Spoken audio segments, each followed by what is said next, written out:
for an all-you-can-eat wrestling buffet. Tonight, an odd couple takes on a premier athlete and his lawyer. A legacy is remembered with the finals of the Owen. The most daring tag team of the 2010s takes on the most daring team of the 2000s. The hitman who took out Sting battles his protege. Miss Money herself takes on the star of the show. A working relationship gone awry in a battle of bitter rivals. In the House of the Rising Sun, the House of Black take on the formidable trio in the house they built. Two couples and former friends clash in this epic trios mixtape. A three-way dance for the AEW World Tag Team Championship. In this women's world title match, the teacher challenges her protege. It's anarchy in the arena as sports entertainment takes on professional wrestling, and the most anticipated AEW World title match in its 3-year history.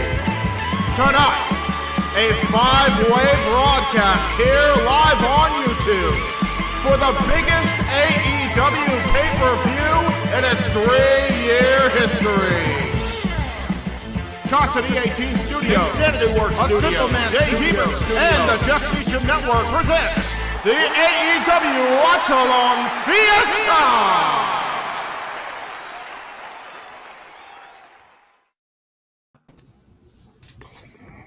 Ah, dang it, that ain't an intro and a half. Welcome to multi-platform presentation. First of all, let me get a couple things out of the way. We neglected to mention, or at least JJ didn't because we were promoting June for JJ, that he's going to be talking about Red Notice, the final movie of his Dwayne Johnson-centric month coming up on Monday at 3:30 Pacific. Make sure I said that right. 6:30 Eastern for JJ. So let me go ahead and get that out there right now, because that's how his month's going to end with Dwayne Johnson, except for Friday's show, because that's also a Dwayne Johnson movie. Anyway, because it's part of a sequel thing. James, golly, that was all James right there. Now, granted, I went in there and messed with it because that's what I do. It's my presentation. So, but the entire intro for the pay-per-view and his own intro, dude. Bravo, my friend. Bravo. This is a huge day for everybody involved. Not only Tony Khan, you're hiring everybody anyways. Give this man a job. You know, I'm just throwing it out. Well, the thing is, if TK hires him, we lose him. So I don't want that to happen necessarily. So I'm sure the money you're saving. Although, hey, Forbidden Door, why can't I keep him, right? Screw it. Anyway, this is a huge day for everybody. Not only in AEW, not only the people that are in Vegas at the T-Mobile Arena, but everybody here in this room, everybody watching at home. We thank everybody that is here so far. We thank everybody that is going to join us in the next 36.5 hours. It's going to feel like, I'm sure, by the time it's all said and done. There's 13 friggin' matches tonight, including buy-in, plus open mic night, plus we're taking a break between the pay-per-view open mic night too. Noah can hop on with Cindy and Chris to recap the show in case you missed anything we say, and it's going to be awesome. It's going to be a great night. But let me go ahead and make my way around the room. First of all, as they are every single non-WWE pay-per-view, because damn it, they have standards. Noah Foster and James Hebert are with us to do the majority of the play-by-play / color commentary. So let me bring them in. First of all, let me go ahead and do this. Yeah, thank you. Down, let's see. Down where, kids? Down here. We've got the wrestling encyclopedia himself, Casey Gallagher, is also joining us. And as he do, because he is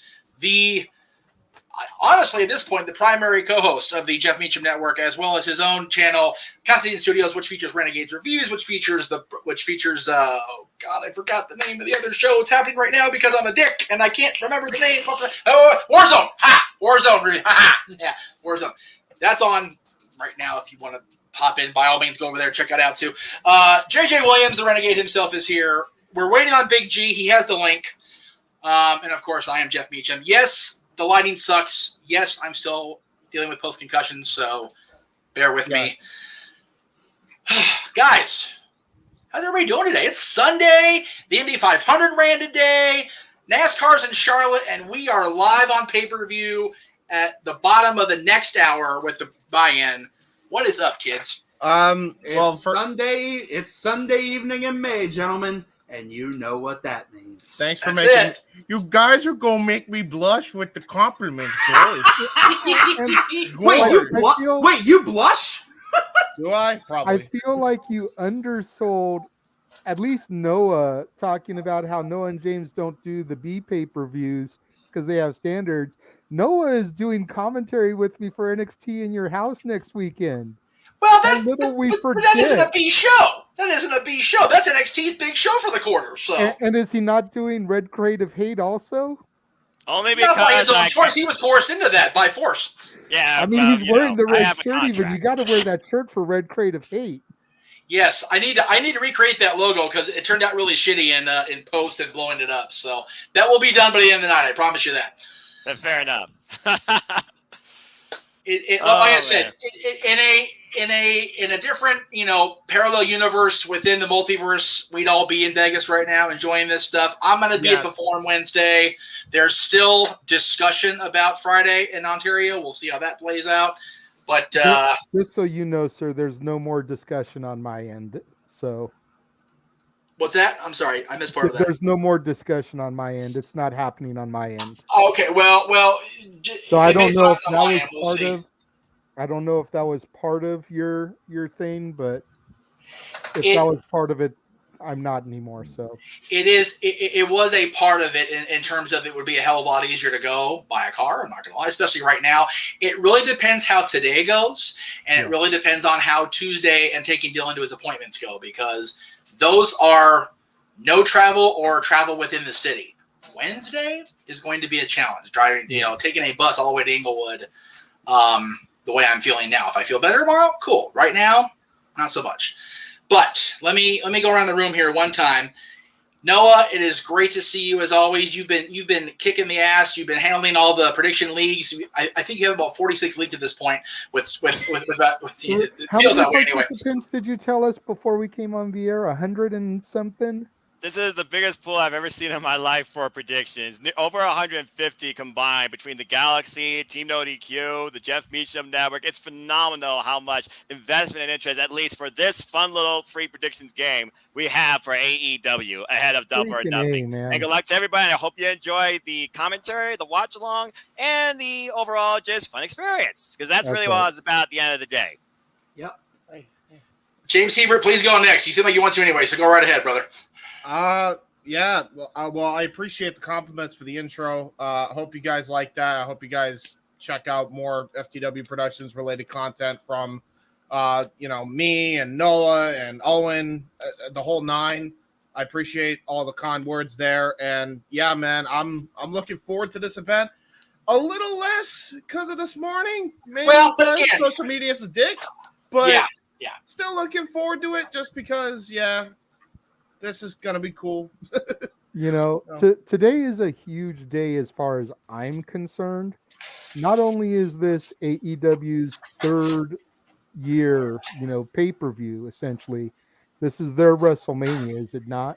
Yes. I would say so, because it was back at May 25th, 2019, Double or Nothing, where it all began for this brand. Now we're back to where it all started once more, 3 years later, with the most stacked pay-per-view card I've seen in a long time in professional wrestling. For real. And To take a phrase and from an old WWE pay-per-view, this card is fully loaded. Yes. Right. And well, not quite. We have 50% less roads here. And I'm completely stoked because this is my first AEW show. Hey! Pay-per-view. This is as my far first as on here with one. us, yes. Period. This is my first AEW pay-per-view start to bottom. Oh, that's right. I forgot about that. I've seen bits and pieces from the old place I lived. Some of the roommates that would watch it. I'd catch a match here, a match there. But this is the first AEW pay-per-view that I've been invested in for the build-up, because I've been watching Dynamite and Rampage, and that I'm going to watch as it happens, and it just so happens to be with this awesome group of individuals. Yes. Yay! I am a little bit bummed. I even ordered a shirt from Shop AEW for the occasion, but, it's stuck in North Las Vegas as of Friday, so. I'm not surprised. No. But I had ordered the Blackpool Combat Club shirt Yeah. Oh, with the sweet. bloody fist and everything. Just didn't come in time. I was hoping to make the huge debut with it on the show today, but you That's know. stinky.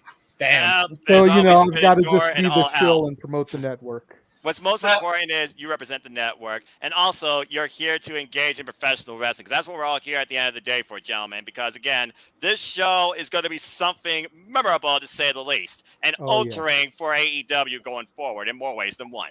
And I'm looking forward into getting to the match by match breakdowns, man. You know, I looked at the card and I could be mistaken, but I don't think there is one match on this card that I don't care about in some way, shape, or form. I You agree. and me I both. agree with that statement. Absolutely. Now, We'll go as ahead I've and, told you guys, off camera in our group chat, I may need to go off and do a little diatribe post show if things go the way I'm afraid of. But Yeah. I'm praying to God, fingers crossed, that I don't. Before Either way, we'll have conversations and topics galore once this show concludes for sure. Oh, most definitely. 100% without question. question. There you go. There you That's go. it. There, Of course, okay, the red and that- blacks. We're in that's one, Vegas, guys. so hey, let's let it ride. Let's hit the slots. Let's see who hits the big time or who goes bankrupt, Jeff. Let's get into this freaking thing. Yes. Well, Here's times roll. Give us here's the how buy-in Vegas match. good old Go ahead, JJ. I was just going to say, give us the buy-in match. Let's get talking about this. I'm Well, excited.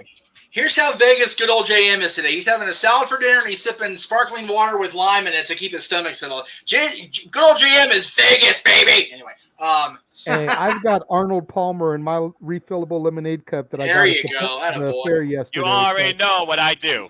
I'm on my Top Gun binge right here. yeah. Let us before we get into the buy-in. If you've seen Maverick, you know how it is. If you haven't seen Maverick, get your ass to see Maverick. All right, very Dude, good. for real. but go after the watch along and everything. We need I'm the about to ratings say, and the Yeah, views. yeah. Be here right now. Be here right now. Tomorrow. And it's not you'll like see- there's not you'll a see it. ton of channels that you could be watching on. And this is how we're starting off at 7:30 Eastern, 4:30 Pacific. Here, Jay. This you, is Mr. going to be something you guys need to definitely be here for, as well as on BR Live or on Fight TV, and you'll find out why later.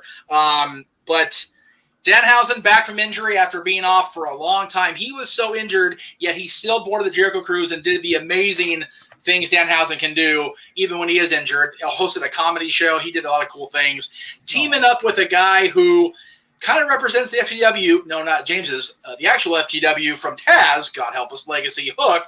Oh, Taking on, as James put it so eloquently in the intro, the one of the premier athletes in cruiserweight, let alone anything professional wrestling. Damn it, Tony Nese and his lawyer. lawyer. Yeah, we'll go with if that. you want to call it that. Smart Mark Sterling. His advocate. If you will. He is no advocate. Don't you dare give him that moniker. That's Don't right. you dare put him in the same camp as Paul Heyman. There's only one advocate, and damn it, he is with the ones, and we're going to see him next week more than likely, one way or the other. Yeah. Man, this honestly for me is, again, JJ put it so well. There's not a bad thing to be had on this card. The fact that this is the buy-in and it's still going to be an entertaining as hell match. I'm going to enjoy the shit out of this personally. Noah, where you at on this one? Well, the way I see it, you want to engage the audience. You want to bring a little humor. And then you got the cold-hearted killer known as Hook, who's undefeated ever since gracing the AEW scene, particularly on Rampage. You have this strange bedfellows, whether it's a one-off or something to continue. That remains to be seen. But overall, this is going to be entertaining. We saw how this all came to truly be once Tony Nese kneed the heck out of Danhausen and Danhausen's Dynamite debut that I'm pretty sure was quicker than Hikaru Shida beating Red Velvet. That being said, Smart Mark Sterling, ever since Smart Mark Sterling has now acquired Tony Nese for his assets, not just his abs, Tony Nese has gotten more TV time, and Tony has been able to show off more what he's about and give you at least 8 reasons why. But here, I feel like that one of the two is definitely going to sleep via the Red Rum. This will be a fun match, to say the least. And I'm curious, Danhausen can't curse Hook. Can he curse Tony Nese or Mark Sterling? Oh, yeah. I think Most definitely. I got a prediction for you. This is how I think it's gonna end. Hook and Denhausen go over with teeth poured in the mouth of poor Mark Sterling. Oh, Lordy. Super kick by Danhausen into the Kata Hajime. The red drum by Mr. Hook. All right with There you that. go. Yes, All right, very but that- nice, very evil. Oh boy, here we go. Yes, I love that Danhausen. He's always like that. Yes. Don't ruin the gimmick, guys. What JJ. gimmick? You know, I mean, What? I feel like if Hookhausen does not walk away with the victory here, then the whole build up to this match has been for naught. Yes, I agree. Right? You know, Absolutely. and slightly off topic, and I'm probably gonna botch this man's name. Did any of you see the interview with Chris Van Vliet with Yes. Danhausen out of character? Yeah, Yes! I saw the beginning of it. I didn't watch the whole thing. Yeah. I It was didn't watch the whole something to thing hear either, and but just see, to say the I least. watched a good chunk of it, and amazing interview. If you guys have not seen Danhausen out of character, it was really cool to kind of see the man behind the paint, so to speak. He's a trip. He is. Yeah. He is yeah, literally comedy gold. I had the fortune briefly of talking to him out of Danhausen gimmick on the cruise because there's so much stuff going on. You kind of just pass by people. But yeah, he's definitely all in on the gimmick. He's definitely bought into it. And like I said, he was still, his leg was still screwed up on that boat. And he still managed to go out there. He hosted the thing where we razzed Billy and his ass boys. He was helping host a lot of things. He was a lot of fun. So I am looking forward to this as well. We all know how I feel about Taz, whatever, but I'm enjoying the hell out of Hook and his presentation. And I was worried that his interaction with Danhausen would ruin him as far as the mystique, and it's done the complete opposite. It's enhanced both of them. Yeah, So very much so from what I've seen. And granted, I've seen less than all of you guys, but yeah. I've been completely impressed by the presentation of both gimmicks. Yeah, And I saw Danhausen live, his debut during Adam Cole versus Orange Cassidy at Beach Break. That was crazy. That place popped like you wouldn't believe, Jeff. I would believe it. It's Like I so said, wholesome. put it this way: we had basically, this might not ever make air as far as on the Jericho Cruise side of things. We basically were what was being presented to Billy and the Gun Club was we were doing a tribute to Billy. So what really happened was it was Mad Libs, and it was hosted by Cole Cabana and Danhausen. God help us. And collecting the Mad Lib answers were Chuck Taylor and Orange Cassidy up the aisles. That's funny. And that all kind of That's how says it everything started. you need to know. Yeah. That's really all you need to know. If the video ever goes up on YouTube, awesome. But the fact that Billy Gunn is now Mr. Cock instead of Mr. Ass to the Jericho Cruise attendees, well, Mad Libs are a mucker for their kids. Anyway, Betty Mr. Betty Cock. and the fact that the entire pool deck was chanting Mr. Cock at him during the match the next day, just the greatest. Genius. One of the It's greatest one of things those about things Cruise that Sunday, Hey, besides Jeff, the fact I got Jeff, to do the whole cheer this moment. Jeff, when are they gonna change his entrance music? I'm a cock. Damn. Yeah. I was just gonna It's say one of that. those. If we'd had more Ridiculous, time, Casey. it probably would have happened on the cruise. But anyway, because Oh, Lord. yeah, remember this was a comedy show at night, so in case there were any youngins on board, they weren't there. Yeah, we had maybe 10 hours, and we're out in the middle of the freaking Atlantic Ocean to try to get it. Yeah, it would have proven challenging at best if we even tried. So it didn't work out. However, it doesn't mean he didn't get one of those from the crowd during the match where we all did it because, oh yeah. I'm a cock man, and he would just look and it was like straight up Bobby Heenan still like you son of a bitch. It was so good, so good. Real quick, JJ, you were trying to say something, weren't you? Casey beat me to the punch. I was going to say the exact same thing about the theme song. Yeah, fair. 2 weeks in a row, I've had my. I was gonna say this is now this is now two shows in a row. James had his thunder stolen by somebody else on the panel. Oh, brother.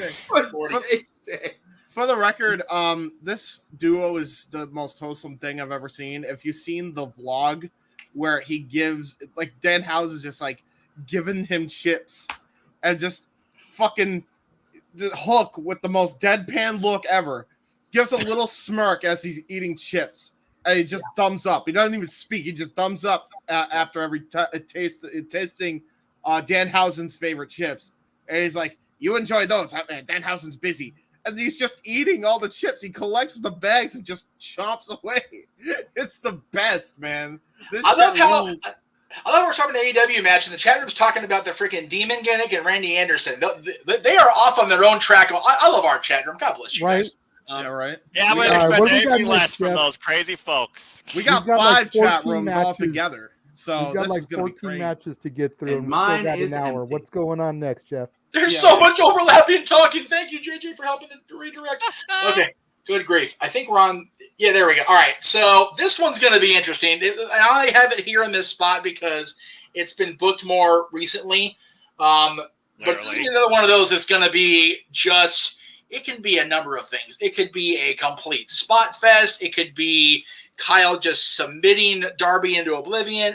But what it's going to be is one of those AEW, not homegrown, because Darby's been a few places, but for the most part, AEW homegrown versus a guy who's been everywhere, done everything, and he's still got so much left because he's still a young guy. Both these guys are so super duper young. And I'm looking forward to it. I know the room's looking forward to it. The chat room, I'm sure, is looking forward to it once they're done talking about Blue Moon and Randy Anderson. That's a dangerous combination. Right? Especially okay. Now, if it was Arn Anderson, Blue Moon, like no, Arn's an alcoholic recovering. Shame on you all. Anyway, I'm going to hell for that comment. That's okay. I'm here for it. At least he doesn't pull out his Glock on you. But anyway, Hey, listen, continue. Right? brother. Listen, There you brother. go. I got a first class ticket with you. You're fine. Oh, dude, after So getting stabbed by Sid Vicious, I'm not surprised he carries a Glock on him. I carry more than that for getting. And the sad part is, JJ, what is Sid Vicious still not? He's still not the worst horseman. He stabbed another horseman, and he's still not the worst one. Okay, anyway. Okay, anyway, moving Looking on. at you, Roma. Anyway, so Jeez. based on that, let me get back to the match for kind of JJ reel in here for me. I honestly am going to pick Darby just because he's going to. No. I'm going to pick Kyle because Darby's going to be so focused on avenging the injury to Sting, he's not going to focus on the win. So my official pick, I'm pretty sure I picked Kyle in the predictions chat. Noah, if I didn't, then sorry, just leave it the way it is in the league thing. But on screen, It's I'll go with official, I all got right. you. I'm gonna go with Darby because I feel like he needs to win more. He's lost a lot recently, and I feel like I get the whole underdog thing, but I feel like the last 3 pay-per-views he's taken an L. Right. So I don't think he should take another one here. I think this is a dub here for Darby, and also adding into Trios divisions happening relatively soon, probably after this event. So I think they're going to focus on O'Reilly and, in a trio. So do you want the guy who's going to be focused more in the trios division, or do you want the guy that's in the singles division to go over the trio? You know what I mean? So I don't know. That's just my deal. That said, this match is going to be insane. What this really comes down to is the heart and soul of AEW versus the workhorse of NXT. That's the fact. I mean, this is going to fucking be awesome. Perfect summary. This is gonna be awesome. So, I'm ready no for doubt. this fucking match. So if we're keeping count home before I move over to JJ for the next prediction, we've now had 100% without question for you tonight, and we had 2 F words for Noah in 23 from James in 22 minutes. So there we go. Shit. Let's go ahead. Fuck. And we're already off and running. Watch your fucking mouth. Okay, god damn it. Fuck. You need We to will censor also have button. less. Oh, We Yeah, will have less. Today's paycheck's just it's gone. Yeah. We will also have less penis references. Oh, jeez. shit. Hey, watch your fucking mouth. I love Come that. on I already. love that joke. Okay. It's so good. It's such a great It's a DX great moment, bit. man. It's so You know, It's so good. for this match, granted both men lost during the Owen, but I feel like Darby getting eliminated by Hardy very early on, I feel like Darby needs this win yes. Yeah. to come back. Yes. You know, granted Darby and Hardy was an amazing match. For all But- the 8 minutes that it got. You know what? It was TV time. What are you going to do? Fair point. It's not like they were getting 25 on a pay-per-view. They got 8 on a Rampage, I think. I don't even think they were on No, it was a Dynamite. No, it was Dynamite. Dynamite. Botch. Okay. I'm Not still a trying to botch. keep them straight, okay? Give me a break here. No, fair enough. I'm still getting kind of new to AEW landscape, true. okay? I know. You're good. You're good. And they do film a lot of them at the same show, so, Yeah. Yeah, Fair. it's all the same. The same venue. Yeah. So most of the in time. any event, they got 8 minutes of TV time as opposed to like 20 of pay-per-view. It's still going to be short. But I feel like that's one of the things that was kind of upsetting me, and just to kind of allude to if things don't go the way I'm hoping, a lot of it has to do with the Owen, and I will just leave it at that. Mhm. But I feel like Darby jobbing to Hardy, considering the fact that Darby is essentially, for lack of a better term, a homegrown AEW talent, and Hardy literally has been in the company for like 3 weeks. Darby needs this win more than O'Reilly. All right. Casey. I'm not gonna disagree about Darby needing this win, but James mentioned the trios division, and that is why I'm picking Kyle O'Reilly. What I gave. Sorry. Don't you dare I can't sing that cursed tune. There's nothing wrong with that theme. Anyway, That Casey, theme continue. sucks. That's worse than anything Dale Oliver has produced in early TNA. Okay. Wow. Okay, It's hot awful. take. Go ahead, Casey. And Go note ahead, to self, Casey. and note to self, kick James from McCall. Right. Oh. Anyway, that was good. yeah. James mentioned it earlier. The trios tag division is happening relatively soon.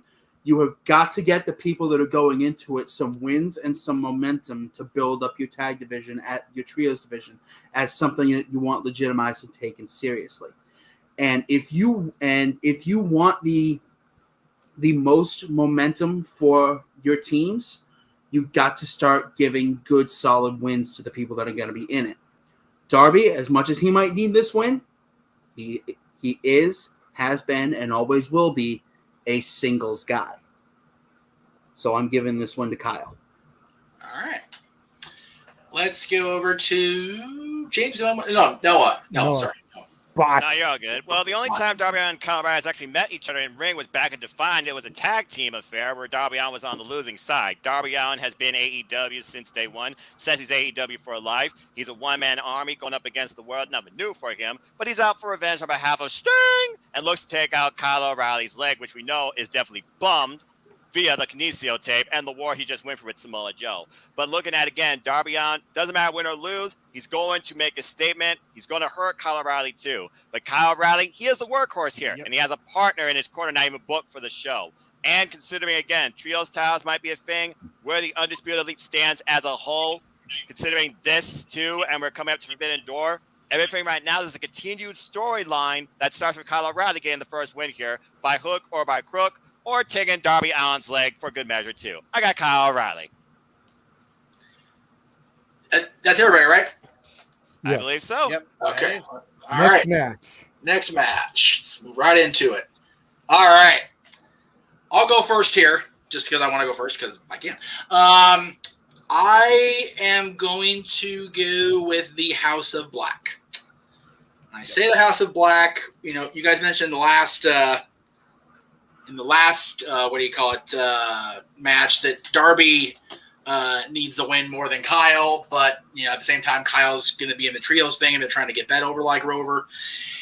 My thing with this is the House of Black has kind of gotten lost in that proverbial shuffle, and I think they need to make a statement on pay-per-view on AEW's big stage. And there's no bigger stage for AEW than Las Vegas and Double or Nothing.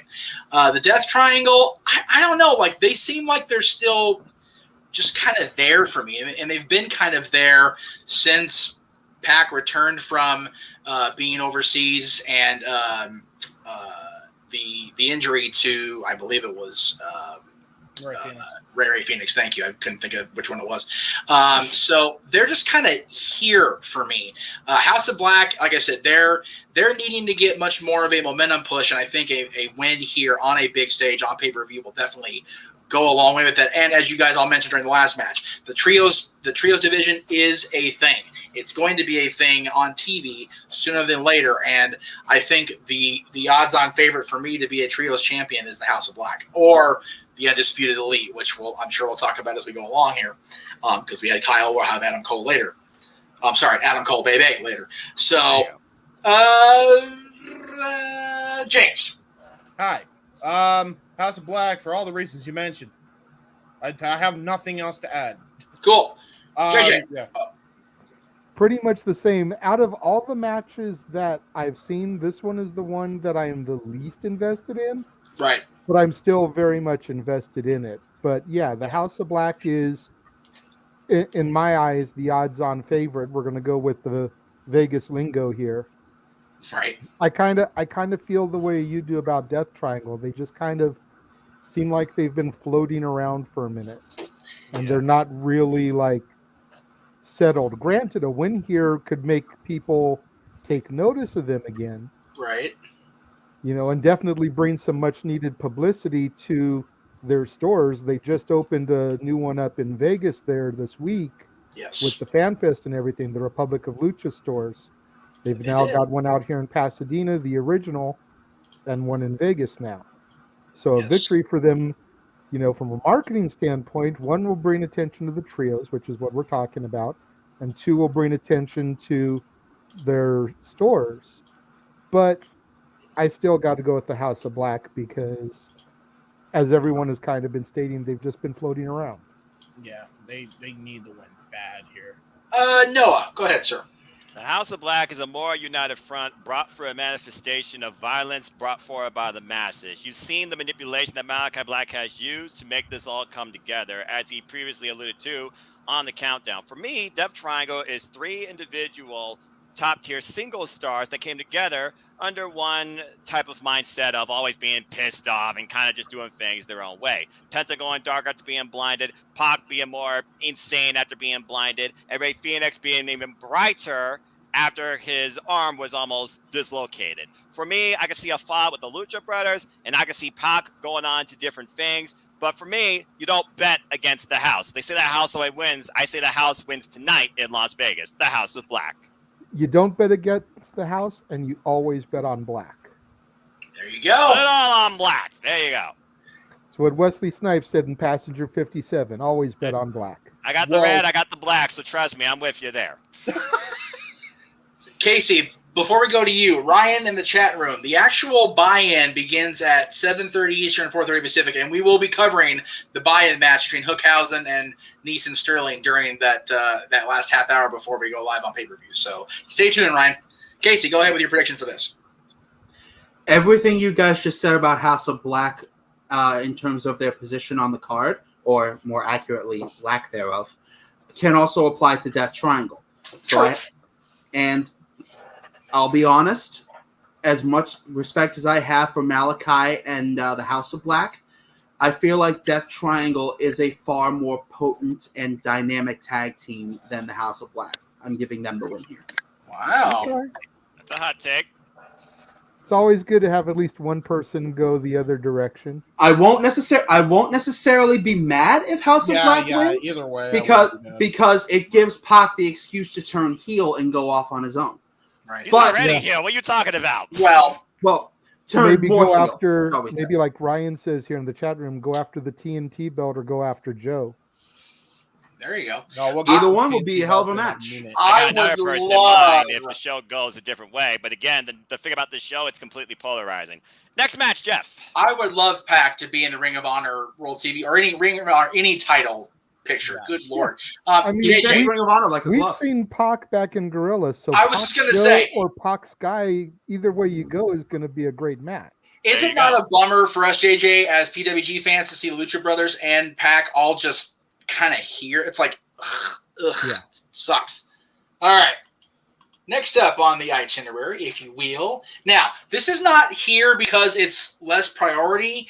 in my eyes, it's just been not as featured as what's to come on this prediction show. So, Agree. TBS Championship, my girl Anna Jay, who I just absolutely fell head over heels in love with on the cruise. She was so great, so wonderful to all of us, great with everybody on the ship. And again, the woman who is the champion, that bitch station. It's Jade. Jade Cargill. She is the champion. She was made the secondary women's champion in AEW for a reason. The company's behind her. We all have our feelings about her in-ring skill, but there's no denying the charisma. Good grief, Charlie Brown. So I will start actually with Noah on this one. I'll go ahead and throw it to him and see what he has to say as Jade Cargill prepares to get another defense of the TBS Championship, this time on pay-per-view. It comes down to, do you see Anna Jay, round 2, finally dethroning the undefeated and becoming the TBS champion in honor of maybe Brody Lee, one of the first young true AEW originals grown out of this company with one more year of wrestling experience underneath the AEW banner versus Jade Cargill. But since Jade Cargill has come in, we've continued to see her grow in both confidence and in-ring awareness, as, of course, she learns mat-based skills, courtesy of the American Dragon, Bryan Danielson. Great Day in Life of Jade Cargill special by Complex on YouTube really sent that home. For me right now, I look at the TBS champion. I look at the TBS championship. I think about the future and what else could hold in store too. Anna Jay's been putting in the rounds, tagging and learning from the likes of Ruby Soho, Chris Statlander, Hikaru Shida, Sky Blue, and even, of course, Riho. But for that being said, right now, I look at their first match. I think this match will surpass what they did during round 1, but I think the result will still be the same. Because right now, Jade Cargill, she has too much going for her and too many people in her corner, where everything right now could go into her favor. I have the champ retaining. All right. I will go to Mr. Williams next. JJ. Well, I've got to open this up by saying, cut the shit, Meacham. Sam. You know, to be in the same category as Tony Schiavone, I'm not sure what to do with that. But anyway, carry on. For starters, I'm waiting for that shirt to show up on freaking Shop Right. AEW. Cut the shit, Tony. Give Go, it time. Going to. Give it I guarantee time. you it's going to. But I mean, Poor Tony Schiavone. Poor Tony.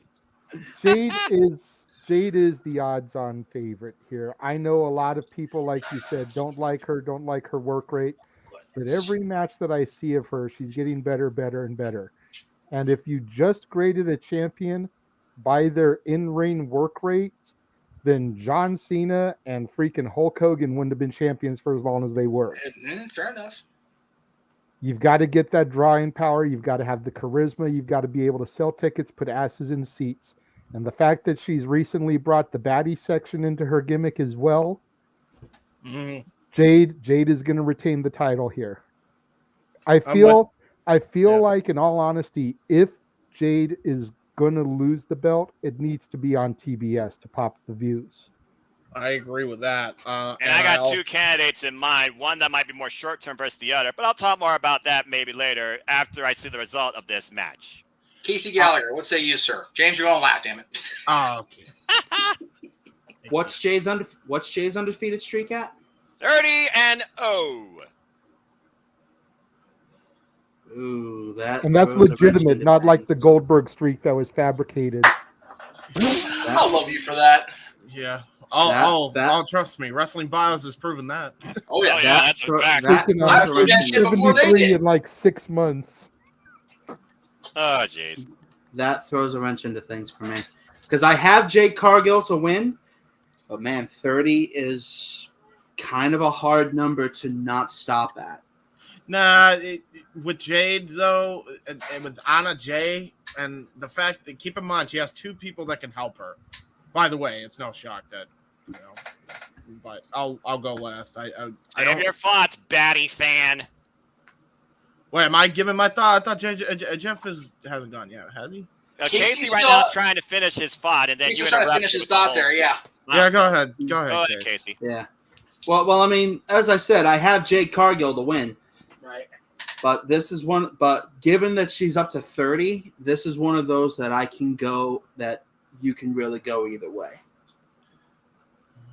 You make a good point about where the number of the streak is. Mm-hmm. I honestly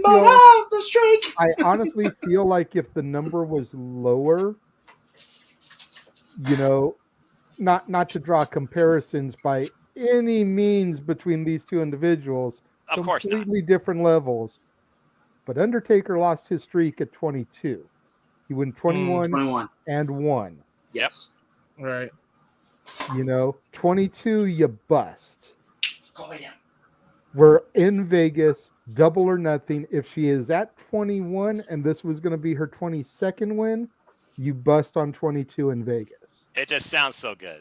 Exactly. It has that feel to it. But to be at 30, and like I said, with the baddies and everything in her corner now, James, go ahead. I didn't mean to step on you. It's your turn, but I just had to piggyback off of what Casey said there. He basically added his 2 cents. He called himself like game of poker, and I agree. Anyway, James, raise that. Yeah, I think Jade's got to win here. I think Jade is ready to go to win this thing. I mean, she just won the belt not too long ago. She's on a freaking undefeated streak that's gonna last for eons, and I don't see Anna Jay and while this is probably, I know everybody's gonna point to Nyla Rose and Riho from the first time, right? But like, this is a size issue to me. She's gonna win because until there's a big enough opponent to actually go against Jade, and that's believable to go against Jade, it's not going to make sense to dethrone her. So I think she retains here. Like I said, based on the result of this match, I'll have thoughts regarding that, James. Guarantee you. Let's keep going forward, Jeff. I'm waiting for Jade to start pulling a Roman Reigns and talking about acknowledge me. Yeah, right. Do I stand alone on the island of Jade of Anna Jay relevancy here? Am I the one making Anna Jay here?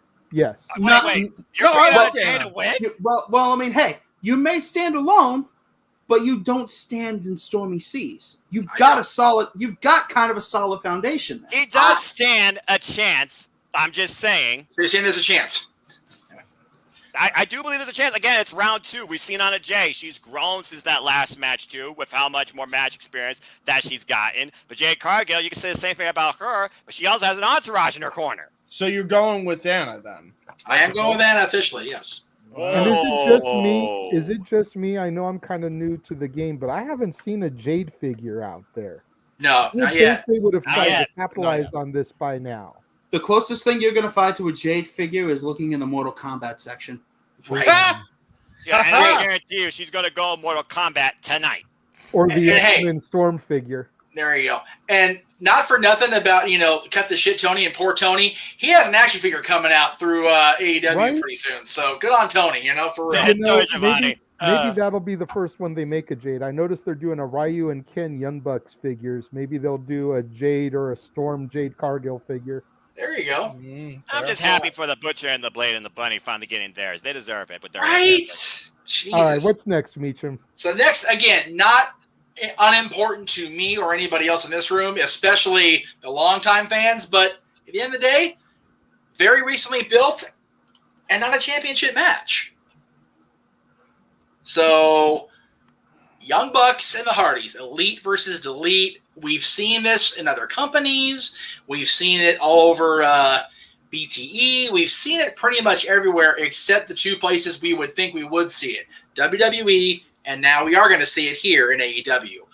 I'm going to go ahead and throw right to JJ first, being the longest standing Hardy fan that I know that's in the room anyway. So,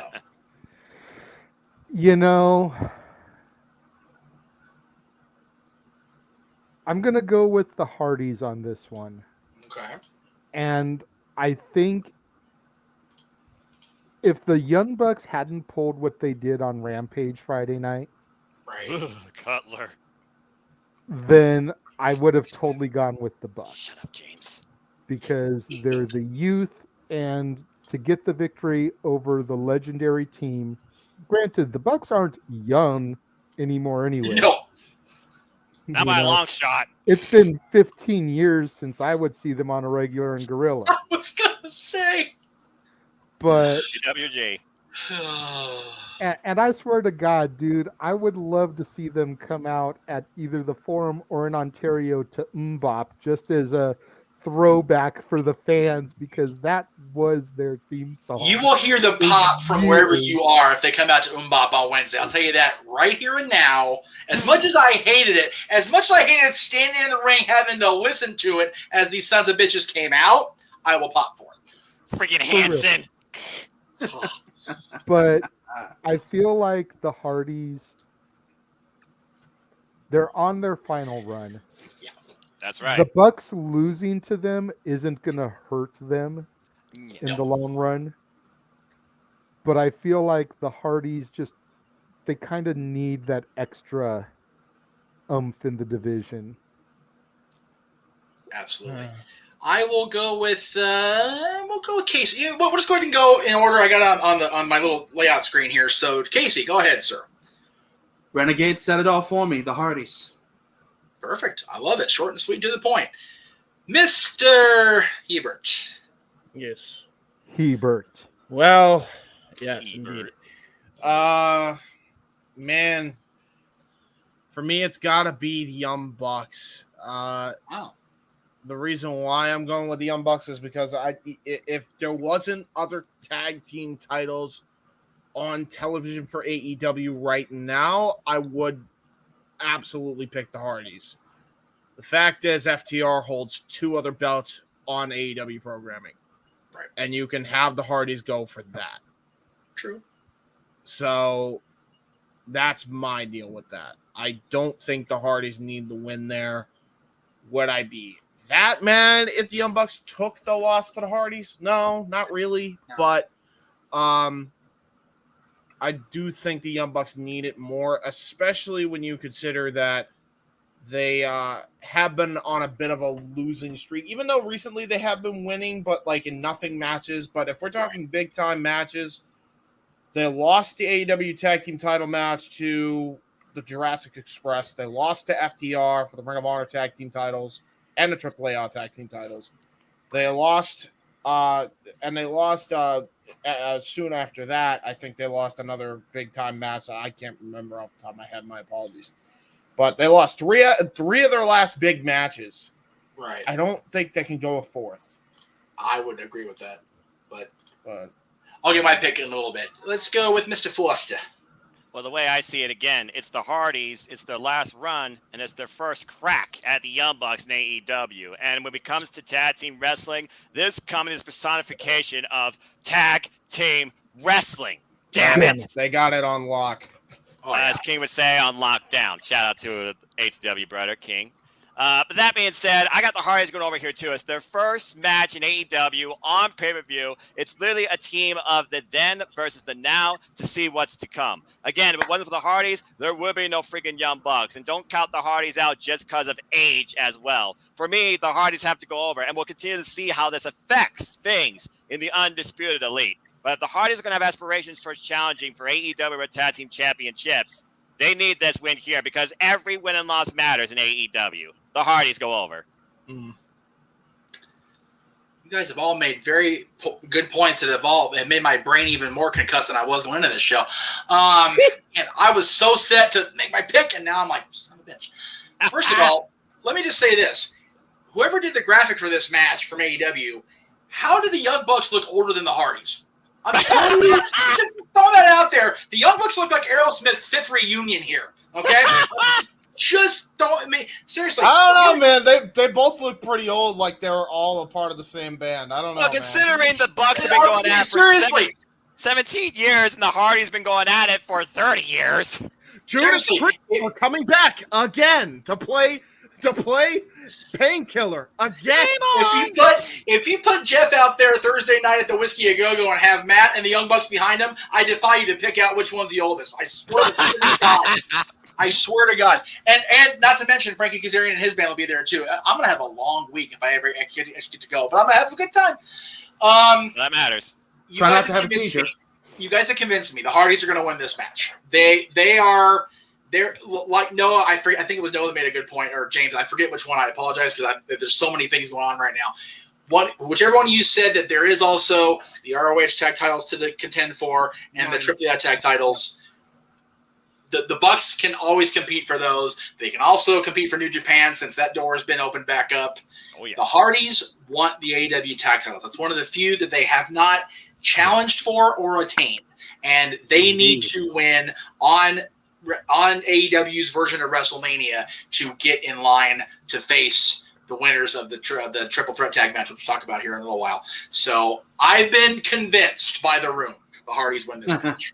So I just want to say something. The expedition before of we gold move is to not quite over yet. Expedition, yes. I So want to say something before we move to the next match. I think it was Casey that made this point about picking one but not being disappointed if the other wins. yes. I think that is the beautiful part about this entire card. Because Nailed it, Renegade. Nailed it. I can only think of one match, which we haven't gotten to yet, that I will legitimately be disappointed if the other side wins the match over the one I want. But every match that we've gone through and are going to continue coming up to, we have our favorites. But if the other side wins, it's like, okay, We get it. okay. There's a reason. There's a reason why, one, this is the most polarizing pay-per-view probably in the professional wrestling industry for the longest damn time, top to bottom. And two, this is the largest prediction play I ever had with 160 people. Right. Yeah, it's bananas that this is so stacked. And for the record, Joe, we will be getting to Max in a little while. Yes. I promise. Yes, we did. I'm sure once we get to the him and Wardlow match, we will address the situation. But Meacham, what is next on deck? The next And on who knows the what the point of agenda this card's going to be? Good lord. is going to be for the World. I mean, here we go. You figure the Hardys, if they win, will be in line for whoever comes out of this. And you have Keith Lee and Swerve Strickland versus James Hebert's champions. I'm sorry, that's wrong FGW. Ricky Starks and Powerhouse Hobbs. We wish they were our champions. Right? Me? That would be great. Dude, Imagine how much they would cost you. just for point of reference, Ricky Starks and I were about. Where's my camera? We're about this close to reaching something to get an interview done with him, and then he signed with AEW. Awesome.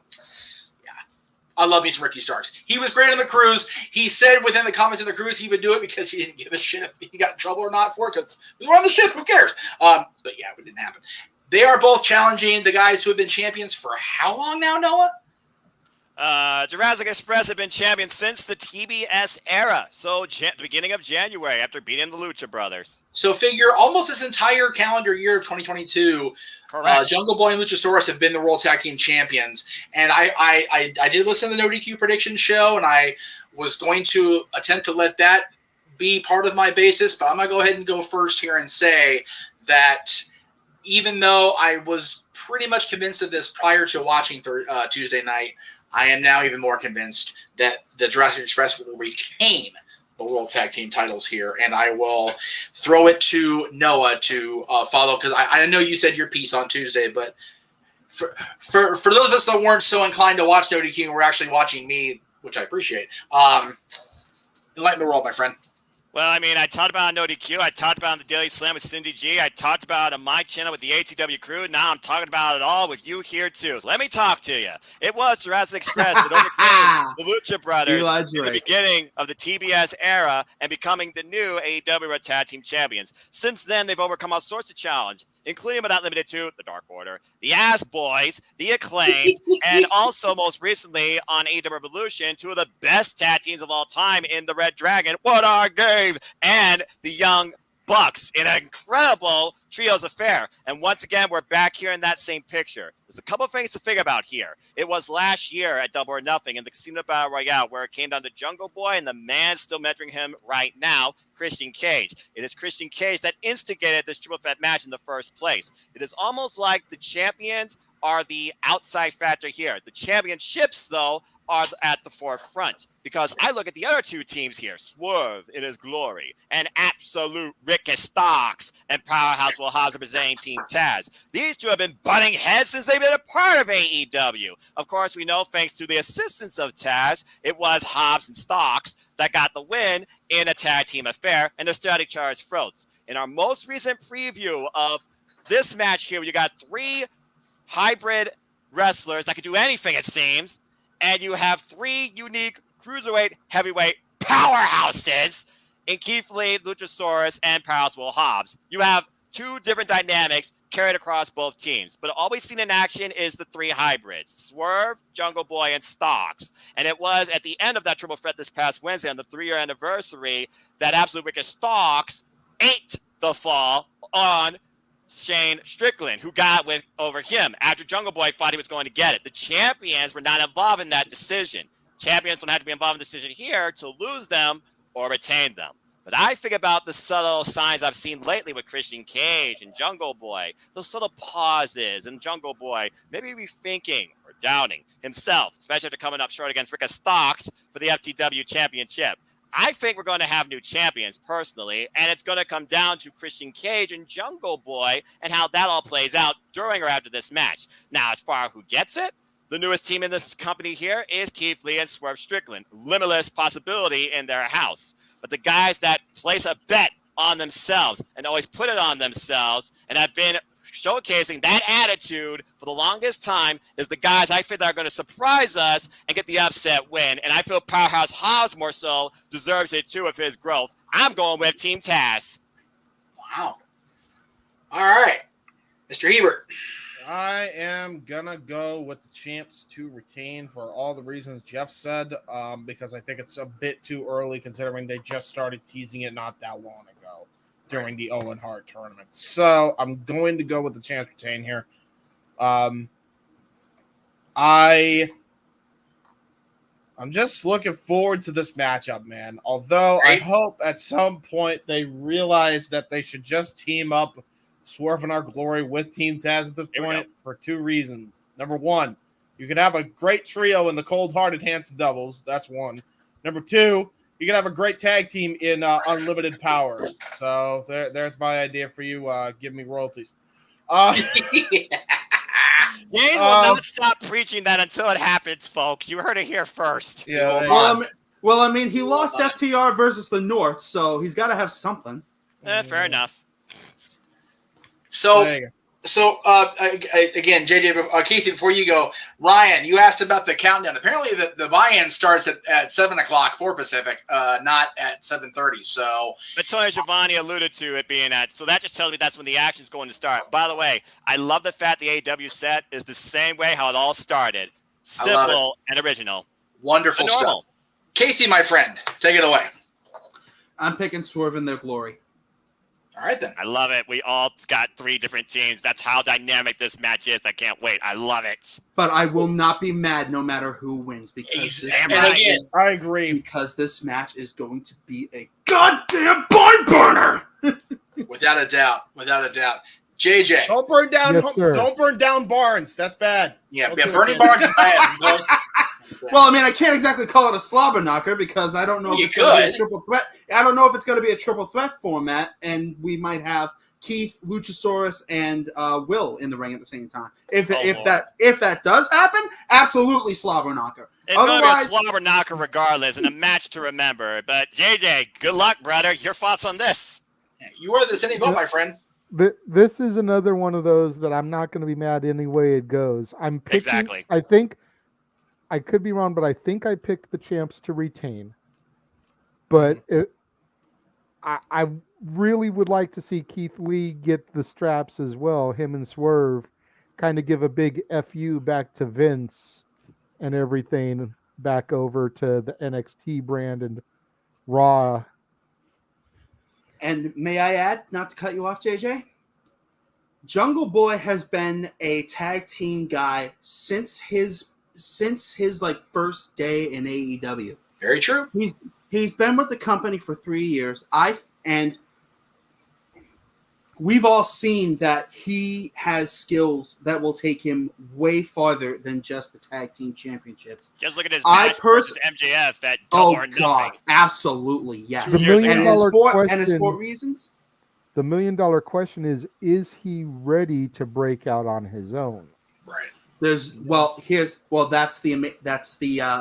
the blessing and the curse in disguise, JJ. That's why you got Christian Cage right now. You don't know if you're ready until you test the waters. Exactly. And I believe it is time for Jungle Boy to test the waters. Sink or swim on his own. Jungle Boy. That's fair. That's a fair assessment. Like I say, out of all of us, I'm still the rookie when it comes to AEW here. So It's all good, brother. It's all We good. got you, man. I Again, still I've been trip with them out. since day zero.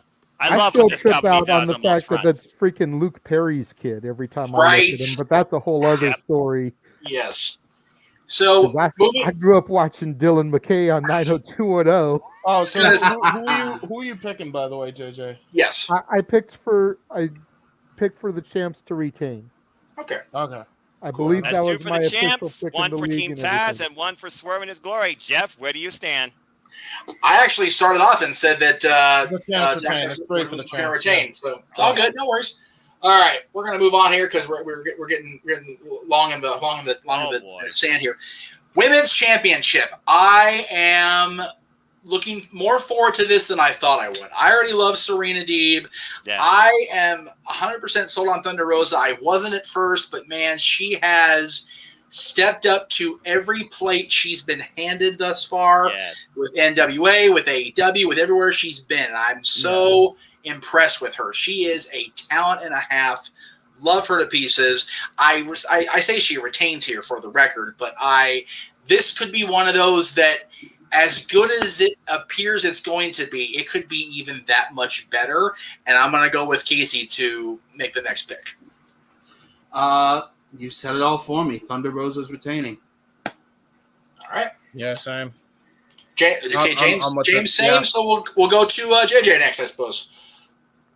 I'm going with Serena Deeb. Okay.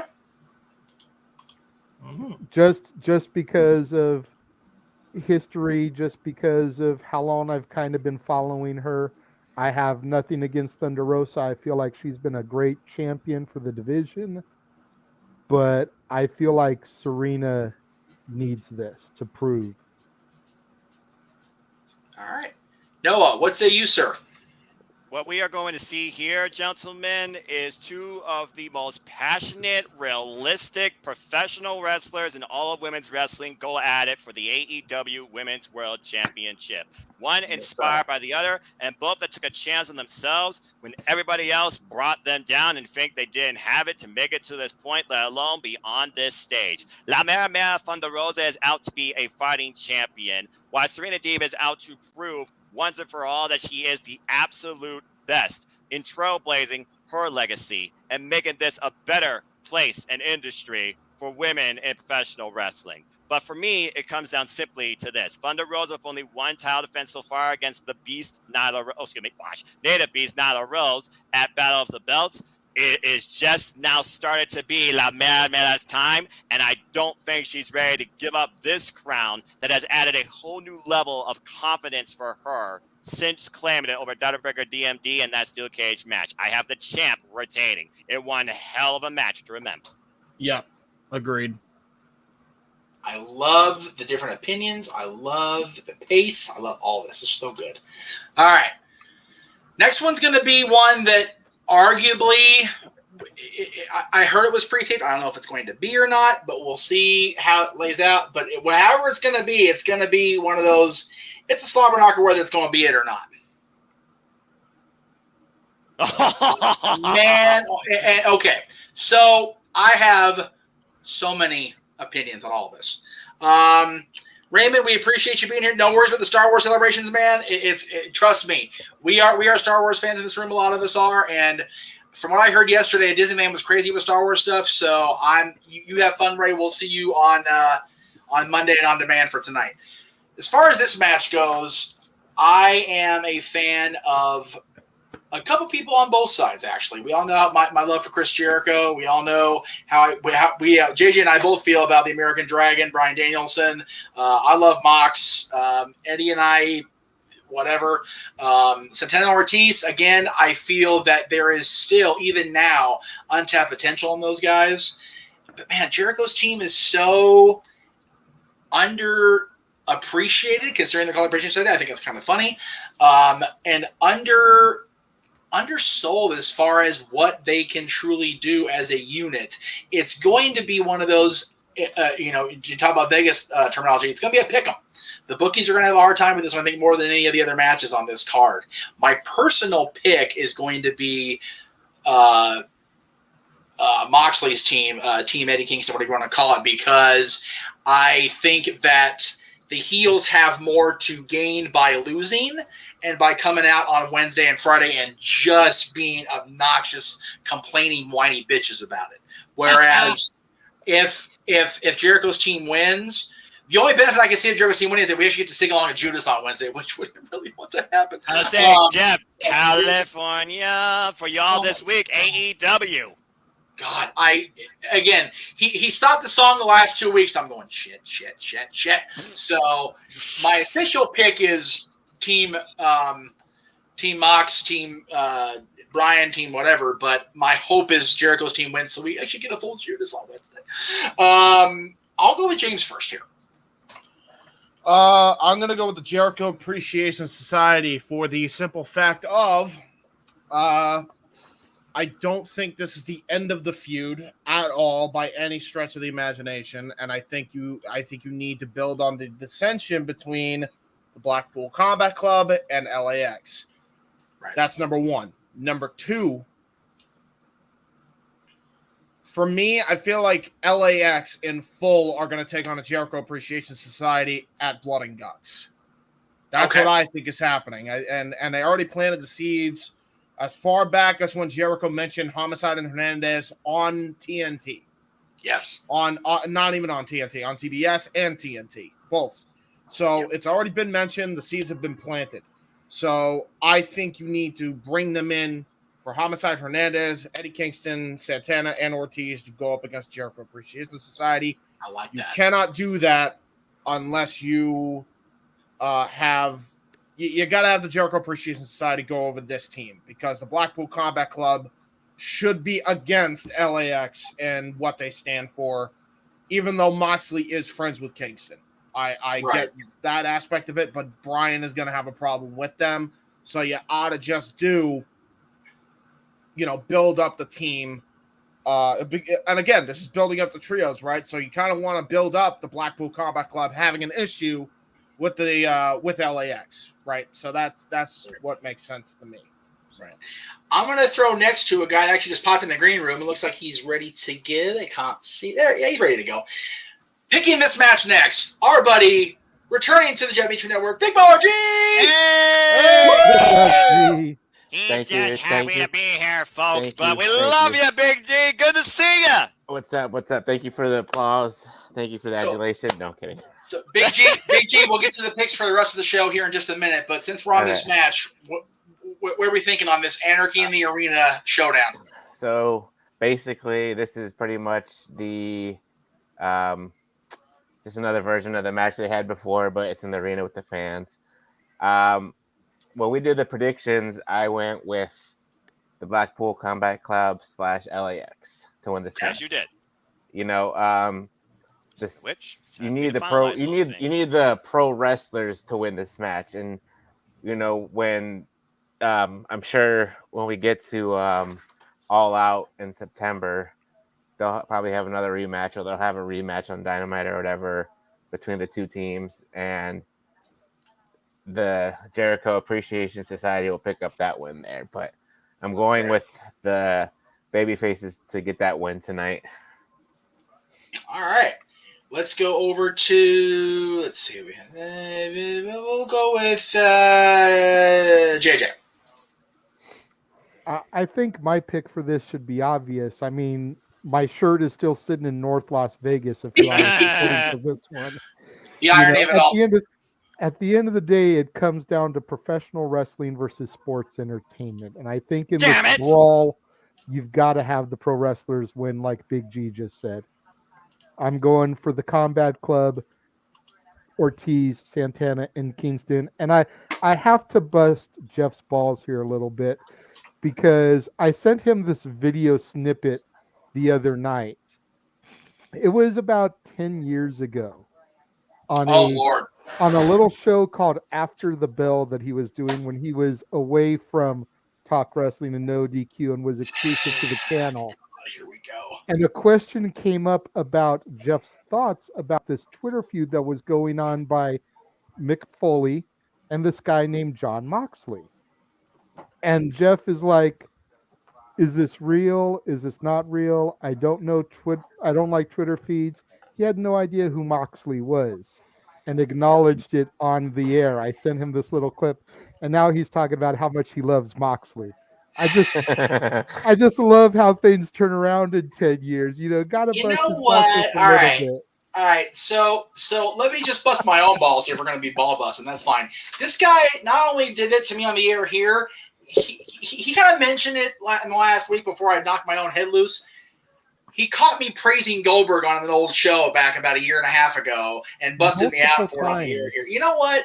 People change. People are allowed to grow and develop and realize, A, Moxley's a badass muckerfuther, and B, Goldberg's an even bigger piece of shit than I thought he was a year and a half ago. So, anyway, we will, let's see. Let's go to James. What do you mean? I get my pick on this. Then we'll go to Casey. I don't know who the hell we're going to. JD threw me off by talking about me not knowing who John Casey. Moxley is. It's Casey now. Casey. I'm picking Blackpool Combat Club for pretty much every reason that Big Baller G said. There you go. Because somebody agreeing with me. It's an easier road to Blood and Guts 2 if you have the baby faces win here. Yep. Right. So, like I said on Dynamite, they could have the Blood and Guts like they did the first one. Right. Noah, but before I throw it to you, for everybody's own edification, we'll talk about the match when we get to the predictions itself. But they are heavily featuring and promoting the MJF Wardlow match on the buy-in. Yeah, I was just about to say. I think we could put that rumor that was fucking. I think. Well, but you know what, Tony? Again, this has been a ever developing thing, so they don't have time to get shit recut. Like they can't all recut fast like I can because mine's not as into heavy production as these guys are obviously doing with their own stuff. So, but we'll see. Right. Noah, give us the lay of the land here. Where are we at? You look at this match and you ask me to choose between professional wrestling and sports entertainment. Are you drunk? You know where I stand. It comes down to literally that. Sports entertainment versus professional wrestling. Damn it! So I'm definitely going with Blackpool Combat Club and Company. At the heart of it, it's Eddie Kingston and Chris Jericho. Eddie Kingston literally wants to disfigure, and cause the same pain that Chris Jericho did to not only his face, but apparently his wife. If y'all did not see that subtle post-promo by Eddie Kingston talking about how he fears that during this match tonight, he might go back to those very same demons because he wants Jericho to feel that same pain, and he was scared of reaching that point. That is all the real talk I need to support. Not only Eddie Kingston, but this unlikely setup here of combustible elements, where Bryan Danielson called Kingston lazy, still doesn't like him, and probably likes Chris Jericho more favorably. Santana and Ortiz have bad history with John Moxley. Who could forget the eye for an eye match? And then, of course, you have John Moxley, who realizes Eddie Kingston is what he is, and he respects that because no matter what, Eddie Kingston, he is 100% real. He is 100% him.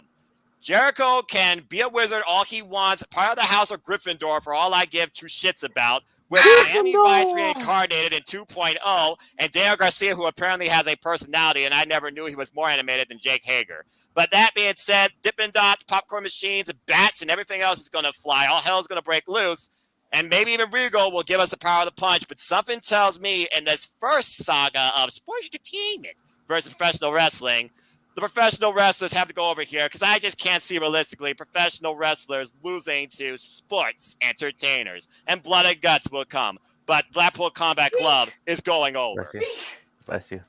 I need Dippin' Dots to be a weapon in this match now. I need that to be a thing. Popcorn machines. Give me flashbacks to Undertaker versus Maven. Yeah. Fuck. Regardless, this is going to be entertaining to say the least. Really quickly, and this is more directed towards Noah because he can probably give me the answer a little bit better. No disrespect to anyone else on the panel. Where's Wheeler Yuta been in all this?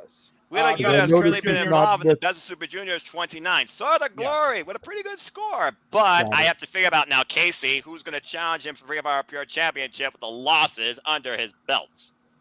Okay. I was just curious why he wasn't teaming with the Combat Club in this match. I haven't seen him Yeah, for a minute. that's why. Best of Super Juniors. Yeah. All right. He's what's gotten a next, lot of Ethan? respect, too, from a lot of incredible IWGP junior heavyweights. Some incredible matches, too. And if you missed the trailer, Noah and I'm assuming Casey will figure out later, but they'll be covering the Best of Juniors final Friday morning at earlier than I should be allowed to admit myself getting up for, but Dylan's at his school, so I don't care. Friday morning, June 3rd. There you go. We'll be live with that and with Dominion on the 12th. So there you go. Let's freaking Next go. up, all right, it's time for the Owen. Here we go. The Lord. finals, the women's finals, man. I am so very much looking forward to this one. Whoop, too far. Just kidding. Whoop, there it is. Dr. Britt Baker, everybody at once. DMD. Don't forget it. Bad lag. Very good. It's okay. Against Ruby Soho. Everybody knows how I feel about Britt. Wonderful. You had a great time with her and got to see her in action do her thing on the cruise. Looking forward to Wednesday in either case with these two. Ruby is one of those who, again, a recent WWE crossover, if you will. I'll never call them Castaway because I feel they go where they want to go. Damn right. If we're going with what I think should happen based on what the tournament is about, it should be Ruby Soho here. So I'm going to stick with that and hope that I'm proven 100% wrong in how I feel they're going to determine this match and the match we're going to talk about after this. So my pick for this one is Ruby Soho, and I'll throw it to Big G first since he was late to the game here. Do I need to say anything about this? I was about to say, do you really No, need to ask Come on, me? really? Yeah. That's it. That's your girl. That's she's best buddy now. He's seen her like 4 or 5 times in the last few weeks. So that's his buddy now. I was gonna say hell would freeze over if I picked Ruby Soho. Yes. Or if not hell, at least Heinz Field. I feel And it's cold enough up there already during football season. Let's not front. Pittsburgh will freeze. Yes. By the way, we James. should probably be quick, yeah, because we're running short on time. We got it. No worries. I'm gonna go with Ruby Soho because Grand Slam she lost. Here she gets the win back. That's my logic. Noah. It's a fair logic, but I also think about this: how much that Ruby Soho has been, and I quote Ting, Owen Hart, in what he says and what he represents. Ruby Soho is coming into this no longer the sentimental favorite to try and garner all y'all's respect. She's hungry. She wants victory. She wants to get this albatross off her back that she's had since Arthur Ashe Stadium, losing against Dr. Breaker DMD with help of the entourage in the main event of Arthur Ashe Stadium Dynamite for the AEW Women's World Championship. And with the fact that we saw the reaction that she got when, damn it, I can't argue with the result either because it was fair and square and clean, but damn, I was pulling for her. That incredible match and win by the skin of her teeth over Chris Statlander. Ruby Soho is going to do anything possible, I feel like, not only to overcome Dr. Breaker DMD, but prove something to herself. That she belongs not only in AEW, but in this Owens final. I think Ruby's going to take it. And it wouldn't surprise me if Jamie Hayter gets involved and Toni Storm gets involved on the other side. Someone's going to give here in this match, during it or after it. But I feel Ruby Soho is going to get the win. I will go ahead and throw to Casey next, but I will say this. For we just found out on the buy-in, MJF and Wardlow's opening this thing up after the buy-in. So we're going to find out one or the other what the hell's going on up in Las Vegas. Oh, shit. Yeah, we are. In a hurry. Yeah, Casey. no kidding. Woo! Well, there's really not much to say. I'm picking Ruby. All right, there you go. JJ. Wait, no, James, did you go? Yeah, I go. Okay, JJ. 3 letters. DMD. Love it. I love it. All right. The men's final in the Owen. We'll go ahead and throw that up there next. And a first time ever match, might I add, in professional wrestling. Which astounds me, Same! considering how long they've been in the same company. Figure Ring of Honor for sure, WWE/NXT for sure, and now AEW. This is the first time they've been in the same ring one-on-one. Considering how dominant both these guys were as Ring of Honor World Champions, considering how much these guys dominated PWG in their own respective runs, my goodness, this I'm looking forward to probably more than just about anything tonight. And because I didn't pick Britt in the other match, I am definitely picking Adam Cole here. If only for that reason alone, it's not, but that's what I'm going with because we gotta keep moving here. So I'm gonna go around the room here from left to right on screen. Noah. When you look at this match, you got to think about the intangibles that Adam Cole and Samoa Joe both possess this match. Joe will come in here the more violent, definitely the stronger, definitely more powerful. Adam Cole, though, he's a guy that has been some of the most big, powerful names in all of professional wrestling. For me, this comes down to Samoa Joe's arm. If Adam Cole can exploit that, I feel Adam Cole gets the win here. And I feel he will somehow drop the boom and win the 0-2. Adam Cole, baby. There you go. All right. James. Man, I gotta go with Adam Cole because I feel like it would make sense for the heel to win. But I wouldn't be mad either way. Again, another one of those. Casey. I'm picking Adam Cole as well, but he's not coming out unscathed. Gentlemen, definitely not. Say it. No, Gentlemen, neither man say is. it with Let's me. just put that out there, all right? Gentlemen, say it with me. Joe is gonna gonna kill kill you. you. Joe is gonna kill you. Yep.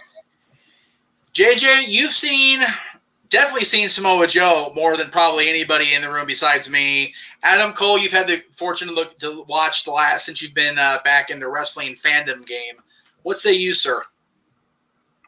I say exactly what Casey just said to end his speech.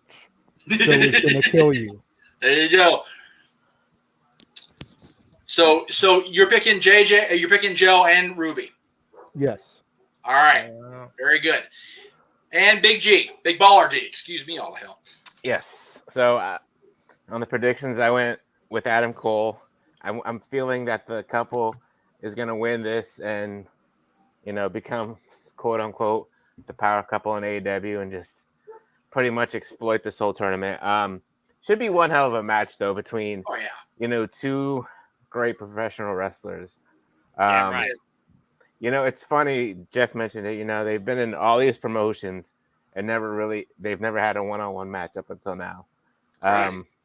They had that little confrontation in NXT a while back, but we never got that one-on-one. But yeah, should be one hell of a match. And like I said, Adam Cole, baby, all the way. All right, there we go, guys. All right, elephant in the room to say the very least. All right, so as brief as I can make it. This is me talking, but we'll try.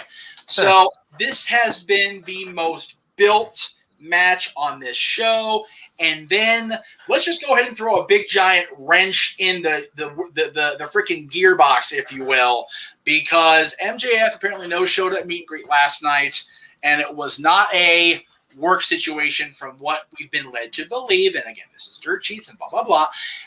He did not board the plane back to New Jersey. He is in Vegas. Whether he is in T-Mobile Arena, whether he appears on the show, we'll find out here in about 38 and a half minutes, give or take, once the pay-per-view starts. But whether or not Max is here, is there any other outcome than Wardlow absolutely being dominant and showing alpha male status dominance that will be allowed by anybody in this room? No. Yes. No, Me, if yes. Wardlow Yes. loses this match, then the entire build has been bullshit for nothing.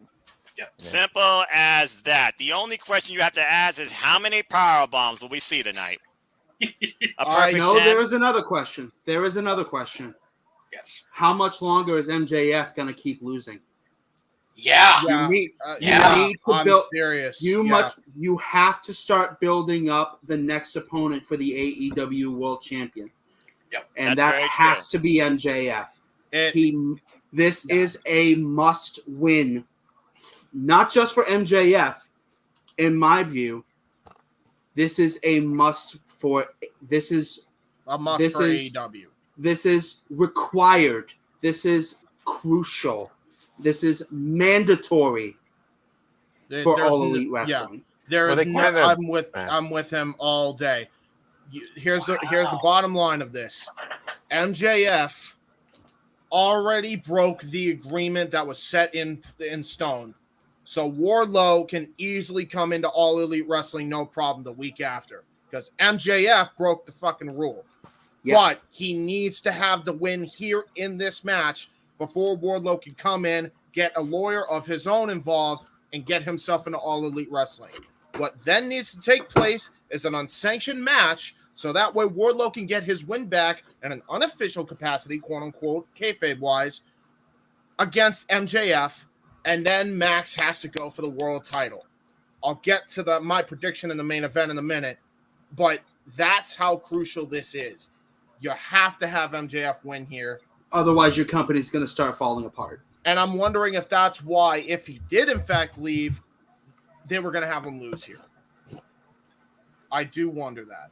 It's one of those things where you look at the results, seems so obvious, but the aftermath, is it worth it? I kind of do see where both of you are going. Big G, what say you, sir?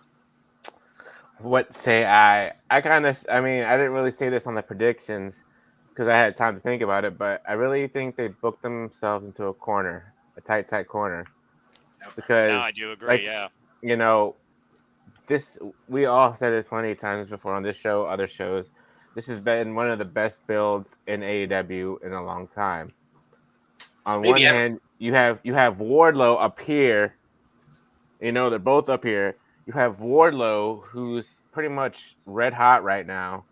You have him lose. You know, I mean, James made a good point too. You could have an unsanctioned match and quote unquote get his win back, Right. but you know, all that momentum he has built up over the past month or so.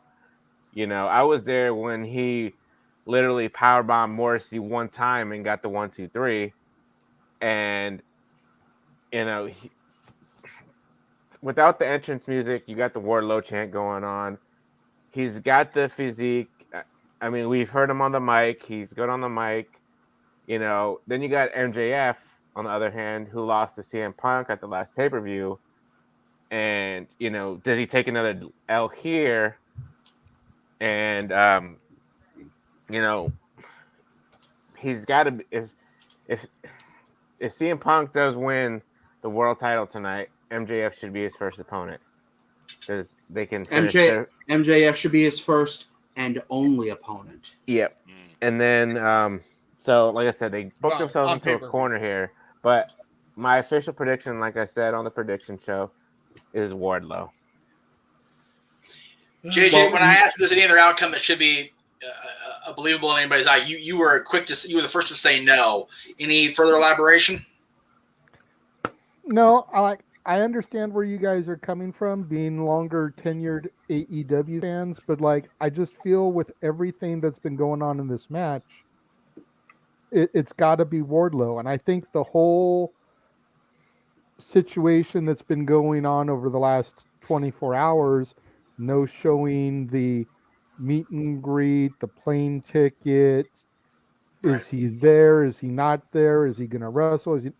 I think it's their whole thing to play on the Sasha Banks Naomi skit. Oh yeah, that's a good. Right? I think it's their way of just doing that to try to garner the media coverage and everything. We better hope because this is the most build-up match in the entire card. You know, MJF will walk out there with the microphone and even name drop them. Yep. And that brings up Mercedes and Trinity. Yep.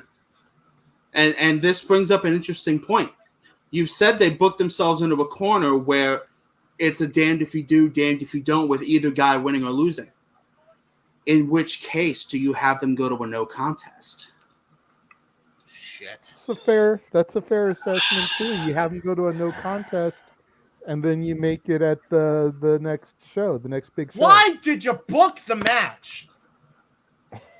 Well, but okay. No, let's just call it out. Why did you book this shit? Fuck. Because we all want to see. Well, and again, And again, I'm trying very hard to not get too wound up, but on because my head for one thing. Right. Yeah, but let's think of your head, Jeff. Let's Yeah, keep it cool. it's one of those a no contest or a why'd you book this shit, as James so eloquently put it, doesn't have to be a bad thing necessarily. Because just because neither and again, I was about to say neither man winning would be the only thing I would go really, but you know what? Not necessarily, and I'll say this. It has not been said anywhere in any print, any ad, anything that this is a no disqualification or false anywhere or no holds barred. This is a wrestling match. If Wardlow gets too out of hand, if they get too far into the crowd and start fighting, they can probably just go, you know what, screw it, and that's And throw what it out. keeps Yeah. things going. Maybe. Just because this is WrestleMania doesn't mean we can have WrestleMania Backlash. There you go. What's next? Because I know we still got a bunch to get to.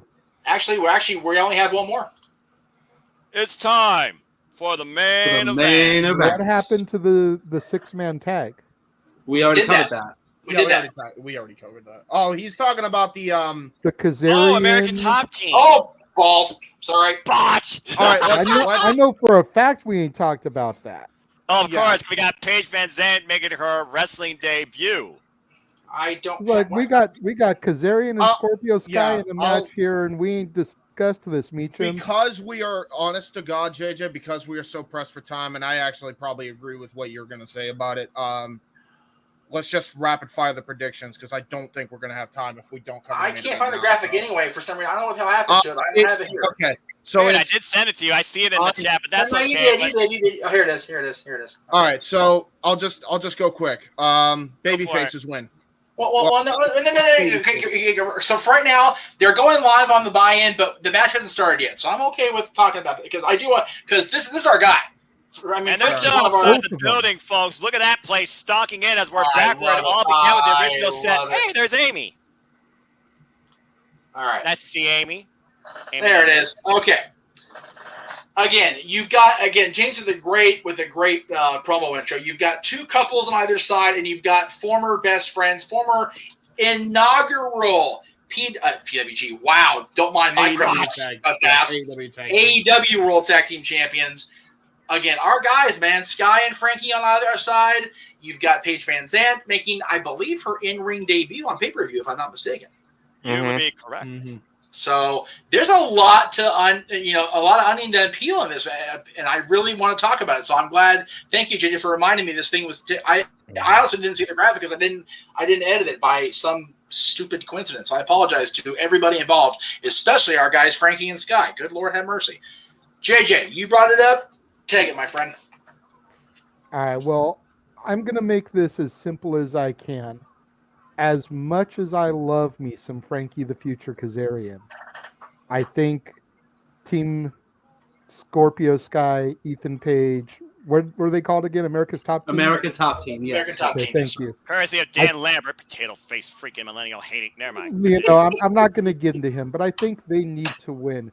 Scorpio Sky needs to establish dominance as champion. Granted, this match is not for the title, but the fact that they already interrupted his title reign to give it back to Sammy Guevara, to erase Cody Rhodes' shortest title reign stamp that they had, is complete and utter bullshit. Yep.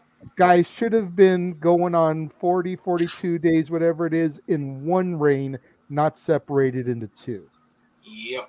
Sky and American Top Team need to take this, with Sky getting a definitive pin over either Kazarian or Guevara. Either way, I don't care.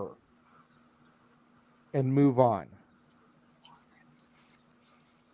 All right. Wow, that really got JJ worked up. No, you know what? We love us, both sides of this team. So that's a huge thing for us. I love Casey, that. I love hearing that emotion. I love it. I get that Kazarian, Guevara, and Conti are the babyface team, but I could give less than a flying F about Guevara and Conti. Yep. Pretty much. Casey Gallagher. Well, allow me to counter you, JJ. This isn't about Sammy and Conti or Ethan Page and Van Zandt. This is absolutely about Kaz and Sky. Exactly. And there is a whole lot more life in this feud, especially after what happened a couple of Rampages ago. There is too much life in this feud for this to be the end point. So I'm giving this one to Kaz, Sammy, and Conti, specifically with Kaz getting the pin on Ethan Page so that Scorpio Sky has a return match.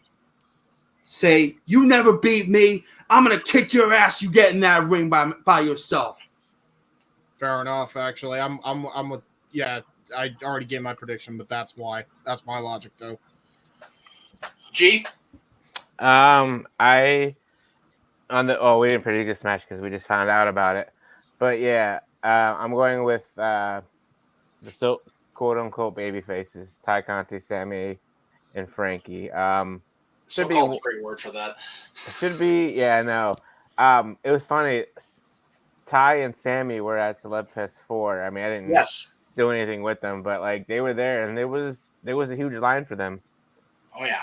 So I mean, the way they've been presented.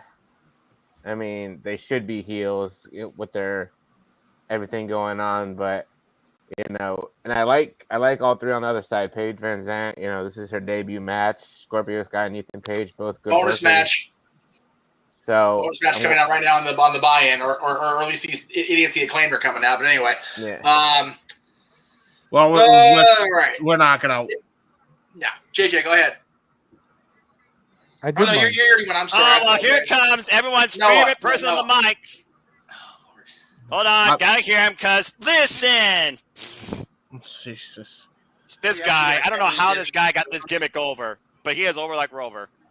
Okay, so he just said listen on your end. So we are. I'm. You have to remember, James. Some people are watching on YouTube. Some people are watching on BR already. So just let's not worry about syncing up till we get to the pay-per-view itself, because it's going to be all over the place. Yeah, at this point, just I give up trying. This wasn't ever added. So anyway. Actually, this is probably a promo because this is Jericho's team, and it's really not Jericho's match right now. So, all right. Anyway, it's down to me. Okay, so with this match, it's very simple. There, like was said, there is still plenty of life left in the feud between Sky and Frankie Kazarian. It's not been addressed nearly enough to my satisfaction. I think that Ethan Page does eat the fall. In my official prediction, I'd be actually more okay with Ty beating Van Zandt, Page, because that'll completely drive Sky bananas that he has to still deal with Sammy and Frankie to the point where Ethan and Page will get so twacked out of shape that it'll be almost a blood tag feud between the two couples, leaving Sky and Frankie to do their thing as they should. Yes, agreed. But think about it this way before we go to Noah. Isn't the stipulation for this match the fact that if Sammy and Frankie lose, they can't get a shot at Sky? Right. It gives you the opportunity to build up more contenders. Well, that's the thing I was figured about why I haven't said anything, because I was enjoying the fact that Anthony Bowens welcomed us in the Double or Nothing. But let me talk to you real quick. Guys, you got to consider this. First off, we are in Las Vegas, the fight capital of the world. Tonight, we are seeing the debut of somebody moving once again from the world of mixed martial arts to professional wrestling in Paige Van Zandt. An aggressive, very forward, mean grappler, bare knuckle boxer. And she's going to face off finally with the likes of Ty Conti with a mixed martial arts background of her own type. And I can go more into that when the match comes. What this really comes down to is the fact that, Jeff, you know that AEW is where? California. And we are looking at particularly the two, SCU, Scorpio Sky and Frankie Kazarian. Now, whether or not this truly ends tonight comes down if American Top Team gets the W. Because per JJ, if they win, Kazarian and Sammy cannot challenge the TNT title again, as long as Sky is champion.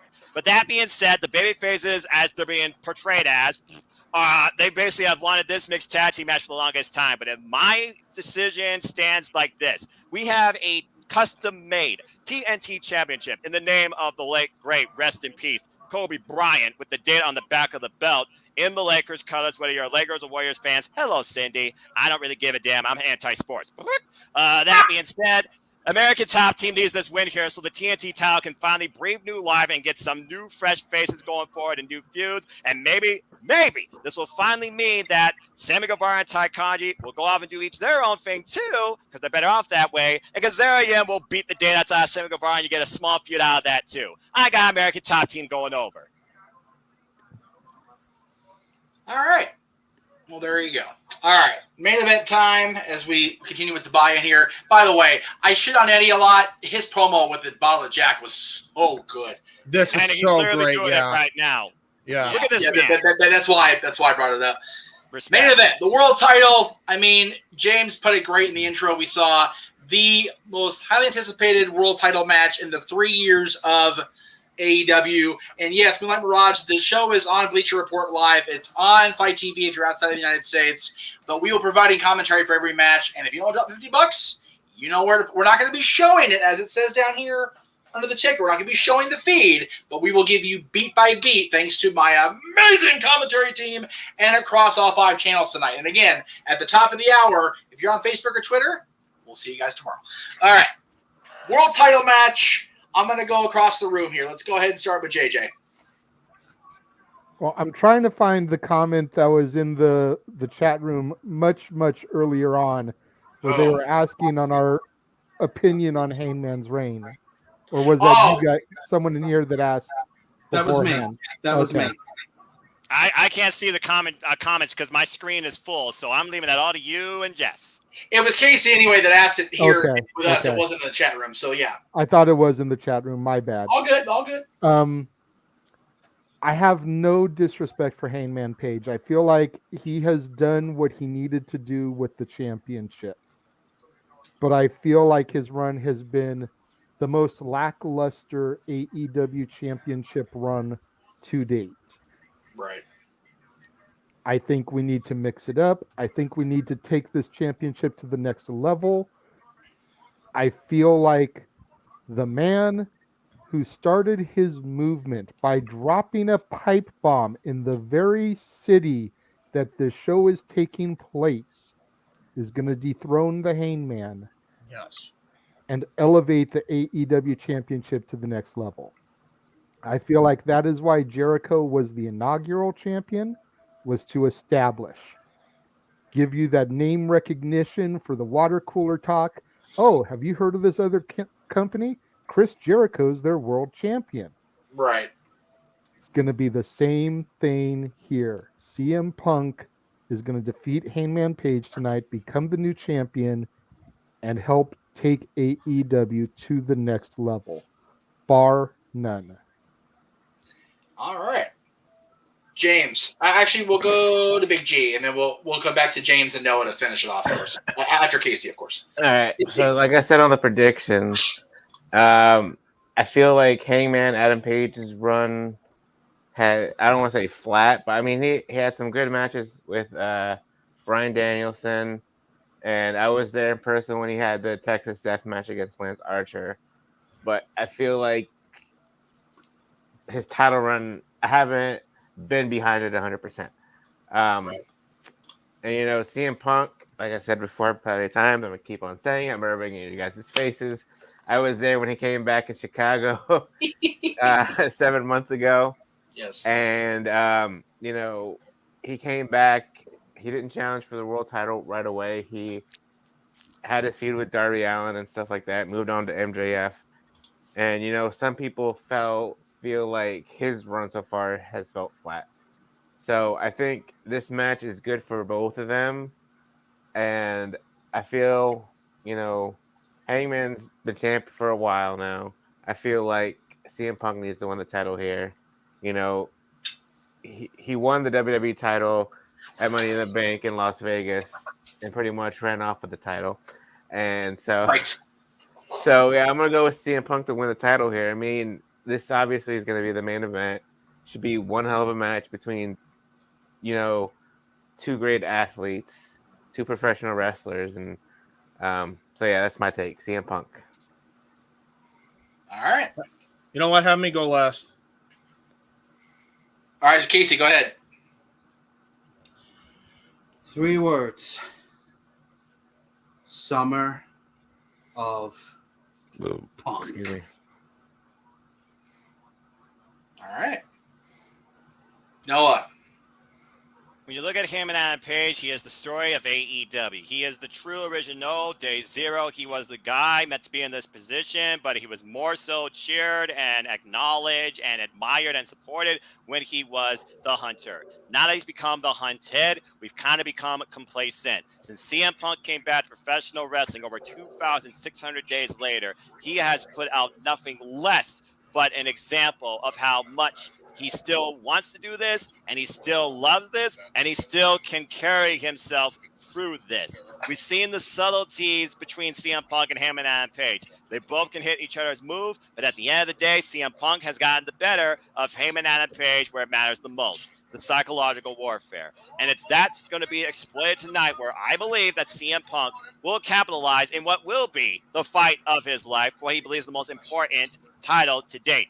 He made history before in Las Vegas. He does it again. CM Punk ushers in the summer of Punk and a 3.0. new era as AEW World Champion. All right, James, you're on the button. For every reason that everybody pretty much said, I think that CM Punk needs to win, and I go back to an older prediction that I made, which is MJF, because it's a crucial point. Right. MJF has to be the first pay-per-view contender and his only pay-per-view contender and have a short title reign because MJF fucks him over in Chicago at All Out. In order to get to that method of booking, 2 things need to happen. MJF needs to win no matter what.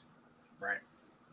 Number 2, CM Punk needs to win no matter what, with the exception of him turning heel, which I see some people making mention of.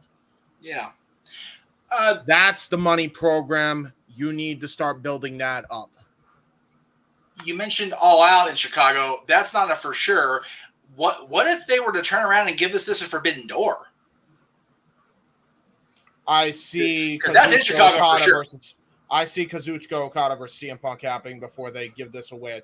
Which I'd be okay with too. In Chicago, don't mind that. Don't mind me. Jesus. Yeah, I mean, we're just talking about the Rainmaker. Casey, we're just talking about the probably greatest IWGP World Heavyweight Champion in the company's freaking history, the last decade, nonetheless. Yes. And if that was the case, it would be Punk would have been the world champion in both companies for the first time in just under a 10-year span, which is huge for both companies, because figure WWE was very clear that he would never be the WWE champion, at least in the Booker's eyes, and then now he's AEW champion. As we get ready to go, I mean, geez. As on commentary, you know what that means. Yeah, hurry up, Jeff. You got to make your prediction quickly. Oh, God. Page retains. Okay. Double what? What? Is that your official prediction now? Yeah, it is. Page retains. All right. I'm not sure why. Just got to, man, Tony, even in the freaking ridiculous silver jacket, still, look at Sterling. Good Lord. Well, we just made the predictions. Holy shit. Right. Like I said, man, no God. DQ took 2 hours, and that was less people. So I knew it was going to be close. Well, as Tony Nese comes out the tunnel, left-hand side, in the brightest jacket I've seen, something out of a sci-fi movie, the premier athlete has entered the building, and so has his tag partner. What the hell?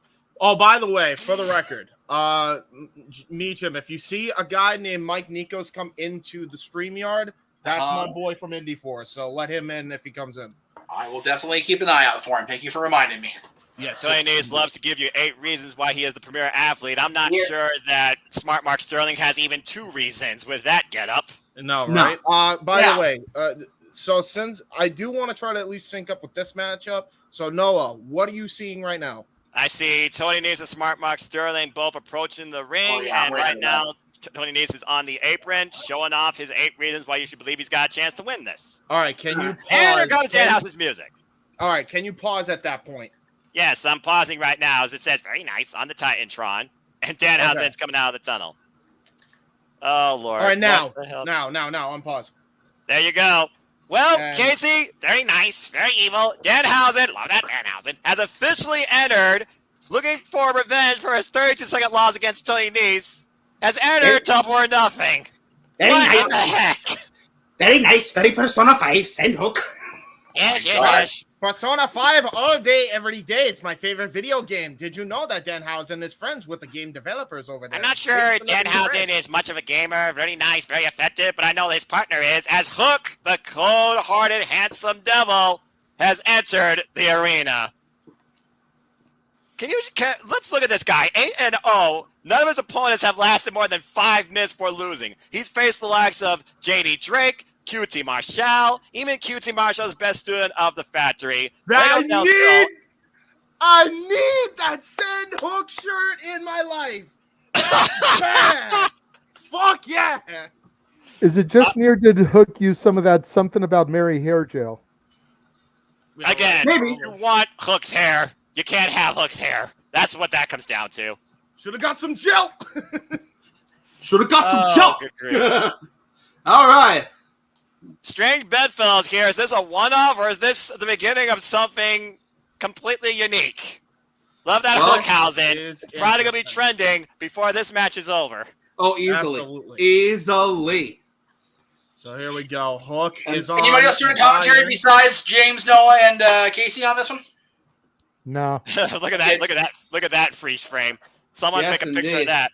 And the No bell worries. has rung. We are underway. Tony Nese and Tyler Sonocha gonna start us off here in Vegas. Now, this is Hook the is- one-on-one people have been waiting to see. It was Tony Nese that first started this whole jaw-jacking contest with Hook in the first place. Not figuring he's all that, as he calls himself the premier athlete. But again, when you look at Hook, this man barely breaks a sweat, let alone his heart rate goes up. Indeed. A little bit Oh, of Now flex he's on oh, Hook. that's Quiet, Kentucky. pause, and here we go. That's Double leg Kentucky. takedown. Double leg takedown by Hook. And Tony Nese is rattled here as Mark Sterling tries to hype up his client. And Danhausen trying to give Hook a couple of pointers. Maybe pointing out somebody to curse later. Indeed. The By thing the way, is, what does Hook learn from Danhausen? Let's not sleep on the fact Right. that Danhausen has 9 years of wrestling experience. And For those that don't Danhausen know. coming in, gonna look for Uh-oh. revenge against Tony Nese.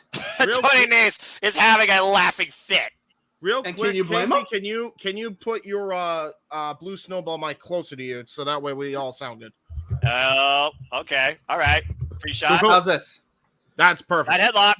Off the ropes. Danhausen. pulls- Oh, Nope. stiff shoulder tackle. Just runs Uh-oh, over Danhausen Danhausen. Danhausen up. Over Tony Nese. Nice Down feeling. again. Oh, Dodges Tony the Nese elbow. got that. Ooh. Oh, missed the elbow drop. All right, this guy can move. Whoa. Oh, man. Wow. Oh, wait. And now What's Danhausen trying to go for Oh, turn something around. Cuss! He's cussed! Danhausen has cussed Tony Nese! Oh, wait. Okay, I guess Well, nobody's happening. Tony Nese is a non-believer, so maybe that will help him. Oh, good Hurricane Rana. Whoa! Nice Wow. Hurricane Rana by Danhausen. And look at that. Oh, Mark! Mark Sterling got cursed. And apparently shot in the jaw. Oh, my God, ran over Danhausen just did by Tony Nese. And now Right look over at by this Matt ground and Truck, pound, Tony ground and Nese. pound by Tony Nese now, just punching away at the face of Danhausen. You gotta look at Hook on the apron and what he's figured about here seeing this. And now Yeah, I'm not- Tony Nese and Mark Sterling going to press the advantage. Here comes the smart lawyer in to inflict a little bit of damage on Danhausen. Stomping a First- mud hole in the meanest wrestler alive and walking it dry. Personally, if I'm gonna invest in a lawyer, I'd rather invest in Park. Hello, Joseph Park, but that's just me. Now Then look again, at all this. lawyers are scumbags.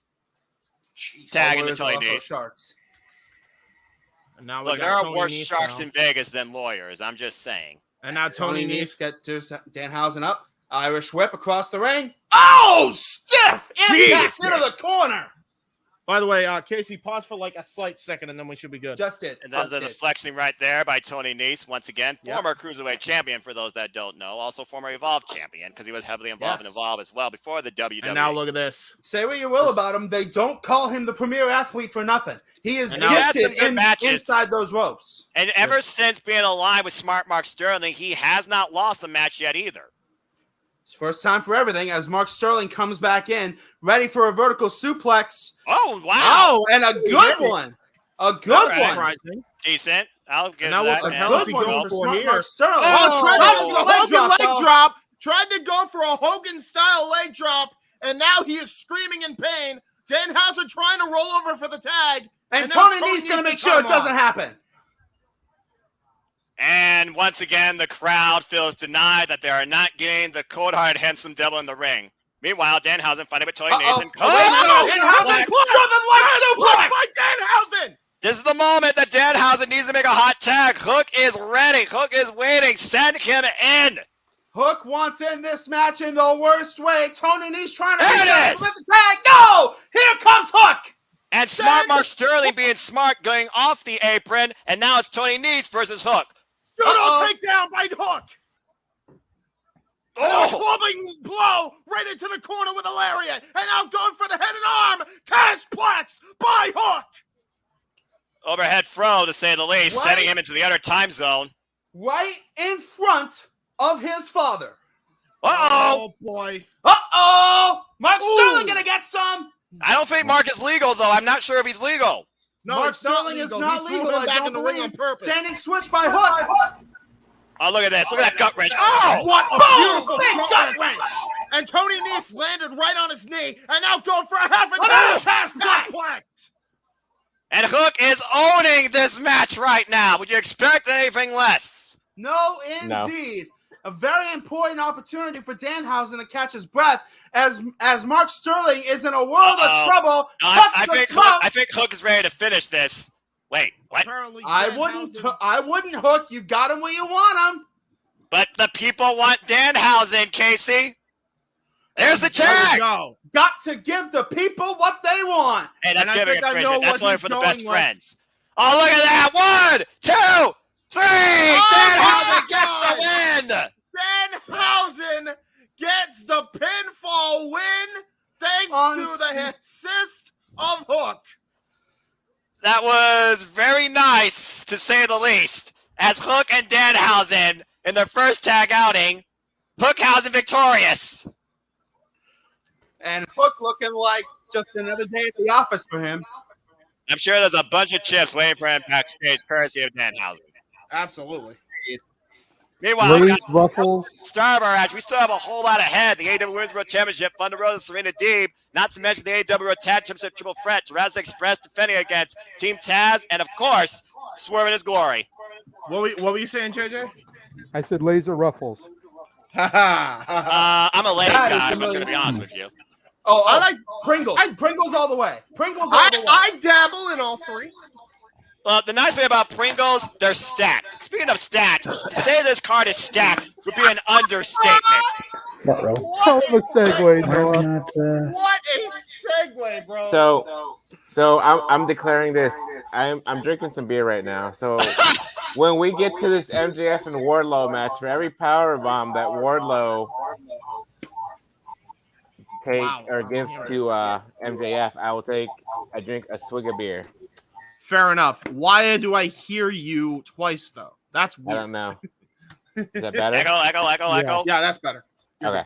Follow I had to every turn the radio. volume down a little Okay, bit. anyway. Maybe that's why. I'll be back, folks. I mean, right now they're talking about Heyman and Page and CM Punk, the match that will redefine AEW's future. For Heyman and Page is not defending a title. He is defending the very brand and the foundation that AEW was founded upon. Figuring that CM Punk is everything that this company is against.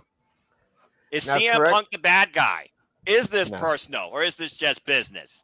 For Punk, Who's it's just, truly the best? We will find out tonight at Double or Nothing. This could go either way. Phil Brooks can say as much as he wants that this is just business. He's lying through his teeth. This is an opportunity he has craved for 8 years. the opportunity to finally prove the Voodoo Kin Mafia wrong and cement his place once and for all atop the world of professional wrestling. Damn it. Well, as we saw this past Wednesday, that right shot by him and Adam Page tells the story. Is the champ rattled? Is the champ confident? Is the champ doubting himself? Is this the biggest pressure him and Adam Page has ever faced to date? All points say to yes. Real quick, before we get into this card, Noah, are you watching this on YouTube or are you watching this on BR Live and or Fight? BR Live, brother. Okay, so you're watching the pay-per-view feed official. Oh, yes, I am. Okay, so we are all synced and ready to go, by the way, Jeff. What a tremendous week it's been in Las Vegas. Back where it all began. I will never forget the day that May 25th, 2019 rekindled my fandom for professional wrestling. I'm going to grab a couple more drinks. Be quick.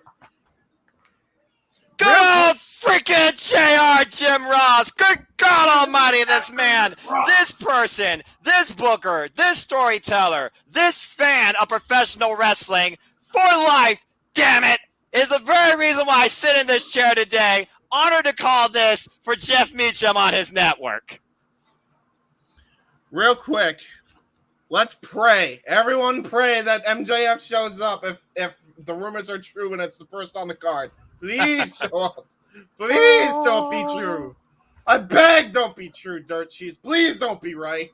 This is the reason why I don't follow Dirt Sheets on social media, folks. But you take it for what you will. Because curiosity killed the cat. Bro, I hope to God that that's the first match, because then my worries go out the window.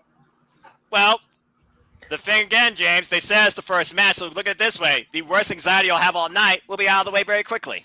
That's what I'm saying. And I don't want to say this is a work, but, you know, this created a whole lot of buzz for AEW for tonight. Well, considering that, again, there is so much that could be going on this Sunday night for so many people on Memorial Day weekend, you got to do what you need to do in order to draw the attention and the buys, too. And this is definitely going to be the most memorable pay-per-view in AEW's history to date. Real quick, really considering they are live in the theaters, I sense another record-breaking moment here. Yeah. As the FBI anti-piracy warning comes across my screen. Indeed. And by the way, Jeff, are we off? We're going live off of Twitter and Facebook, right? There you go. So yeah, if you want to see us, go on YouTube.com. I'm going to Do grab it me a now. beverage. We're going live off Twitter and Facebook. You can only catch us on YouTube now. There's 5 channels, so it shouldn't be hard to find. We'll catch you then. Do it now. And there's the pyro because, gentlemen, it's Sunday night. You know what that means.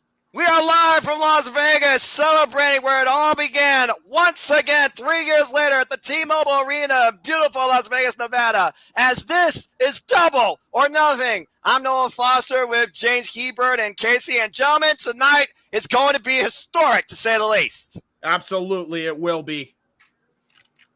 And thank you for everybody that's joining across all social media platforms that we are able to send this to you live, to give you our live fall watch along commentary and reactions. Shout out to everybody in the chat and everybody here, of course, on the stream, including but not limited to the Renegade JJ Williams, the leader and producer of this grand stage, good old JM Jeff Meacham. And of course, he's just happy to be here, and he's also a high roller and a big baller. I'm talking about Big Baller G. And we are just now getting underway as we talk about DraftKings. Gamble responsibly, folks. But tonight, if you feel lucky, put it all on black, let it ride, and see what it brings you. Are we ready to go, boys? Because I'm ready to go. Well, she's talking about DraftKings. I think you already know how I stand. And again, good luck to all near 160 of you in my AEW All Elite Predictions League tonight. And thank you for tuning in. Bueller, 1, 2, 3, 1, 2. We good? Well, your microphone that you're trying to speak into is not working, but you can try 1, 2, 3, 1, 2, just 3. connect your audio on settings. Am I not coming in at all? Can you not hear me? I can't hear you. Oh! Yeah, we can hear you. Just the microphone, unless you're using the microphone as a prop. Guys, let the booze ring. MJF's music playing. Let's see. I am way behind on this feed, whatever it is. Jesus. Please be here. We're going to see what happens here in a moment. Yeah. This is nerve-wracking. It is. Oh, boy. No. I have a feeling they're gonna skip it, wait for Wardlow to come out, and then he's gonna come out and attack from behind. You were saying Oh, here he Thank is! God. Here he is! Jacob Holy Friedman fuck, thank has God. arrived at Double or Nothing in a Oh. foul mood. God damn, thank God. Wow. He made What it. is it safe for me to say dead man walking as he bears the 100K Dynamite Diamond ring? I think it's even safer for you to say, "You done it now." You Oh, gone Lord and Almighty. made a And the big fan with the "Where is mistake." my money" sign being shafted out of an autograph signing. But also, guys, keep in mind, MJF, despite his recent record, he's won 10 of his previous 14 matches. As the asshole chants right now. Hey, look, there's Pineapple Pete's cousin. Oh, you mean Salt G? Jesus. Bryce Rensburg, the official for this first match, as MJF takes it all in, for he is better than... Up yours. It was a work. There you go, folks. I think that gesture right there just showed you y'all got played. So And now we just wait. so everybody, while we're doing the intros for this match and everybody's actually paying attention here, I do want to point out a promotion that JJ and I have decided to run on the Jeff Meacham Network and the Casa 18 Studios, and I'll go ahead and get it typed in here. But if, and that is a big if, we can get to $400 in donations this coming between right now and June 30th, the end of June 30th, on PayPal, be it Renegade JJW or underscore PayPal.me/Jeff Meacham, JJ, the Renegade himself, will take clippers to his own hair and shave it all off. Wow. That's bold. So let me go ahead and fix that so it actually stays on there. There we go. Meanwhile, Warlord is being escorted out by AEW This- security and staff. And again, JJ's not cut his hair like that since he mentioned the Wardlow haircut earlier. This is gonna be interesting. But this is totally bald. This in this case, and yeah, this. I'm so glad Max showed up. God Almighty. I knew that. Come on, guys. It's Maxwell Jacob Freeman and Jeff. You would know because you've been in the business. How much of it is usually a work? Exactly. There you go. I just have to 28 wins in his past 30 matches, folks. Warlord with a 50-8 record. As you were saying, JJ. I was just gonna say, considering where I'm watching it off of, I'm severely behind you guys. I cannot adjust it. Don't worry about it. I'll just try to chime in where I can here and there. Yes. Sounds good. Yeah. That's more than fair. Jay and I are on the same feed, so at least he and I are in the same boat when it comes to the reactions. Yeah, Wardlow is just walking out the entryway. Yes, same with us. Same with me Yeah, over here. that's Yes. fair. Warlord just literally got unhandcuffed on Yes. his left wrist now. Let's talk about it, gentlemen. A must-win situation for both guys. We covered it earlier on the pre-show here on JMN. Wardlow has to win this in order to be signed by Tony Khan and AEW. MJF has to win this because he needs to be getting wins to get in contention for the AEW World title. It is a must-win situation for both men here, as Maxwell Jacob Friedman is now scared to death on the outside. But you also got to consider this, James. He has made Wardlow's life a living hell. Not just the past few weeks, but literally since his tenure in AEW. Tonight, Wardlow is looking for resolution, revenge, and redemption, and becoming a free man. And YMJF should be, in your mind, the next challenger for the AEW World Championship. Wins and losses do matter, but at the end of the day, this isn't about just money. This is about momentum, too. And here, bell rings, and here we go. And all the momentum right now favors Wardlow.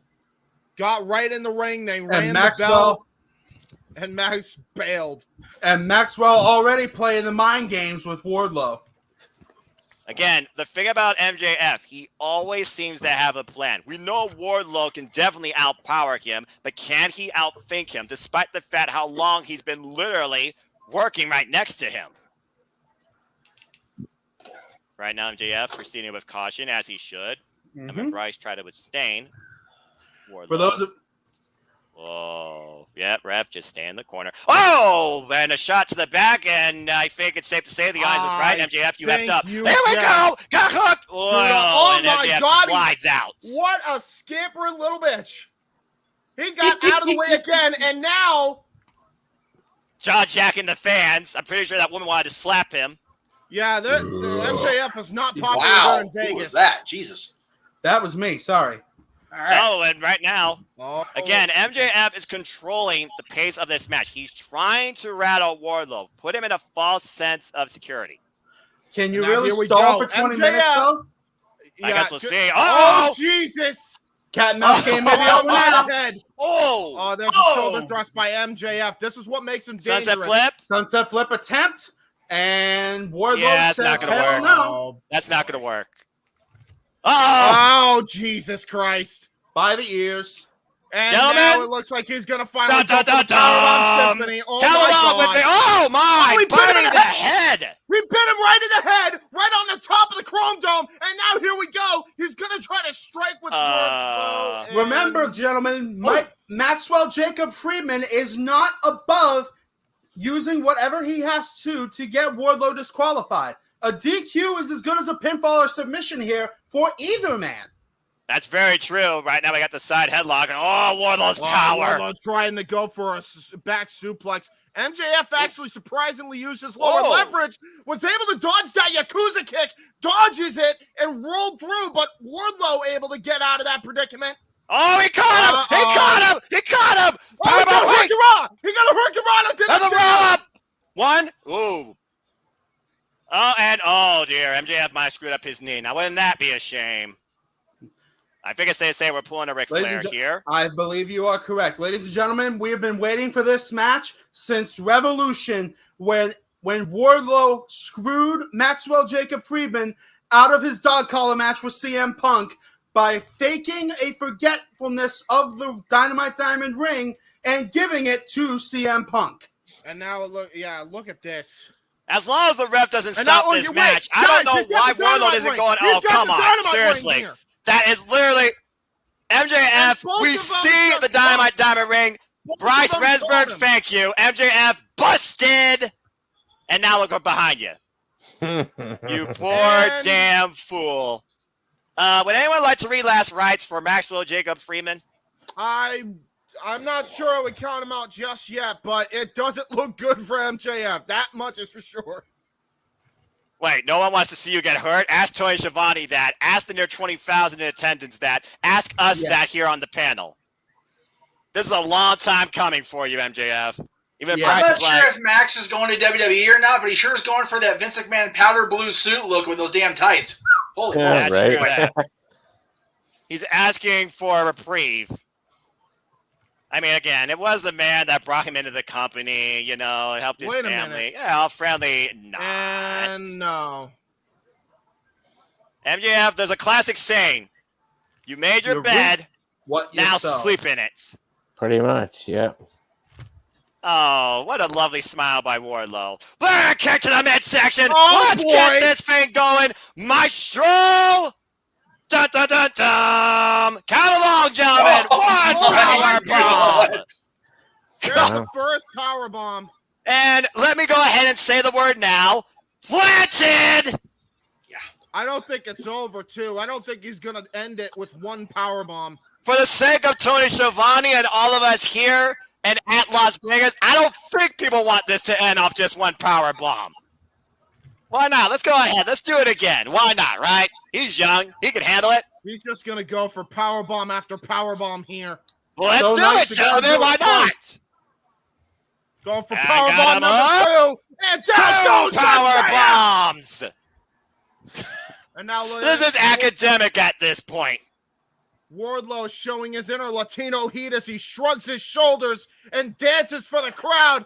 going for another powerbomb, perhaps at request of the crowd. Is it safe to say this is Tony Schiavone's happiest moment in his life?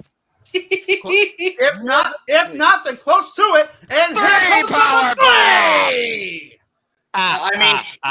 He's married to Lois. You gotta have some happiness in his life, right? And you know what? If I ever have kids, this is the Sesame Street I would actually show them. Kids, count the power bombs along with Wardlow. One power bomb. Now we are. I love Fred Wrestling. Oh, wait a minute. 4 power bombs. Rolls him through. Hooks him again. Keep going. 5 power bombs. And the cover. 1, 2. Oh my God. Whoa. It's not over. It's not over by Wardlow. It's not enough for him. He wants to. Oh no. MJF. Oh no. This isn't enough for anybody. We need at least a perfect 10, I think. I'm gonna get drunk. And I'm gonna get drunk off of this one match. Right? You do this to yourself, Big G. That's why I'm straight edge. So you have done that to yourself. Yeah. And here's the question. Wait, hold that thought. 6 power bombs. Oh my God, that was a jackknife there. He released him. Now here's the question. We get 7. He's playing too much to the crowd. Is that going to cost Wardlow? Depends. It very well could. Confidence can be a great decider, but also pride before the fall. Then again, ask how MJF's spine feels after this. Oh, man! Oh, my word! 7 power bombs! And Wardlow is loving every second of this. I'm not Keep sure in mind, Wardlow recently was on the back end. Archer is digging it. Wardlow was on the back end recently of 10 plus 7 more lashes. Oh, no. Guys, He's already dead. Oh, wait. No, he's not. We got 8 power bombs. He's close to dead. Let's keep going. 9 power bombs. I'm And last but not least, gentlemen, the straps come down. That's 9. 10th one. And you know what that means? A perfect Oh, Jesus. 10 power bombs. The cover. 1, 2. Wardlow is a free man. Goddamn. That finished off the beer. And that finished off MJF emphatically, and you know it. Wardlow wins. Fatality. This is why I don't do drinking games on the air anymore. I'm not Flawless sure about victory. this, man. I'm not sure about this. What do you mean, James? What a MJF powerbomb taking symphony another has. Oh, powerbomb. look at this. MJF actually might be hurt. We put him on a stretcher. You know what? Again, Hey, I think maybe not hurt. Maybe a write-off. maybe. There you go. He honestly, he needs the time off to. Ice is back. Ice is back. That's it. Where's Brandon Cutler with the spray when you need him? Right. He only helps the super elite. You know Oh, that. I know. All right, there we go. Hey, if anybody's a lead in this company, What a frickin' beautiful masterpiece conducted by Wardlow tonight in a powerbomb symphony we'll remember forever. And that pleased Tony Schiavone. Casey and James, feel free to put. Actually, all three of you, feel free to put your names back the way you wanted them. I just wanted them to be housing for the buy-in. Nobody actually did the housing voice, so it was kind of a waste of time. But you know. Well, very nice, very powerful. That's fine. You know what? Do what you want. As the audience wishes MJF off on this best of not speedy recoveries. No. Hey, goodbye. That's right. What Did they put an oxygen max? Yeah. Yeah, they sure Well, did. I mean, again, planted for 10 power bombs, not only compressing the vertebrae of Maxwell Jacob Freeman, but definitely knocking the wind out of him. I figure he's going to be Right. short of breath for a little while. to say the He very might be least. short a few ribs. Right? Look at this. not- Look at this. God! Oh, my word. Ridiculous. I can't Eat say your I'm heart happy out, with Walter. Oh, my gosh. So does that mean MJF is gone from AEW? Like, I Who knows mean, you at this know. point, James? It's anybody's Was I- guess at this point, man. Well, here's the question: if he's not, how do you come back from that? He got spanked in the opening match of a pay-per-view. Would you expect anything less? Let's hear what Tony Well, Schiavone has to say. no, not necessarily. But the fact that we all talked about it during Tony's gonna talk to Wardlow here. It's official! Wardlow is all leaked! There you go. I love it. Definitely feel good for Wardlow. It's a happy ending. And very much earned, but at what cost? And Guess we'll find out later. as some of Savor us this know, moment, he's trying to Wardlow. make a reality. Nothing quite like a happy ending in Vegas. Anyway, And that's a rare thing in Las Vegas, let's be honest here. They say Not what as happens rare in as you Vegas think, stays in actually. Vegas. We'll remember this moment for a long time. But Wardlow truly has ascended. Congratulations. I hope not for the wrong reasons, though. he's taking the crowd. I love it. And again, the thing is, yes, I didn't expect anything less than him just completely destroying Max, but no offense, no anything, just a complete and utter. You know what? I'll call it a squash. The hell with it. It was. How do you come back from that if you're MJF? Well, you take some time off, you see if the audience forgets about you, and you come back more bitter than ever, and you stick it to the fans, too. We'll have to wait and see. But, guys, We're going right from AEW. marquee to marquee match here. Jesus. Bro, We don't you have got- breaks, guys, remember? So we're going to keep the action going as now we got the battle of the generational tag teams. It is Elite versus Elite now as the Hardys face the Young Bucks. Now, I James, need what to were go you gonna actually. My dog's been barking at the door for whatever reason. I need to go check on and see exactly what her trip du jour is. So you'll have to bear with me, guys. I will be No, back you're here fine. in I mean, it's just a All right, video just a package. short. Yeah, right. Well, go do that. James, what were you about to say? I'm just gonna say I think MJF is gone because you don't just job out your biggest, highest rated guy like that. Well, James, here's the way I see it. One, don't let Dirk Sheets dictate your fandom what you think's next. Two, you have no idea what the wrestler is going to do next, too, until it Well, actually maybe happens. not, but I mean, I know what they just did. Dude got jobbed out, clean in the middle. JJ, you have the floor, my good sir.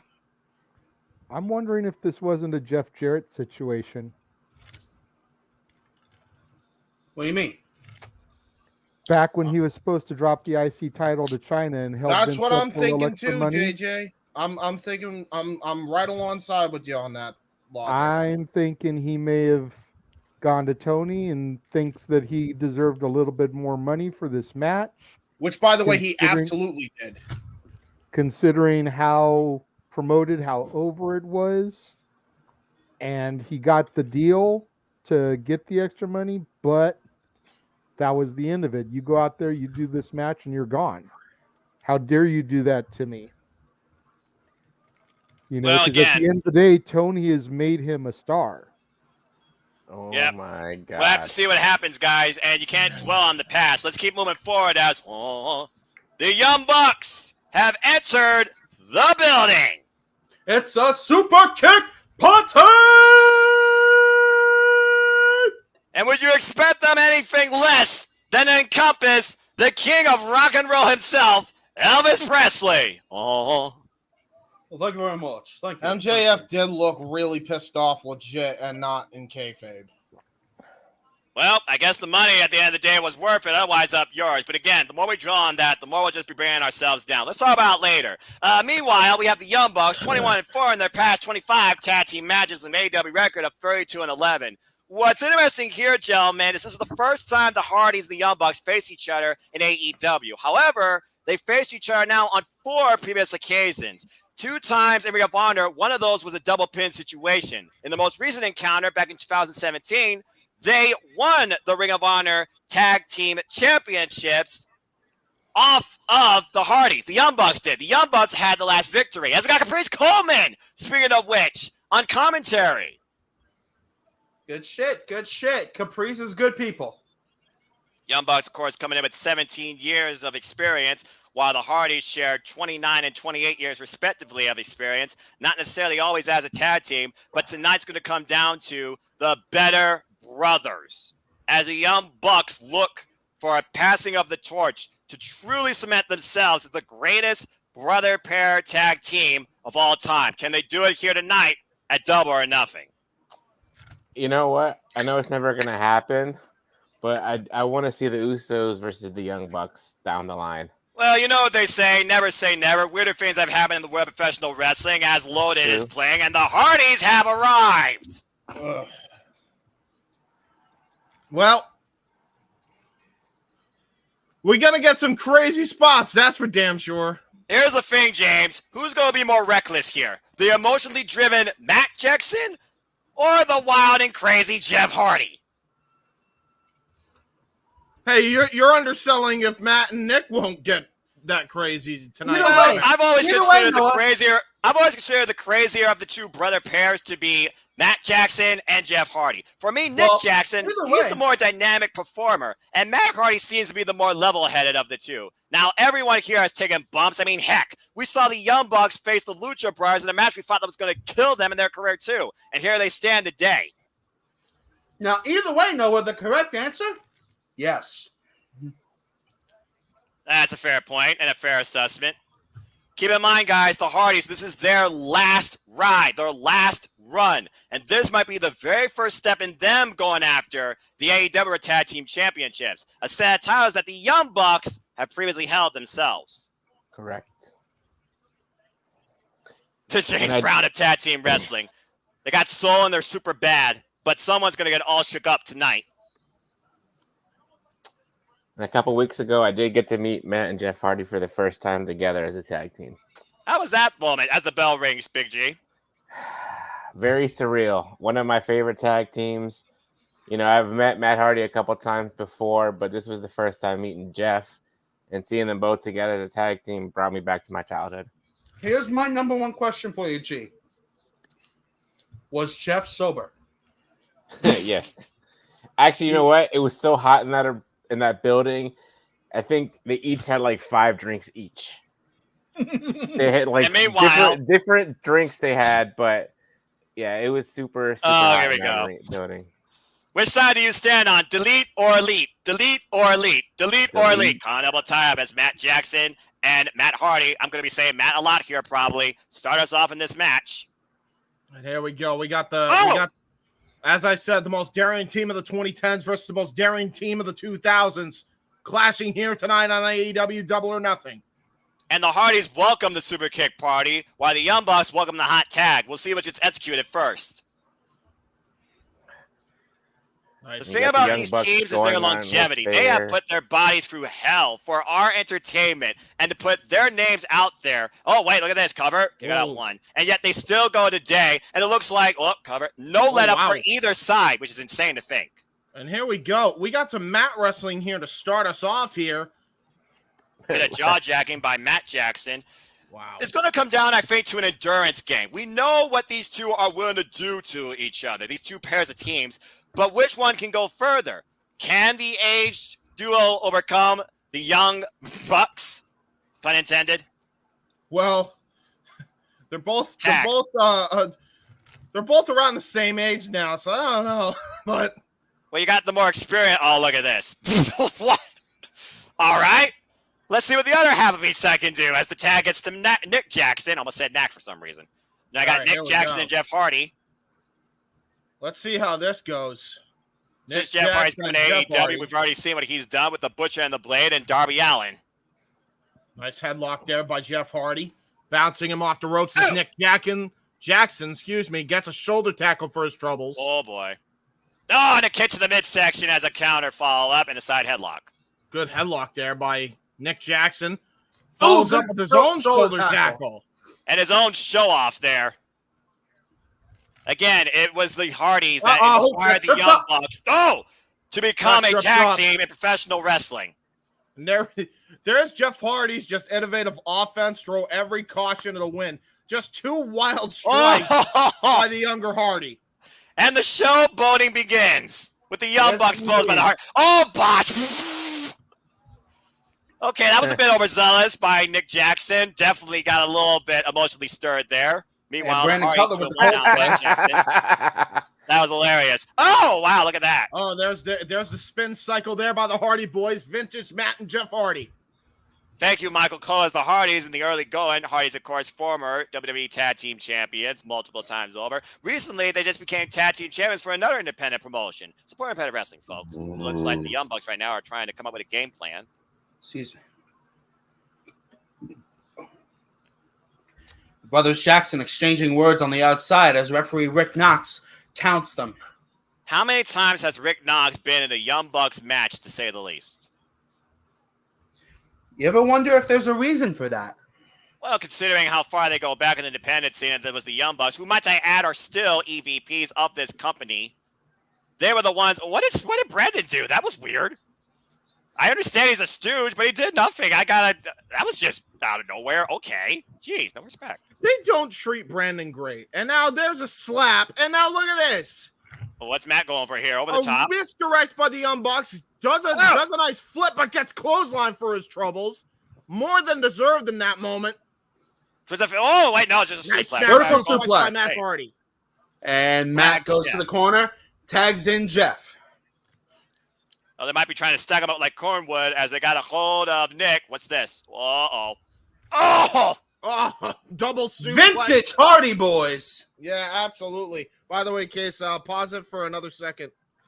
And meanwhile, there's the Irish Whip sent into the corner, and it looks like we might get a little bit of... Poetry in motion time. Here we go. Poetry and... Oh, got kicked right out of the air with an insecurity by Nick Jackson. Interception, to say the least. And right now, Matt Jackson and that back's been worked over so much up in the Razor's Edge. Oh! Super kick.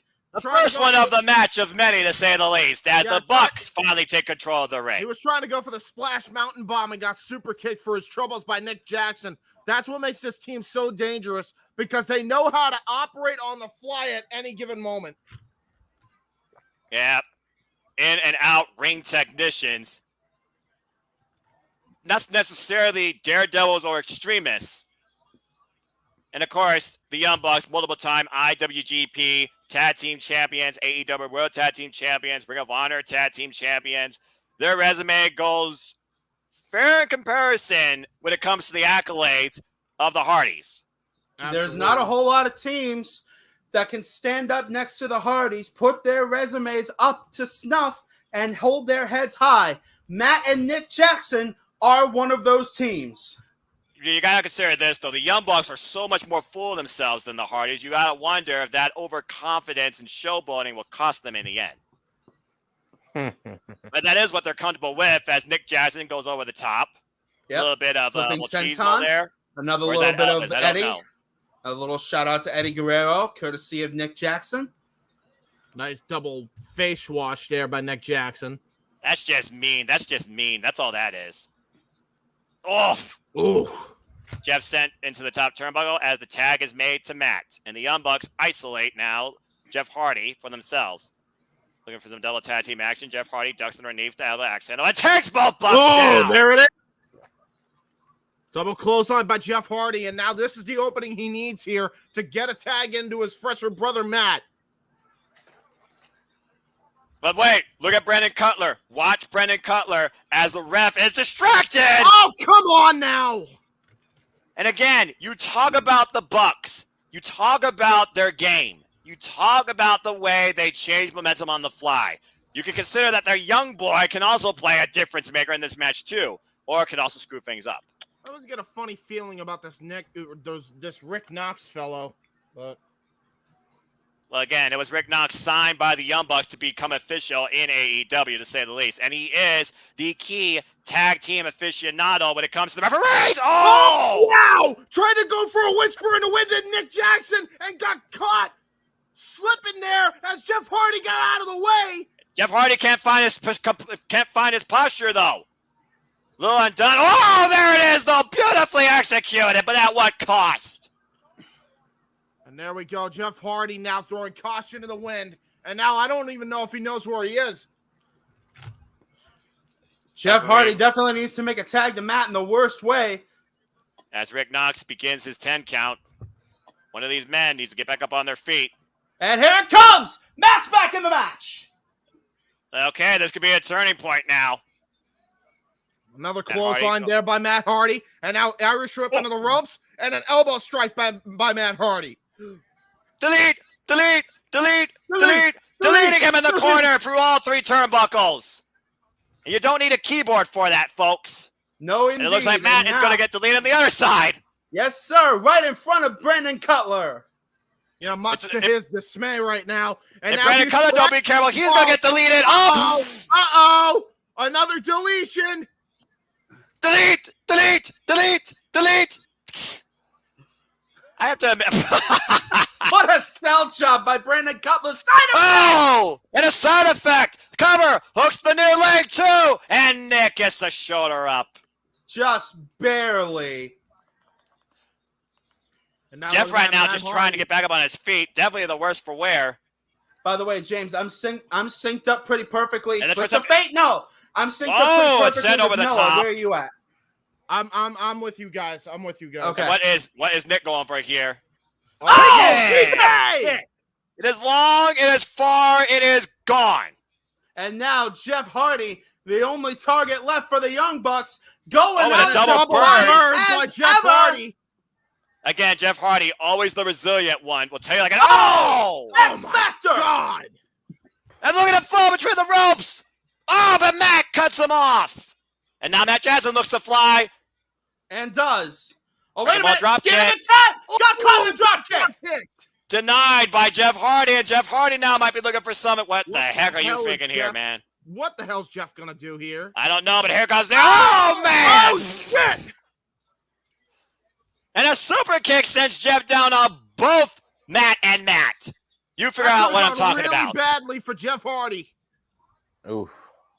Ouch. I've got a meeting of the minds here. What's going on here?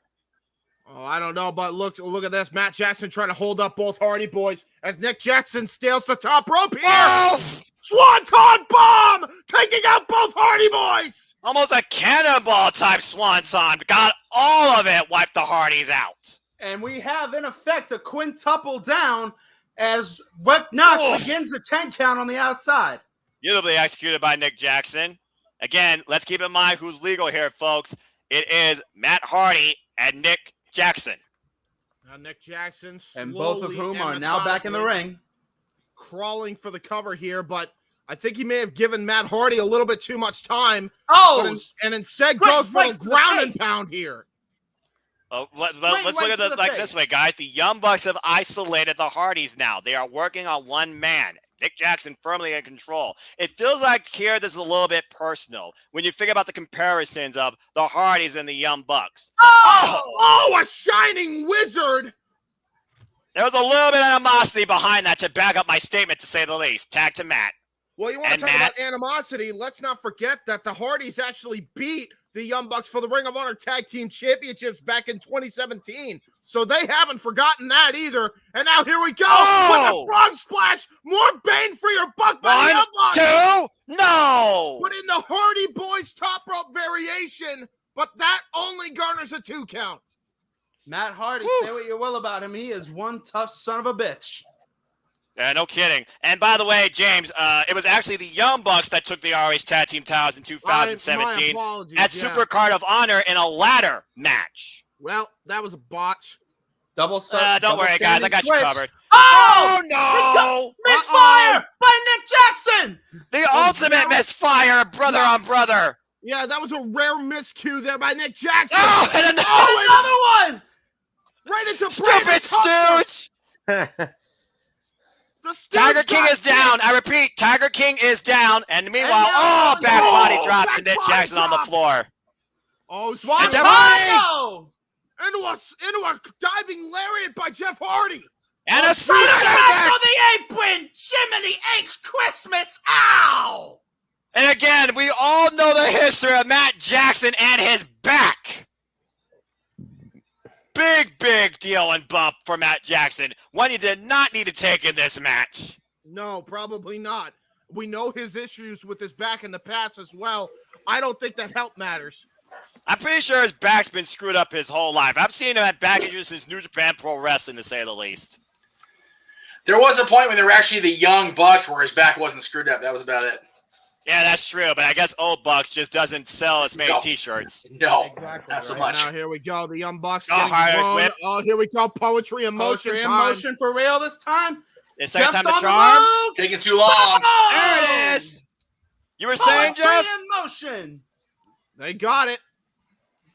And And right they now, got all Matt of it. Jackson. Oh, wow. Look at this. Jeff This. Hardy looking to go for the extreme combination. Oh, wait a minute. Face wonton, but into a catapult. Oh! Oh, Jesus Christ. Oh, man!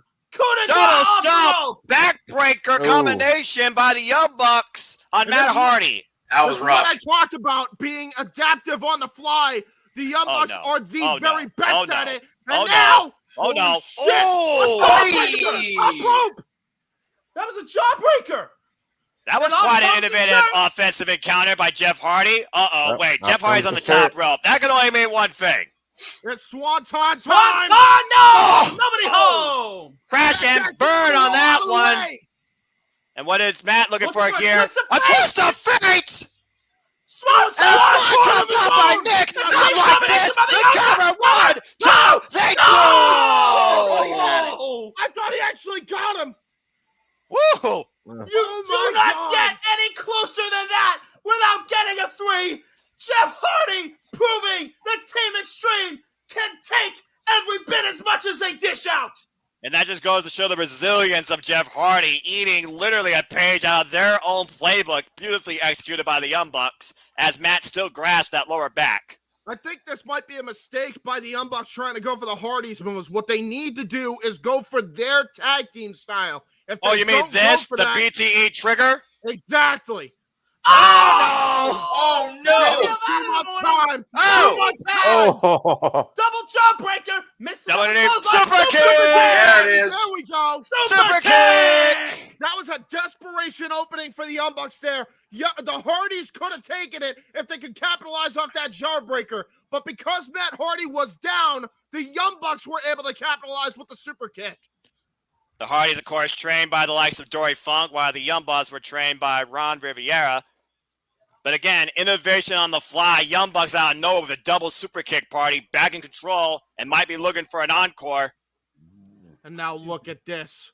Just What looking a at them like stalemate. they're old Oh, yeller. God. And now here we go, the super kick party. Super kick. Here comes the party. But look at the Hardys. Oh, totally. never mind. They're down. That was a super kick party, to say the least. They welcome it. They said they wanted it. They got it. Yeah, they got their heads damn near kicked off to the very top row of the arena here. But look at this. Are you kidding me? They're daring him to kick him again. Oh my God, that was Jeff. brute. Okay, that's gotta be it. force. Double pin. Cover. 1, 2. It is not over yet. It's not over. The heart of the Hardys will not go down that easily. And we all know the Young Bucks have a very short fuse. Yeah, no doubt. And I think they're don't count the about to get Hardys to out in that terms point of now. short fuses. Once they lose Oh, their cool, Jesus. bad things happen. Oh, you And- want to talk about bad things? Remember what Yeah. happened with Jeff Hardy's back the last time with these? Yeah, they're going to take advantage of that right now. The Oh, match come on, they have with dude. Darby Allin is going to cost him. Oh, they might not be looking at Jeff this time. They might be looking to deliver it on Matt. Hey, look, there's Elvis in the second row with Elvis. It's the Hey, skinniest hey, Elvises I've ever seen. Oh, it's better than what Elvis looked like at the end of his career. Got that right. And more people trying to imitate that. I'm like, why would you imitate Elvis when he's What the fat and hell are they depressed and doing? miserable and Gee, dying? guys, shut up for a second because look at what they're about to do. This is Oh, no. freaking nuts. What in the Come hell on is now, enough's this? enough. Oh no. No. BME on the stairs? No, They can't. no, Jeff no. will allow it. Neither will Matt. And That those would have been reinforced disastrous. steel straps. Uh-oh. That would have Uh-oh. Oh, been wait a the minute. death of Jeff Hardy. You want to talk about this? Splash Oh! Mountain Bomb! Splash Mountain Bomb by Matt Hardy, but he can't capitalize on the pin. And right now, Jeff's got a hold of Matt, and Matt now on the steel steps. Oh my God, God. these teams are going crazy now. This is getting too much to watch. No, this is exactly where it's going, where I thought it was going to go. It just took this long to get to that point. And you know Oh Rick my Knott's going to let God. this ride. No, Oh, no, you Jeff, gotta be kidding Jeff, me. please, for the love of God, don't. They're coming And now to get Hardy involved. Drops Brandon Cutler with a stiff right hand. Oh, no. Jesus, Jeff's no, to the no, top no, rope. no, no. Matt Jackson in a very pro position. Oh my God! I'm gonna Sunday steps! And a twist of fate! Emphatic on Nick Jackson, the cover! 1, 2, the Hardys have not won it yet! Are you kidding me? Any other team would have been done God! after that twist of fate. I swear to God, he's knocked out. I don't even know if he knows where he is. And another twist of fate. No. Backslide. Ooh. And a And a side effect follow-up. What the hell? He's getting back up. You gotta be kidding me. Twist of fate. Spiked him. Twist of fate from hell. Oh shit! The tag to Jeff. Matt is nowhere to be found, getting swanton bomb between Jeff Hardy's back and the side of those steel steps with no give. I don't think someone's going to give here. Jeff to the top rope again, and there's the swanton bomb and the cover. 1, 2. The Hardys have beaten the Young Bucks at Double or Nothing. Holy hell! Well, it was just about as crazy as I thought it'd be. Jeff Hardy getting a jump start to party tonight in Las Vegas in victory. Matt You know Hardy what? bleeding from the Duke-a-mania mouth. is running wild. But Matt Oh Hardy my bleeding God. from the mouth as Jeff Hardy goes through the crowd, thanking the fans for their support and loyalty over the years.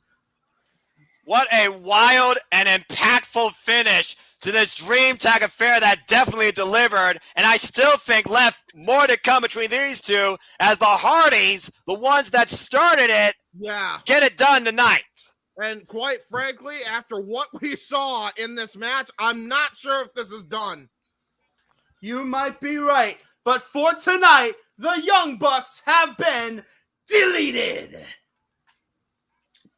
Meanwhile, we now go outside of the arena to yesterday where the Scissors Party, of course, talking about the Acclaim and the Ass Boys, they seem to be enjoying themselves poolside. The Offspring and Mr. Cock having a good time on the beach. Or on the pool, wherever the hell they are. For those wondering, this is not 2006 and this is not DX. No, but it should be. Meanwhile, what is that? Accurate. Yeah, that's the one I stand in Las Vegas, to say the least. That's why they relate to the thing at the cruise. Okay, it all makes sense now. You think? Freaking party idiots. Well, they are the son of an ass, man. Dun, dun. All right, What a let's get mess. back into the arena. Oh, Lord. Jeez. Everyone's having a fun time in Las Vegas. We're having a fun time at home, to say the least. Like, please, jeez. Dude, Tony is trying Lord. hard not to crease on Oh, commentary. here we go. Well, as we move on from Dream Tag Team action, we now go into Championship Affair as the undefeated Jade Cargill defends the TBS Championship against Anna Jay for the second time. I'm looking forward to this one.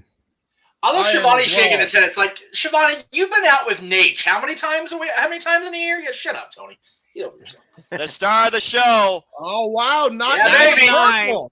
on her Not- own, has arrived, was encompassed and embraced by Brody Lee. Dark Order's Anna Jay on a 15-match winning streak. 18-1 this year. It is funny you mentioned the Dark Order, but not coming out to the Dark Order colors or her faction, which is Yeah. very part of the chorus for the Dark Order. But keep in mind, guys, when she first came to AEW, this is what she was. That's what I Didn't a say. couple members of the Dark Order just have their contracts expire and not get renewed as well?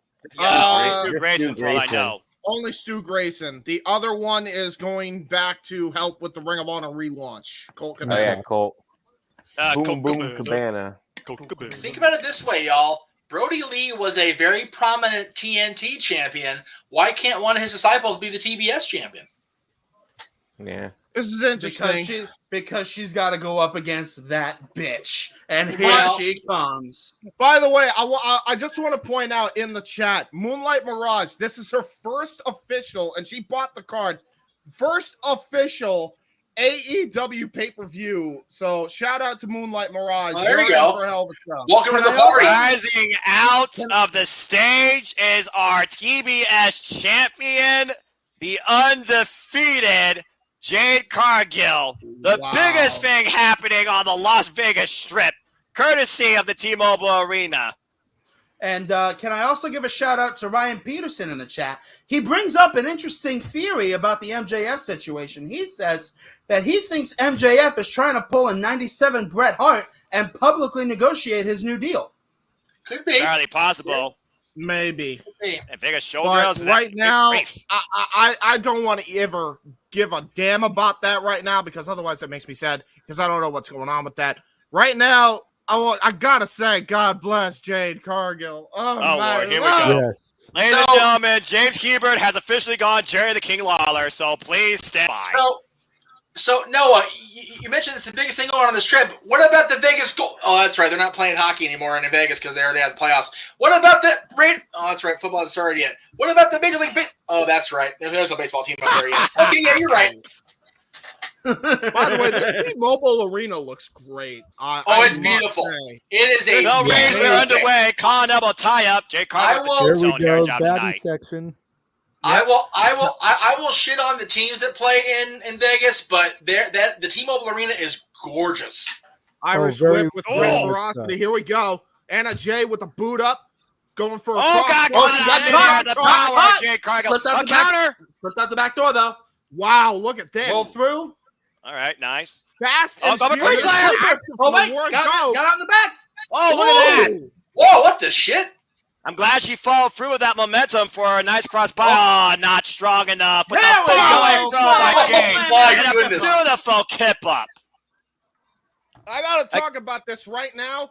That Go was for it. probably the fastest exchange that I have seen tonight. And we had the Hardy Boys and the Young Bucks go at it. Yeah. Well, again, James, this is the second time around that Jay Cargill and Anna Jay have faced each other in one-on-one singles action for the TBS Championship. There's the second kip up. Step up clothesline. The Jay power- Cargill bringing a bit of the pink and green power- tonight. Bit of a contrast in gems. the You know, power not for of the nothing, y'all. Everybody talking agility. about Jade's in-ring work not improving. Oh. No. Pretty crisp with that axe handle to the head of Anna Jay right now. Stomp to the side. She's not hitting everything as clean as she should, but guess what, people? It's effective. The strength, the agility, and just the unmitigated will to win is what drives Jade Cargill, and I'm here for it. Exactly. Again, she believes in herself. She has that aura, that confidence. She feels she has that invisibility cloak as champion, and the fact that she is undefeated. Ooh. Elbow strike right into the corner. Jade Cargill just tossing Anna Jay like she's a piece of trash. As she's now Anna Jay, of scaling course, the with top 2 rope years. here. This is I new wouldn't from Jade necessarily- Cargill, I must say. Wait. Oh, Anna and Jay might have stopped it. cost her. Anna Jay following up. I would never call James. I would never call Anna Jay a piece of trash. But with the kinesio tape on her, The superplex out of the second rope as you speak. but with the kinesio tape on her shoulder, is Anna Jay in effect damaged goods? I wouldn't say damaged goods, but she definitely is more tested. Let's keep And- in mind, since Anna Jay's come back from that shoulder injury, she's you had just- great run in AEW in her matches and has I- been tagging under the likes of Ruby Soho, Chris Statlander, and Sky Blue. I gotta say this, I'm trying to get this out there, but she actually is favoring that shoulder after that superplex, so keep that in mind. Oh! Oh, there's that leg lariat, though, that Anna Jay's famous for. Dangerous J kick, James, as she Ducks the ducks the clothesline. clothesline. Ooh. Did not not Cargill get much down, off though. of that. Got her down to a There knee. you go. Got her down to a knee. And now Jade is actually hurting here. And look at this, going for the diaphragm was Anna Jay there. Ducks the clothesline. Another Ooh, dangerous leg J lariat. kick. A hook kick, kind of. Yeah, hook kick, leg Ooh. lariat, Harlem Heat style. Did Jade or did Anna Jay? What is Anna excuse me, Jay do that? doing here? It didn't work the last time. What the This hell? may is be a she mistake. planning? Oh my God! I think she was going for a blockbuster. Holy I'm not sure crap. how much of it she caught after that camera angle, but Jade Cargill with a sense of urgency as he rolls to the outside of the ring. Yeah, Jade Cargill might be hurt. I swear to God, I just saw her land on the shoulder of Anna Jay. She is clutching at her ribs Oh. here. Boot to the midsection. Oh, and Jade Cargill man. pushed into the steel ring steps. Jade Anna Jay Cargill- taking control of the match. Anna Jay might have it, guys, because Jade Cargill's actually the most vulnerable. wait a second. The baddies are getting involved. You can't count them out. Double DDT. Outside. That's not a way to spend a day in Las Vegas, I don't think, for Red That is not Velvet a and good Kara way to Hogan. spend a Sunday No, night. not particularly. But Jade Cargill has had time to recover. Modified bicycle kick takes down Anna Jay. And she might be looking to finish her off. Got her. It's over. Here we go. Jade Cargill out. Oh my God, she almost That what a put her kick. back down. a super kick right to the diaphragm again, right to that chest. That is her game plan here. Trying to knock the wind out of Jade might actually help her in this matchup, guys. But here comes Smart Mark Sterling with a crutch. This dumbass. Of course, he has to get involved. Oh my God, you got to be kidding me. And now Oh, come on, the come on stupidest heel move ever. Like, how do you not see that? Oh, Rip? you are an idiot. well, Look at wrestling this. light sweep.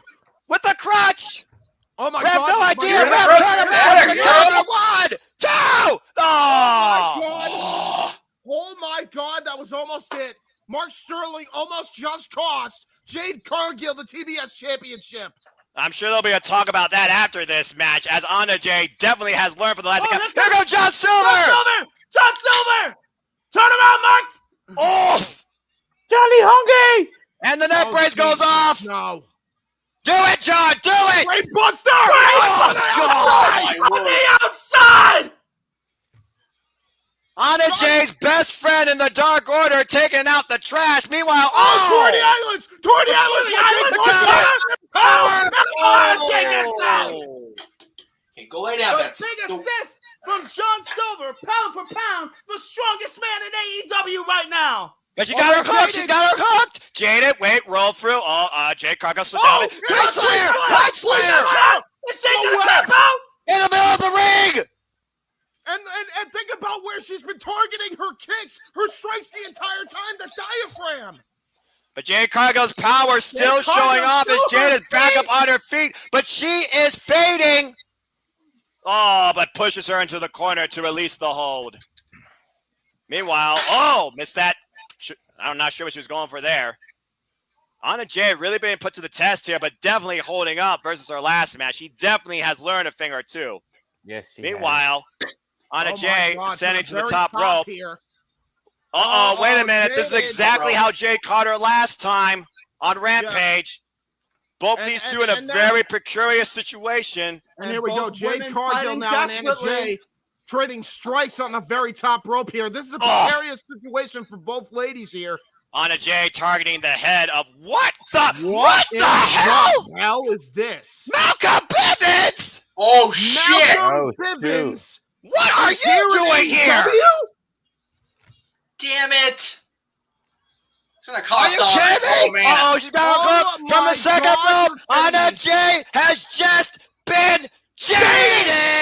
Oh, no. The cover. Cover. 1, No, 2. It is that's 31 and Jade. 0.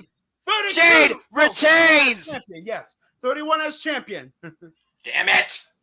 And the baddie section got a whole different attorney, it seems. Malcolm Bivens with the distraction assist leads to Jade Cargill still being the champ. And now I'm wondering what is the future of Mark Sterling A after this? 32 and 0, excuse me, botch. I don't think she's done. As the baddies got Anna Jay. Oh, this is just ridiculous. Chris Statlander! The future TBS champion, I'm calling it. Oh, Oh, my wait a minute. God, look at Oh, this. no. Look at this death The stare. numbers game is still in the baddie's favor, though. You want to talk about somebody that can match Jade Cargill for power, that can match Jade Cargill for star power, that can match Jade Cargill for confidence and a championship Wait a mentality? minute. You're looking at Wait a her minute. right. Wait a minute. What? Wait a minute. Wait, what? The fallen goddess. Falling goddess? Athena.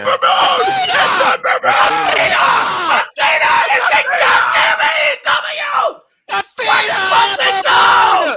Is it freaking AEW? Oh my God! I love it. I love it.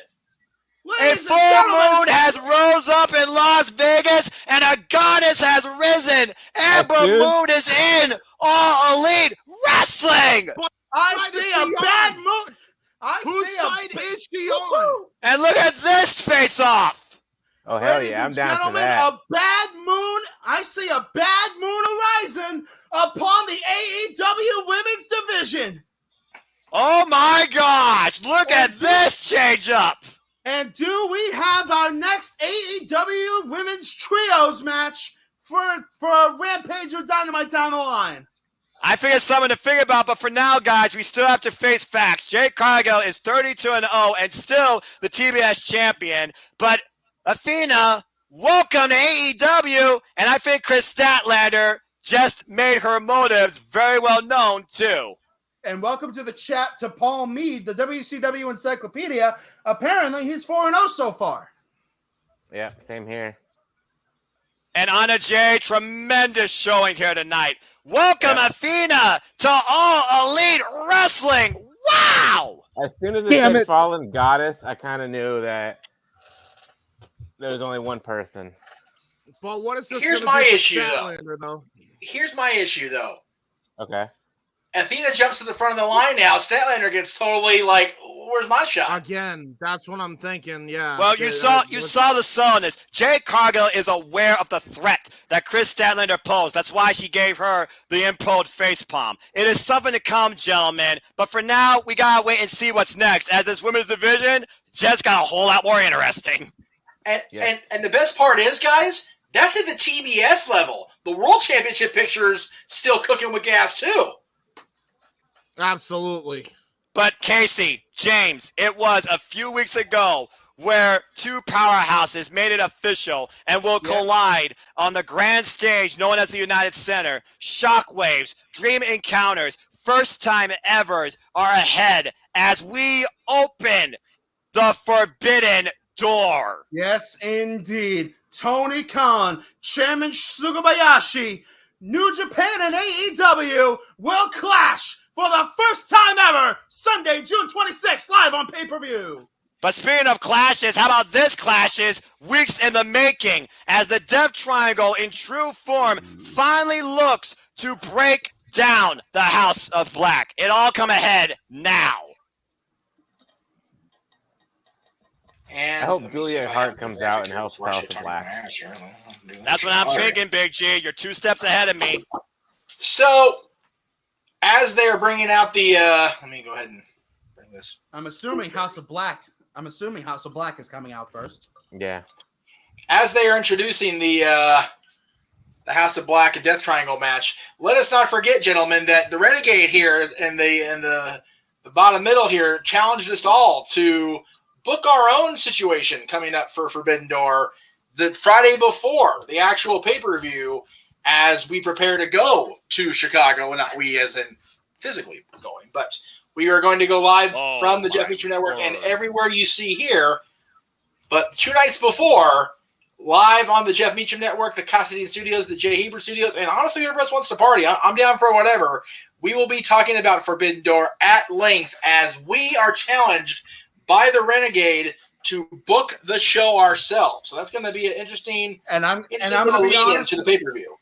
And I'm going to be honest right now, James, you are representing FTW here on this. I personally cannot even come close to touching the way you book. This is all you, man. I'm just going to do my best and just have fun with this. But James, I think, is going to win this by a mile. Speaking of winning, do you guys bet against the house where the house says they always win?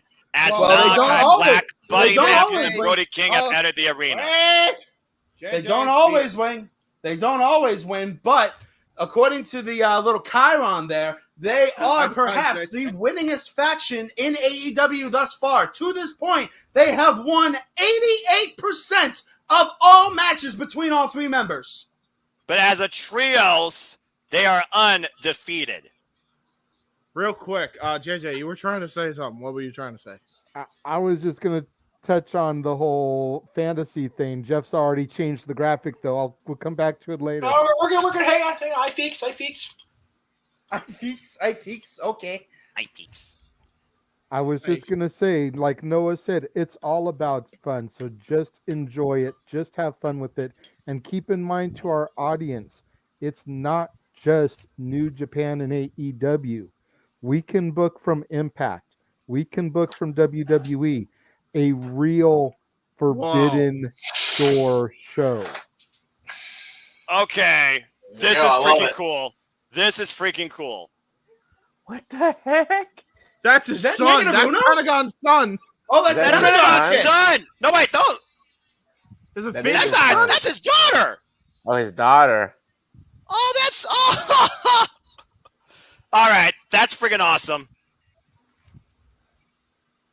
As a trios, this team has only lost one match. It was Pac who was first blinded to be humbled by the House of Black and refused to be. And then Rey Fenix, he sustained injury. And so the House had to deal with a whole different monster in the form of Eric Redbeard. And now Penta, who was blinded, but has re-emerged an even darker past. The Death Triangle is back in true full form, more dangerous than ever, and looks to humble and break the House of Black. You want to talk about embracing the past? One thing I want to point out, look at Pac's knee pads. You want to talk about going back to the past? I think we're going back to the man gravity forgot. You very well might be onto something. Insane. This match is going to be off the wall. This is judgment for Death Triangle, courtesy of the House of Black. This is going to be intense. But yet, I got to wonder, will an outside factor be involved here on either party's behalf? The bell rings, gentlemen. So, as a longtime friend and as a longtime friend of the family, somebody call Rick Knox's family, please, and let them know he's going to be okay. Let's hope so. Oh, poor Rick. Yeah, right. Starting off, Anyway, with Malachi Black and Rey Fenix. It looks like Malachi Black and Rey Fenix are kicking things off here. This is going to be a crazy trios matchup here, and we got two of the best strikers in the game right now, Rey Fenix, Malachi Black. When you think about Malachi Black and what the message is about the House of Black, he says that this was for the masses, to remind them of violence. At the age of heroes is dead. Welcome to the end. Is it the end for Death Triangle? That is the question we're going to see if we get an answer to tonight. Oh, right now, thus far, Malachi Black and Rey Fenix are pretty dead even. Counter after counter. Back and forth we go. No action into the Hurricane Rana. A T-Raris by Rey Fenix. Trying to go for the oh my! No Black Mass and a stalemate by both men. Would you expect anything less? Absolutely not. Oh, and look at this face off. Here we go. Oh, Only between these two men can sitting down, cross-legged, in the middle of a wrestling match be something the fans enjoy. Hip up. This is a singles waiting to happen for sure, and so is this one as Buddy Matthews gets tagged in, the Executioner. Oh, right into the arm too. Pushed into the corner of the Death Triangle. Oh, and it's a boot. And trying to take out both men. Trying to attack both again. Whoop. Super kick! What a kick. Super kick. And Penta gets tagged in. Yeah, that was smart by Rey Fenix because he just got his arm stomped in, and now Pentagon going at it with Buddy Matthews here. Wait, Buddy Matthews, look. Oh, wow. Penta saw the tope coming. And so did Buddy.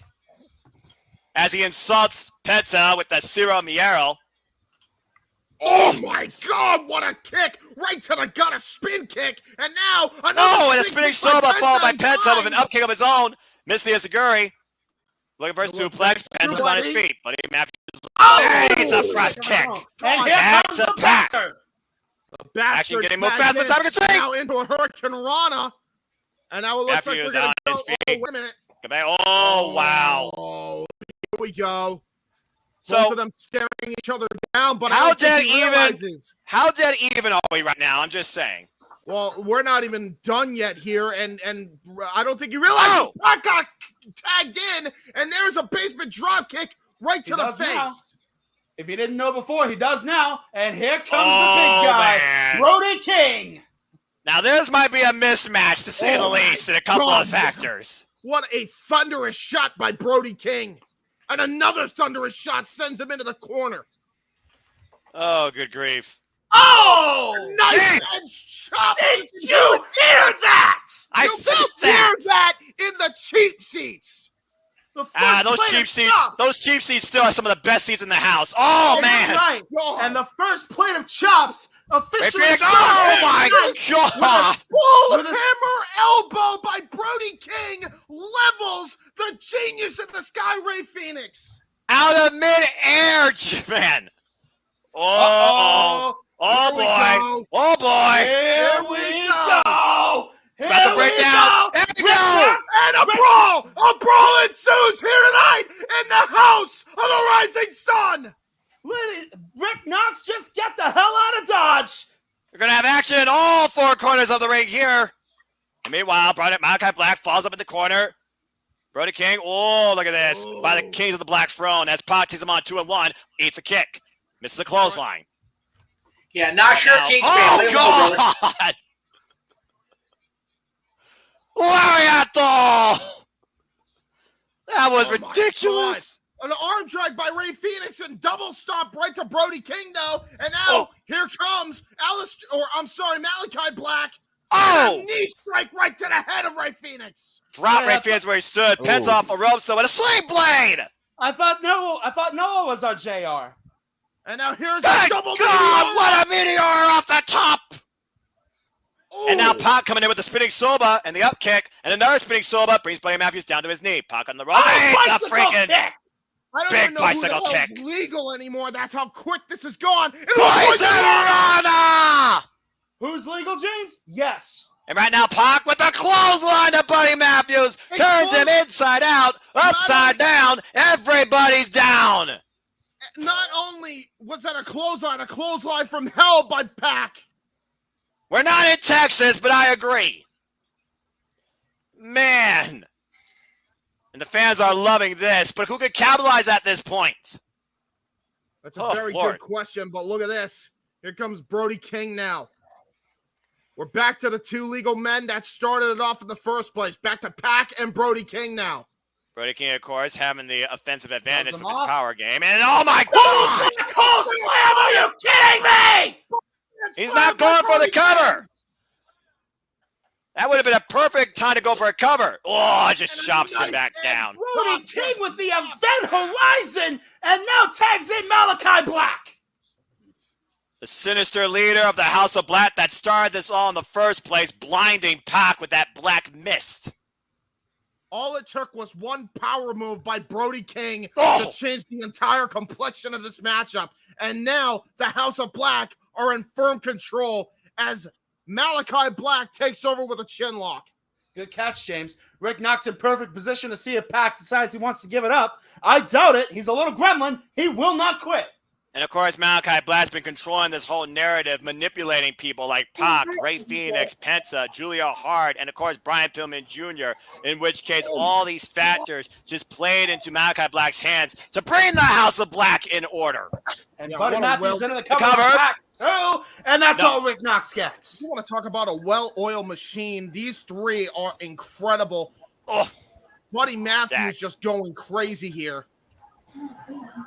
Okay. Buddy Matthews yet to have a real singles match in AEW, to say the least, too. Brody King falls up in the corner, squishing Pac. Yeah, squashed him with an avalanche splash. And now it looks like he might be going for that cannonball! Oh! Pac was able to roll out of the way. In the last possible second, avoiding disaster.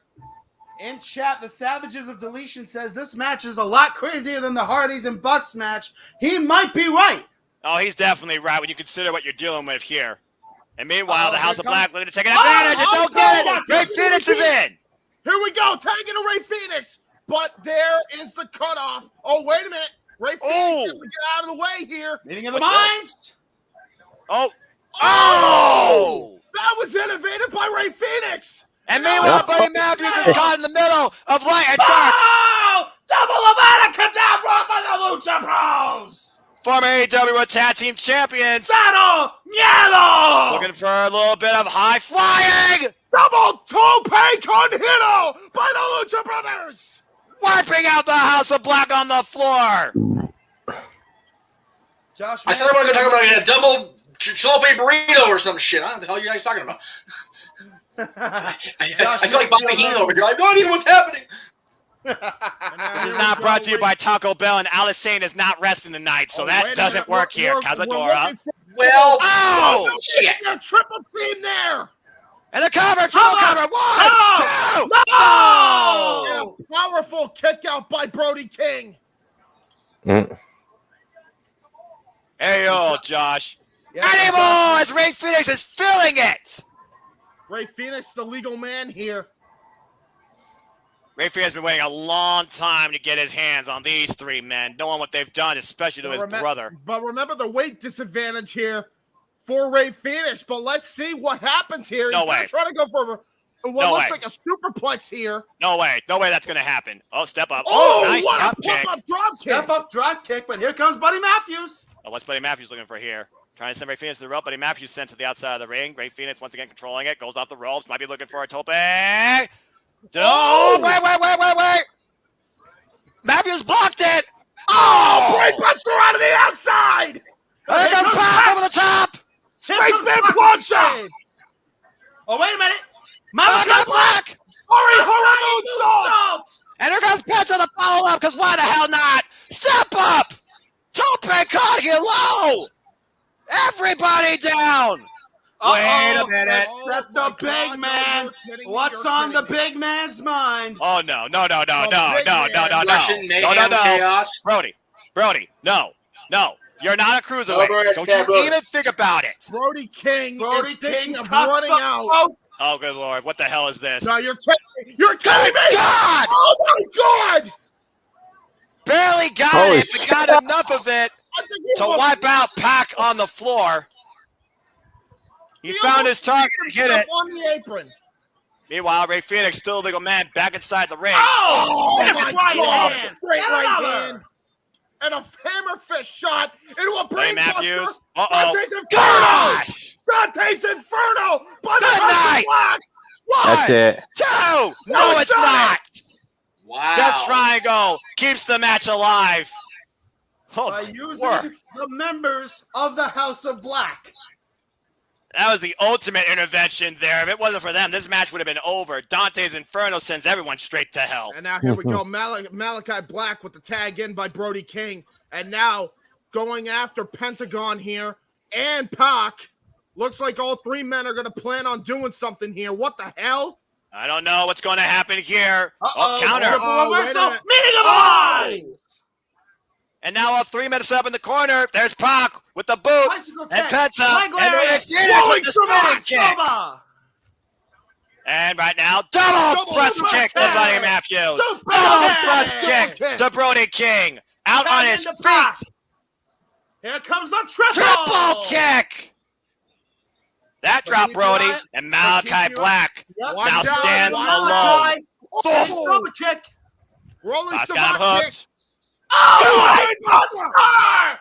Malachi Black is unconscious. The cover, shoulders down, Oh, two. Buddy Buddy Matthews Matthews with the has to save. Make the save just in time.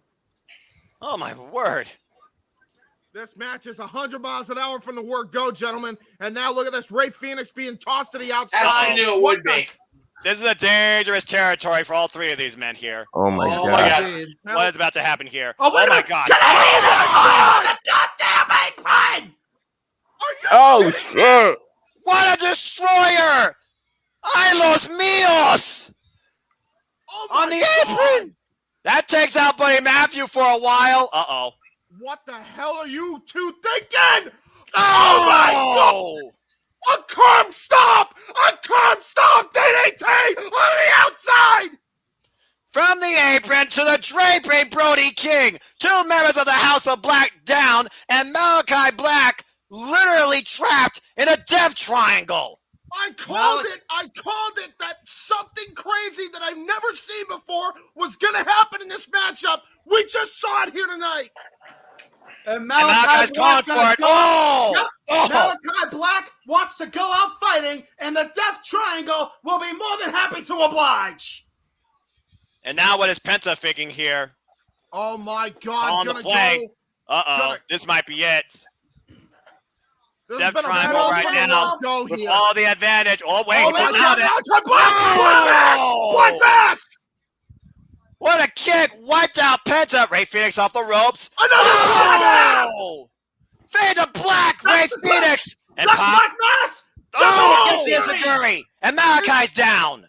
And right now we're down, gentlemen, to the very two men that started this whole thing in the first place. And we're talking about doing that. We're going into the danger zone, and Malachi Black's in the drop zone. Looking for the Black Arrow. Wait, Buddy Matthews. Trying to Dodges. play defense. Oh, it's a kick for his trouble. I am shocked Buddy Matthews is even conscious right now. Look at this. Springboard. Over Buddy Matthews. Buddy Matthews trying to fight back. Pac, of course, fights back, and Buddy Matthews off the ropes. Oh my God!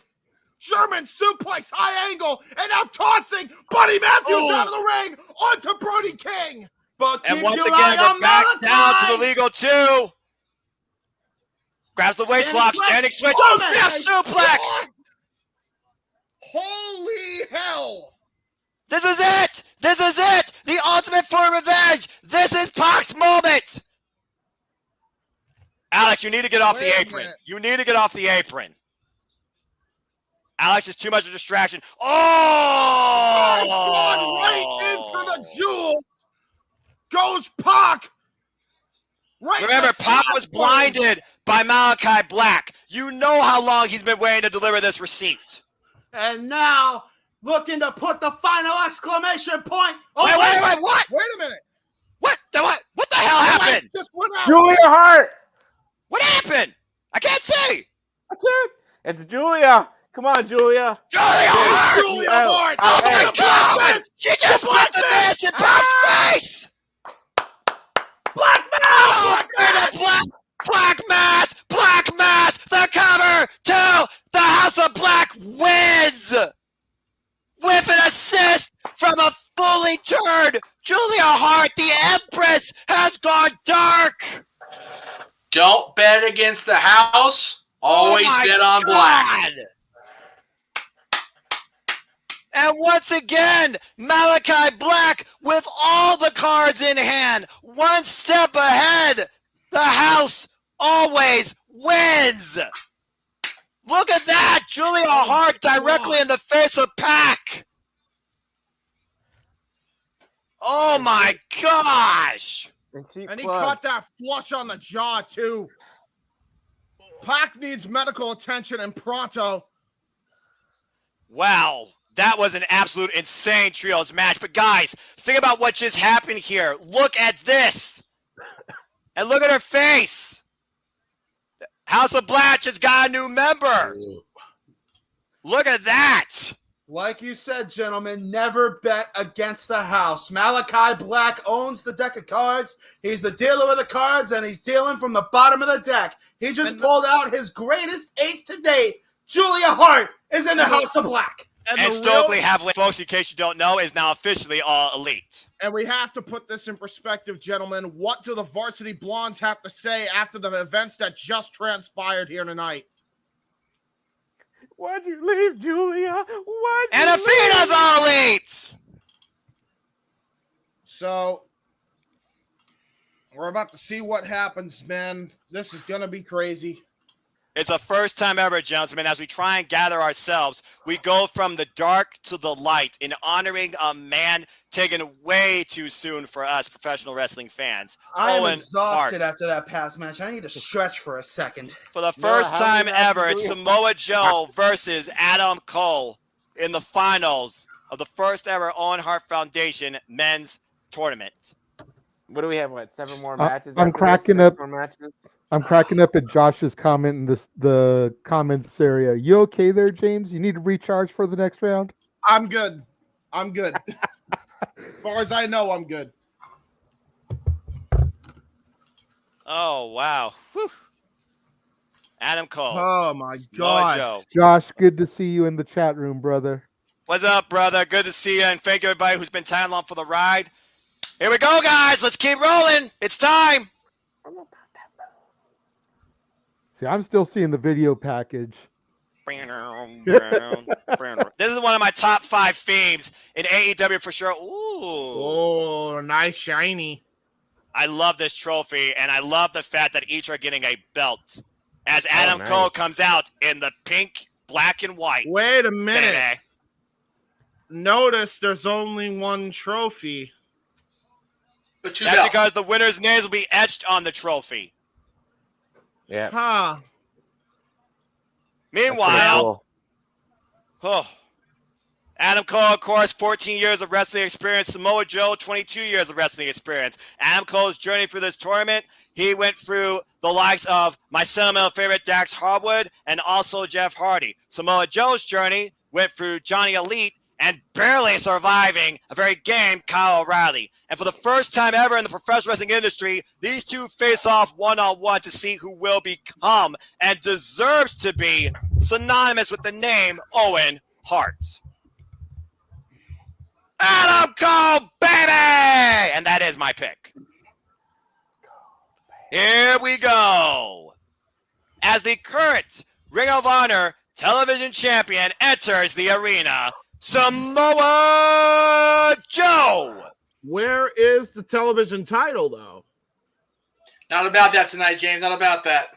Damn right, Jeff. Tonight is about honoring the legacy of freaking Owen Hart. While Joe is 5-0 and is still the Ring of Honor World Television Champion, I will not deny that. But also, I want to give you guys this perspective. Adam Cole has also held the Ring of Honor Television Championship a combined one length, 246 days. So think about that when it comes to the result of this match, too, as Adam Cole sports kinesio tape on his shoulder. Both of these men are not going in here 100% battle-tested and ready to do whatever it takes. As what the...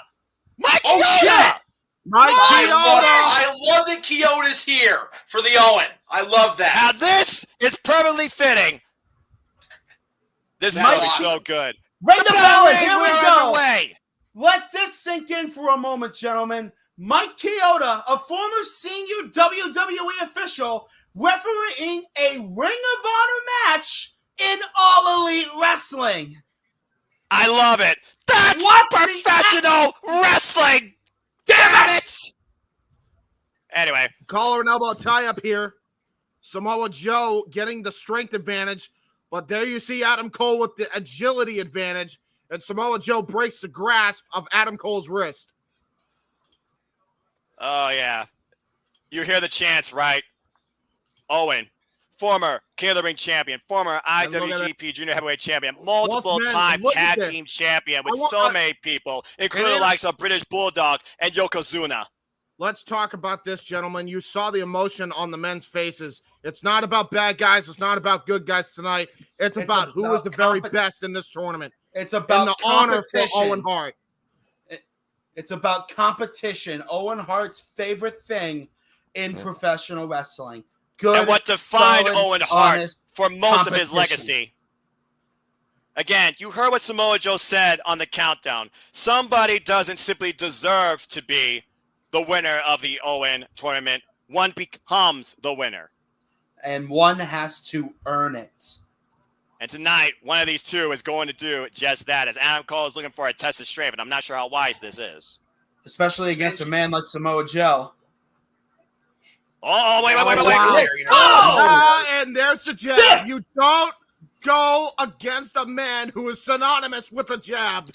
Trying to Ain't get that the his truth? wrist. Oh! Dang! Joe is literally jabbing the hell out of Adam Cole. Yeah, Joe is in this, man, wearing the It's green not- and black tonight. Not only Didn't was he jabbing him, he turned the jab into a downward punch. Do you think Samoa Joe could have had a career? Ow. Do you think Samoa Joe could have had a career in the UFC if he chose to go down that path? I think it's highly possible. By the way, The Noah, intangibles here that can help Adam Cole, though, he is a guy that adapts on the fly. He has every sort of trick in his playbook that he could use to his advantage against Samoa Joe. We've seen Adam Cole in the ring before with men bigger than him. Oh, watch this. Bam! and Sagiri. Classic, vintage Samoa Joe. You would not think a man that size would be able to move like that. Real quick, Noah, let's pause for a second, then unpause, just so we're synced up with Casey. Yeah, that's fine. And meanwhile, Samoa Joe comes into the corner right now, grabs Adam Cole by the hair.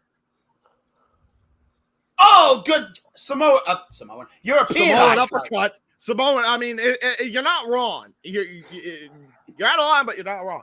I think that's Jeff's line, but I think he would agree here. As Adam Cole fights from underneath now, eats a headbutt.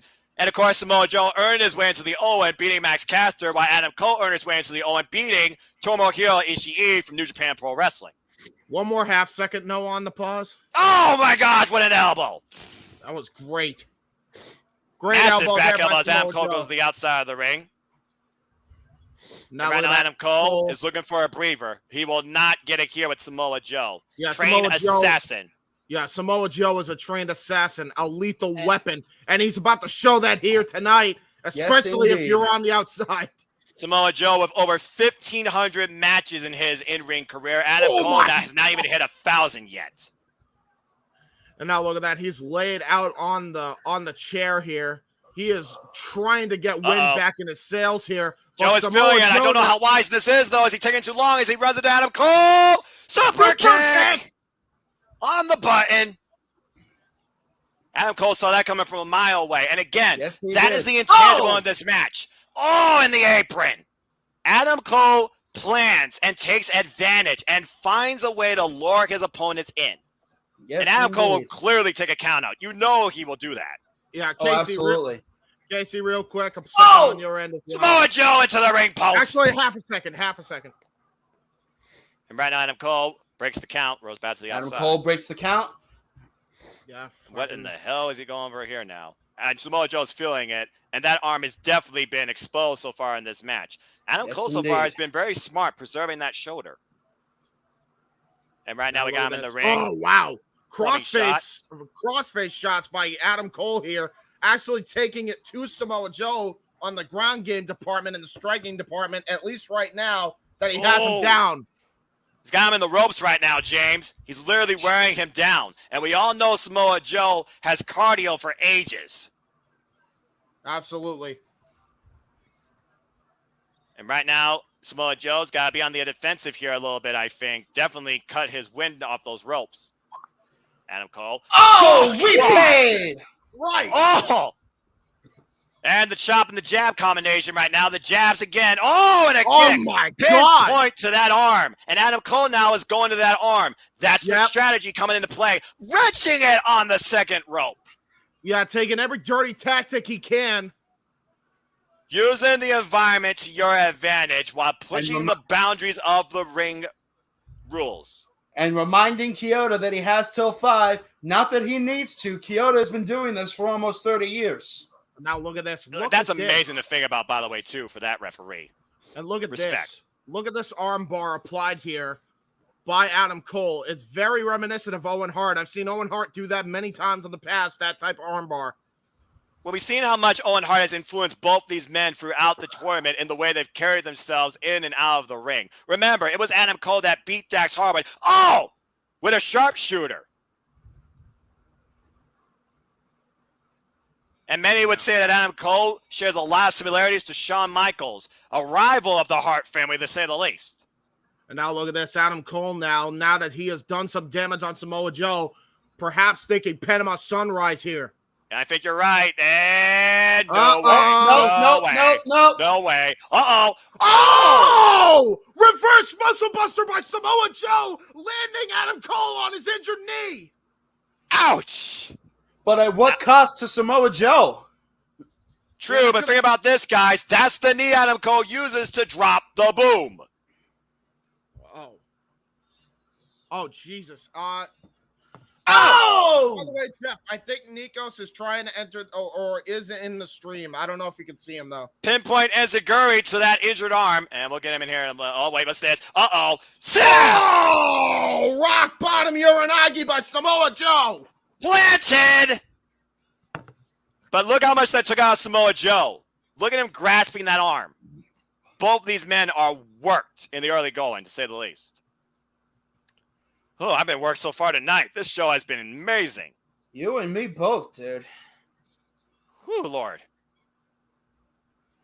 And meanwhile, the jab, back to the jab game once again. Far, never an atomic drop. Samoa Joe off the ropes. So far. Usually followed by a big boot. And this means the senton follow on that arm. Cover. 1, 2. Adam Cole gets the shoulder up. I gotta be honest, boys. I'm thinking thus far, the 6-man tag, though it probably was the least built on the card, thus far has been the best match of the night.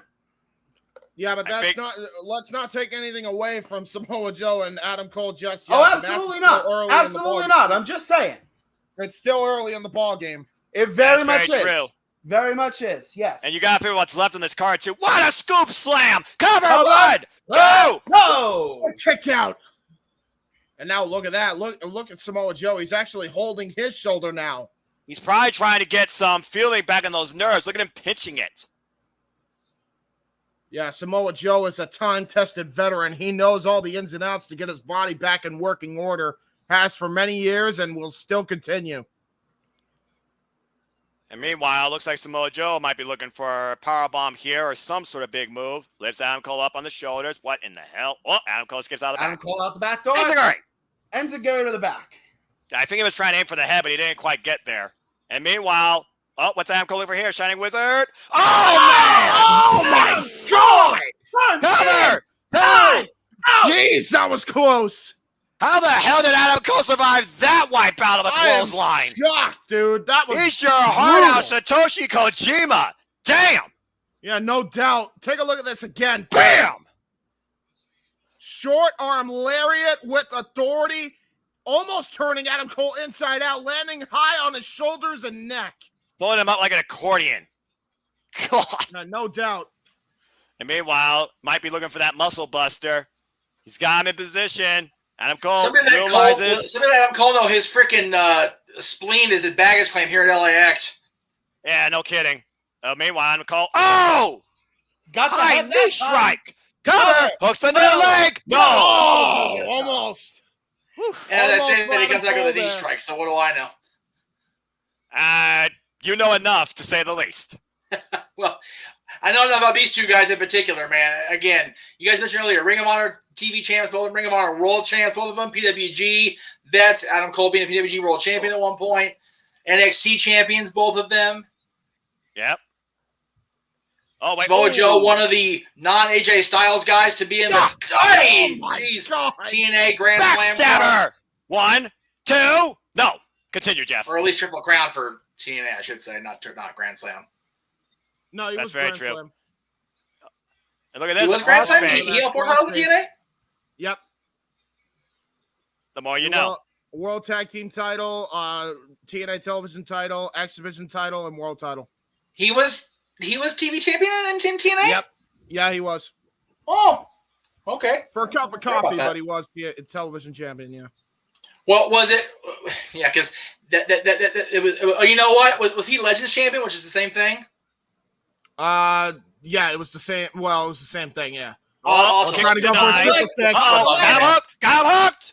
Powerbomb. Nice step. jeez. No. Immediately into. Uh-oh. STF!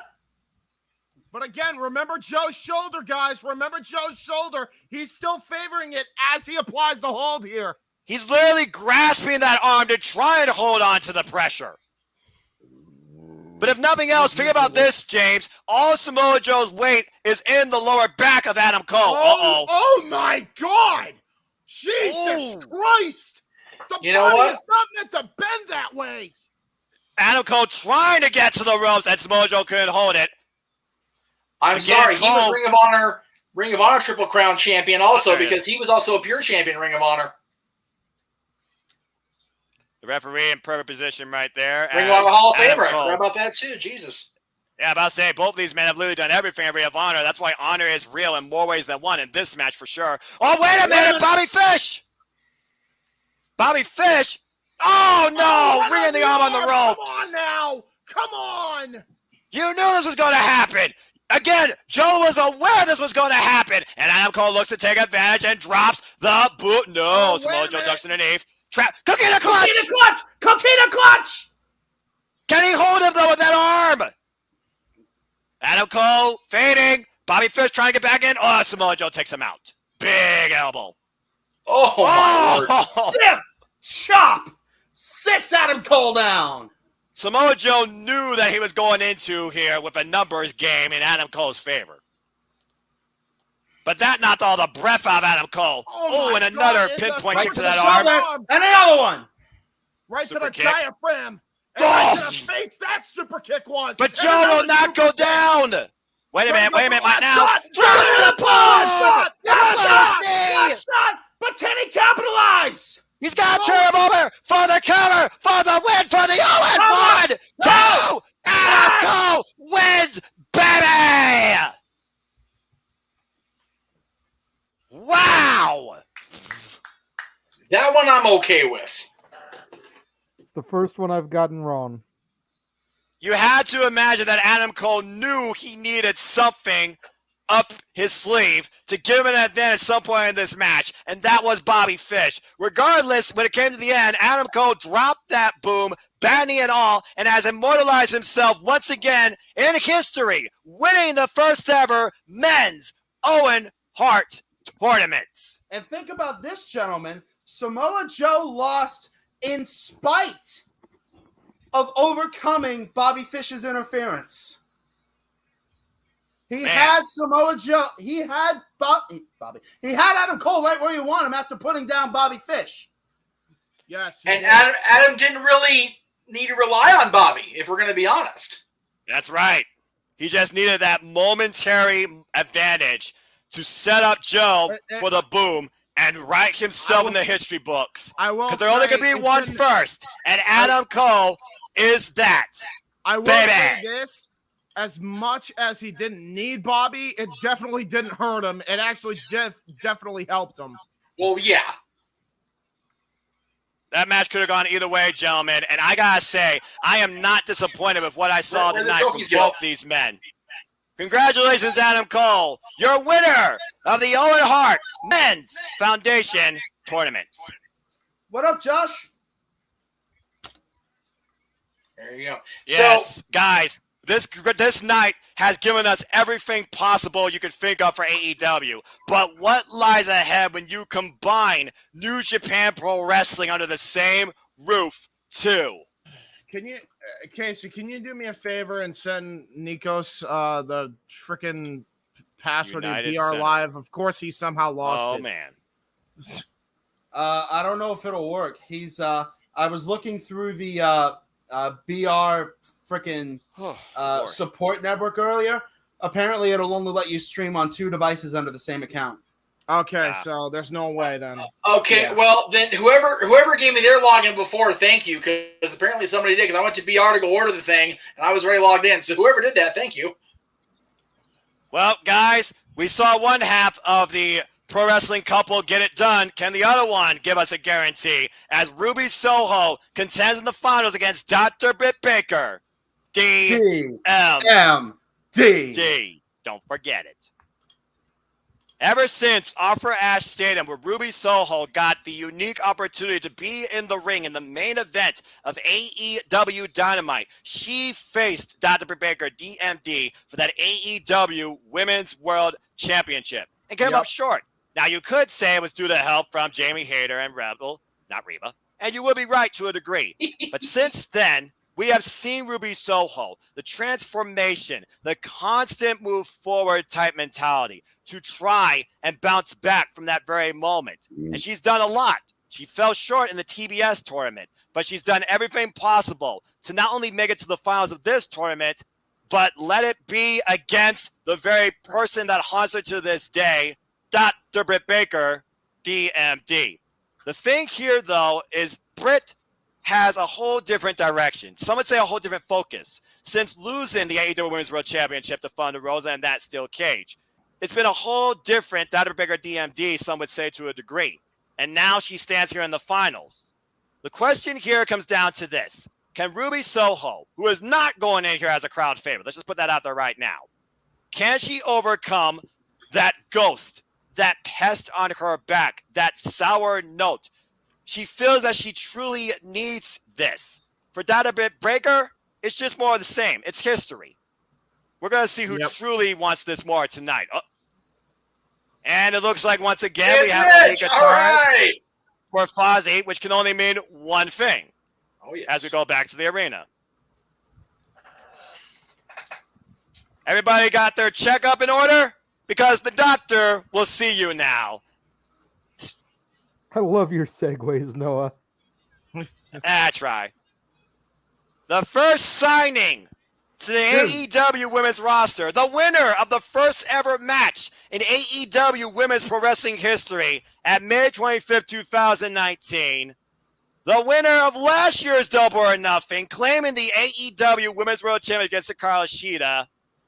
She is a dentist. She is a professional wrestler. She is all the time a focused 24/7 worker. And Dr. Britt Baker, DMD. And I got to be honest, her homeboy playing her to the ring, he's got some moves. Check out the fancy footwork. Well, you should know that's the guitarist for Fozzy. Casey.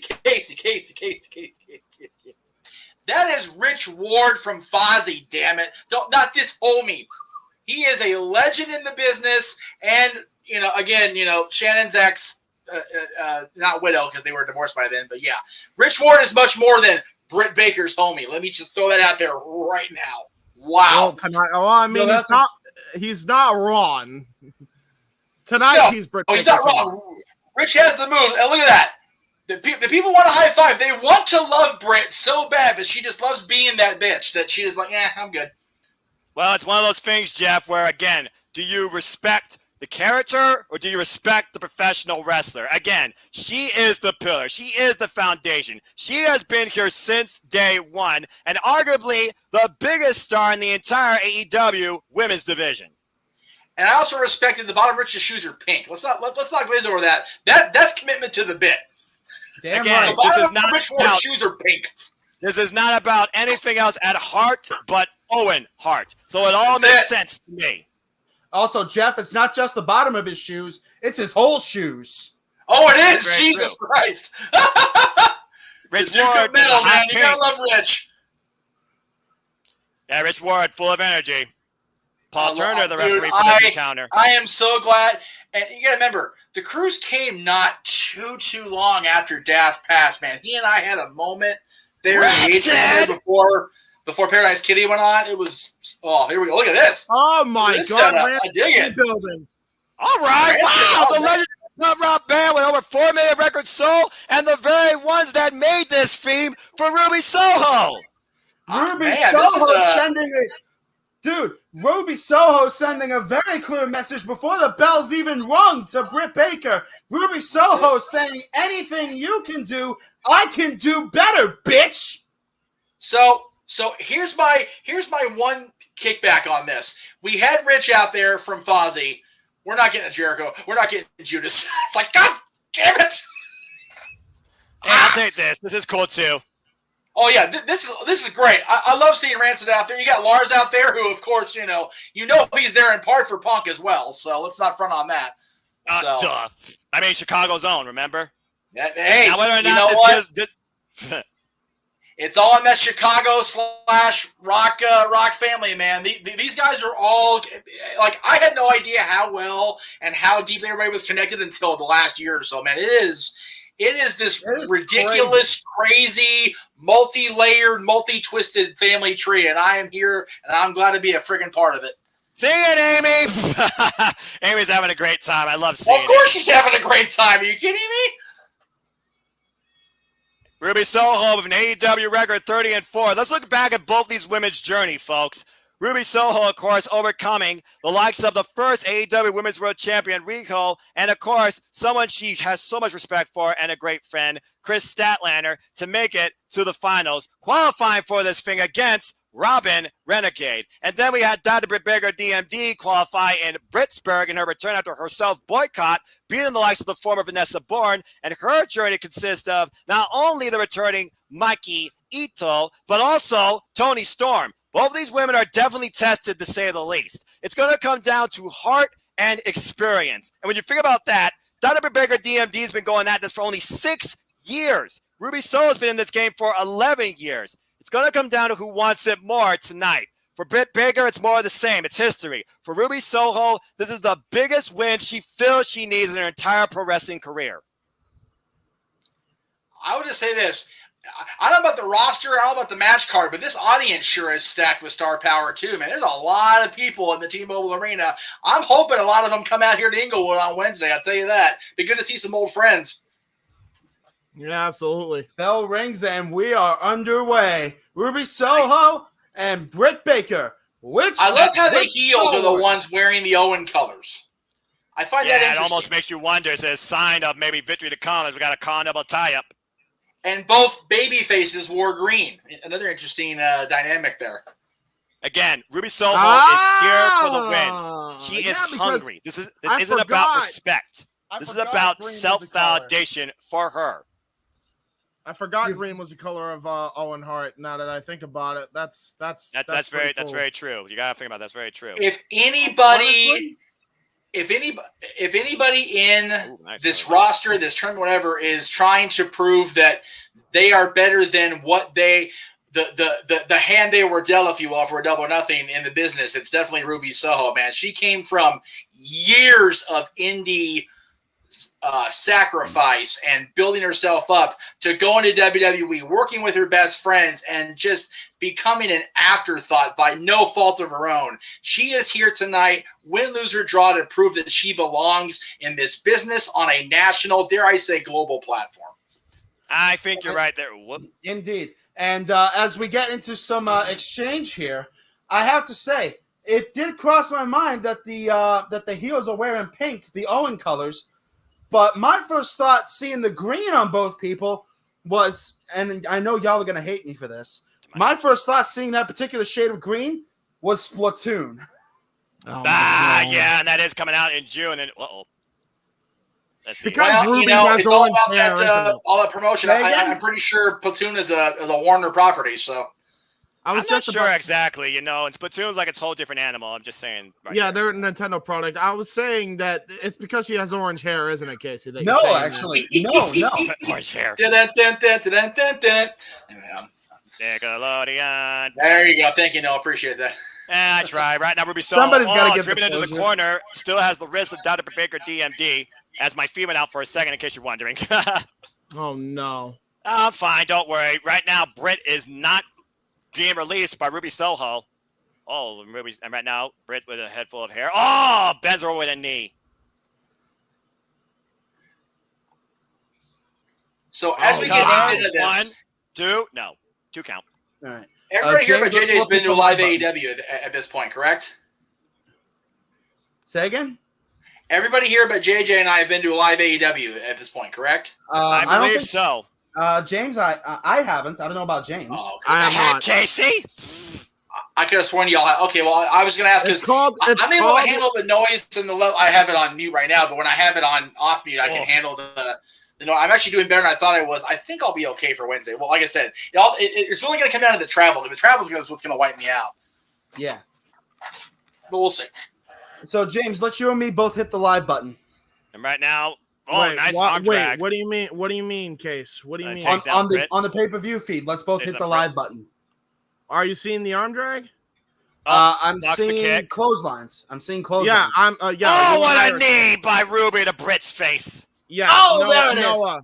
Noah, hit pause for like a second. Okay. Yeah. And right now, Britt's trying to recompose herself.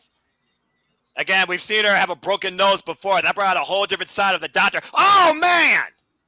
Another half a second. Drop kick from the apron. Yeah, Ruby Soho will leave nothing on turn here. Not going to win out of herself off that one.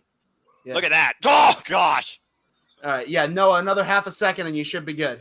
All right. As Ruby Soho tries and grasps right now the air out of her midsection, grabbing Britt. And Britt fighting back. Oh, clubbing shot. Man. And what's this? Oh, into the barricade. I will say so far this show has not felt long. It's had pretty good pace and order. No, it's nice snap suplex on the floor. Real quick, Casey, are you and Noah synced? We're about a half a second apart. Like he's like a half a second ahead of me. Oh, okay. Let me try and pause. Ruby Soho ascends to the second, and looks like she's going to the top. Oh, punches Britt. Yep. What's she looking for here? Now we're synced. What is Ruby looking for here? I have to refresh my feed apparently because. And yeah. Ruby came out hard. Now I've had everybody else. I'm okay with it though. Yeah, right. And what is this? Brings it down the hard way. The hard way indeed. And now stomping a mud hole in Ruby Soho. And Dr. Britt Baker, DMD, has a mean streak as long as the Las Vegas Strip. Accurate. Yeah. I hate to do this, but can you guys like pause for like 3 seconds because my feed will not go any farther than it's going. There's a snapshot for you right there. Yeah, I can do that. And there we go. And right now, clubbing shot to the back. Man, you can feel the anger, the hatred, and the drive to be the best coming out of Dr. Britt Baker DMD. Another half a second, guys. My apologies. All right, as Britt shows off to the audience. And Britt Baker right now firmly in control. I feel like at this point she's just playing with Ruby Soho. I have noticed, though, that Jamie Hayter and Rebel, not Reba, oh, wait a minute, look at that. Here at ringside for her. Uh-oh, what is this? Uh-oh. Foot. Oh, no. Oh, man! Oh, my God! If her midsection wasn't compromised before, it certainly is now. Yep. Further wrenching the body literally along the steel ring post. That is just vicious. And a cheap boot to the face. Report Card Radio, good to see you in the chat room. What's up, RCR? RCR, good to see you. Dr. Baker DMD, 290 days as AEW champion, former Sailor Bro Women's champion, former IWC Women's champion, Ruby Soho, former Shimmer champion, former AEW champion for 364 days. days. To the chest of Britt Baker. And former Shakura champion for 427 days. So both of these ladies have been well tested, well accomplished. And Raymond in the chat room. I actually just saw they actually had Boba Fett out on Galaxy's Edge out here last week. So definitely looking forward to me going on Monday. A week from tomorrow, I should say. So I think Casey and I are synced pretty well. Look at that bow and arrow type move right there. Red shape. As long as we're close enough where it's not detrimental to a spoiler, we're good, James, honestly. Cover, reverse the pressure. Kick out at 2. Okay, Noah, you have to pause for half a second. All right, there's a shot to the back. Not pausing anymore until this match is over. All right, let's see here. Crowd shot, T-Mobile, Las Vegas. Yep, yeah, we're good. Yep, Noah and I are synced. All right, beautiful. Yeah, there you go. Again, technology and weather can be a bitch. Oh, Yes, speaking of that, those chops. Wait, is your are you having bad weather, Noah? No, I don't think so yet. Anyway, what's this? Well, that's a ripcord. bad one. Oh my God, what a ripcord! Decked her with that. Britt Baker is definitely calm, confident, and composed. Ruby Soho feels like she is finding out desperation. Yep. Every reason to be calm, cool, collected. Noah, she's been the most dominant woman on this roster the last 3 years. Palm strike. That's a very good point, Jeff, to say the least. Again, when it comes to star power and in-ring accuracy, it's hard to challenge Dr. Baker DMD for the women's roster in AEW. She's a pillar of the company. I was just about to say, Dr. Britt Baker was trying to go for a Panama Sunrise and got caught with that palm strike Casey mentioned earlier. I thought it was Pittsburgh. I thought it was Pittsburgh Sunrise or Pittsburgh. Same That's thing. what I thought. Same move. Whatever. Potato. Meanwhile, looks like no. this gonna be Superplex by Soho. But I'm not sure who got the worst of that, considering how much she used her midsection and her back in that. Ruby Soho literally grasping for air. Britt falling to the other side of the ring. That might be the first real offensive move that Ruby Soho has been able to pull off in this match, too. You know, you guys call him the Panama, the Pittsburgh. Reminds me of something I want to bring up during our main event, but remind me to bring it up when we get there. Yeah, fair enough. And right now, Ruby Soho. Britt Baker, I should say, with a handful of hair. Oof. Ow! And some more jaw-jacking. Freaking right hand straight out of Britt's Yeah, it's going for the forearm shivers. Britt Baker. And Ruby Soho responding in kind, but not kindly, trying to build up some momentum and get back in this match. And right now we got a slugfest with these two. See who gets the better of this exchange. Crowd pretty much 50-50 on who they are favoring right now. Oh, man. Crowd in the City of Sin split down the middle. Ruby Soho building up steam and finally creates a little bit of separation. Oh! Double shot! Double down! Paul Turner, no choice but to count. 1. There we Good grief. That might jack the jaw of the doctor. Yeah, that'll rearrange your bicuspids for sure. Yeah, no doubt. Both women are out of it here. I finally synced, by the way. Jesus Christ. Fuck be our lives sometimes. Anyway. Sometimes. Let's see who takes advantage here, guys. Right now, Britt Baker might be looking for... Whoop. Wait, got it. Trying to go No for that future denied. corkscrew neck breaker. Trying to go for the no future. Roll through. First kick. Oh! Looking for the curb stop. Oh, Ruby countered it. Roll up. Trying to go 1, for 2. No. That was close. No, for some reason you're half second off. Pause. Oh, takes out the knee. Okay. And a first kick again. And right now, Britt is looking again for the curb stop. Oh, and Ruby Soho now with a kick her own. Up kick. Oh, my God. What is this? Saito? Brutal. Oh, Saito suplex. Fudge. backdrop driver. Jeez. And meanwhile, Ruby Ruby Soho Soho is feeling it. going back She to the goes to the high-risk top. district. It's Vegas. Put a gamble on yourself. Senton from the top. That'll be it. Both legs. 1, 2. No. What a strong pinning combination. I really thought she had it. And let's A lot talk of about people this, thought she gentlemen. had This it. is a lot more evenly split with the crowd than I thought it was going to be, especially after Rampage on Friday. Yeah.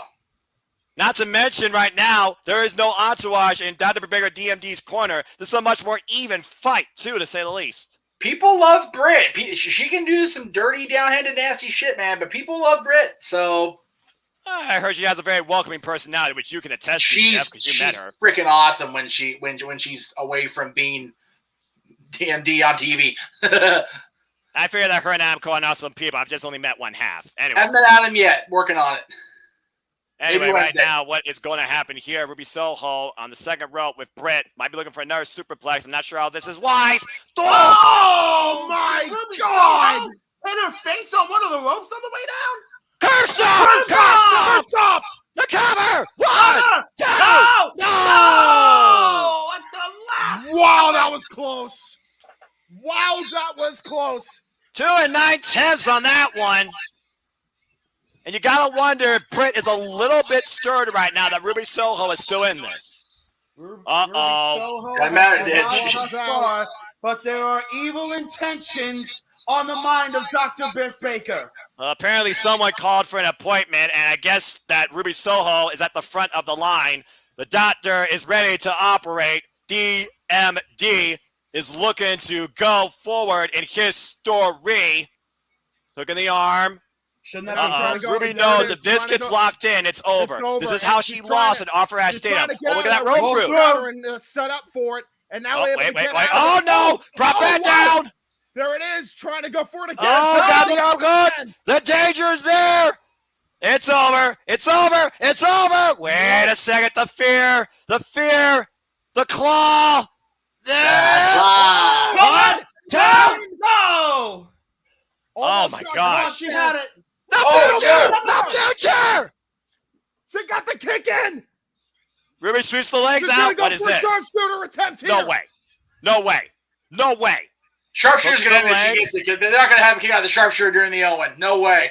The sharpshooter. It's locked Sharpshooter's in applied. the middle of the ring. And look at how deep she has this cinched She in, is too. sank into that, man. Oh, wait a minute. She's clutching her ribs, though. She's clutching her ribs. As she should be. Remember how much this puts on your own body. And Britt's biting her hand to deal with the pain in her legs. And she's Smart, so crawling. smart. Scratching her Get there, way to Brett. the bottom rope. The only sanctuary. Come This on, would be Britt. unprecedented if Ruby got the win via submission. She's close. Can she get She's there? biting her, Oh my biting her God, teeth she's again, biting her hand biting again. herself. She's right biting her there. hand. It's just within a grasp. Oh, wait a second. Oh, no. Pulls her back. Oh, no. High Oh, Oh man. my God! Now it's cinched in. Now it's really cinched in. Come on, Britt. Brett refusing with every Oh, no, inch of her she's in body. the Yes! Barely makes it to the ropes. She was able to drag in, and you gotta imagine Ruby's ribs had to be the reason it wasn't locked in properly, and it was giving her fits the entire time she had the hold applied. But has I damage love been this, done Brett. enough? Oh, Oh, apparently not. Britt I Baker love out of that the Baker way. battled the pain in her legs and in her back by biting on her hand to fight it. That was so smart. Runs into her foot, though. Here we what's go now. this? What in the world? Oh, this crowd, the man. They don't hell? know who to go for. Wait a Ruby minute, up in the watch second this. chair. Victory Oh, roll. wait, 1, 2. no, No. Reverses. no, 1, no, 2, no, 3. They got it. With the And Owen Dr. Hart Britt WrestleMania Baker, 10 victory DMD, roll. claims once again history. For the second straight time, Ruby Soho cannot break the curse of DMD. And again, this time it took everything possible and more, as a victory roll counter was the end result to finally give Dr. Britt Baker DMD the win over Ruby Soho Wait a minute. once again. Hold wait a minute. What? Wait a minute. Britt Baker. Oh, wow. Now that is Extended the noble. hand. That is noble. Respect. Okay, all right. A bit of respect. A little bit. Ruby Soho fought her foul, but at the end of the day, Legacy confirmed your winner of the Women's Owen, Dr. Britt Baker, DMD. Congratulations. Surprising. JJ, let me ask you, because you made it clear Can't be mad. before we Can't be started mad. the night. Are we going to have a Renegade rant after this show now? No. Okay, all right. Okay. And she did it, gentlemen, fair and square on her own. She did. No Reba, no Jamie, and now look at look at this shit. Oh, This is wow. great. And Oh. Tony. Gotta love Tony being there too. Oh, here we go. Look at this. A little bit of tension. Yeah, okay. Yeah, so much for that. Meanwhile, look at this, guys. The Wrestling Power Cup of the industry honors Owen Hart as the winners of the first ever Owen Hart tournament, respectfully.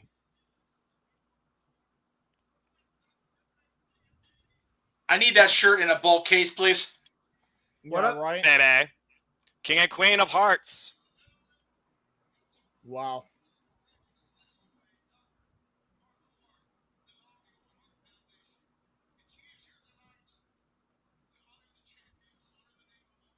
Mm-hmm. Martha Hart is at a wrestling show. Let's take a second here. Not This is the first unbelievable. time. I'm standing up for this. Yeah. This is crazy. Yeah. Stand With up Tony, there. of course, with Tony. Tony. Wow. Wow. That's Tony. deep. That's And deep. This is some heavy, heavy shit. That Tony is professional in tears. wrestling, damn it, at its beautiful finest. She has Tony not been at a in wrestling tears. show for more than 23 years. Figure she wasn't at Over the Edge. Thank you, obviously. Martha Hart, and more importantly, thank you, Tony Khan. Dude, did you see She the was way there that at Tony... Dynamite when they kicked off the tournament.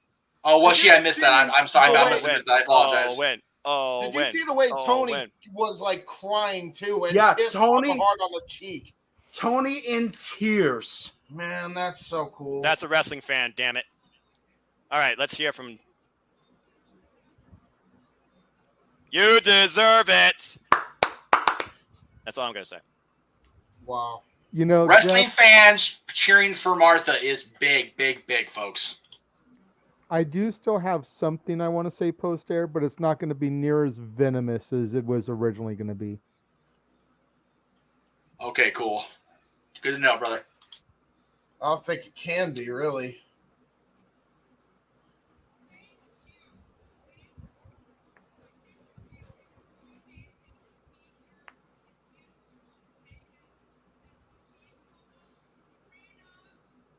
Mm-hmm.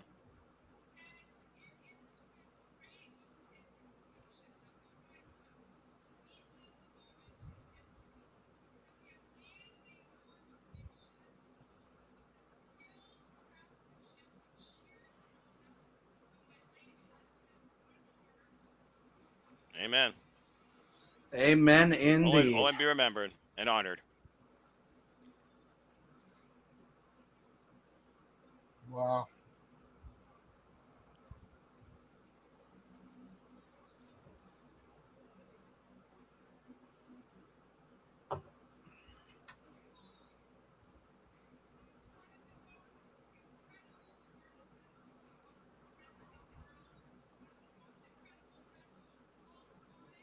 Mm-hmm. And one of the greatest rivers of all time. Right, that's the truth. Nice.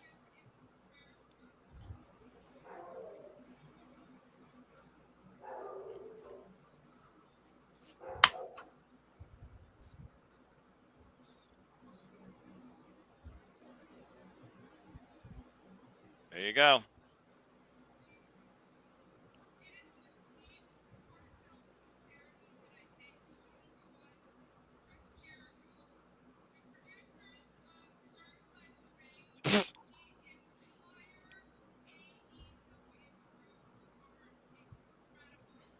Damn right, because they respect professional wrestling.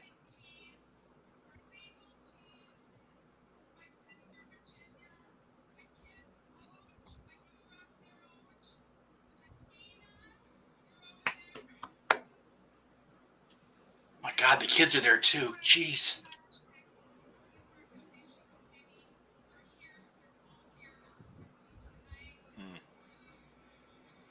Wow.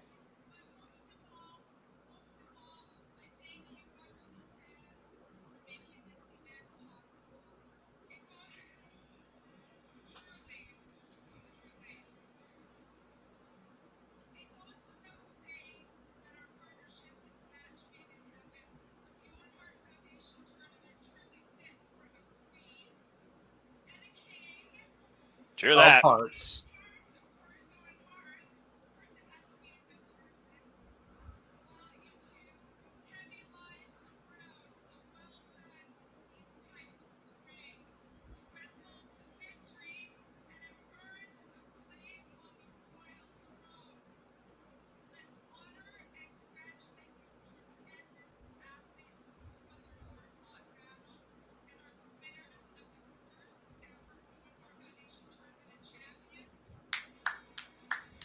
Oh,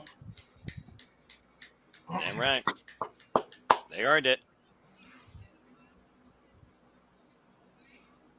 In their house, I imagine. Ah, yes, yes.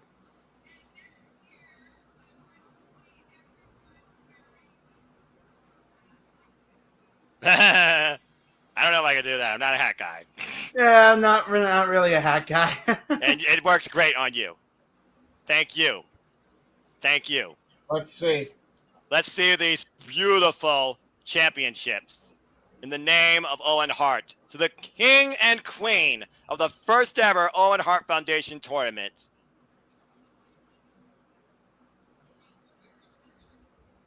There's the king. Ooh, Wow. that's cool. That is cool as shit.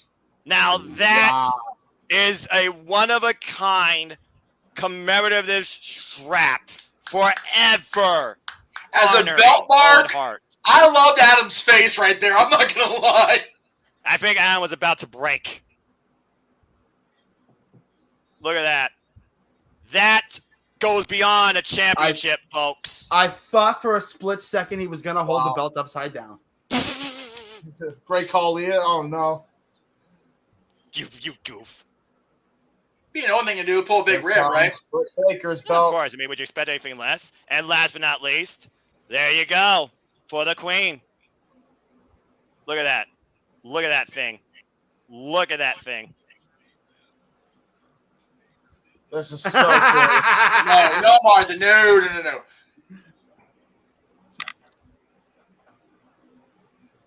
Congratulations to Adam Cole and Dr. Baker DMD, your first king and queen of hearts in the Owen Hart Foundation tournament. That's right. I don't know how they're going to work on this. Gonna hold it.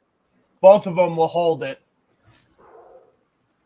That is a big trophy. That's pretty freaking big. No kidding. Cesaro could hold it. Owen be honored. Congratulations.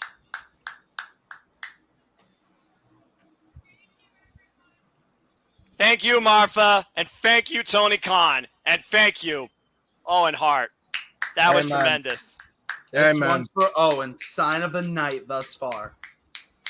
Congratulations again to your king and queen of hearts, Adam Cole, baby, and Dr. Britt Baker, DMD. And don't you damn forget it. That was beautiful. That was hard as shit for JR. Yeah, you ain't kidding, man. Yeah, look at JR. That face says it all. You know what? I said I'm glad. He got. I am glad. JR got to call this, and if he dies tomorrow, I'm glad he dies in peace. Yeah, you know, like I feel like, real. honestly, gentlemen, AEW is the greatest part of JR's legacy that he will take to the grave. Yeah, and rightfully so. Brought a lot of closure. Excuse me, a little bit lump in my throat. Guys, I must say it has been emotional and it's been a wild, surprising night of action so far, and we still have so much more to come. We've seen Hart finally join the House of Black and has Empress gone dark. We've seen the arrival of Athena and Stokely, now all elite. We've now crowned our first ever Queen and King of Hearts, and we still are nowhere near done. Are we even halfway through? I don't think so. 1, 2, 3, 4, 5, 6 to go. So we are now halfway through. Huh. 6 matches to go in 45 minutes. Let's go, AEW. Oh yeah, right. That's not No, happening. We're going to not. midnight. We're going to midnight on the East Renegade Coast, with the boys. ribs of his own there. Very good. Yes, sir, JJ. Thank you. We All right, honestly might be guys. going to Well, as 12:30. we I'm cool down convinced. from there, we move forward and now look at the future of the TBT Championship picture. As Man of the Year arrived with Dan Lambert, but also more importantly, with Genie around his waist, he calls it, honoring the late, great Kobe Bryant and also being a Lakers fan. We also now see, for the first time ever, making her in-ring debut in professional wrestling from the fight capital of the world, Paige Van Sant. Yeah. I ain't even gonna lie. That TNT title actually looks pretty dope. I agree. Oh yeah, I agree. But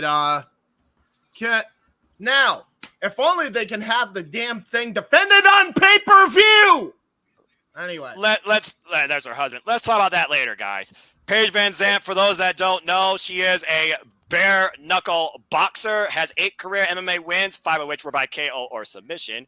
She also, of course, was involved in the MMA in the strawweight and flyweight division. She's known to have a mean submission hold, and she likes to go for a ground and pound type of offense in the early going with wicked knee strikes and forearms. So watch out, Ty Conti. and Speaking of which, Frankie here comes the Kazarian. opposition, the first side where SCU is abolished, holding a stolen championship from American Top Team headquarters. You guessed it, Frankie Kazarian.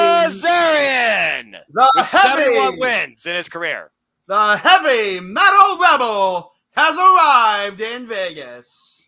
But also has this. Oh, wow. Wow. Big. What a reaction. Well, again, hopefully tonight that changes. But yeah, wait, where are they? Oh, what the? Uh-oh. Okay. Now you're gone way over the top. A dark king and queen has arrived. Dark entities have entered the freaking T-Mobile Arena. Ty Conti and Sammy Guevara. Wow. Eat your heart out, Judgment Day. Sammy Guevara and Tay Conti. Oh, God. Get a room. There we go. Well, God they're in Vegas. They probably have a room upstairs. I know we're in Las Vegas and this is normal after happy hour and maybe on a street corner, but damn it, this is AEW Double or Nothing. This is professional wrestling. Get a freaking hotel room. Hey, I don't know, man. I was fine with it. I don't know what you. Shut up, James. Stop it. Hey, you know what? Sammy Guevara, say what you want. He knows how to pick him. I will not deny that because Ty Conti is an incredible athlete. Bring it on. I will just say this. JJ knows in particular why I can't completely crack on Ty Conti's outfit tonight for reasons. But, yeah, they're just disgracing everything that has to do with Maleficent and Sleeping Beauty. Just, God. Now, here's the thing that confuses me. Why the hell is Ty Conti wearing the UFC women's belt? Oh, they stole the belts from American Top Team headquarters. Oh, that's right. He didn't watch Rampage, did he? No, he didn't. Well, anyway. God, this motherfucker. I think Jorge Masvidal is pissed. I'm just saying. Am I the only one who just wants Aubrey to slap both of them upside the stupid head right now? Like, seriously. No. Aubrey should be wearing the BMF. Let's give it up for Aubrey Edwards. Red Aubrey. I love me some Aubrey Edwards, man. She was my another buddy to put up with way too much of my own shit on the cruise. Aubrey Edwards is one of my favorites in the He's business. I'm just gonna great. say that right. This I can't wait to see her Wednesday, man. Oh, look at it. I can't wait to see this right now. Look at this. SCU revisited number 2. Frankie Kazarian, Scorpio Sky kicking things off here in this trios match. Mixed trios, Yes. excuse me. gotta there's wonder- the tag. Never mind. There's the tag by Sam. Damn it. You gotta wonder what Chris Daniels thinks of this whole thing. You know, Well, Daniel's how going to about be sitting there at Talent Relations going, Tag. man. this sucks. Ethan Because Page is Tag to ready. Ethan Page, and Ethan Page has been Jesus! wanting to get a hold of Oh Sammy my Guevara for the God! longest time. Oh my word! God, Ethan He's Page just punked Sammy's Guevara's off his face. Yeah, And meanwhile, dropped him with that elbow. Hit him again, Ethan. Jesus. Again, There how you long go. has Ethan Page Crap out been of it. wanting to do this? Yeah, and he's going insane here. And I think the crowd loves it. Good. Yeah, the Hell American yeah, I Top, love it. the American Power Top bombing, Team why not? planning absolutely paying off here. Yes. Looking for the All Eagles Edge here. A counter! Shit. Oh, nice counter there by Sammy Guevara. Nice counter. Say what you want about Sammy Guevara and the personality he's been exhibiting. He is quite an athlete when it comes to being in that ring. And Sammy springs up. Even his little dickhead. Uh-oh. Oh, look at Ethan's eyes. Oh, Lord. Oh, boy. Oh, yes. Uh-oh. Throw him into Oh, Reno. my God. Yes. Wow. What a Golly. power slam. Cover. One. Cover. No, Okay. Sammy out at one. Yeah, I know we don't like this man anymore, but he took a page out of Bill Goldberg's playbook there with that atomic slam there. Dude, I am going to get myself another concussion just for the head trauma from getting worked up in this match. Jesus. Oh, now we Here- got here we Scorpio. go. Oh, man, Here we arm go. drag. And Okay, now here we go. we Here's go. the match. Here's the match we want. And right now we got the two finding it out. Ducks the clothesline. Kazarian hits him in the midsection with Oh a kick, my and then God. a nice knee, and then falls with a clothesline. Scorpio Sky ducks. What a drop kick by Sky! Mile a minute commentary from good old NF. Golly. And What a meanwhile, drop Scorpio kick. Sky slows down Kazarian dead in his tracks, sends him off into the ropes. Kazarian goes over the top. Remember Scorpio Sky. Up, Kazarian. Nice scoop Oh, that slam. scoop slam And there looking by for that Kazarian. springboard. Oh, got the leg drop. And Kazarian's heavy metal feeling Rebel is it. feeling it. This rebel, this tested veteran of the game, been wanting to get his revenge on Scorpio Sky after that tainted win for the TNT Championship. I'm And with Frankie. again, Quit fucking tag around. in If you're Sammy. tag in, quit being an idiot. okay, Sammy, you are the Yeah, definition and of here an we idiot. go. And now here we go. This is just something ready to combust and blow up. There That's we all go. going to come ahead when Paige Van Zant gets in the ring. And meanwhile, Scorpio Sky trapping Sammy Guevara in the Scorpio corner. Sky now. Look at these body shots and knee strikes. Just oh. going right after Sammy Guevara. Wait. Admire the refs count. You do not want a disqualification here, especially when you chose to give them this match. Remember, for several weeks, Dan Lambert has been denying Sammy and Ty this mixed tag match. Kazarian, he's just an added party. Oh, And there's now a there boot. we go. A nice thrust kick. It's Akaji with the rake. There's the you back rake. stupid. Well, anyway. There might be. Can we Say- not keep the camera? Jesus. Oh! I'm fine with it. Safe to I figured say, you got the Spice Channel. Give me a break.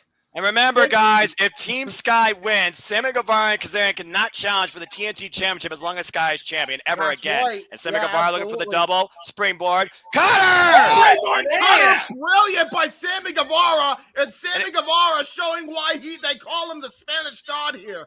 Again, Safe you to don't say- have to like what he does outside the ring. You cannot deny his ability. Oh, that's not And now smart. That he is just not smart to pissed work on off Paige the Van Zandt. wrong MMA fighter here. And look at Finish that, it. the ref my right now. God. Double team by Sammy and Ty on Scorpio Sky with the suplex. and You the know- cover. One. Okay, got that one. safe to Not say for the nothing only here. real babyface. Safe to say the only real babyface in this match is Frankie. People I was might gonna cheer. say, not for nothing here. I think that the wrong people on the wrong teams here. By the way, I'm just gonna say this out loud. Wait till Paige Van Zandt gets in the ring. That's all I Oh, got. Yeah, God. I think, oh, yeah. There will But be no, you know what? hell to We've pay. shown over the years both sides of it. There are MMA fighters that come in there and are brilliant. Ronda Rousey, yeah, those type of people. And then there's people that come that cross over Nice and just Western leg suck. sweep. So We shall We're gonna see. find out. Like, We're gonna anyone find wants out what to Paige Van Zandt is made of tonight, Jeff. Again, she Oh, also yeah. is a blue belt in Brazilian jiu-jitsu Yes, and she had her is. first amateur fight when she was 18 years old.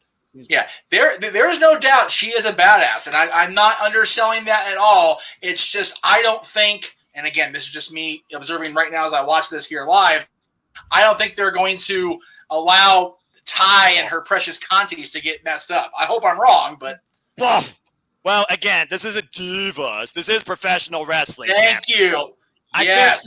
I think you're thinking in the wrong context, and you know that I hope Ty so. Conti is ready to bring it against Paige Van Zandt. We saw a preview of it during that ladder match, and again, Ty Conti, Nice by Frankie. 5 years of wrestling experience. Oh, wow, man! flatliner by Flatliner. Scorpio Sky. And both teams need a tag right now, but look who's left on American Top Team side, Ty Conti. Oh, what a cheap shot.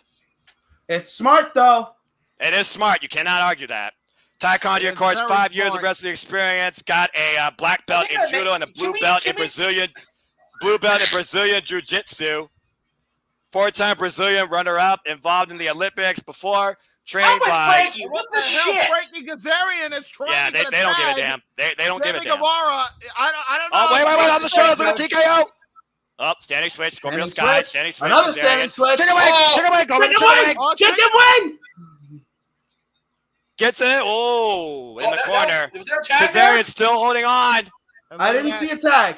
There Yeah, was no no blind tag. tag until now. God, There's there a is blind now. tag. There we go. You Shredding. stupid buffoon. Look, I we're just swear waiting for to Kazarian. We're just waiting for Listen, Kazarian to wipe out. Hey, knock his We're just fucking waiting head for off, Frankie. Kazarian to wipe out Sammy Guevara. All right. I as much as I'm a fan. Oh, of the never mind. Sammy- That works Oh, too. no. As much as I'm a fan of the Sammy Guevara and Ty Uh-oh. Conti team up, Uh-oh. Sammy's being a real Uh-oh. dumbass here. Uh-oh. Uh-oh. Tagger. Uh-oh. The fans want to see it. Time to Oh, bring it yeah. again. The women are about to get it on. Take her bloody head off, Paige. This is the match we've been waiting for. I gotta do it, boys. Just You better hurry up. I gotta do it. Here it comes. Wait for it. And boom! Was it a cat fight? Paige is punching her face off. Takes her down Oh, with a short arm clothesline and another short arm clothesesline. Paige Van Zandt seems very composed right now. That's good. She needs to stay composed. Waist lock. Oh, look at this. Oh. German suplex got her hook. Oh! I can't say it. Slam. Ty Conti a little rocked off that one. That was a backdrop driver. Cartwheel. Oh, Oh, that elbow strike. Joni. I love it. And right now, hooking Ty Conti up by the arm. What you looking for here? Got her up on the shoulders. TKO. TKO, Oh, God, baby. darn Up, it. Sammy coming in the back door. Sammy and his Kick him girlfriend. too. All right. Well, now what? Kick All him right. in the face. Oh, that works body too. shot Oh my That by works god. the too. bare Liver knuckle shot. boxer herself. That was a Uh-oh. liver Sammy shot. Guevara. Oh, wait. Turn around. Oh, DDT! Man. Guevara. Beautifully done by Paige Van Zandt. How's that for a Shit. statement? Oh, and Ty Conti, you realize who you're in the ring with. Drop toe hold. Oh! Oh. I think Sammy Guevara is used to getting attacked down there in the bedroom. I'm not sure about in the ring. No Oh, no, more wait, Guevara, babies. Oh, no, what's wait, this? Got her Guevara's- hooked. Oh! Driver. Oh! Damn Was it. that a Michinoku driver? That was. No good driver. Do it Paige again. Van Zandt doing very well in her debut. And right now, what I'm looking for here. Oh, wait. Oh, there's that judo toss. That judo takeover. And what's he going for here? Might be looking for that. Whoa, the pump kick. My God. Ty Man, oh, Conti man. came in Follow up again. Oh. and again. And going for the trifecta. Hits it. Oh my Oh. god, again. Paint brushes her face with her boots. Paige Frankie, Van Zandt tag now yourself in, vulnerable and- situation. I know. Oh, bicycle. Oh my Cover. God. One. Kick out one.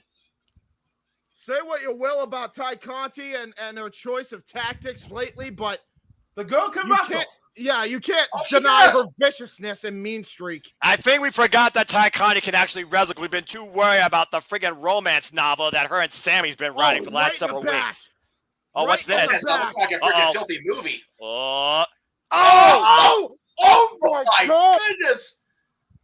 Are you kidding me right now? Aubrey's like, are you fucking kidding me?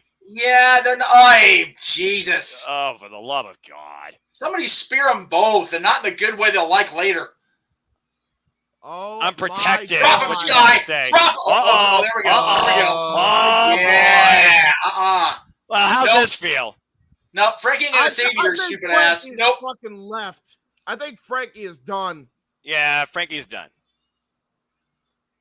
Yes, Frankie! There you go. Yes, There's Frankie! enough. It's a 3-on-2 assault. I'm not surprised by this at all. Oh, Double Big old face cutter. turn. Have a seat. Oh! and even Page wipes out Sammy Guevara. Yeah, at Drop this him point- on his stupid. Oh, shit. Counter. And right now, That's Scorpio bad. Sky. Oh! Cutter, rolling my cutter there word. by Scorpio. Oh, Wait, look a at minute. Kazarian. Look at Kazarian. DDT. Oh! That was a interesting DDT he just did there. Wait. Tag. Oh, wow. Tag? There we go. Yes. This is very smart there by Frankie Oh. Kazarian. He might actually win this all on his own here. Yes. Frankie Cover. Cover. Cover! No. Oh, No. God, Frankie almost Son of a won this bitch. damn thing by himself. That was so damn close. And Kazarian sends even Page to the outside of the ring. What is Ty Conti doing? Not happy. This is not wise. There, that'll work. Oh, my God. Night-night. Night-night, Sammy bitch. Guevara made Tay Conti go night-night. Drop him, Frankie. Time Hell of with this. ultimate mistake tonight. Go. 10:29 p.m. Oh, Eastern wait. Standard Time. Very Wait a minute. Oh, rocked with the head kick. Oh, got up. TKO on Kazarian. The cover. 1, 2, and Scorpio Sky gets the win. Wow. Damn. Son of a stupid fucking Sammy and Ty costing Frankie. God, Yeah. that chaps my ass. And that means that Scorpio Sky no longer has to deal with Sammy Guevara and Frankie Kazarian challenging him for the TNT Championship ever again. That sucks. And American Top Team reclaims their stolen prizes. And Paige Van Zant wins her in-ring wrestling debut. American Top Team stands tall tonight at Double or Nothing. I think they're And missing one Paige's belt, Van though. Zant husband very happy with this result. Well, why not, you know? Hey, by the way, Casey, you sound very faint. Make sure your blue snowball is facing Well. towards you. It is. JJ, what say you after that mess? Oy vey. You know, I'm still kind of proud of myself. I've only lost one so far tonight. There you go. Well, Casey, check your audio settings because I'm pretty sure your mic, your blue snowball disconnected. I just wonder, how is Ty Conti going to react after this? Nope. It's still picking up. I got him Well- just fine, though. James, he's good. Yeah. Okay. Hey, James, what a game! It's time to see Darby No! Allin versus Kyle O'Reilly. Oh no! Hit that music! No! Not this song. The Violent Artist, one half of Red Dragon, has entered All Elite Wrestling's Double or Nothing. Reached the semifinals of the Owen Hart Foundation tournament with a current record of 7-3 after taking out Sting. Looks to do the same thing tonight to Darby Allin. He saw his tag team partner earlier tonight in the Owen Hart finals. We saw Well, how Kyle beneficial O'Reilly Bobby makes the Fish same was in impact. that match, gentlemen. Could the same thing come into play here? Because Darby Allin has nobody right now in his corner. A guy I thought was honestly, truthfully on his way to being the NXT champion, and I am honestly glad he didn't get it because now we've got him here in AEW. Yeah, that's true. And speaking of AEW, talk about this Yeah, man here has we been with go. AEW since day one. Former TNT champion. You know, not for nothing here as Darby walks out here, guys. Think about this. They 61 pulled Sting wins. from the meet and greet because of injury in Miss Angle, and then MJF didn't show up yesterday, and apparently that was an angle too. That's some serious uh-ohs on Tony Khan's PR part there. Just saying. Yeah. Yeah, That's not good. Jono showed also, but that was a miscommunication issue. For what was it? Joe No showed also, but that was just a Right. Yeah, that was a That botch wasn't in an communication more than anything but else. still, that's 3 people that were promoted, and Yeah, we'll get to that.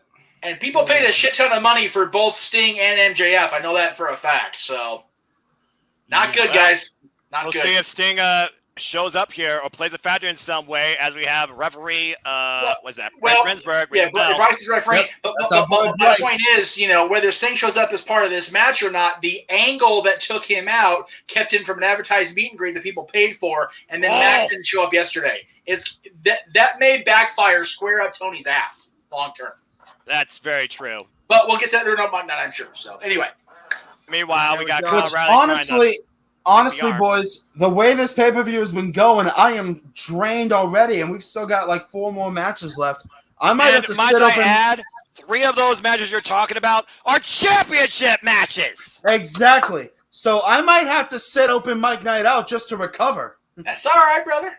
Trust me, there's going to be an intermission, botch. Once we're done with this, I'll watch it on because I have work to do on the Daily Slam that I'll hype up a little later if we ever get a break. Meanwhile, interlude, intermission, same thing. JJ, thank you for the picture. I appreciate that. I'll definitely get my my financial department on getting that shirt. Thank you for that. Oh my. Guys, Darby Allin is busted internally. Yeah, he did. Yeah, Kyle O'Reilly is not playing around tonight. And look at this. Indeed. Look at the grimaces on Darby Allin. I don't think I've ever seen him in this much pain ever in the ring. How much pain you think Kyle O'Reilly's been doing with his whole career as he's got heavy cup treatments on his back? Yeah. And now, stiff elbows to the back of Darby Allin's shoulder. Oh, my God. For the record, very briefly, while we're... Oh, look at that. And I was going to say they're bear hug, hammerlock kind of. Hug here, but they're going to keep fighting. Oh, man. Nice. Wow, what a great... Cover. One. Got a 2 count, just barely. So, no, for the record, what you're referring to, and Casey, if you do need to rest, by all means, because we're taking a break after the review. We're gonna throw to Cindy, Chris, and Noah for the recap of the show. After that, we'll be back for open mic night. So there you go. I'll be recording that with them for the Daily Slam. Go check that out. It's something on YouTube, folks, and then we'll be back here with open mic night. More details are to come, but we are not done yet tonight, gentlemen. No. Put it this way: I'll be at open mic night if I don't pass out. Fair enough. Oh, what a knee! God, what a knee strike! And Darby Allin falls and takes out Kyle O'Reilly at the knee. And remember what Darby Allin said: he will take out Kyle O'Reilly's leg. Oh, Yoshi Tonic! No. The fact that my 5 days post concussed ass is still standing up straight, and actually involved. I applaud my damn self. Let anybody else. Man. You guys are awesome. You guys are great. Thank you for everybody that's been tuning in to the absolute craziness and madness here. Look at that. And I gotta say, it's been a wild night to say the least. A lot of ups and downs. Death drop! Scorpion death drop! Specifically on the shoulder of Kyle O'Reilly. You gotta love the therapy admiration there. Kyle's got the tape on, and he's got the cups from having the cup treatment done. Dude, this guy always makes sure he stays in peak physical condition. Man, you gotta admire the hell out of that. Damn right. Yeah. He's putting the time in. Kyle O'Reilly catches Darby Allin. Darby Allin standing switch. Trying to go for a right now, going back to that arm, working the arm. Oh, hammerlock. Oh, wow, hammerlock by Kyle. But look at Darby using his knees, kicking the side of Kyle O'Reilly's head. I'll be right back, boys. Oh, you're good. Again, Darby Allin said he is out to take out Kyle O'Reilly's leg. Oh, discus. Discus elbow. Oh, the knee. And a knee strike right to wait Kyle a second. O'Reilly. Oh, that's the clothesline. Over the top. Stun dog. And the stunner takes Kyle O'Reilly to the outside. That's a dangerous place. Darby Allin off the ropes can only mean one thing. Picking up speed despite he's bleeding. And oh, man. Oh, my God. What the hell happened there? I'm not sure how much he got of that. He might have hurt himself more than he hurt Kyle O'Reilly there. We need to take another look at that to see what the hell happened. I don't think that was supposed to be a rolling Lope Kappa kick. I think he was trying to go for the suicide dive, but his body gave out on him. This was brutal. We got to take a look at this again. I hope we get a replay of this. Because I think he legitimately knocked Kyle O'Reilly out and himself out in that exchange. Thankfully, both of them are still going, but I'm not sure what was going on there. Darby Allin, I think, worse for wear. That was nasty. That was nuts. Good grief. And right now, Kyle O'Reilly rolling to the other side of the ring. That. Oh, no. Darby Allin, don't think about it. Not again after you just he's going for it again. Pick up speed. Time. There's the bullet. Oh, he got caught. Caught the man in mid-flight. Wow. Locked the body up on the outside of the ring. Darby Allin's going to sleep. Look at this. He is making him pass out here on the outside. That is a guillotine hold, folks. Look at this. Literally. Yeah, perfect timing. Caught him out of midair. His head DDT'd off the floor while he caught him in midair. That is amazing. Wherewithal by Kyle O'Reilly. Now, these two men are worse for wear in more ways than one. Kyle O'Reilly going to the top rope. Oh! Wow. Overhead bomb strike. Yeah. Yep, and I firmly believe that Kyle O'Reilly is championship material down the line. Oh, no. But now, Darby Allin, the Hurricane Rana, roll through to Kyle O'Reilly, and Darby Allin into the sharpshooter. Last supper, the cover too. Oh, that was close. I have never seen that kind of cover before in my life. It's been a while since he's used that, gentlemen. I'll tell you that much. And these two men right now are jacking each other's jaws, ribs, knees, legs, and everything else in between. Kyle O'Reilly is just... Oh, wait a minute. Small package. No. Kyle goes through. Oh, man. Oh. Brainbuster. Cover full body, too. No. Grabs the arm immediately. Into the armbar. Fujiwara. I don't think he's got it fully in. I think Darby Allin still has his wrist locked. Indeed, yeah, really tight, too. Look at that. Oh, right into the leg, though. He transitions into an ankle lock. Oh, wow. Look at that. Look at that. What a goddamn transition by Kyle O'Reilly. And he finds it. Finds the legs. God, Darby Allin is in serious trouble. Well, Darby Allin trying to roll through, though. And he does. It was sharpshooter. It was sharpshooter attempt by Darby Allin. It's a Scorpion Deathlock attempt. Oh, man. Kyle O'Reilly in a world of trouble right now. This is a mat clinic, gentlemen, to say the very least. Would you expect anything less with these two? That said, though, it is still 60-40 and Kyle Oh, he's going to tap. Favor. He's right there. He grabs the rope just in a clutch. This is such a great mat clinic here, gentlemen. What a contest these two have had. Darby Allin still with internal bleeding or maybe a chipped tooth, clearly. Kyle O'Reilly, though, sporting that kinesio tape just outside his knee pad on the left. The blood does seem to be easing up, though, from within the mouth of Darby Allin. That tells me he hasn't suffered too much damage, thankfully. Yeah, that's saying something for Darby Allin. Oh, I might have spoken too soon. Uh-oh. God, the Dragon Screw leg whip. Damn, that move has to suck. Oh, and wait, that was what by the hell? Darby Allin this time. Oh, what no. the hell are you doing? Oh, no. No. Oh! Coffin drop onto the apron while he was hanging on the second rope. And both men down on the floor again. Holy shit. You see what I mean? And there was light that won't fall on Jeff's head with a supported base. And it was good. Now watch that cord. Good Lord. You see what I mean, gentlemen? I might just pass out after this event. I'm not sure whose back's the worst for wear after that. Both of them. Darby Allin might need cup treatments. Darby Allin looking again. Gonna go for that. Kyle O'Reilly in the drop zone. Coffin drop. Got caught. Trying to go for the armbar. Can he break the hold? He got it. He's got it. He's wretched! Shoulders down! Oh! God, that was close! Oh, man, that was the only way he could survive that. Darby Allin's eye to eye, trading bombs. Oh, my gosh, you hear the impact, bone on bone. These two can't stand each other, and it shows. The copper kicks! The front kicks! Oh, my gosh. Oh! Jesus Christ! Oh, back of the leg. Oh my God. Grabbing that necklace. Oh. That chain, of course, that Darby Allin refuses to ever take off. And think both I'm men blowing out my down. voice because of this match. Woo, Holy wee. shit. This is a mat-based clinic, boys, for sure. No doubt. It'd be horrible if this thing ended on a double countout or a double decision. JR just said, I'm going to my house. I don't blame him.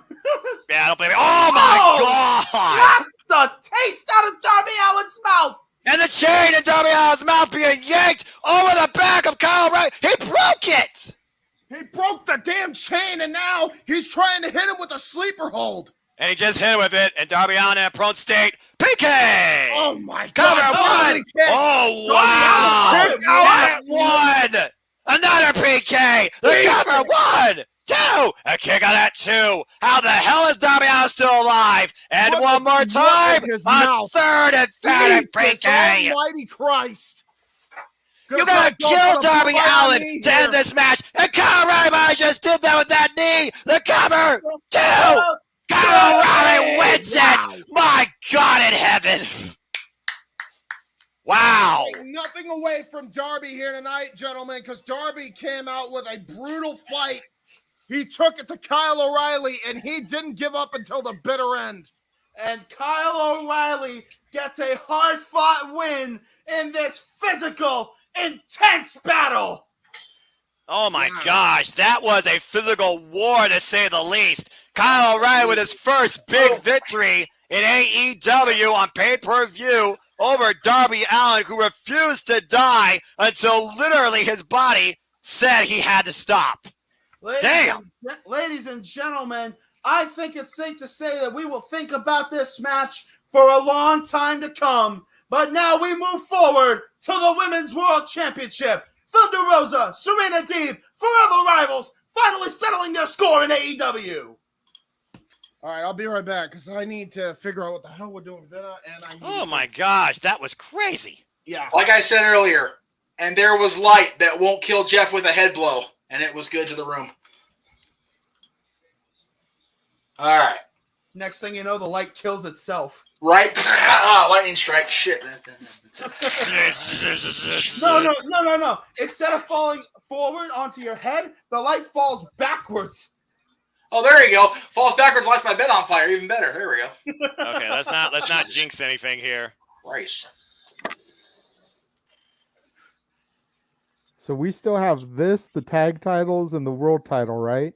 And anarchy in the arena. Oh, Jesus Christ. Christ walked out the door. I think what Tony needs is a fucking half-hour overrun. That's what he's gonna have to. That's what he's gonna need to do all this. Oh, Serena D with a new theme. This lag on my end is killing me. Well, guys, we talked about wrestling classics, mat-based clinics. It doesn't get more tense, more mean, more realistic, more driven than the professor of professional wrestling, Serena Deeb, on an 8-match winning streak and currently 20-5. The focus, the determination, the drive, the passion, it is all there behind those eyes of this tested warrior of the industry. 22 years in the game for the professor. 16 years, actually, as she started up when she was 18. Serena Deeb currently 35 years into her life, building her wrestling legacy. Started in OVW. And meanwhile, here comes the champion. Thunder Rosa, 7 years of experience. So Serena Deeb definitely has that over her. Wants to be a fighting champion, considered an all-rounder, and what an entrance. Again, we heard from the person. Tonight, you get La Mera Mera, the wrestler, the fighter, the champion. These two are out to prove a point. And she has 44 wins in her past 47 matches. This is going to be something special, to say the least, and should not be taken for granted or underestimated. They both took the gamble on themselves, and they both defined their own way through this industry. These two are no strangers to each other also, though, when it comes to being in the ring. Their very first encounter was back in AEW Dynamite in 2020, and it went for only 9 minutes, and Thunder Rosa got the better of that. 1 month later, though, at prime time, as you know, Jeff, Deeb and Rosa went for 16 minutes, and Serena Deeb beat Thunder Rosa for the Burke. And then a month later, Serena Deeb had a rematch with Thunder Rosa, and Deeb beat Thunder Rosa in that match, and it took 13 minutes as Aubrey holds the belt here. There's no telling how far these two are going to go tonight. Right. And that beautiful strap is held above Aubrey Edwards. This is going to be a personification of women's professional wrestling. Buckle up. The bell rings. We are underway.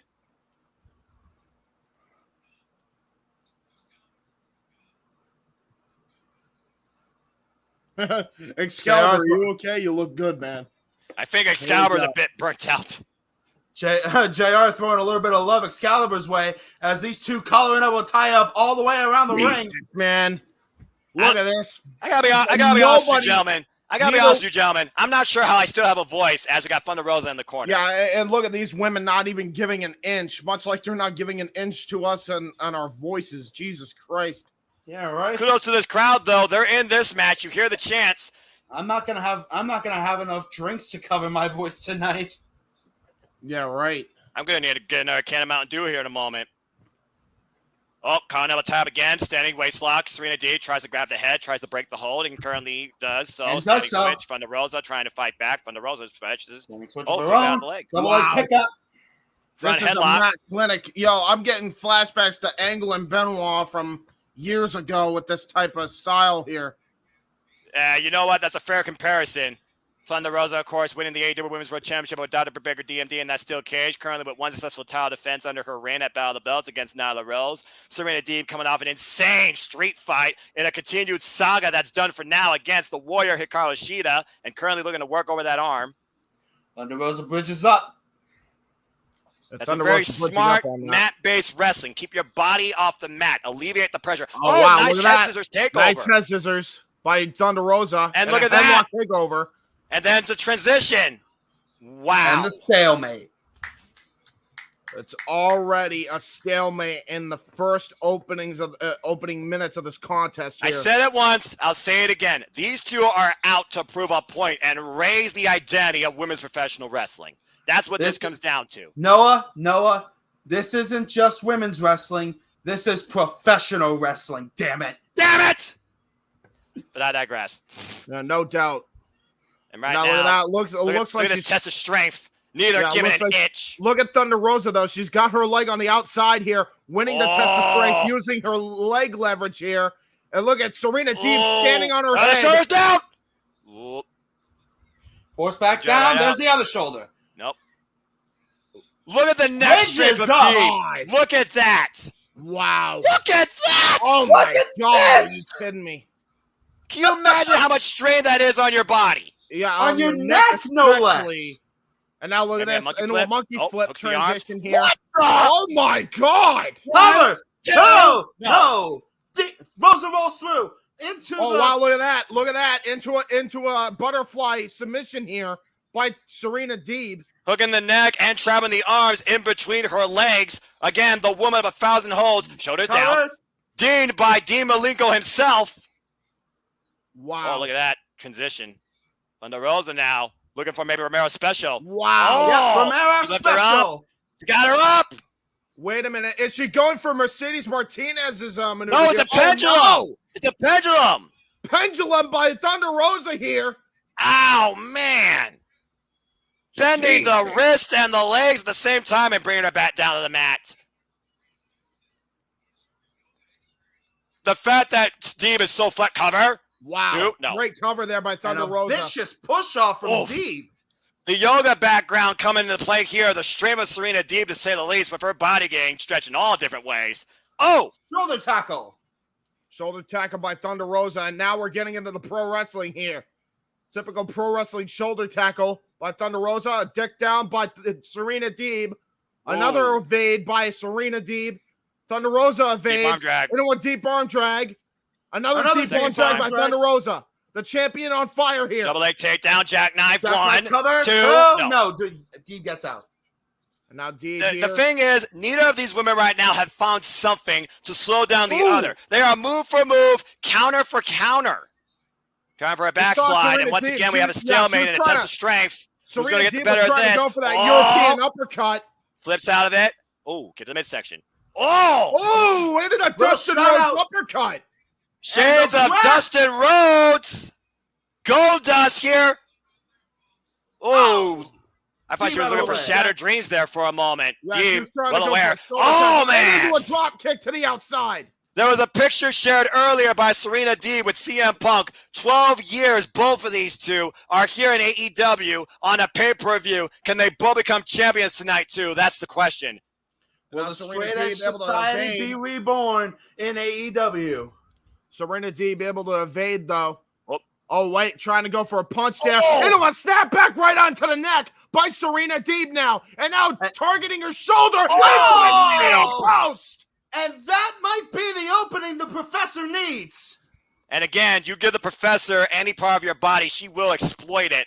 Yeah, give the Professor an inch, and she'll take a mile as she takes a neck breaker, Thunder Rosa does, off the middle rope. The vicious, calculated nature of Serena Deeb is something that many never seem to know how to handle. Right.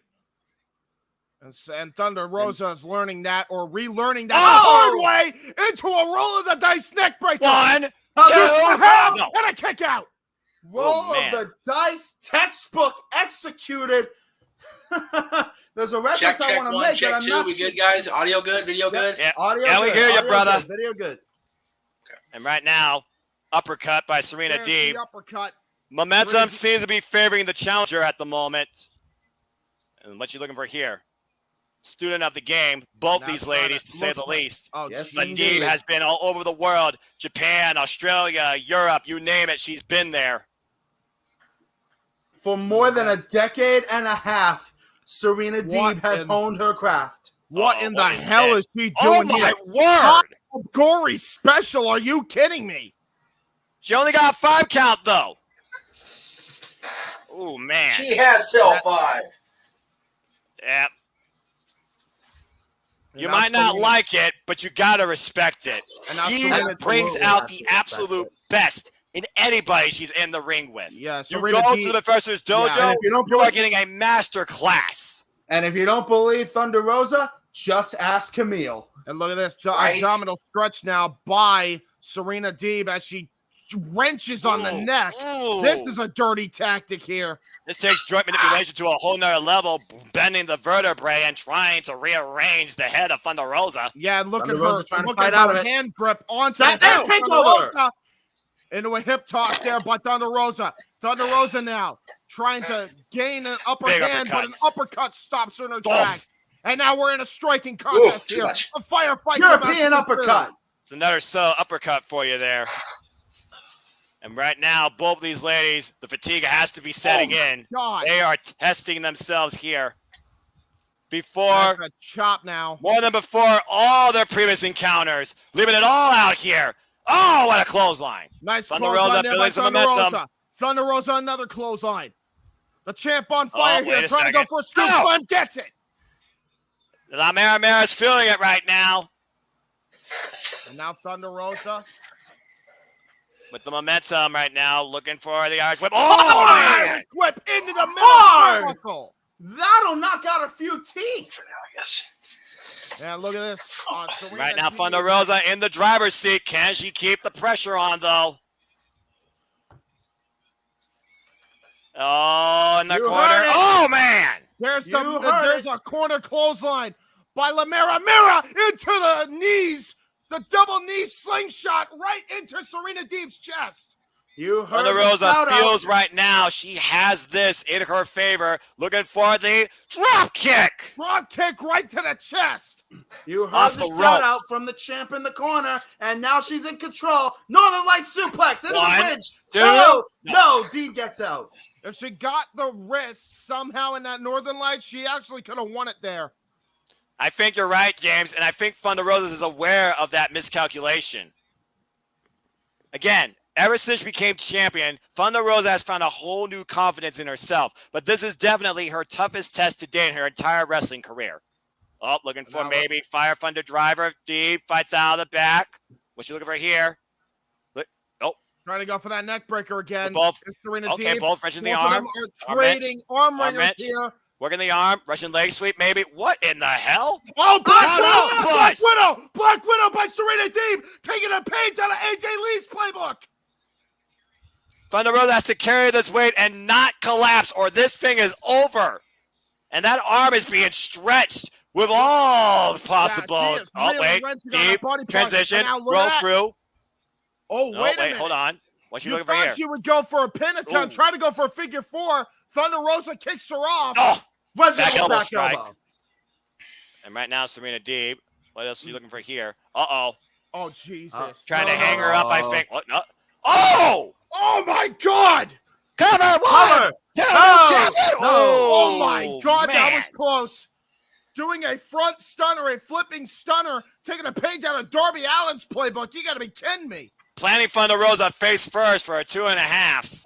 The Professor and La Mera Mera pulling out all the stops. She might be looking for the D-tops here, though, boys. Yeah, deep talks here. Can you lift her up? Nope, Thunder Rosa over, fights out of it. Thunder Rosa able to get out. Russian leg sweep.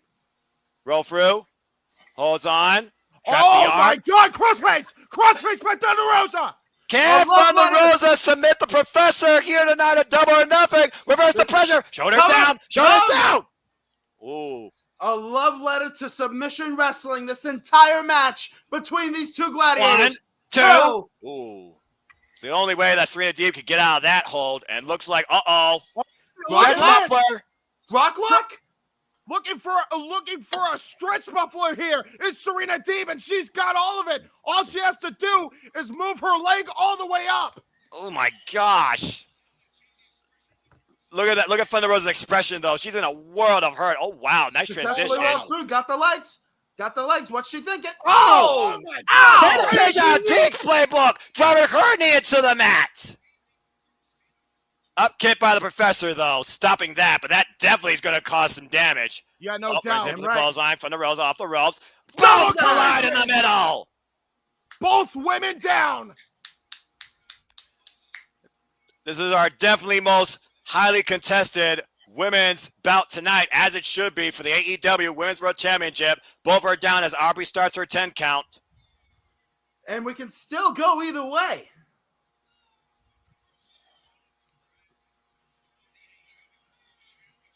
And Aubrey Edwards assigned us contest, and rightfully so.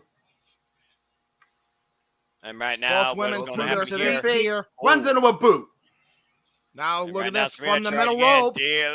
Double stop to the back of Serena Deeb and Thunder Rosa, looking for the kill. Got her up. belly driver. Defy driver. The cover. 1, 2. No over. But damn, the flex off that on Deeb's back. Ouch. Yeah, Deeb's back has got to be hurting her. That was right on the lower spine, Noah. And right now, looks like we're going back to the forearms exchange. Oh, Deeb falls in. Thunder Rosa. Oh, chop block! Chop block! Did that today in the NFL. Uh-oh, look at this. Look at the leg. Yards. Are we going to see? As the figure four leg lock. Figure four leg lock applied by Serena Deeb, and she's got it in since. Oh, slap the taste out of her mouth. Oh, boy. Oh, boy. Oh, here we go. This is going New Japan style, boys. They're taking it to another level right now. It's a firefight on the ground here in the figure four leg lock. These are live rounds, folks, as both women continuously roll out and fall to the floor. That was bad landing. That was on both of their knees. Yeah, that was not good for either one of them, you can tell. The damage is done on both sides. Yeah, Aubrey Edwards checking on both ladies there. Gets back into the ring. Say what you will about the AEW women's division. These two are proving to you what they are capable of bringing out in women's professional wrestling. Yeah, no doubt. Uh-oh. Oh, wait a minute. Another inverted dragon screw. And now looking to inflict more damage on the leg here is Serena Deeb. Serena Deeb trying to not be denied. Go for deep talks here. She hit it! She hit it! Deep talks! It! The cover! Hooks both. Wait. 1, 2. what she was just doing, a desperation cover, and now trying to target that leg again. I feel like Dee was trying to go for a submission, but instead she realized how close Thunder Rosa was and went for the quick pin attempt. And right now we see her hammerlocking the arm with her leg. And Tequila Sunrise. Here we go. Oh my! The submission, deep submission. Trying to get that Serenity lock in, dragging her back to the middle. Oh, wait a minute. What in the world is Serena Deep thinking here? Trying to go for another deep tox, Another perhaps. deep tox? I think you're right. Or powerbomb! Tiger Driver! How many does it take? How many will it take? Now what we gonna go for here? Cloverleaf? Can she get her up? Gonna try to take a page she out does! of Camille's playbook. Oh man, she's got her down on the mat. The work done on the back of Thunder Rosa. Will she submit tonight to the professor? No, too close to the rope. Not at this juncture. Dee refusing to let go, but she knows she has to. The awareness again. You had to be aware how close your opponent was to the ropes. This is people trying to get Thunder Rosa back into this fight as Dee looks for another deep tox. Got her hook. Thunder Rosa counters. Backdrop. Back body drop. Wait, oh no, wait. Shoulders down. Oh my God, that was the closest fall yet, gentlemen. What a counter. Oh man, what a kick. A roundhouse kick rocks Serena Deeb's world. Oh, and a knee in the turnbuckle. And not a wise move by the champion. And that might have just slammed the door shut on her title reign. Serena Deeb up to the top. What's the professor thinking? Oh, look at how resilient the champion is, though. Despite ramming her knee into the turnbuckle, she hopped right on that second rope, and it looked like she's delivering a top rope superplex here. Well, one of them's trying to do something out of the corner here. Both finding out for every part of their life. Oh, what a headbutt. Wow. I'm not sure what this means. No. Oh my God. Think about this. Think about this, ladies. Oh, no. Superplex! Oh, my God! It rolls through the Thunder Rosa! Can she hook her up? Fire Thunder Driver coming! Yes! The Fire Thunder Driver, the cover. 1, 2, La Mara did it! What a match! Thunder Rosa, through every adversity, was able to retain her title here tonight. That, ladies and gentlemen, is the personification of what it means to be the AEW Women's World Champion in All Elite Wrestling. What a contest for the ages with the Professor and La Mera. The champ comes out on top in the end in one hell of a contest. Hey, speaking of professors, our professor just got his green screen going. I did. My gosh. Well, guys. I did. Here we go. Here we go.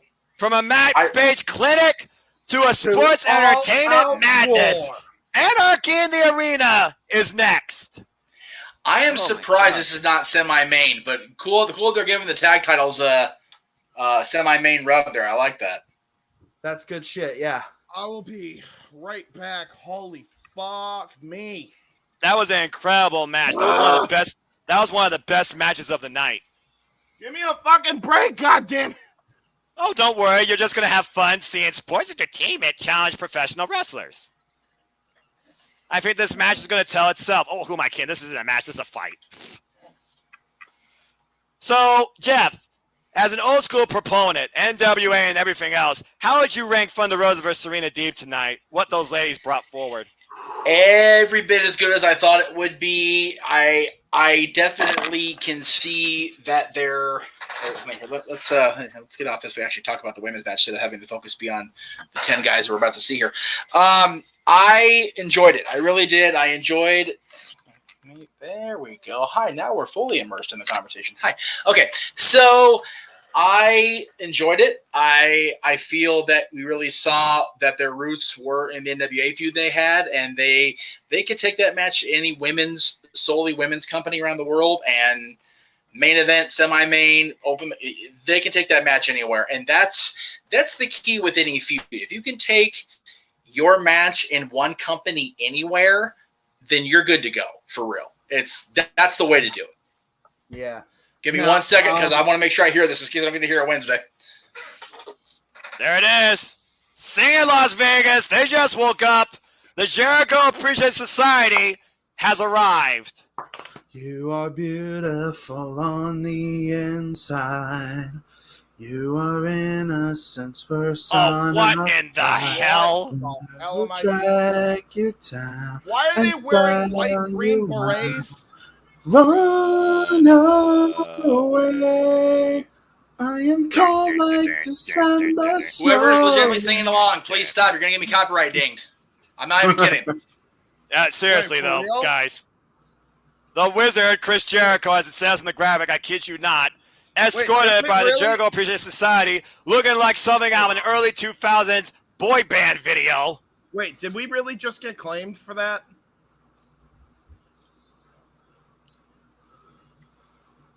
Not on my end. Either a Backstreet Boys ripoff or Warriors wannabes. Tell me why ain't nothing but a heartache. Jericho, come out and play. No, Brian's doing the Backstreet Boys ripoffs.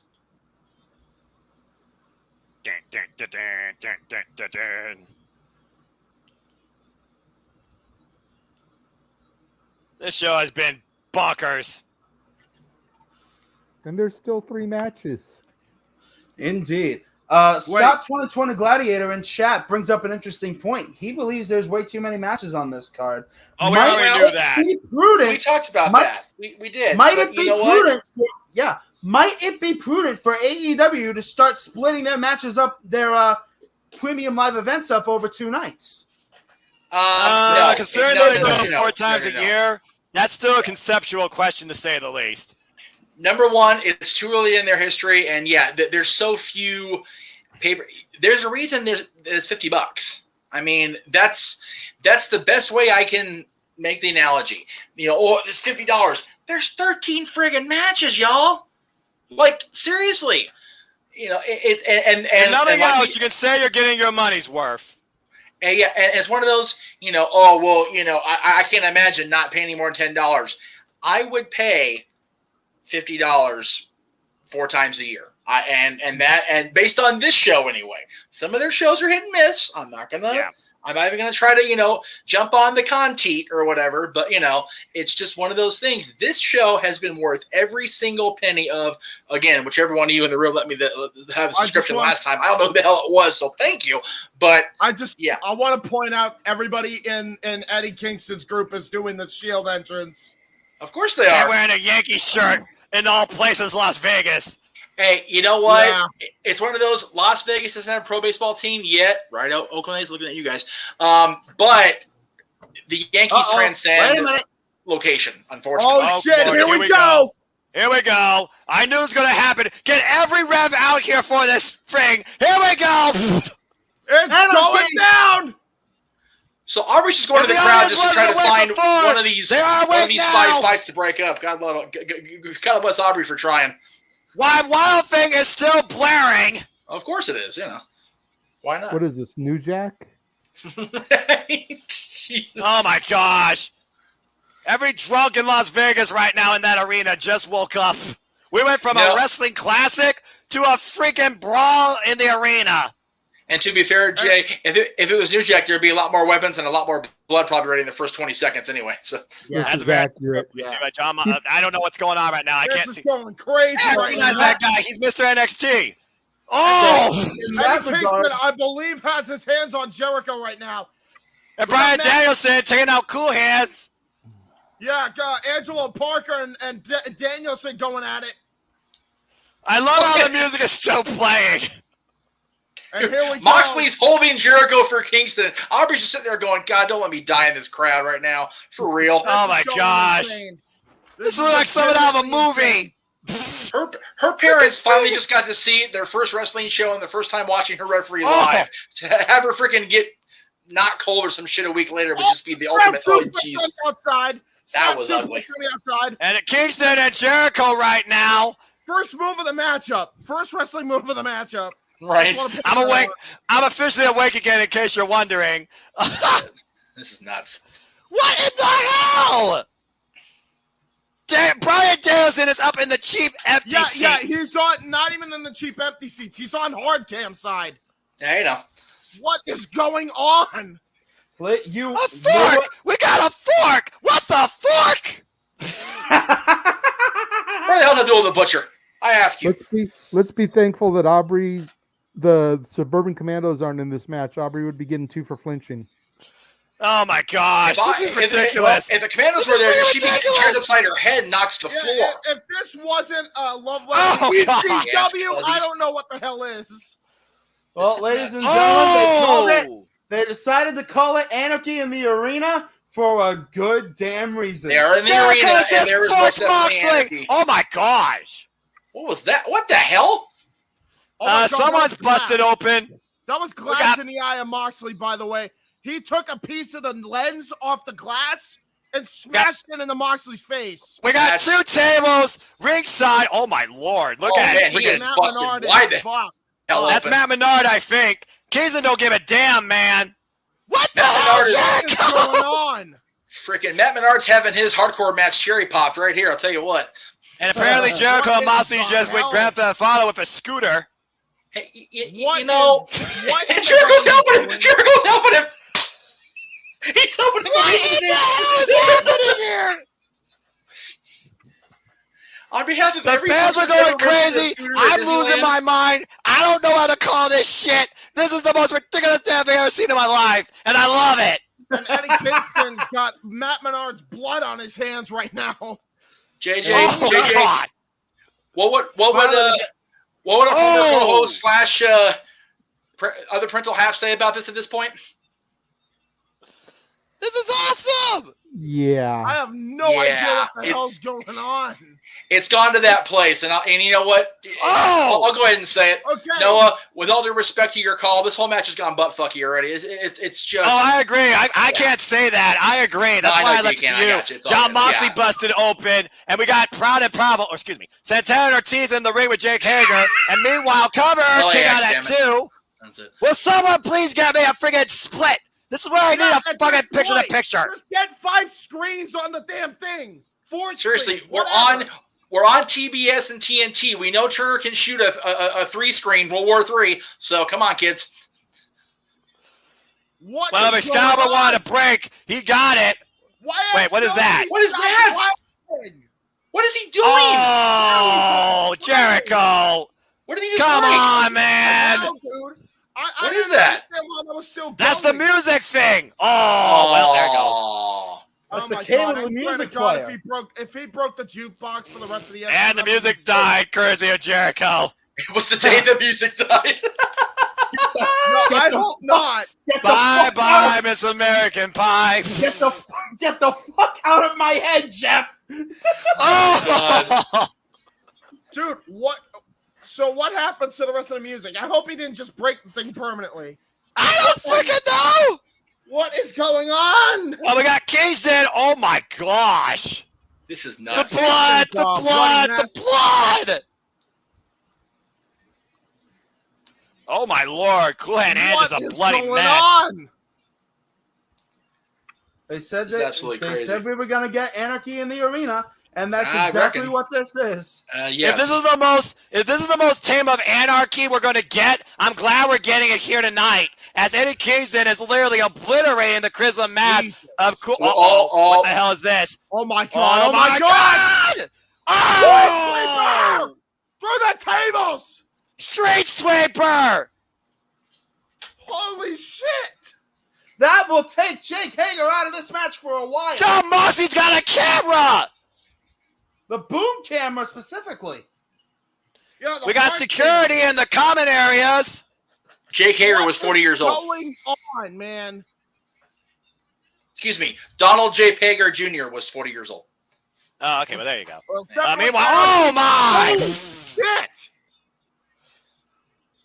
I have no idea how the hell to call this thing. Everybody's everywhere. There goes the mustard. We got the ketchup. Hold the onions.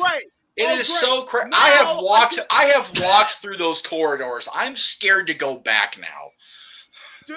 Oh my now gosh. I'm watching this and I can't tell if it's blood or ketchup. It doesn't Brian matter. Danielson. Oh my goodness! Kingston That's where the literally glass of blood biting. came from.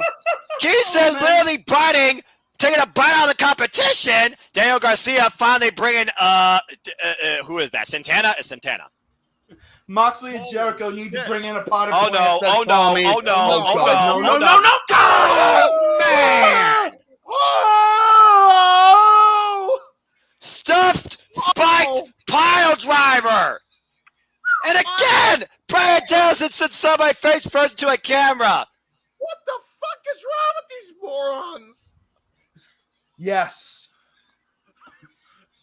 If somebody can Yeah, beat one of these Jericho. 10 guys, There goes the merch there stand. goes the merch stand. Oh Jesus! And the merch stand's gone. God! Jesus, If we don't can- show it again. If we can have somebody page either one of these 10 guys or Aubrey to go destroy the Vegas Golden Knights team store, I will not say no to that. For the record, just don't. Okay, I don't think AEW is that statistic, Jeff. And Brian Danielson right now mixing it up with Chris Jericho. Meanwhile, we got a step ladder with Kingston and Matt Menard. Jesus. And I'm pretty sure right now, I crazy. don't think a bell of a ring for this. This is just an all-out war in the arena. Or excuse Did we me. see that crowd shot again with the guy in the suit? No, not the other side. Didn't see it. Where I actually like him in the controller for real.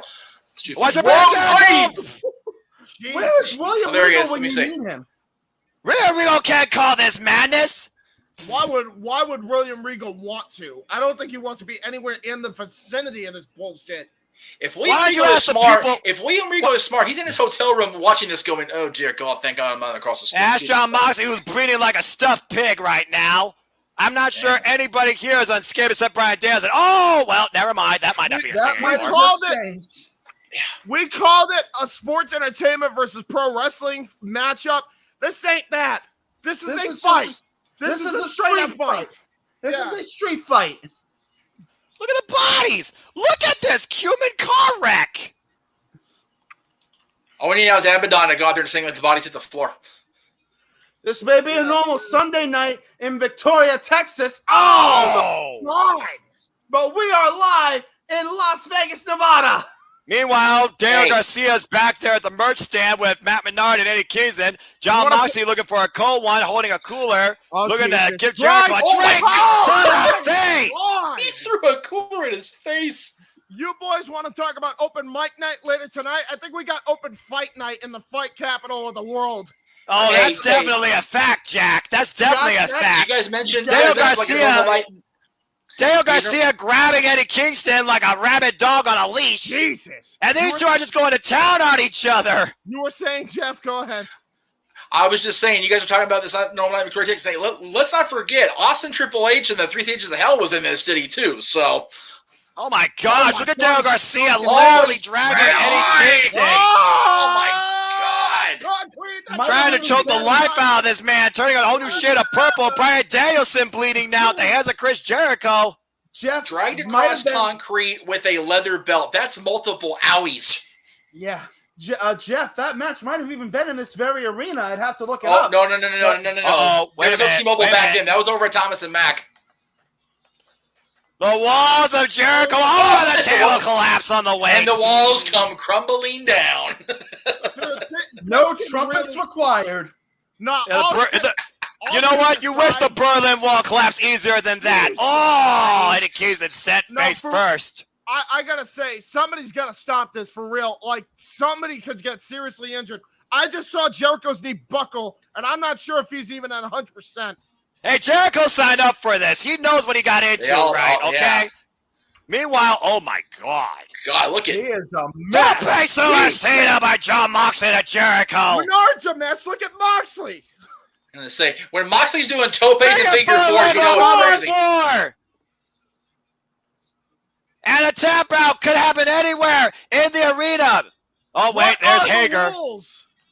Does And Brian anyone know Danielson. the rules? Oh! Shining Wizard, what This are is, the this rules? is freaking crazy. There are no rules. What the fuck is this beautiful bloody madness? Jesus Christ. No, it's swearing. No, it's good. Yo, look at this guy. He's scared to death, this guy. And we got the yes Security chance guard raining is out. in. What in Uh-oh, the hell is uh-oh. John Moxley doing? John. Mox, we got 2 more matches. Don't we do a ring crew yet? Yeah. Oh no. Wait. Hager.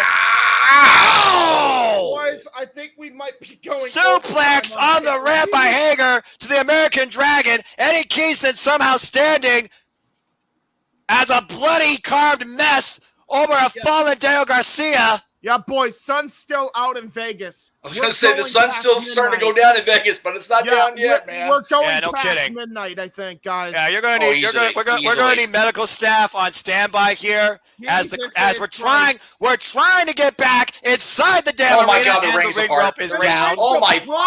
What in the hell are you doing, John? We have a world title match still to come and world tag team titles to contest here. Oh! I don't think Mox cares though. Mox don't give a shit. And right now, what is this? John.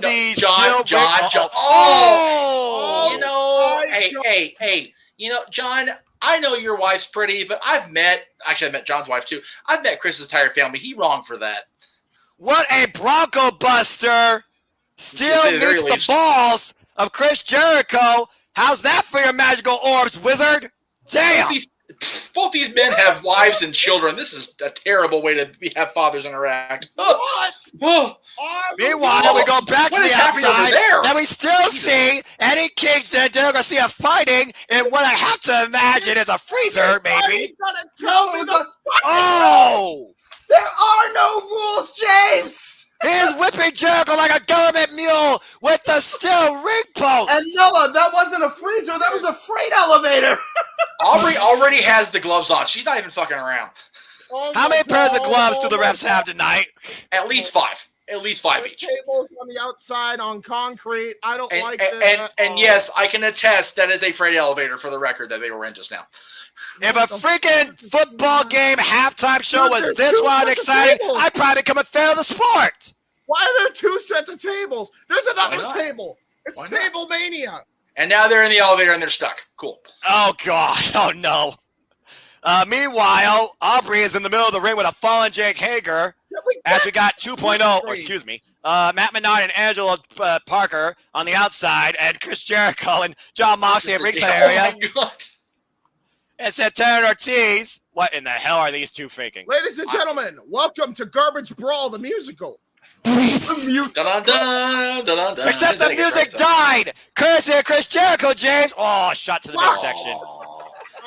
Why you gotta remind me of that? This is the craziest thing we've seen on AEW pay-per-view.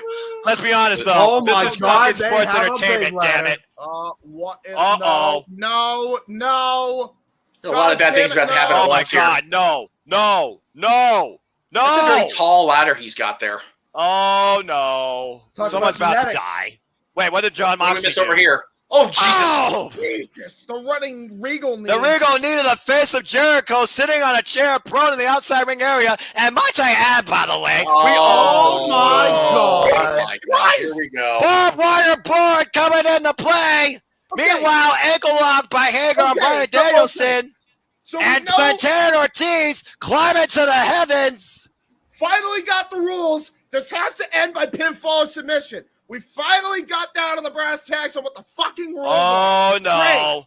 Oh, no. What are these two yahoos doing? Eddie Faye, they freaking what? Yeah. No,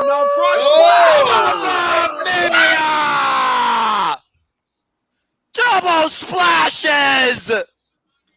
2.0 Broken bodies and wood, a fire extinguisher to John Moxley's face!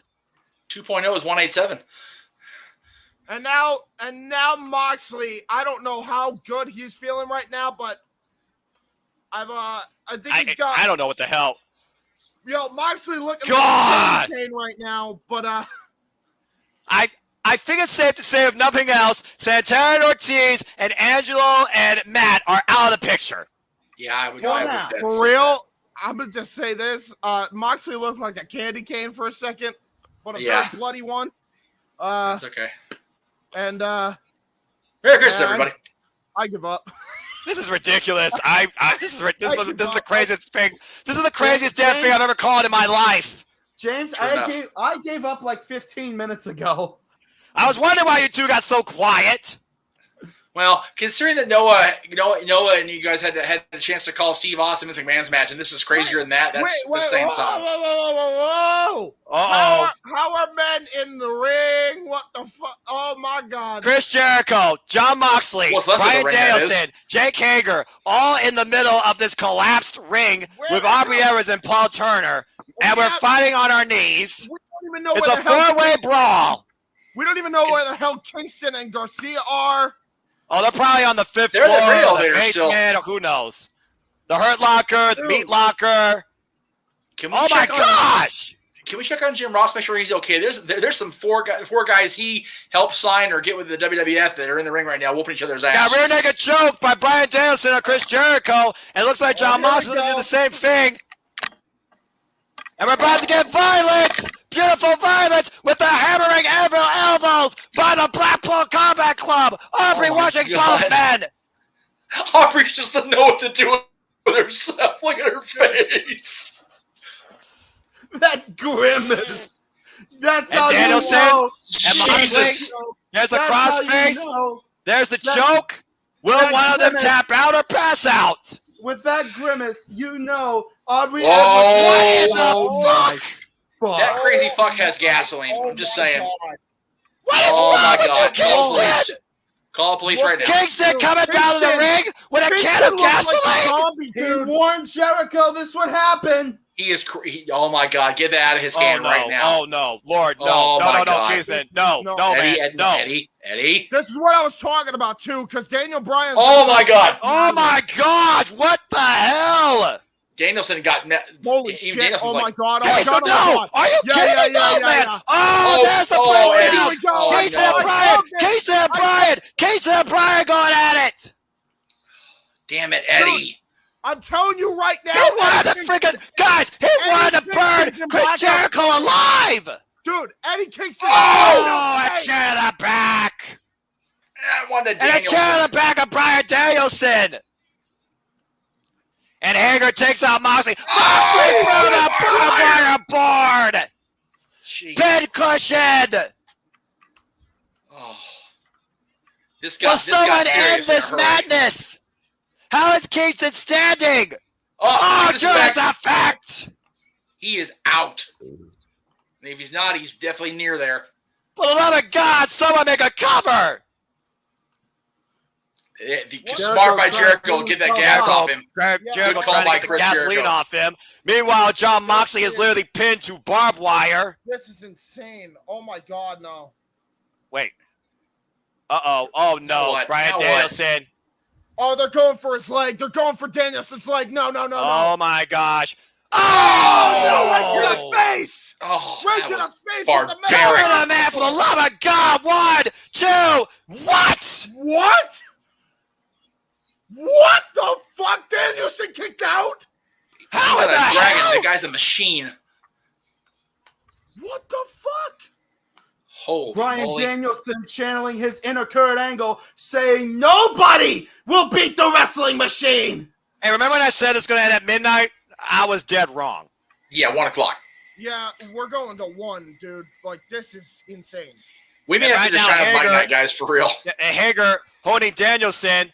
Danielson fighting back against both Hager and Jericho. Literally, Danielson versus the world, going after both men with his fist, literally ping-ponging them, taking them on, 2-on-1, and now the kicks to the side of the leg.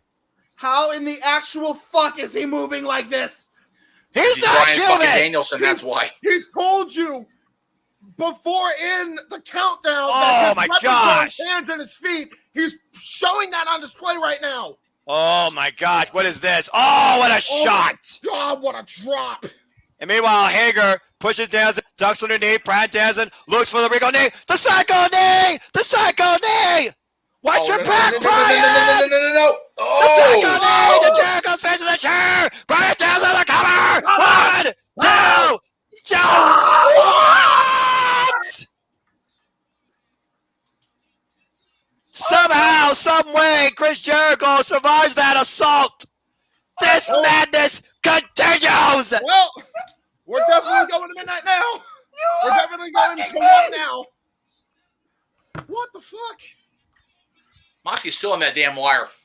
This is Bedlam. This is Armageddon. This is not sports entertainment versus pro wrestling. This is an all-out fight that goes beyond anything you could see offered by Hollywood in any movie cinematography. Goodness. And once again, Bryan Danielson with those kicks to Jericho. Oh, looking for the killer blow. He got it. Got oh, my God. He got it. I thought he ducked. So did I. The roundhouse to the head. Bryan Danielson. His fucking head in. And now Bryan Danielson doing the thing that only the American Dragon does. And that is kick a man's head in. Wait a minute. Floyd. Oh, there's the leg. There it is. You guys called it. To the injured leg. You guys called Floyd it. the baseball bat to the injured leg of Bryan Danielson by Jake Hager. Lion Tamer. And Chris Lion Jericho It's done. with the walls. Oh. Now what? Oh my God! There's no Jake. Come on, Jake. Oh my Bryan Danielson! It's a double submission, and Bryan Danielson refusing to quit. He might pass out from this. That's sick. Is brutal. We need some help out here. Karma. This is disgusting, man. This has got to be it. That's it. He's out. Aubrey's calling it. Aubrey's calling it. Jericho Appreciation Society finishes this madness. Holy shit. What in the holy hell of sports entertainment professional wrestling did I just witness? Oh my God. I don't know what to say. Hey. That wasn't a classic. That was just straight up monkey butt ugly physical warfare. Yeah. That could have gotten way worse, though. That's the scary part. Dude, Kingston tried to burn a man alive. I just want to put that out there. That's literally. why I'm meaning. Dude, I'm like crying at all this. Dude, holy shit. Yo, look at Matt Menard, dude. He's hyperventilating. Like, this was way. You remember what I said about? Yeah, you remember what I said about blood and guts? No. Disregard. James. Disregard. James, this should be a one-off. We do not need anything this is blood like and this guts ever again. Yeah, this was blood and guts. You don't need a cage. Bryan Danielson is seriously hurt. Jesus Christ. I don't know what to say after that. My we need to get some help out there for the entire Kingston team, without a doubt. We need help. We need help out there for Oh. everyone. Yes. Yeah, dude. What the fuck? That was bonkers, to say the I don't very know least. what- Look at this. Look at this shit. Oh my God. There was forks, there was gasoline, there was fire, there was mustard, ketchup, steel ring posts and barbed wire, broken wood, devastated bodies, insane assaults, and brutal injuries. This was not sports entertainment. This was not professional wrestling. This was an all-out war that I hope literally is a one-off victory for the Jericho Appreciation Society. I don't ever want to see something like this again. If I can take go ahead, James. I was gonna say with Eddie Kingston though, I doubt it. I highly doubt it. And that's what scares me. Yeah. I will take solace in one thing. Jericho's team won. It is highly unlikely he will not let the song play to get every bit of gloat he can in Wednesday night. So thank you, JAS, and thank you, Bryan Danielson, for taking the hit. Good grief. What's going on here? We're going We love you, to go ahead and Dragon. move on now to some news. Oh. The newlywed. Yeah.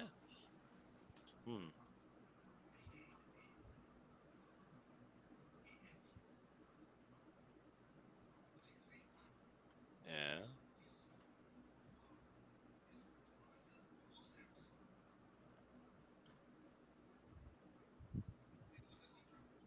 The contract. New business partner?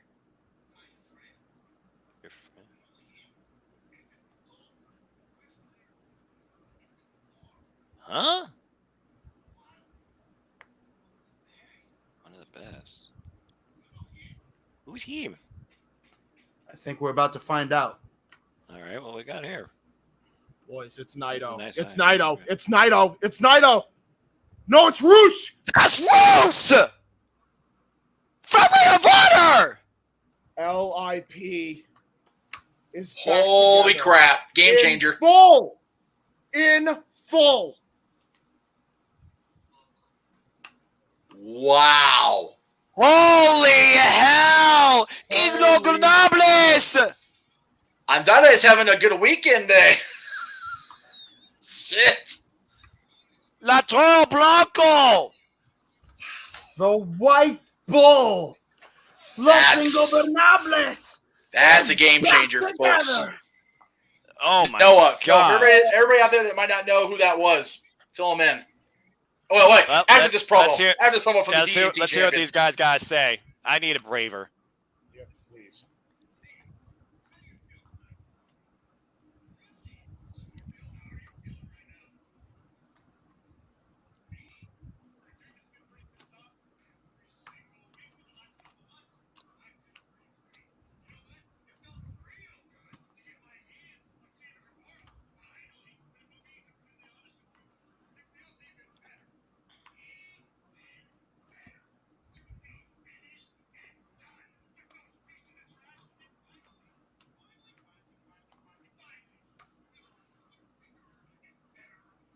Can't argue that.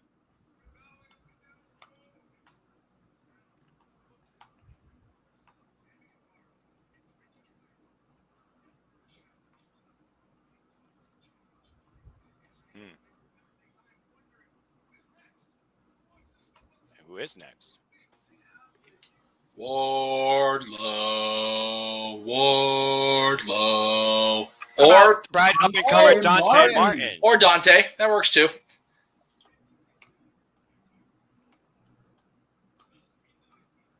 Okay.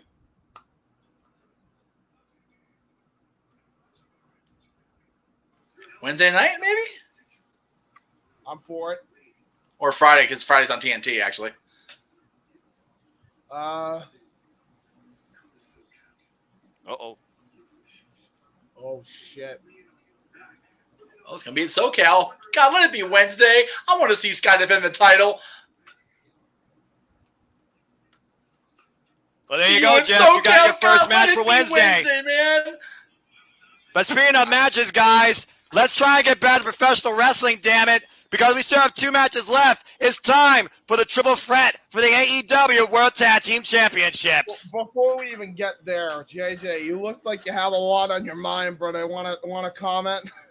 No, You don't got much time, bro. I'm good. Okay. Oh, my gosh. JJ's kind of been kind of left in it because he's not on the feed like everybody else. So he's kind of had to like tune us out. I feel bad. There's Taz. Oh, the old goody here come. Okay, well, P break for me if Taz's stupid ass is coming out here. Oh, here we go. Jeff with no,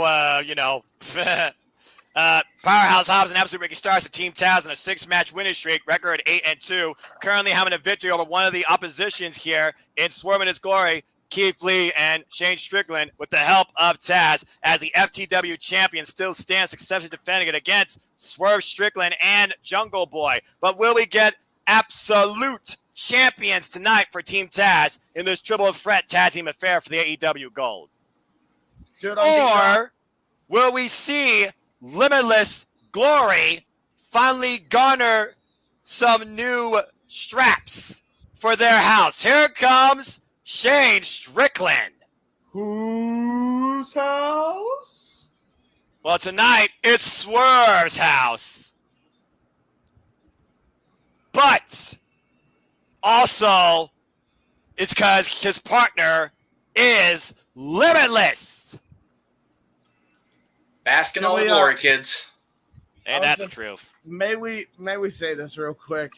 How did they get the fucking ring back together? That's Carefully. AEW. Quickly. On a four-match winning streak, Swerve in our glory right now with a record of 4-1, and Shane Strickland with a victory over Ricky Starks this past Wednesday in a triple threat preview. Again, was that a prelude to new tag team champions tonight? I wonder. James? Yeah. James, to answer your question, why do you think we went to both of those promos back to back? Yeah, true. True. I was going to say they made a pre-tape, but I don't think they would get away with that without getting caught. So, yeah, that's a very good point, Case. Ay.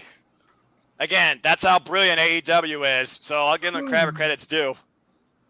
That's a hell of a crew. Fuck me. And you all better get ready to call this match, because after this, only one match remains. You know what? I'm gonna be honest with you. I'm just gonna. I have to save my energy for the main event. I might just. That's fair. I got you covered. Hey, don't get claimed. We'll get claimed. Hey, I can at least do this.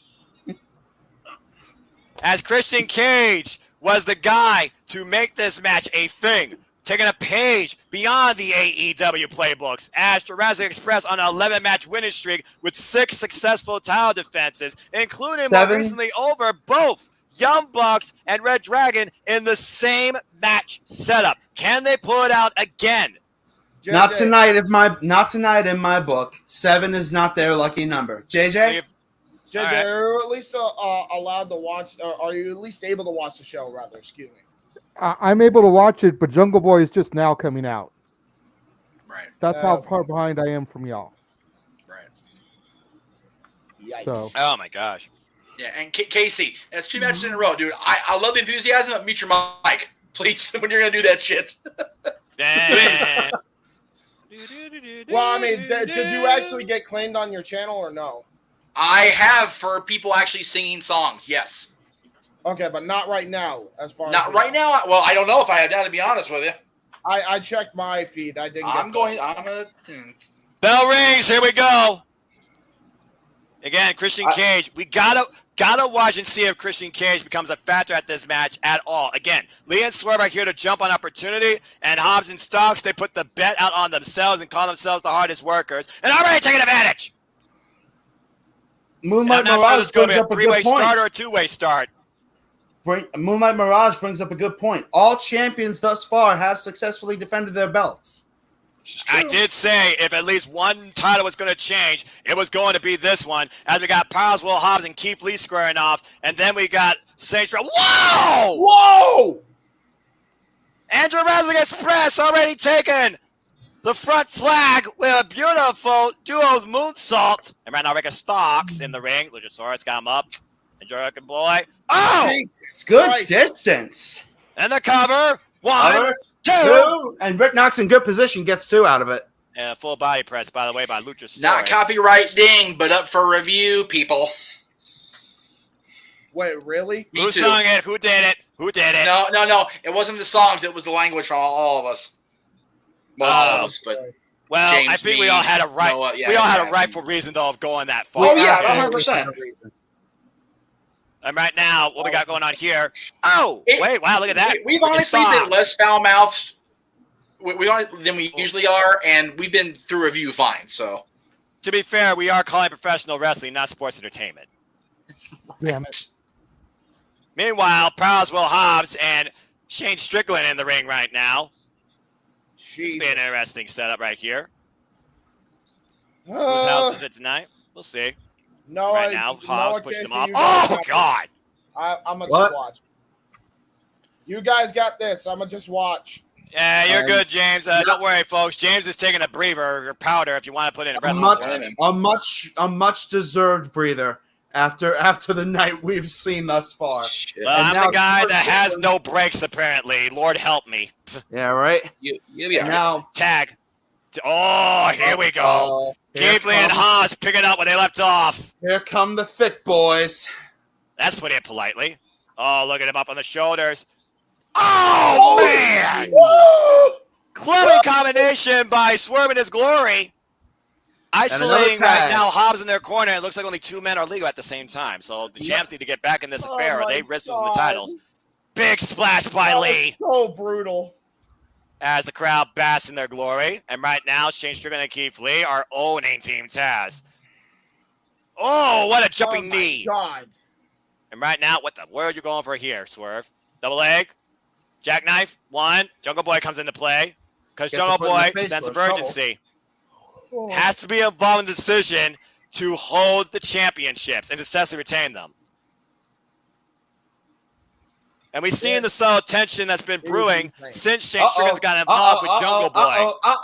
Up on the shoulders. Strickland out the back door. And right now, Haas pushing the champ's corner. Jungle Boy with the tag. We got Jungle Boy and Shea Strickland in the ring now. Ducks underneath the clothesline. I love this matchup. And the takeover to Harris. Whoa! Here we go. And Jungle Boy off the ropes, looking for maybe the tope suicida. And I'll be looking for a follow-up here. Off the ropes again. And once again, tope suicida on Shea Strickland. Looking for the trifecta. Looking at speed from the other side of the ring. Looking for it. Over the top! What? Oh, Lord. Christ. Oh, boy. Caught in the hands of Keith Lee. Oh, no. And he's still down. Oh, man. Limitless Keith Lee with a double powerbomb 70 on Jungle Boy on the back of Luchasaurus. Oh, there's Brian Quinn in the crowd, by the way. Wait, referee Brian Quinn? And Sal Vulcano. Wait, seriously? Saul's there? Nice. Yeah. Okay, that's pretty awesome. Are there, brother. Respect. That's hilarious, dude. Oh, my God. Wait a minute, James. Seriously? Referee Brian Quinn from Top Rope? Yeah. No. Sorry, I think you meant Saul. Brian Quinn from Impractical Jokers. Ryan Quinn. Sorry. And meanwhile, Jungle Boy and Haas back in the ring. Sorry about that, folks. Standing vertical suplex right now. Oh!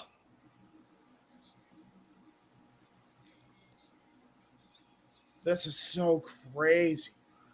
Whew.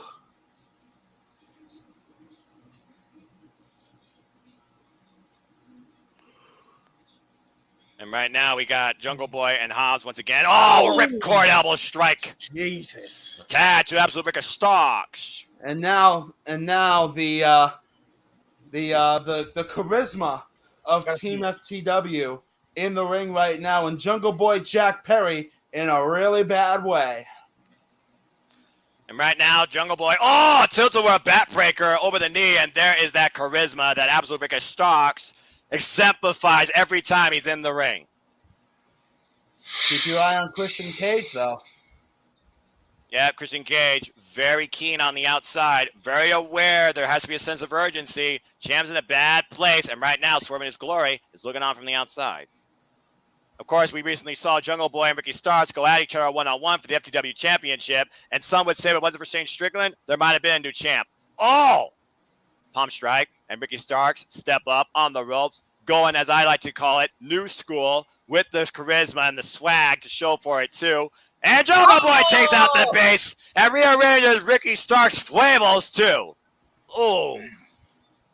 Bad landing. Yambag Yahtzee, as Taz would say. Yeah, that's great. I like Taz. That's pretty good. And right now, Jungle Boy. Oh, what an insecurity. Rocks Hobbs. And right now, Powerhouse Will Hobbs and Jungle Boy, the two legal men in the ring. Luchasaurus still nobody found. Blind tag to Shane Strickland. And we're back to Hobbs and Swerve.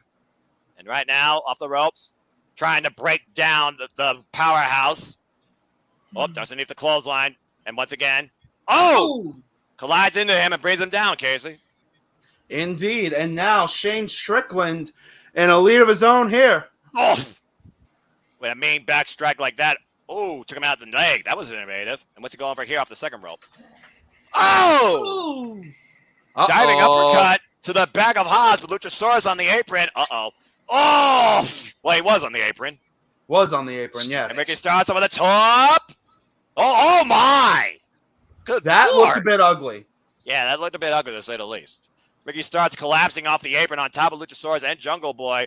Lee, don't you do it, Lee. Oh, no. Wait, what's this? What the hell are they going to do? Oh, boy. What in the hell? With the step up, the assist, and swerve up the top of Lee!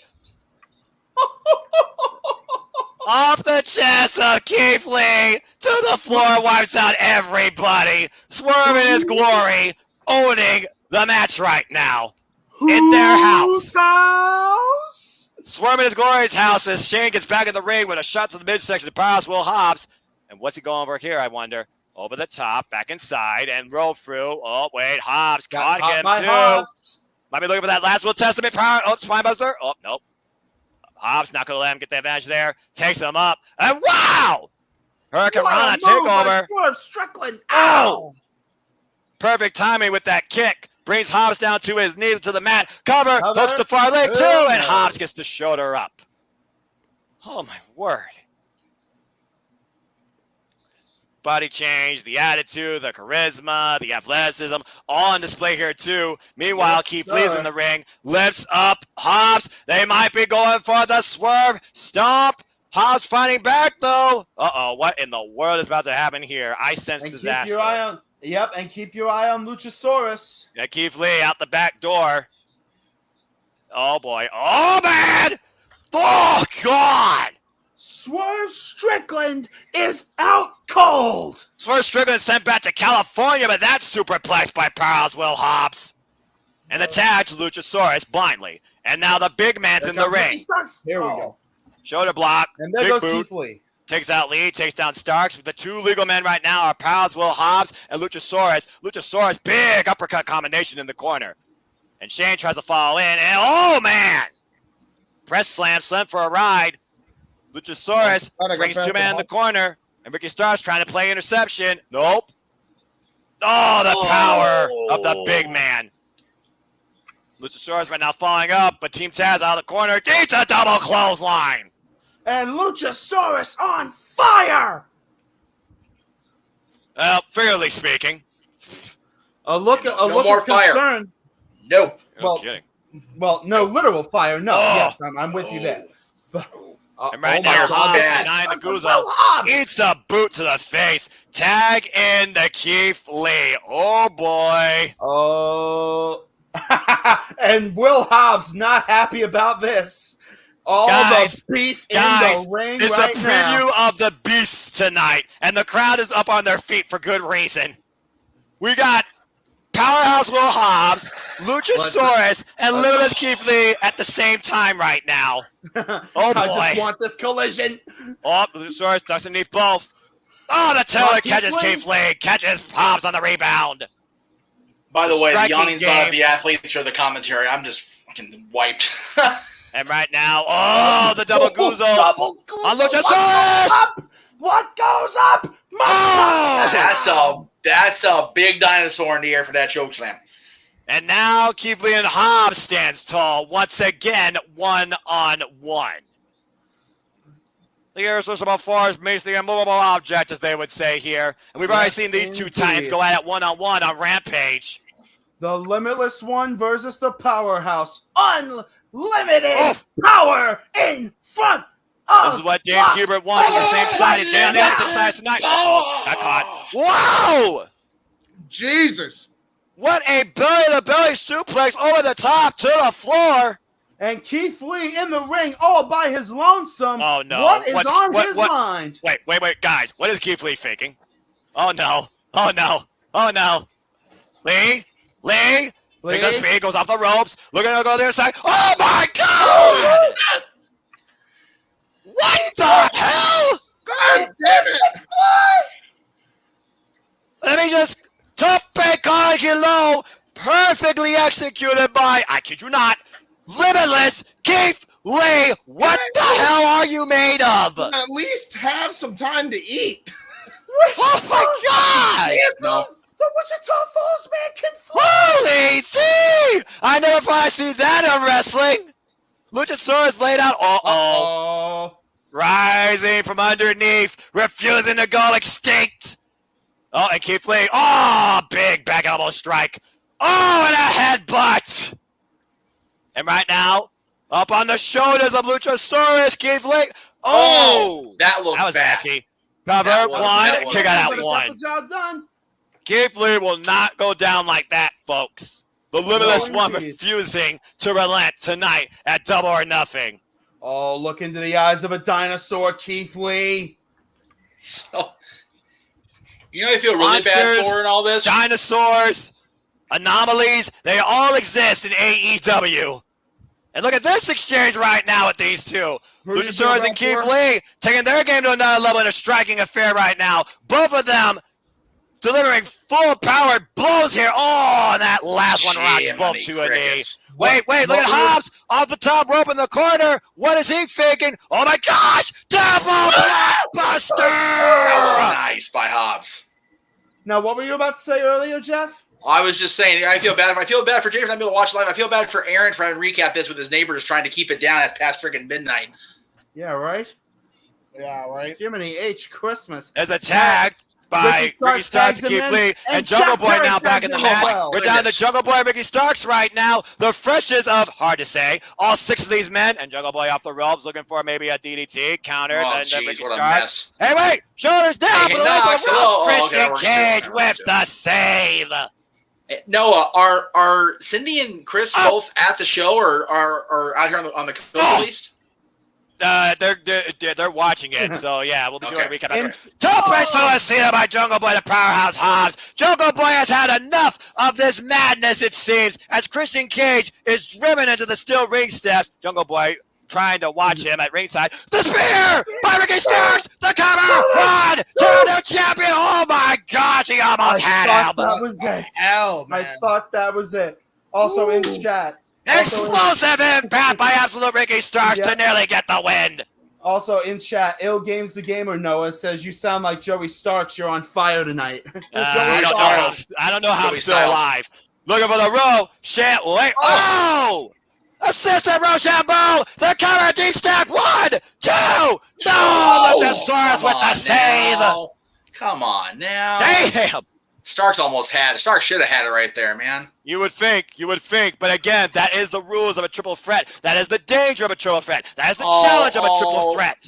Oh, what a kick. Blind tag by Strickland.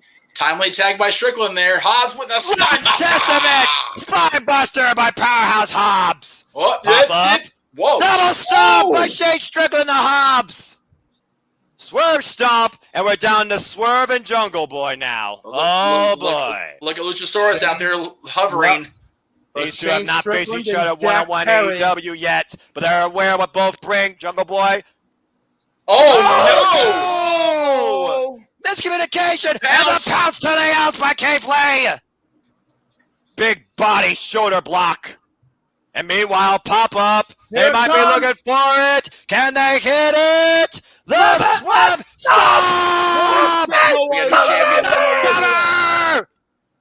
Cover! 1, 2, no!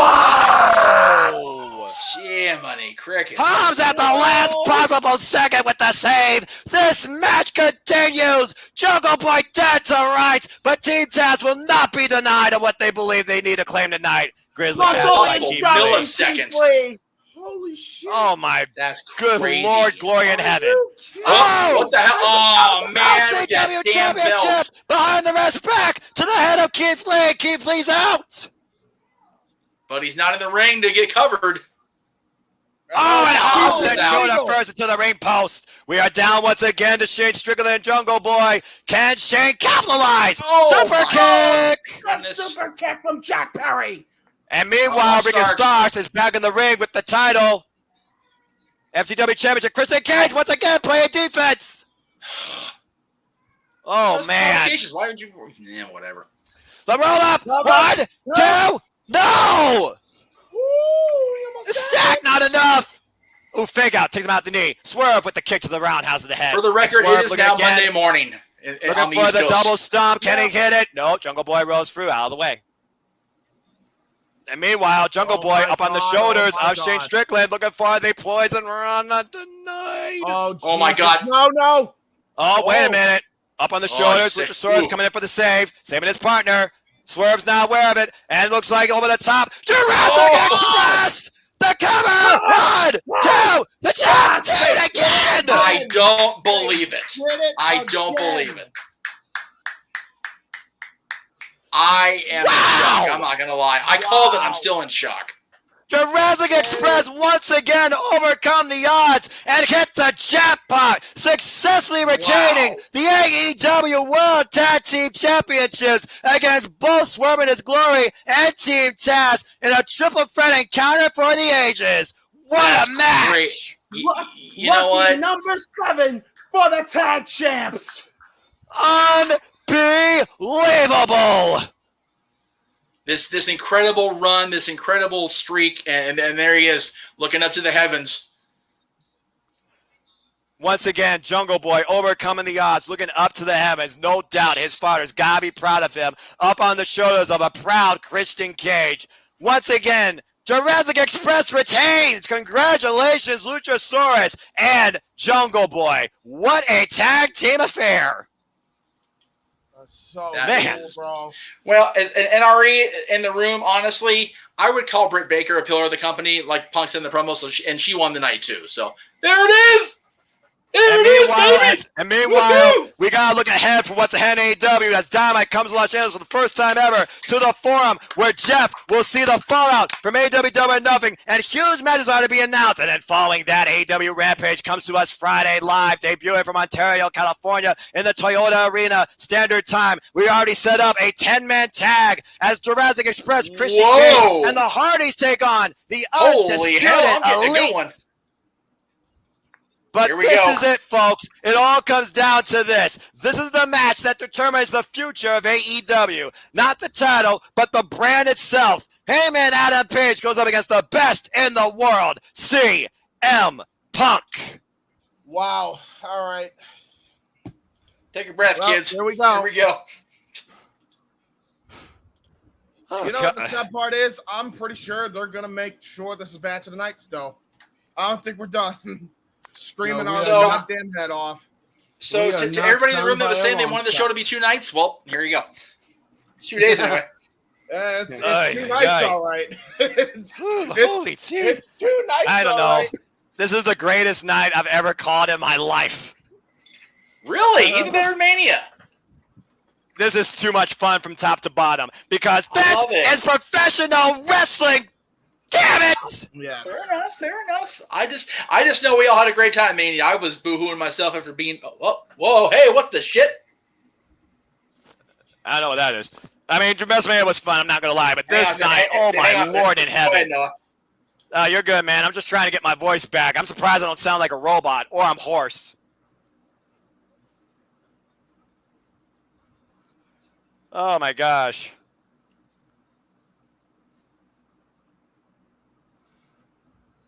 All right, guys, here we go. How does Justin Roberts still have a voice? Ask Excalibur the same question. Yeah, right.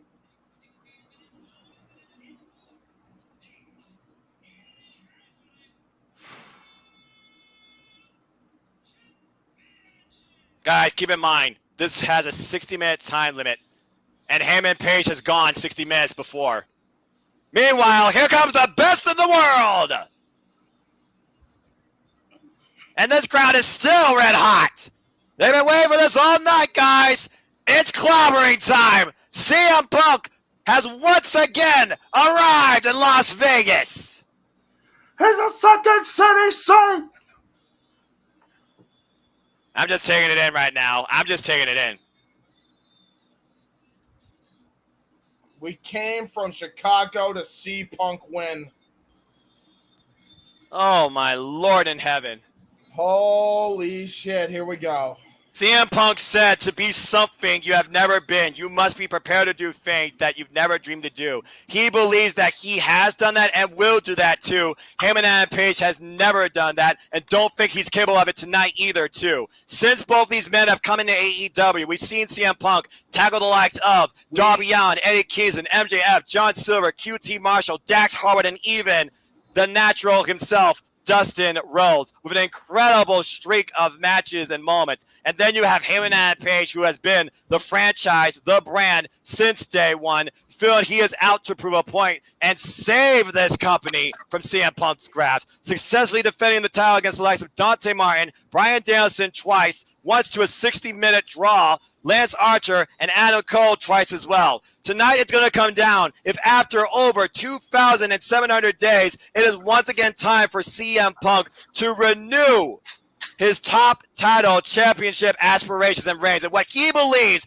is the most important match of his professional wrestling life. Can he get it done against the Hangman tonight? What were you trying to say, Jeff? I saw your hand up. Just really quick, guys, we're having major issues over here. The old house just went out. We're having massive. I didn't know we were having this because I got the headset on. We're having massive winds out here. So if you lose me here, give me a couple minutes. I'll get the phone turned on. But we're having a major high wind situation. So I'd be surprised if you lose me here on camera here in a little while. Gotcha. All right, brother. Okay. Ladies and gentlemen, boys and girls, children of all ages, the eyes of the professional. The champ is here, and every single eye in the professional wrestling world today is on this match right here. The future of this company rides on this encounter. Cowboy Shiznak has entered Las Vegas, and the Heyman looks ready to go after coming off an incredible encounter against Konosuke Takeshita, challenging lariat for lariat. This wide-eye, far-staring, bloody, battered, tested Cowboy is ready to duke it out with the best in the world. CM Punk hung his family at ringside. I'm gonna just say this. Moonlight's in the chat. Moonlight, update us on what's going on with the weather in California. I know you are a part of that community of the weather alert people. So I don't know if you know any technology that can tell us what's going on, but let us know in the comments, please. That said, it's one of those things we live in the high desert up here, so the winds are a mucker feather. So yeah, it is what it is. Yeah, winds are kicking ass over here where I am too. My girlfriend heard it last night. She thought it was pouring down rain. The winds were blowing that hard. It's crazy. On breaking edge. But anyway, James, our electricity is still going, so. James, you know what to do when it's time, brother. Yep. I don't even know if I can do it at the max capacity, but I will try. Well, here's the Dapper Yapper first. Robert. The Dapper Yapper. That's how Justin Roberts feels ring announcing CM Punk in the main event of AEW. For the title. Right. CM Punk's first main event. Oh my God, it is. It is his first main event, isn't it?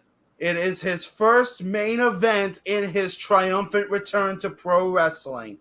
Jesus. And it is for the All Elite Wrestling World Championship.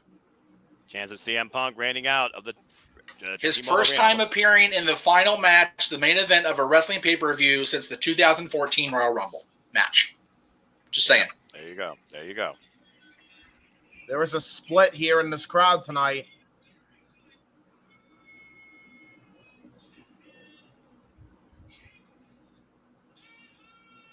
His 7th AEW World Title defense here with a record of 52-17-1. Holding the belt high, holding the pretty platinum high. That belt is the centerpiece of this company. And you have to wonder, is Adam Page holding on to that belt, handing it off to Paul Turner for the final time? James, you know what to do. Paul Turner shows CM Punk what is on the line here. There Pretty it is. platinum on the line. The AEW World Title up for grabs and ready to go. Both men in their respective corners. Punk trying to hold back tears of joy, and here we go. The match to define the future of AEW, who will be the standard bearer of this incredible professional wrestling brand, is now in the hands of two men to decide. Hangman Adam Page and CM Punk. The best of the best put to the ultimate test here tonight in Las Vegas. Place your bets. I've got goosebumps, gentlemen. I don't know about you guys. Oh, both man, men, eye to eye, nose to nose, mustache to mustache. To forehead. This is insanity Shove right off. here. Look at this.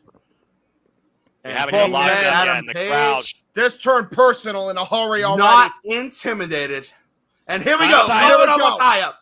You got to remember, CM Punk said this is just business. There's nothing personal. If Heyman Adam Page is just too personal, could that be his downfall? Hey, it wasn't personal for CM Punk until he got punched in the mouth.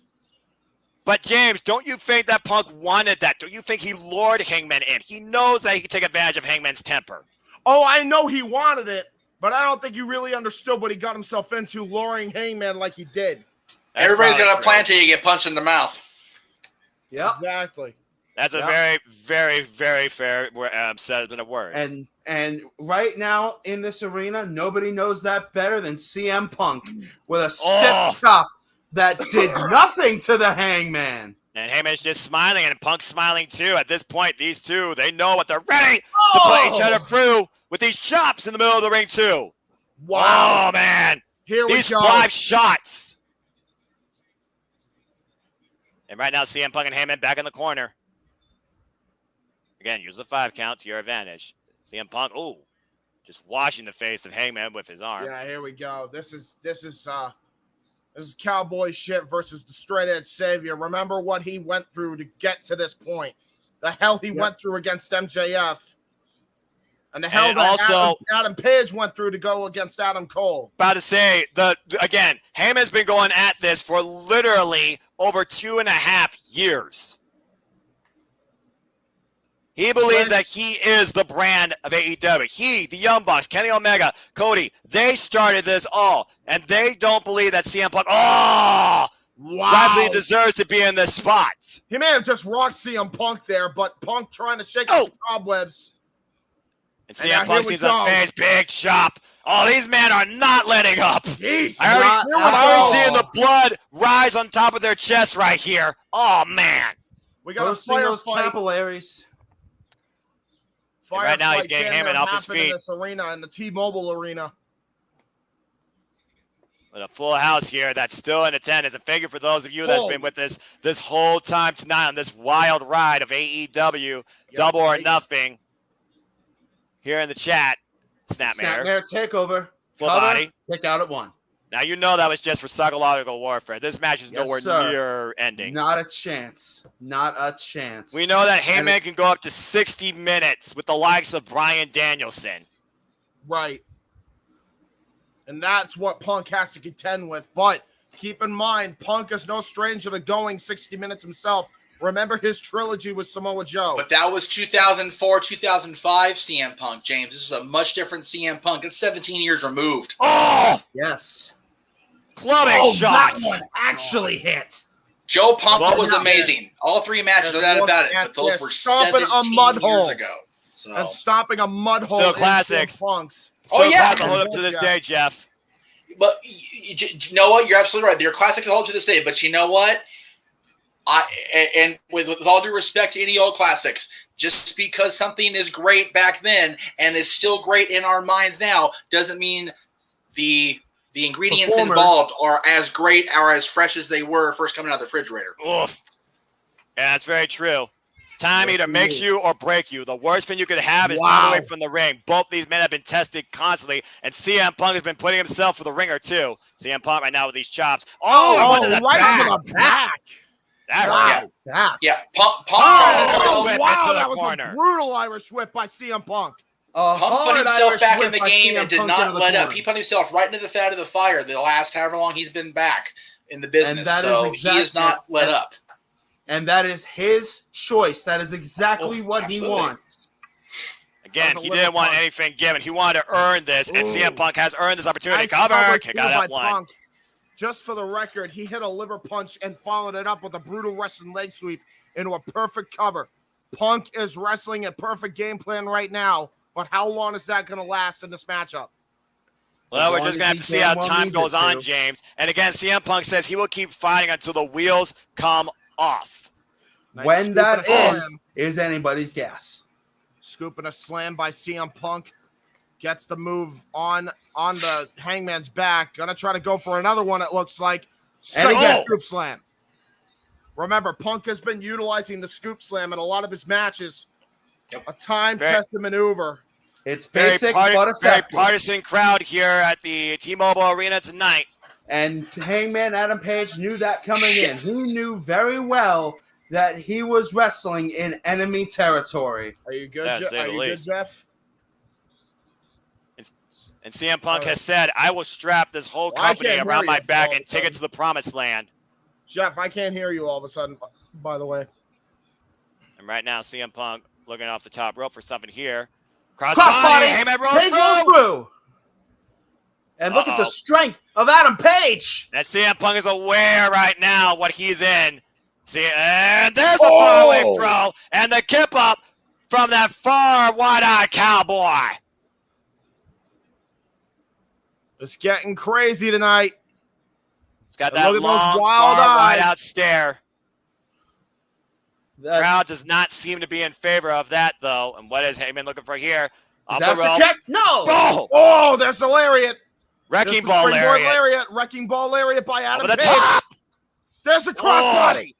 And look at the way CM Punk's head ricocheted off the mat. There's not much give on that. Heyman might have had a stinger as he tries to fill in his feeling back in his fingers. Watch the replay take a look here. at this again. Watch it. Oh man, that was got right all that crossbody. CM Punk might be seeing stars after that, and this is the type of champion CM Punk's got to contend with. Hangman Page did not become champion by accident. No, indeed. Not at all. Both of these men expressing everything that the crowd expected, as we got 50-50 chance, it seems, for both Heyman and Page and CM Punk. We've been heaping a lot of praise on CM Punk, and that's for good reason. But let's not forget, he is in there with the guy who beat, for the AEW World title, the best bout machine. Well, that's a whole nother thing to figure about, too, as we await still as Kenny Omega recovers from his series of injuries, too, after carrying this brand and honestly professional wrestling on his back for the better part of a year and a half, too. Jeff, by the way, can we hear you say something? And Heyman with the CM Punk pose. Taking it in. Nope, we can't hear you. Cannot hear you. I think he's going to type it out. Oh, Lordy. I think he's going to type it out. Yeah, he's going to. Someone be watching that. I know he's going to get back in there too. So someone be watching that. Yeah, he'll be back. He'll be back. He will. Yeah, he'll be back, folks. Stay tuned. And again, we'd like to thank you all for joining in on the Jet Meacham Network Watch Along commentary too. You hope we had a great time, and we hope you enjoyed this pay-per-view from AEW 2. It has definitely been longer than expected, but this is professional wrestling, and Tony Khan wanted to pull out all the stops and more too. Hopefully this is a one-time thing. Discus elbow! Jesus Christ! Clocked CM Punk and dropped it where he stood. Oh, my God. Rocked him with that shot. Might, honest to God, be out here. And no kidding. Oh, my word. Jesus. You got to wonder what Heyman's thinking right now. He's slow to capitalize on that, it seems. No. And I wonder if he's playing. Can't hear you, Jeff. And I wonder if he's playing into the Make sure crowd your microphone's designation. not muted, by the way. Make sure your mic's not muted. I'm trying here. Oh. There we go. Oh, it was this damn thing again. Yep. That's kind of what I think. Shit. I hate this damn headset, so I need to go back to the old stuff. Oh, man. Irish whip, chest first into the corner, knocking the win out of CM Punk. And I wonder if Page is playing into the fact that the crowd has designated him the heel in this match. I don't know if he's a heel when you hear these chants of Cowboy, you know what. Raining loud and proud in this arena, Casey. Well, and that's another thing. CM Punk is getting half and half, too. They're both getting a half and half treatment from the crowd. Well, James, Casey, we talked about it countless times this week. This has been the most polarizing, double-sided, double-edged sword, nice rebound lariat match in AEW history. And in championship has been a long time in this industry. And barrel is loaded. Is it high noon? Heyman's looking for it. The crowd is feeling it. Target sighted. CM Punk barely able to get up. Hold the hammer back. back. Getting up to be on the end of a. He knew it. He saw it coming. CM Punk. That is a veteran instinct right there. That is a veteran instinct right there. This is going to be a crazy match. Go ahead. Really quick while they're counting, just for fun, JJ, our buddy Lex, Disney Lex Kepler's up there with her hubby. She was back when Brian was getting ready to go down the aisle and was filming Brian. Brian flat out told her, Birdie's not allowed to watch the match they just had. By the That's way, beautiful. Oh my gosh, what an apron bomb by him and that page to CM Punk. And she was already in tears before Punk's music even hit. So she's there for it. God love her. I miss Lex so mad. Look at that pop up.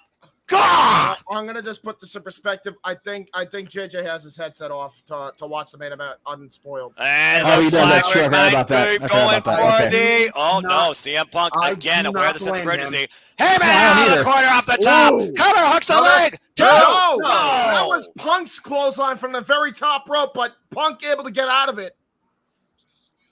Right now, CM Punk is being traveled in the deep waters, the deepest of waters so far in his AEW career. The pure hatred it feels like from him and Adam Page being brought out in this match. I wouldn't necessarily call it hatred, but there is definitely animosity and disrespect between these two. Well, as Heyman says, he has no respect for CM Punk. CM Punk respects the champ. CM Spunk? I said CM Punk. Anyway, I heard talk to me later. Uh-oh. Punk coming in the back door. He's preventing Heyman going for that Asai moonsault and meeting him in the corner. Uh-oh. Oh, God. Oh, my. Heyman My. lost his footing. The bad footing for both men there. Looking for something high risk here. Here it comes. Punk has Heyman hooked. Oh, man. Wow! Superplex by Punk. That Got was all of it. insane. The way Punk had to get up there at the top rope, he almost lost his footing. But perfect superplex by CM Punk on Adam Page. Brian back down hard to the ring as Paul Turner's count is up to 3. I give you shit, but I'll give you shit later.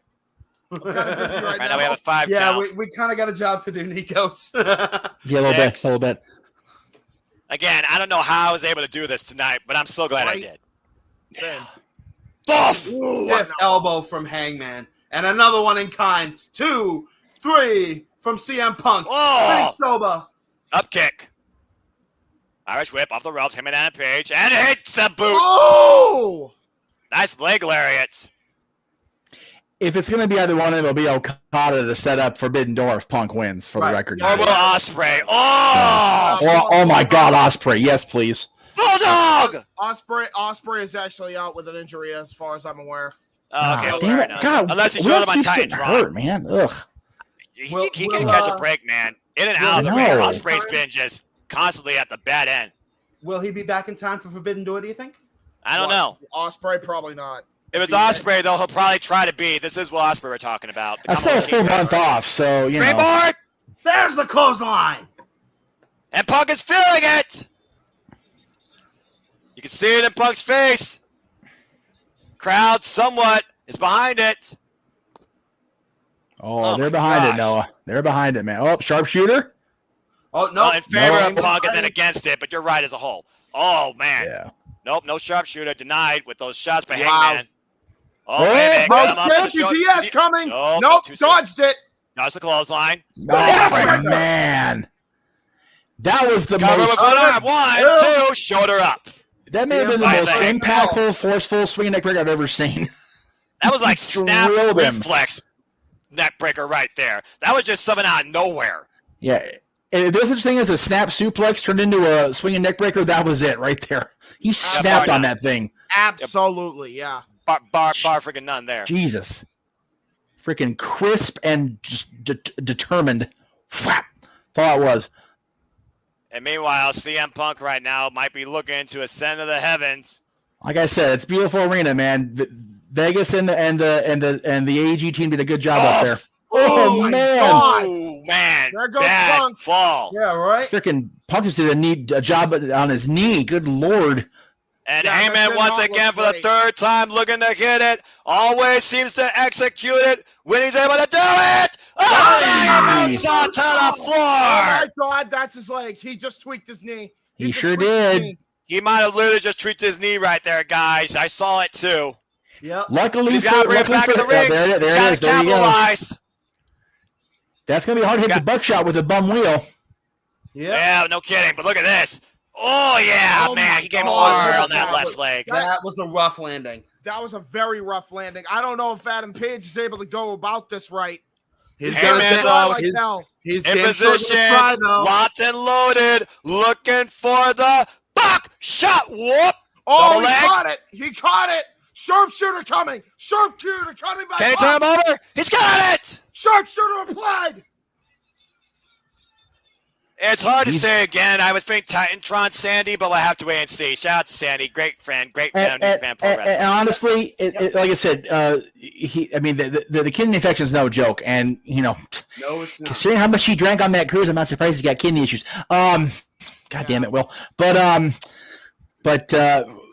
mean, if his earliest return date is the 15th, the Forbidden Door is 26th, so he'll be back for Forbidden Door. I wouldn't be surprised if we see him on Friday, though. We'll see. By the way, Adam Page got to the bottom rope, people. Adam Page got to the bottom rope.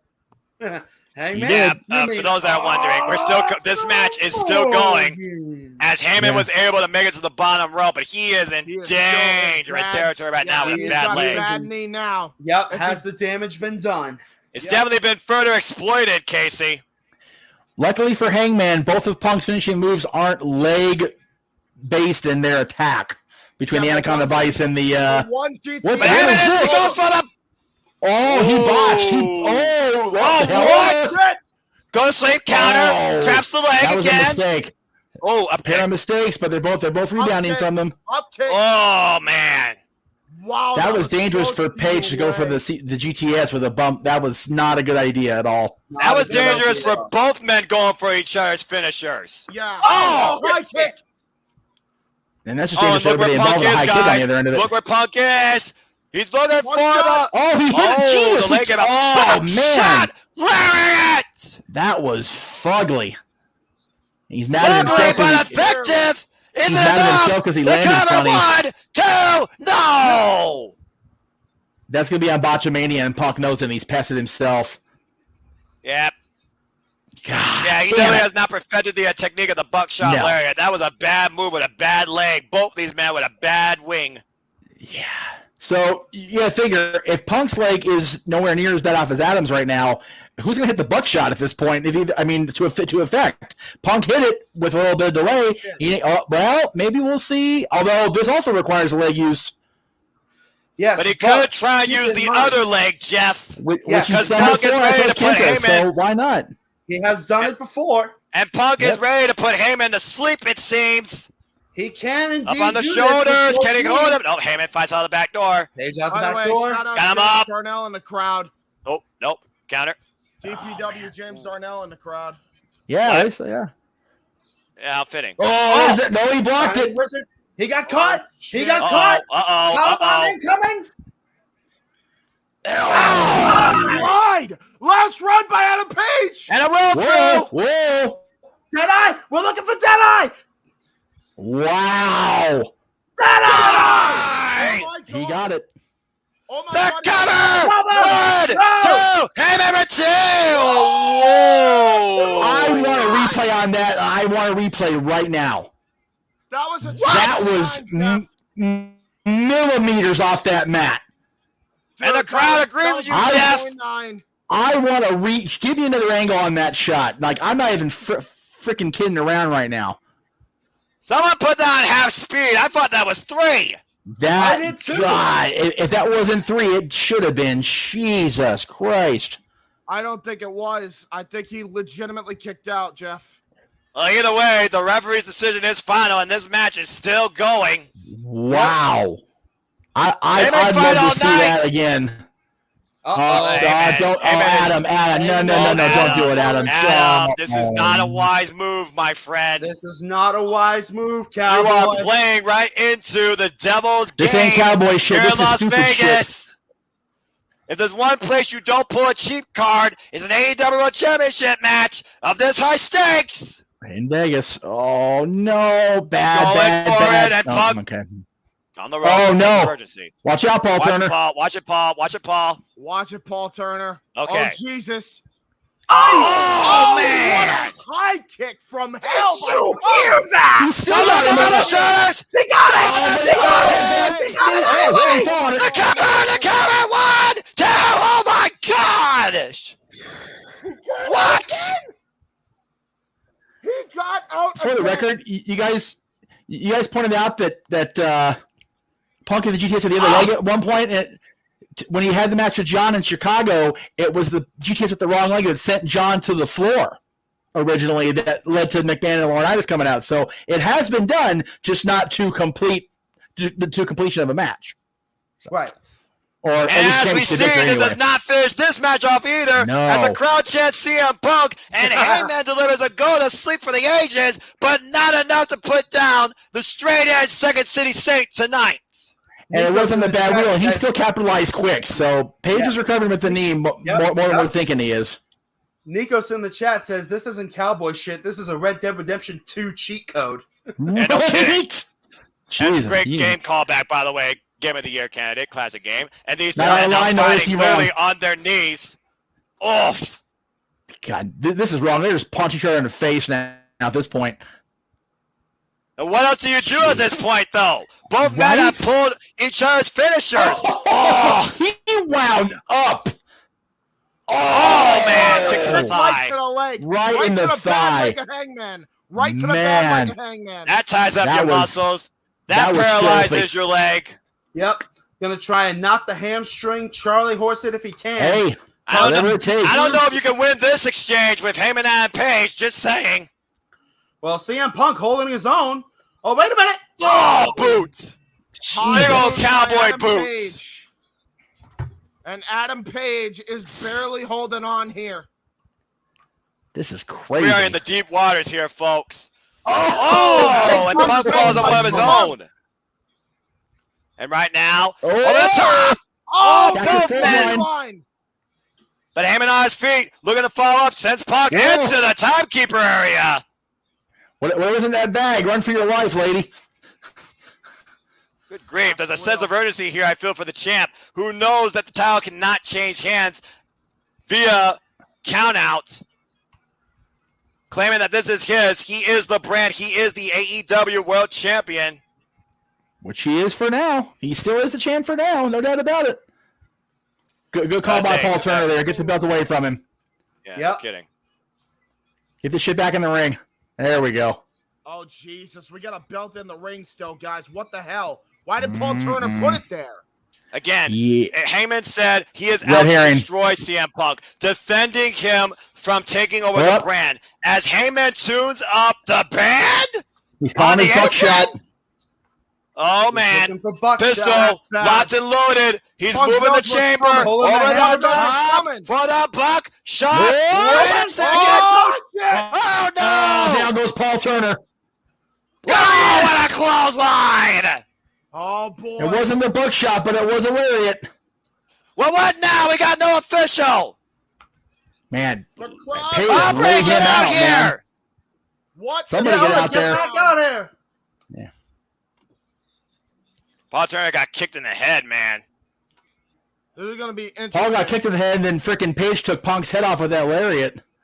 Keep in mind, the ref got taken out at full gear, and it was Aubrey Evans that came down to finish the match where Heyman beat Kenny Omega last year. I don't This is think true. Hangman realizes the belt is in the ring yet, but when he does, he knows what I he's think he gotta does do. now. I think Yeah, he does now, he- James. Yep, I think he does now. He's got that wide-eyed cowboy look. over Yeah. that Oh, boy. He knows now. Oh, Is he boy. going- How is he far going to the dark can you side? push a man? How far will a champion go to defend what they believe is theirs? Whatever it takes. And Hey, Hangman man, might this is just above you, do man. that. This isn't like you, bro. This is not wise. Do not give in to your sins. You sure about that? You remember the Bullet Club for life? They are in I Sin do. City, Noah. Keep that in mind. I know that's true. He's going to hit with the damn belt. Why not? Hey, whatever it takes. Oh, see? Look at Punk. Punk's But look at Punk's on Heyman. him. Is he having a moment of consciousness right now? Is he having a moment He's of having a doubt? crisis Can of he follow conscience. through? Will he Hey, do it? Page can't turn back Is it now or worth he's gonna it? lose Is this what it means to be champion for you, Hangman? Is this what it means to be AEW? And is it worth it? Of course it's worth it. It's a world title. Oh, damn it, Page. You He's not fucking- going to do it. If he's Page going to go out, he's going to go out in a blaze of It's glory. going out. Looking for It's the kill going shot out, again on the apron. calling his Punk's buckshot gonna catch again. him. Punk's gonna catch him. Look at no, he countered. Counter, swing him up on the shoulders. Here he He's goes. gonna slip. The cover. 1, 2, 3.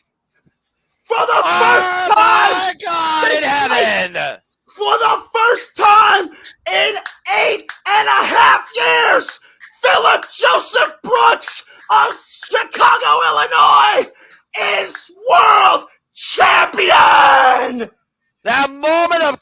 nervousness cost the Heyman in the end, and in the dust settles, it was CM Punk who came out with the win tonight at Double or Nothing in the main event and claims his ultimate glory back to professional wrestling as the AEW World Champion. And look at Punk, man. Look at the emotion overcome. So many people in the crowd crying. Punk crying. And rightly so. This means so much to the man. Heyman and Page fought his heart out to the end in the name of the AEW brand, but it wasn't enough to stop CM Punk here tonight, making history in Vegas once again. I'm not 100% sure, but I'm almost positive I saw Ivelisse in the crowd there with the bright red hair. So the crew of Ultimate Women Wrestling are still out there in Vegas doing their thing, and they just watched. And JJ's back on headset, which means he knows what had gone down. JJ, he's the best again. The best in the world is now the best AEW World Champion to come. And there is an emotional breakdown right now for the Second City Saint, who rise back to professional wrestling. Okay, so to reclaim glory. That was some random and now back on top of the world in professional wrestling. CM Punk is the AEW brand and is now our new world champion. What the hell does this mean? Ladies and gentlemen, CM Punk is back on top of the mountain and has become, after a hard-fought match with Hangman Adam Page, the 5th AEW World Champion. It was and what an emotional roller coaster and ride it's been, not just in this match, but for both these men to the end. But we still have to wonder one more thing. Will Heyman Adam Page shake CM Punk's hand? Was respect earned and gained tonight? I don't think so, man. This, Noah. Feel like this is far from over. Yeah, this is Noah, definitely far from over. Punk did not do anything that was disrespectful enough to not earn Hangman's respect in this championship victory, except take the title from him. So, and he did it fair and square. He did it fair and square. You're absolutely right. And think about this.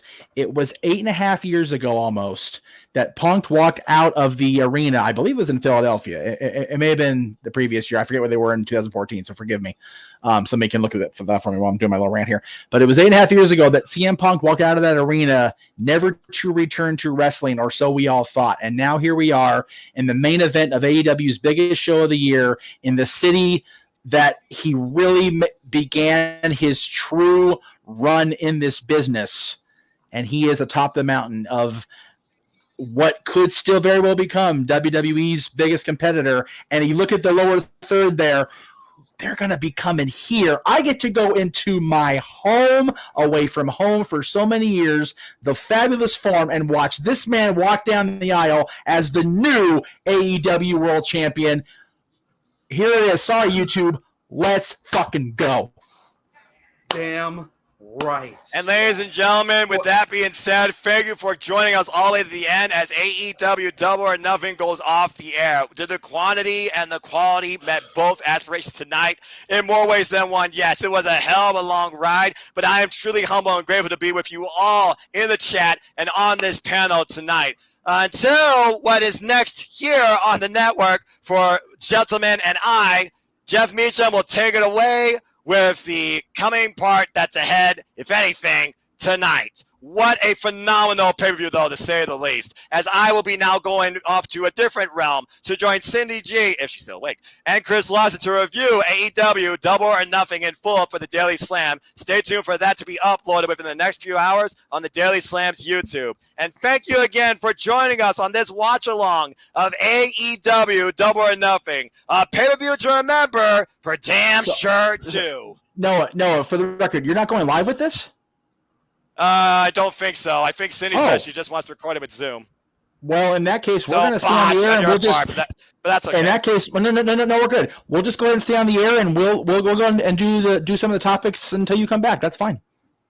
All right, so guys, it's now in just favor, but for now, I bid you all an intermission adieu. Thank you, everybody, and remember this: we are not just the Jeff Meacham Network. We are AEW. That's it. Thank you, Noah, for the amazing call. We'll see you back here in a little while, sir. Oh, Casey, are you about to leave or what? I am dead after that. No worries, man. I don't blame you, brother. Dude, I am taking my dead ass to bed. This has been a most amazing night. It's freaking 1:45 back in the East. God bless you guys. It's 1:45 back in the East. Thank Christ I have this week off. Oh, thank Very God. nice. I would have felt so bad, dude. Thank God. Dude, what's crazy is I'm only a few days post blunt force head trauma, and I've got a whole week ahead of shit, plus next Monday going down to the happiest place on earth with the craziest amount of crowd. But I'm here for it, kids. Let's go. Goodness gracious. All right. So, Casey, thank you again for your contributions tonight. I appreciate the Wrestling Encyclopedia being along for the ride. We will definitely see you. Of course. And you are invited to come back. I know WWB shows and NXT are not your particular brand of whiskey, if you will, or cup of tea, but we'll be calling NW Always Ready. We will be live Friday morning at the Ass Crack of Dawn for the Best of Super Juniors final with Noah on the call, Dominion, like I said, NWA, Slammiversary, and Forbidden Doors. So that door is open for you, my friend. Check out the calendar. I'm going to be putting the calendar up here later. We saw it in the trailers, but yeah, I've got like 3 days off now this month, and I'm ready to go for it. But please, commentary help is my friend. So, all right. Be safe, get some sleep, enjoy the week off. I've got one of those coming, but Dylan's got one more week of school. So, God Almighty, help me. Thank you for your help, my friend. Thank you for your contributions tonight. We really appreciate it. All right. Everybody be safe, be smart, be true, be you. And as Noah likes to say, thank you for being a friend in professional wrestling too. And remember this, there are no winners, there are no losers, there are no betters, there are just fans with differing opinions for this passion we all share. So let's just support each other. Just enjoy life and enjoy professional wrestling. That's what we've done tonight, and that's what I'm going to do come the very near future. CM Punk is world champion for the first time in 9 years. Yes, sir. Casey, just remember one thing. Be good tonight. If you can't be good, be careful. I'll see you all. Take it easy, brother. See y'all. Yep, I'll catch y'all asses down the road. Yes, sir. Peace. All right. Well, I'm going to let JJ take the lead as far as introducing the topics because I'm spent on being host guy, but I definitely want to bring these up since we three are still here, and Noah will be back here in theory before the end of the night. We'll see if he actually goes to bed because I wouldn't blame his ass for that either, to be honest with you. Yeah, no, right? I'm trying to remember what all the topics are. I know there were a couple. Right? I'm like, my brain is just so fried at this point. I don't know what the hell we're talking about. Oh, my God, man. Did we even use the open mic night chat, or did we just go ahead and do it in the main chat? I don't remember. I don't either. Christ almighty. Okay, yeah, it was the open mic night chat. Okay, so the first topic that came up over the course of the week, right? And I know it's something that James definitely has a rather strong opinion on. AJ Styles has commented that he feels that Mike Mizanin, The Miz, is the best heel in professional wrestling today. Oh, geez. Well, keywords here are all right. Today, sure. Today. So let's leave the NWO, the Ric Flairs, the Pipers in his day. Today. Gotcha. Okay. If we're talking today, it's still MJF, depending on if his bullshit tonight was a work or not. Right. The fact that there's a footnote there, the Miz. It's only a footnote right now, but if it turns out to be an elaborate work, then I'm gonna say MJF for now and put an asterisk to it right now. All right. JJ, go ahead. What you were going to say? I was gonna say you've got to, I know it's easy for you, James, to dismiss WWE, and I'm not saying I completely agree with AJ's assessment here myself. I know it's easy for you to dismiss WWE, but you got to keep in mind how long the Miz has been being the Miz. How long the Miz has been getting under the skin of the fans, specifically in the WWE universe. You've got to remember that this is the man that wasn't supposed to make it. He was the runner-up to Tough Enough. Daniel Puder beat him. Anybody remember him? I didn't think so. Pepitron's members. The Miz was the runner-up. He was the stupid in-arena host for SmackDown. Yes. While being hazed and bullied by Bradshaw backstage, amongst others. Oh, yeah. And he's now a 2-time WWE champion. Only 2-time Grand Slam winner in the current format. Not to mention IC, US, Tag, etc. He's taken many a person under his wing. Damian Mizdow, anybody? Right. He was poised to be the Marty Jannetty of the Miz and Morrison team. Oh, yeah. And dare we say the Miz has overshadowed Morrison. By and large, he's done that. Yeah.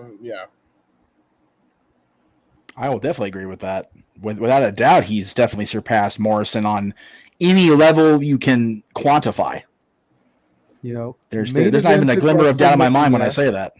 Main evented WrestleMania against the indestructible John Cena and won. Right. Granted, with assistance, there's definitely an asterisk next to his name there because Rocky had to get involved. Yep.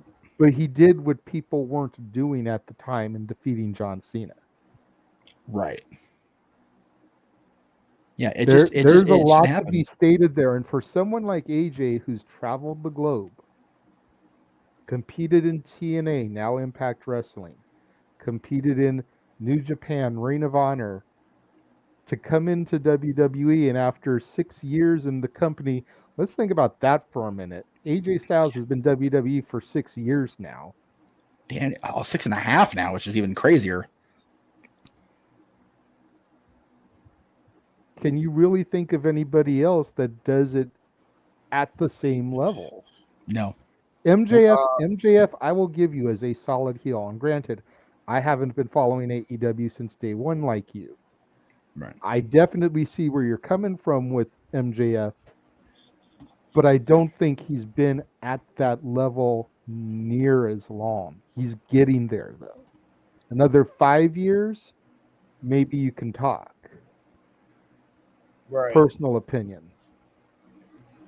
Well, I mean, the thing with MJF is it has been 5 years, believe it or not, since All In 2018. I think it's been 5 years.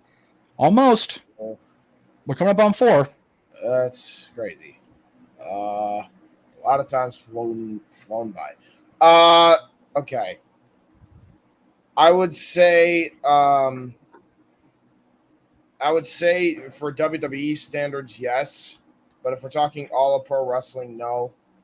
Because I've seen about 5 better heels in my time, including but not limited to Tommaso Ciampa. So if we're going by best heel in WWE, Tommaso Ciampa beat him, and then in AEW, MJF beat him. There's 2 things to keep in mind right now. Number 1, he's talking right now, which Ciampa's kind of just there. He's not really doing anything major on TV right now. Babyface or heel, yeah. Number 1. Number 2, nobody within WWE is going to say anybody but WWE. Even AJ Styles, who was anything but WWE for 16 years. So,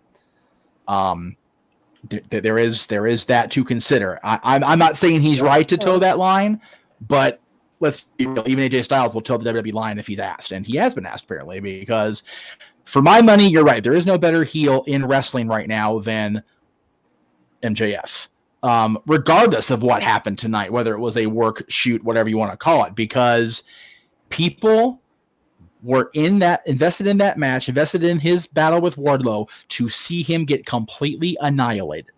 And the fact that he pulled what he pulled this weekend, whether he worked this or not, made people even more ravenous to see him get his ass handed to.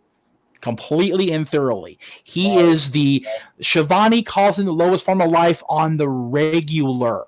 And this is Tony Schiavone, who's not exactly, a above board gentleman all the time either. All right. Tony's been accused more than once of being, a glory hog and a freaking Kobe Bryant level show stealer from his own commentating team. So yeah. Right.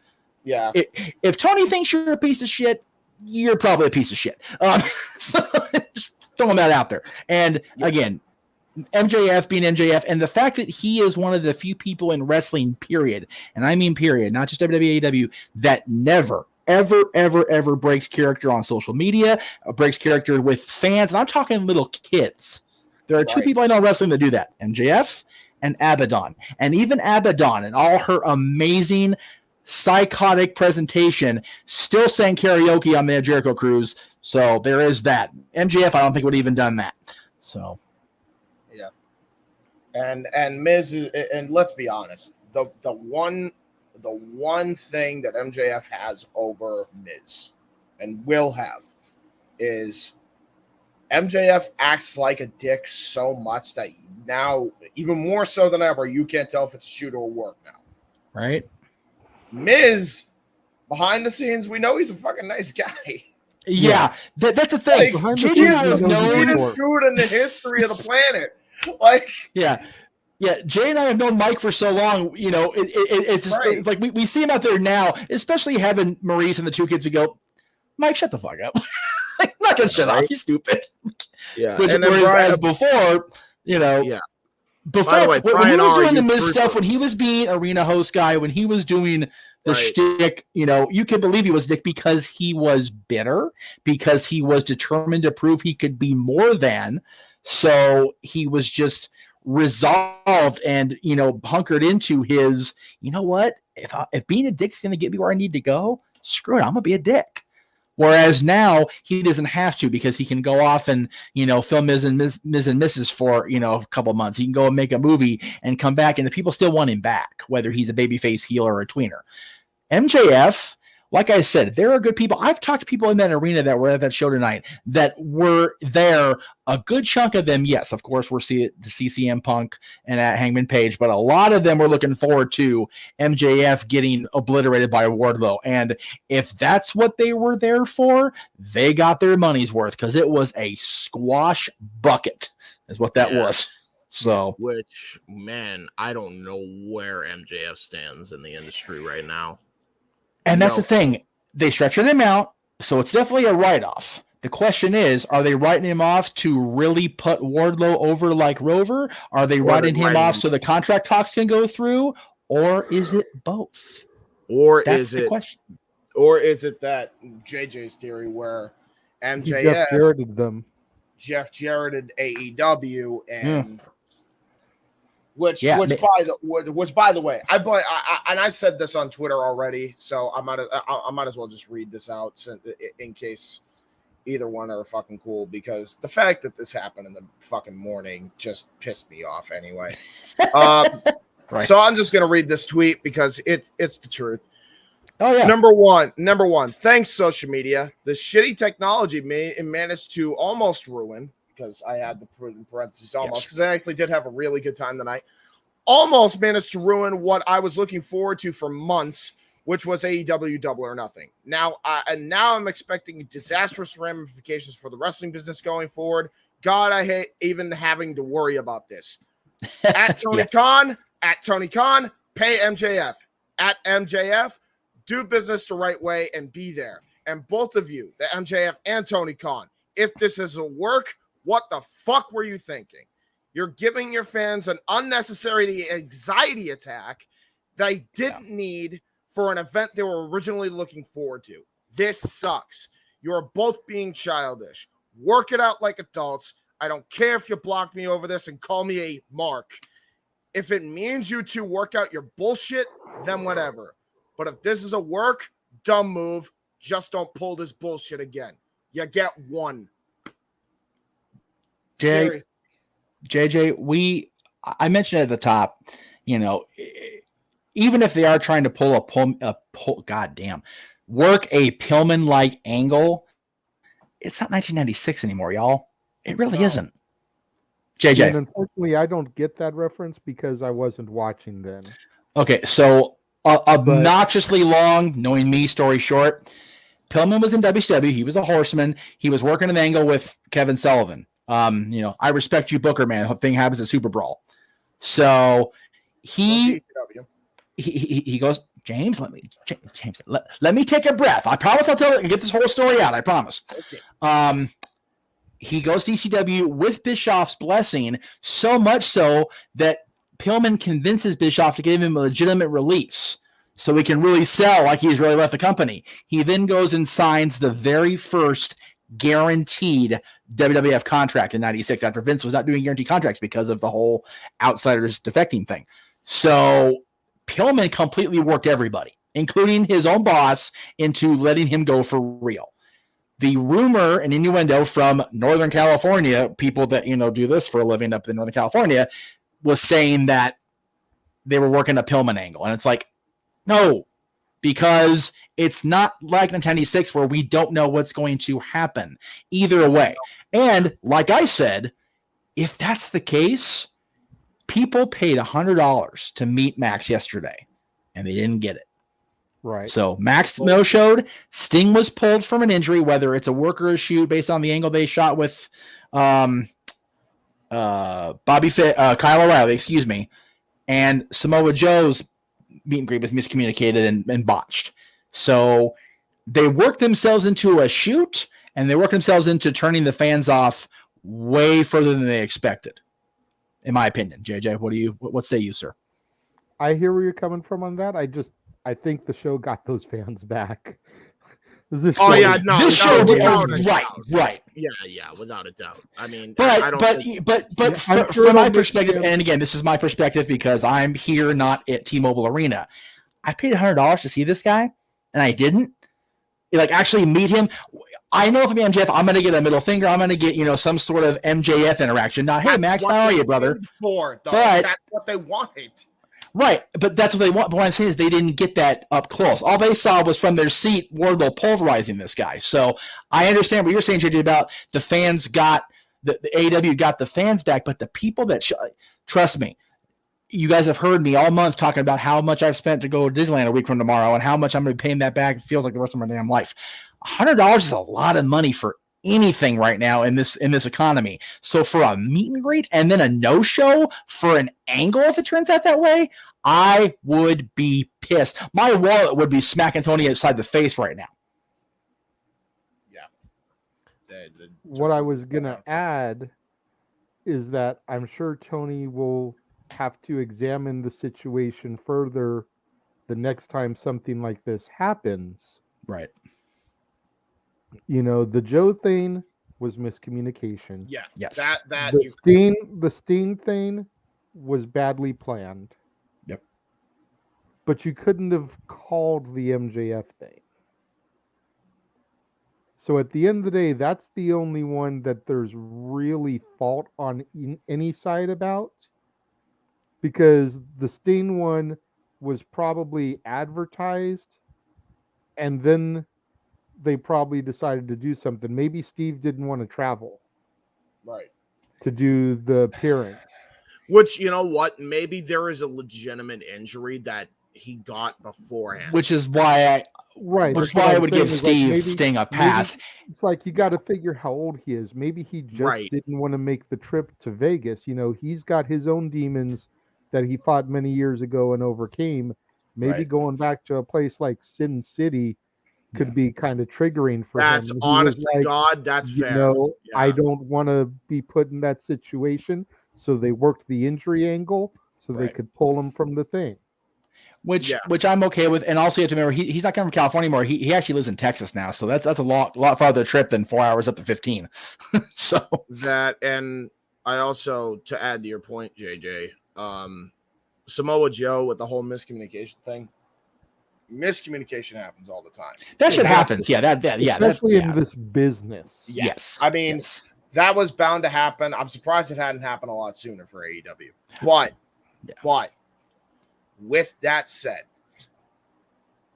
and this is why I blame both parties in my initial tweet, there is no fucking reason why for weeks, months now, there should be any miscommunication on where MJF's current standing in the company should fucking do. Dance away. All right, sorry about that. Completely agree with you on that. I mean, before the angle got really rolling, there should have been a, are you committed to this? Right. Especially with Noah, Tony being. Thank you for coming back. You haven't missed much. Response question 1. You're good to go, brother. Stay tuned, folks. Daily Slam will be doing our recap review some point later today. Happy Memorial Day to all my friends here on the East Coast. It is Monday. And also, thank you for those that served. God bless you who didn't make it. Your sacrifice will never be in vain. We honor, respect, and treasure you. God bless America, and God bless all of you. Hold on one second, Noah. Hold on one second, Noah. At some point Monday evening. What's up, James? Hold on. JJ was speaking. Go ahead, JJ. I was just welcoming him back, letting him know what he missed if he wanted to interject on.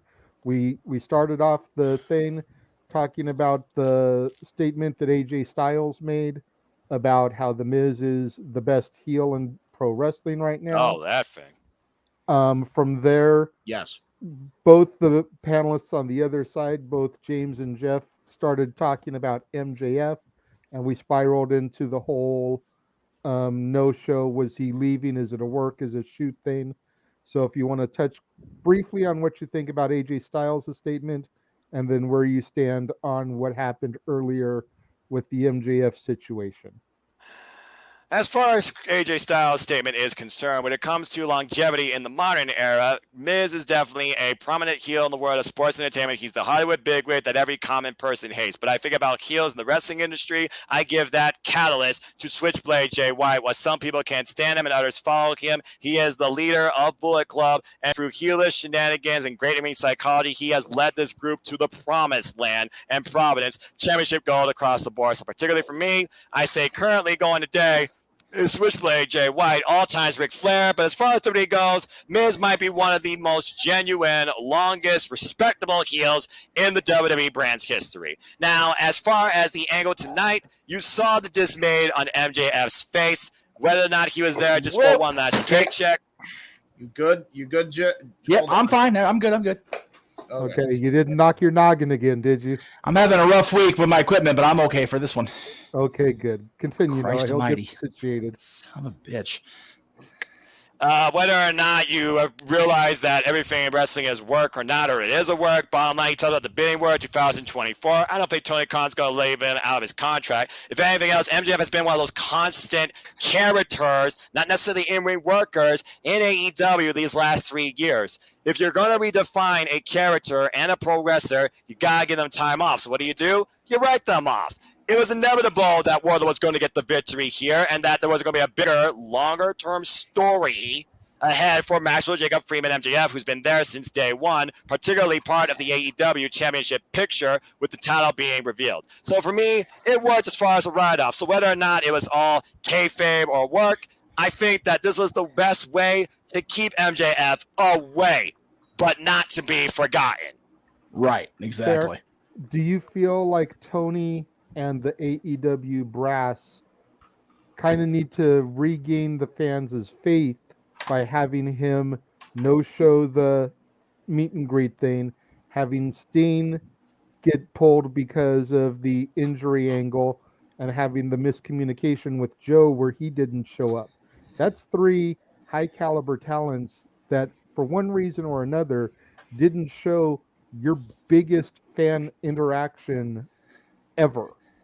As far as 2 of them, I definitely agree because Samoa Joe, he's a respectable man that we all appreciate in the world of pro wrestling. I know sometimes things just don't work out and there's miscommunications and business mess-ups. Sting, on the other hand, whether or not they're really trying to push this angle thing as legitimate or it's a work, yes, they owe that to the fans because if you were a lapsed professional wrestling fan, but you know the name WCW, you honor, respect Sting. This was your moment to meet him. I can only imagine how long that line was. As far as MJF, though, he's that guy that I feel still appreciates the fact that fans react to him. So I do think that is old back. So whether or not that is a Sheldon Bob with MJF on the screen, giving everybody the double bird that takes a picture with him in some sort of fan line with a Burberry scarf on like a coat hanger, or even the chairman just comes into play here and stands along his side of a broken MJF who can't stand anybody but wants our money. Tony Khan does at least owe those three things to the fans, definitely at the next AEW pay-per-view in some way or form, to restore good faith for those that follow the brand, particularly for those three, if nothing else. Tony Khan owes the fans something as far as an interaction goes with at least those people, because people are fans of those individuals. And they look forward to not only seeing them, engage with them in a brief moment, and having a memorable picture. Well said, sir. Well said. I love it. Absolutely. And JJ, I want to thank you before we move on to the next topic for wearing the actual Jeff Meacham Network shirt that goes along with the theme of the week, since I'm going back to the forum for the first time since the Kings wore that logo and those colors. So I love you for that. I can't find mine. I think it's in the wash. God help me. Lord knows where the hell that friggin' thing is. And I also realize you're only wearing it because you're Blackpool. What the hell's the middle word? Combat Club. Combat Club. Thank you. Could not. Ironically, it's in Vegas. Unlike you, and for the show, the shirt sells up there. But it's like, you know what, Tony? I've got people in Vegas. Can you just give it to them? They'll bring it to me quicker than I'll get it in the mail. At this point, Tuesday at the earliest. Right? Yeah. At this point, I'm just waiting to hear everything that's going to come out of the media scrum when it comes to the events tonight. Because, good Lord Almighty, did we not change the future of AEW to some degree? I would say so. And like I said, I was looking forward to this show enough. Now I'm like, fucking TikTok. Let's go. These next 2 days need to fly by faster than Maverick. God damn it. Anyway, if you know, you know. If you don't know, look at PWG. You'll thank me later. Top Gun Tall Work. That's all I got to say. Fair enough. What was the next? Okay, so the topic. Speaking of Las Vegas, we'll go ahead and go to the next topic here. Oh. How do I still have a voice? Is another question. Yeah. Yes. WWE. I'm trying to laugh, but I find it so funny. So I've been ha-haing for weeks now. The fact that there were still tickets for Money in the Bank as of this last weekend available for $25 up in the cheap seats of the end zone at Allegiant Stadium. Yes. Well, that's not going to happen now because they've officially moved Money in the Bank to the MGM Grand, not T-Mobile, by the way, because T-Mobile is going to have the UFC there on July 2nd. But the tickets are now going to be reissued, resold, or re-put on sale, or put back on sale if we're going to use proper grammar. June 1st, ironically, Wednesday, when AEW is at the Great Western, the Fabulous Forum, Kia Forum, Fabulous Forum. We're going Fabulous Forum. Stupid sponsor crap. But yeah, WWE not only had to pull out of the football stadium, they're going to. I love the MGM. JJ and I have been at the MGM more than once for stuff. But it is definitely not the A arena in that particular part of the town anymore. Yeah, no. I've never been inside it. I've only sat outside of it and filmed that retrospective that we did with me, you, and Ray. Okay, so you've been. Oh wait, no. How fitting. Were you not? Oh no, because you and I walked. Oh no, wait, was that Aaron? Didn't we walk up to the doors of the arena, just not into the arena itself? And yes, you have been. Weren't you at Frozen Fury when it was still there? Oh yeah, I forgot it. No. Wait. Which Frozen Fury did you go to? It might have been there. If you're Frozen Fury in 2013, which I think you were at MGM with me. Okay, yeah. Okay, so yeah, MGM's a great arena. I was actually there. They had Halloween Havoc there a couple times, including the dreaded 1998 show, which we don't talk about. It's much worse than Bruno. We don't talk about that shit on this show ever again. Ever. Fuck me. I love Hulk, but oh my God, Terry, stop. No, bad. Anyway, but yeah, it's definitely not the T-Mobile Arena. No, it's not even like some of the other, where AEW was last week. Mandalay Bay and all that. It's not even up to that caliber, and WWE's having to go there because UFC is going to be at T-Mobile on July 2nd. Noah, I'll start with you since you came back, late here, and we'll bring you in. We'll throw you right into the fat of the fire here. WWE's running basically the C venue in one of their biggest cities. Where are you at on that, man? That's blowing my mind. I just think it comes down to an audible at this point. It wasn't like they could move it to another city, it seems. They wanted to book it in Las Vegas because at this point you're taking a gamble to see who gets the Money in the Bank. But then it also makes me wonder how much value they see maybe in that Money in the Bank, trying to redefine what's currently represented at this point. Not really a cash-in, but maybe your opportunity at WrestleMania. It's almost like Money in the Bank's becoming a filler show in its own right, where, again, we talked about before, at this point, Money in the Bank should just be freaking back on WrestleMania as a main high-stakes caliber match for both the men and the women on each respectable night. I just really feel like this is fair at this point because WWE knows that no matter what, they could sell to a degree, so they'll still turn a profit, but I think they just could care less. Well, the fact was they weren't, like I said, they weren't selling out the stadium. They got close at SummerSlam, but at SummerSlam. It's not, you got to figure about name. Think about name value. Think about the moments that have happened at SummerSlam. Think about how long Money in the Bank truly has been around versus SummerSlam. And think about how it's not that big. Think about how stacked SummerSlam was last year. You had Roman and Cena, and it was rumored a little bit that Becky was there. No rumor about Brock whatsoever. Like, holy shit, that came out of nowhere. That was a moment for you, I'm sure. Good grief almighty. A little bit of a moment for me, but we'll go into my psychotherapy later.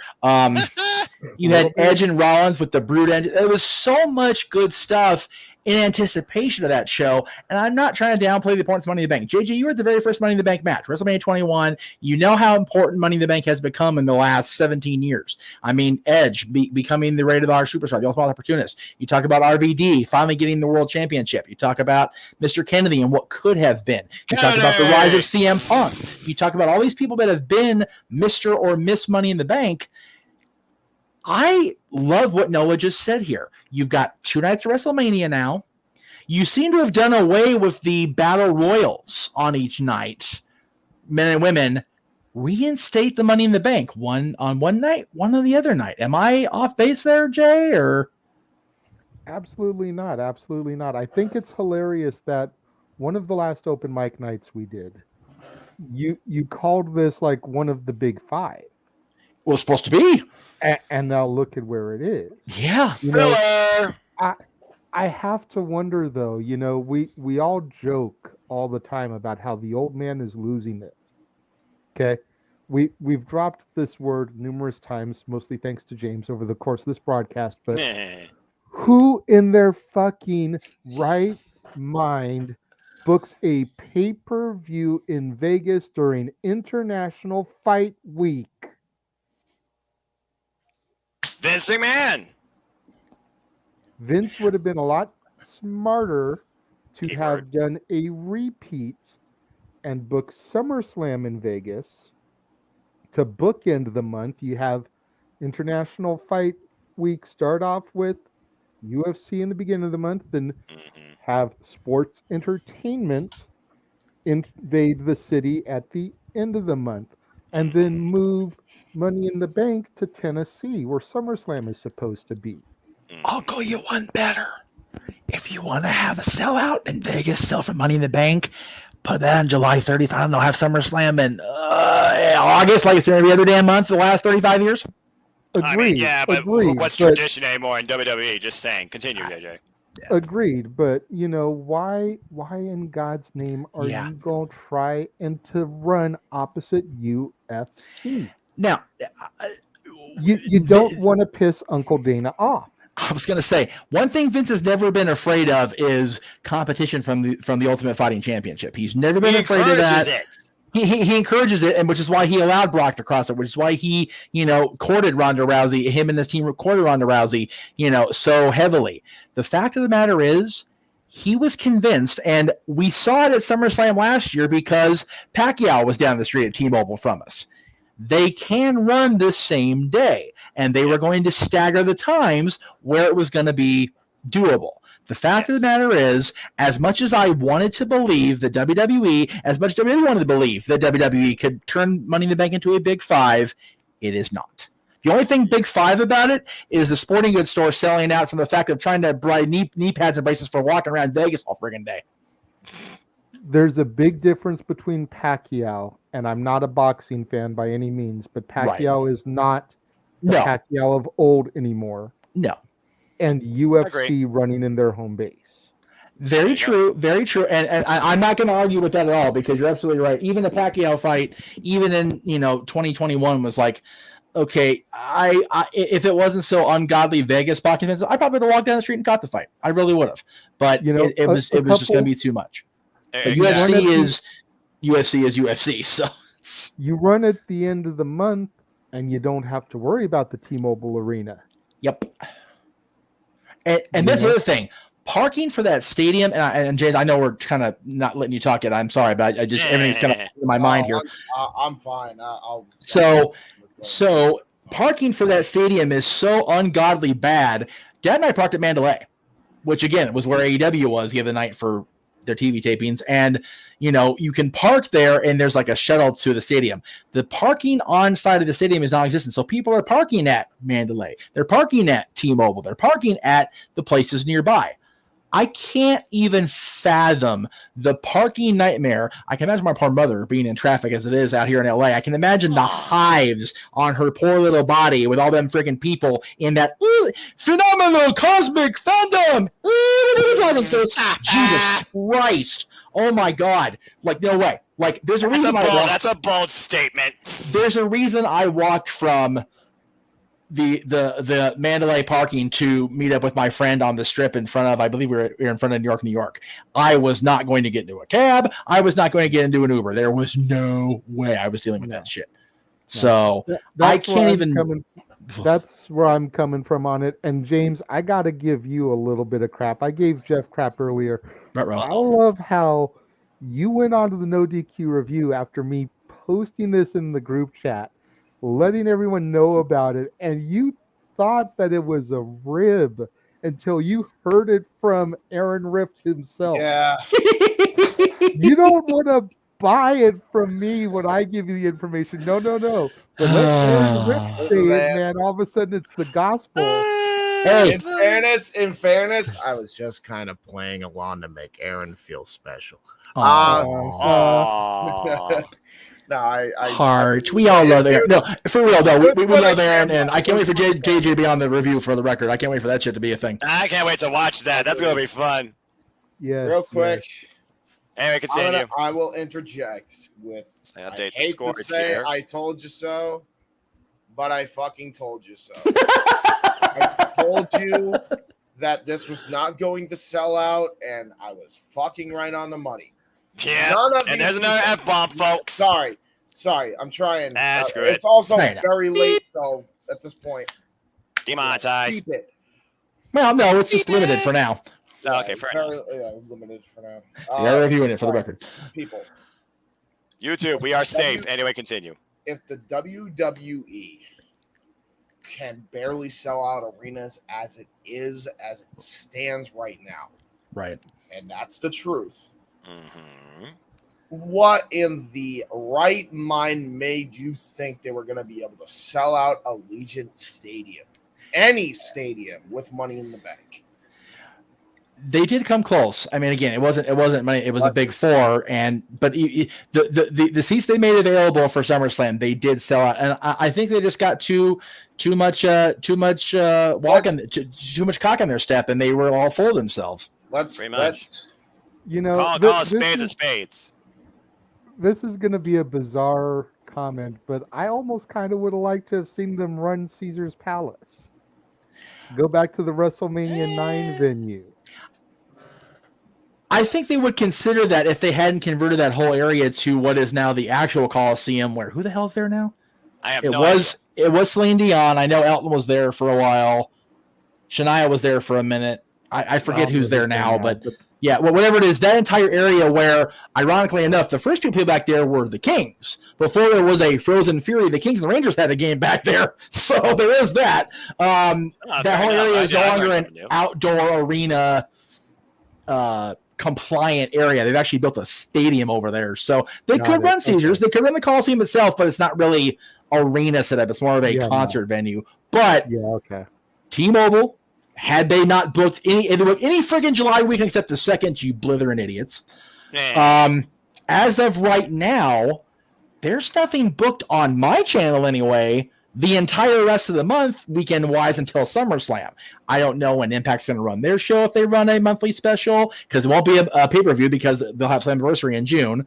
AEW's not running July as far as I know because they've got Forbidden Door. Lord. So, right? So the only thing set in stone on weekends in July is Money in the Bank coverage, wherever the hell they managed to throw that on the damn corner of Vegas at this point. SummerSlam, the end of the month. And my anniversary to Talk Wrestling is July 16th, the middle of the month. So there are 2 other Saturdays every single Sunday of the month. And then again, SummerSlam could have very easily been August. And they could have had Money in the Bank any other point in July. Like I said, I think it just got too big for their own britches. And ended up dealing with a poopy diaper. Again, with how much money the WWE is putting into themselves, it's almost like they feel they can get away with anything. So as far as they're concerned, this is probably just a small experiment that will be like a penny in the bucket for them that they'll just rebound. Because we talked about this for years. James, you look like you're about to burst. Yeah, no, I have to get this out real quick, as I have a counterpoint to all your points anyway. But I have to stop the presses right now. Okay? Quote me on this. Drunk Tony Khan's the best Tony Khan. He is plastered on his fucking mind. He's out there scored right now. Yes, I am seeing him on the post scrum right now. Good for you, Tony. Shit. Why not, man? Celebrate. You gave us one hell of a pay-per-view. You are living out the life that we wish we could live to. I wished I was there tonight at AEW. He deserves it. I'm not gonna lie. Great pay-per-view. He deserves it. Hold on. I have to put this out there. I agree with everything you said, but I'm gonna put the comical scene in perspective right now. Oh, please do. Everybody is pointing out how cockeyed Tony is, how drunk he is, how excited he is. He's already coked out of his mind, and now he's acting drunk on top of that. And CM Punk is next to him with the world title, with the world championship. And Punk doesn't. Punk is both baffled and happy and also confused. This is I wonder why. Thing I've seen on any post scrum ever. So to put this in perspective for you 80s babies, this would be like Hulk Hogan being, or not Hogan, because he actually would be coked out with Vince. Cheeky baby. No. Sheiky's permanently coked out. Let's not even front. I could get Sheik tweets right now. This would be like. God damn it! Who's a sober WWE champion before Punk?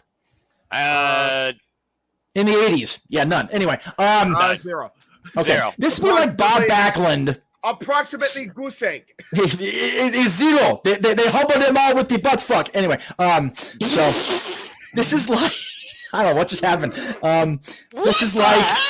This would be like Bob. Okay, here we go. Here, this show done butt fucky forever. JJ, rein it in for me. Rein it in, brother. Rein it in for me. I'm gonna walk out of this room in a moment. I swear. Sit your ass down. I got it back. I figured it out in my head. I got it. We don't need you to do the dad's walk off again. This would be like Bob Backlund walking into a presser at Madison Square Garden in the 70s with Vince Sr. completely coked and drunk out of his mind. That would be me wearing all black, deciding to no longer be shred edge and decide to get a drink just because I'm out in Vegas. There you go. It is. Just remember, Noah, you're coming to LA. We will corrupt you. We will. No, man. It is. No, you won't. No, you won't. I will not fall to darkness like the Empress Julia Hart, and I stand by that statement. Poor Julia Hart. Right. Real quick. So yes, best thing I've seen all for every post scrum. Back to my original point, which was to counteract all your points on they got too greedy. I'm going to put this in perspective. Despite what they did for Mania, and despite what they did for SummerSlam the year prior, I do have to point out neither event sold out. Yep. That wouldn't have been a problem even 2 years ago. It's a problem now. And it's going to continue to be a problem. I've been calling this for years now.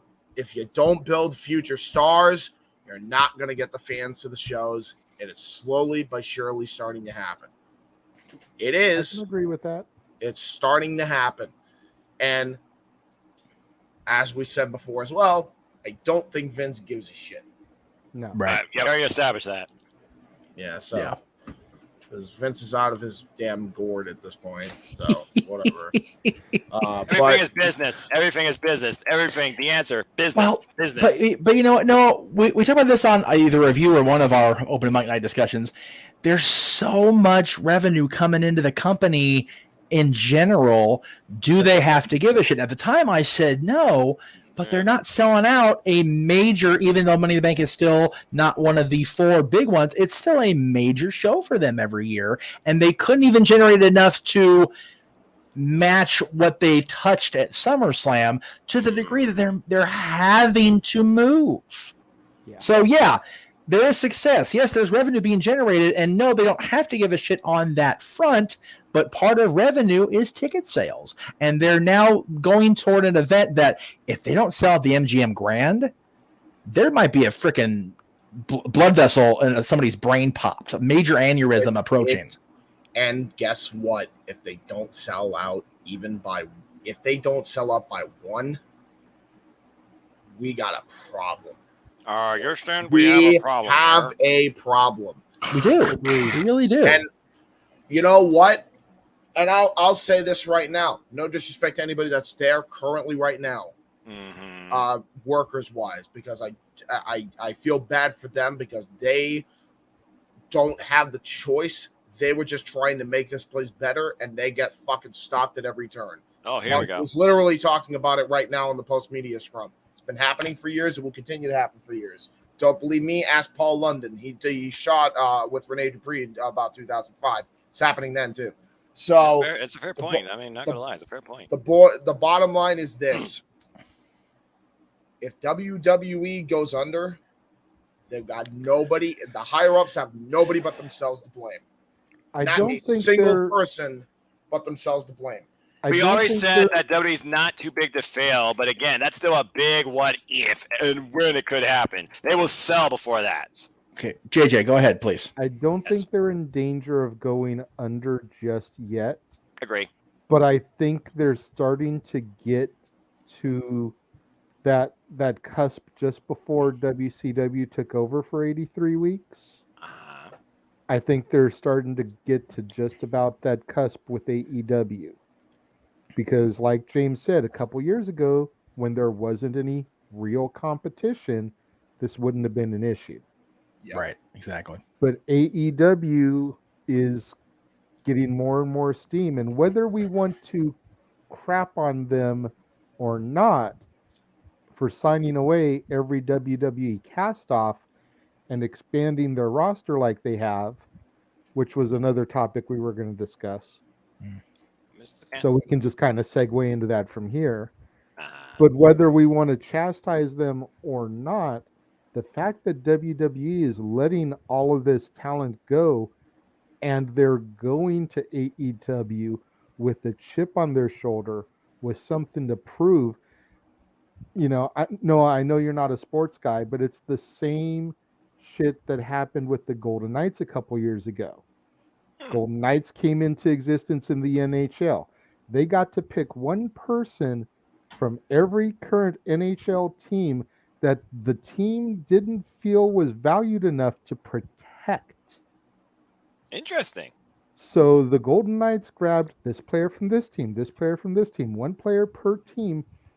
Those guys then entered into becoming their own family unit as a team with a chip on their shoulder because they were the cast-offs, the rejects. They got to the Stanley Cup final. First year. They did not win, but the fact that 30 guys that, except for maybe exhibition games or Olympics, had never played together before, could come together and get to the finals of the big championship in the sport said a lot. Mm-hmm. And that's kind of what's going on right now with AEW. You've got, it's like a statement. You've got Ruby Soho, Tony Storm. You've got Bryan Danielson and CM Punk. You've got Keith Lee.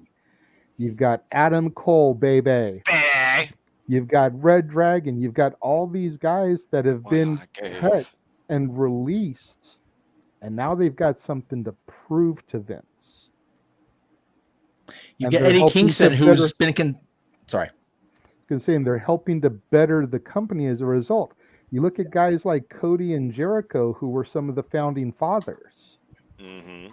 Yep. Granted, Cody went back home, and nobody's going to really begrudge him that. But there was that chip on his shoulder. Right. Exactly. But Jay, he did what he said he was going to do. He was going to go and prove himself worthy enough of coming home and getting the main event opportunity.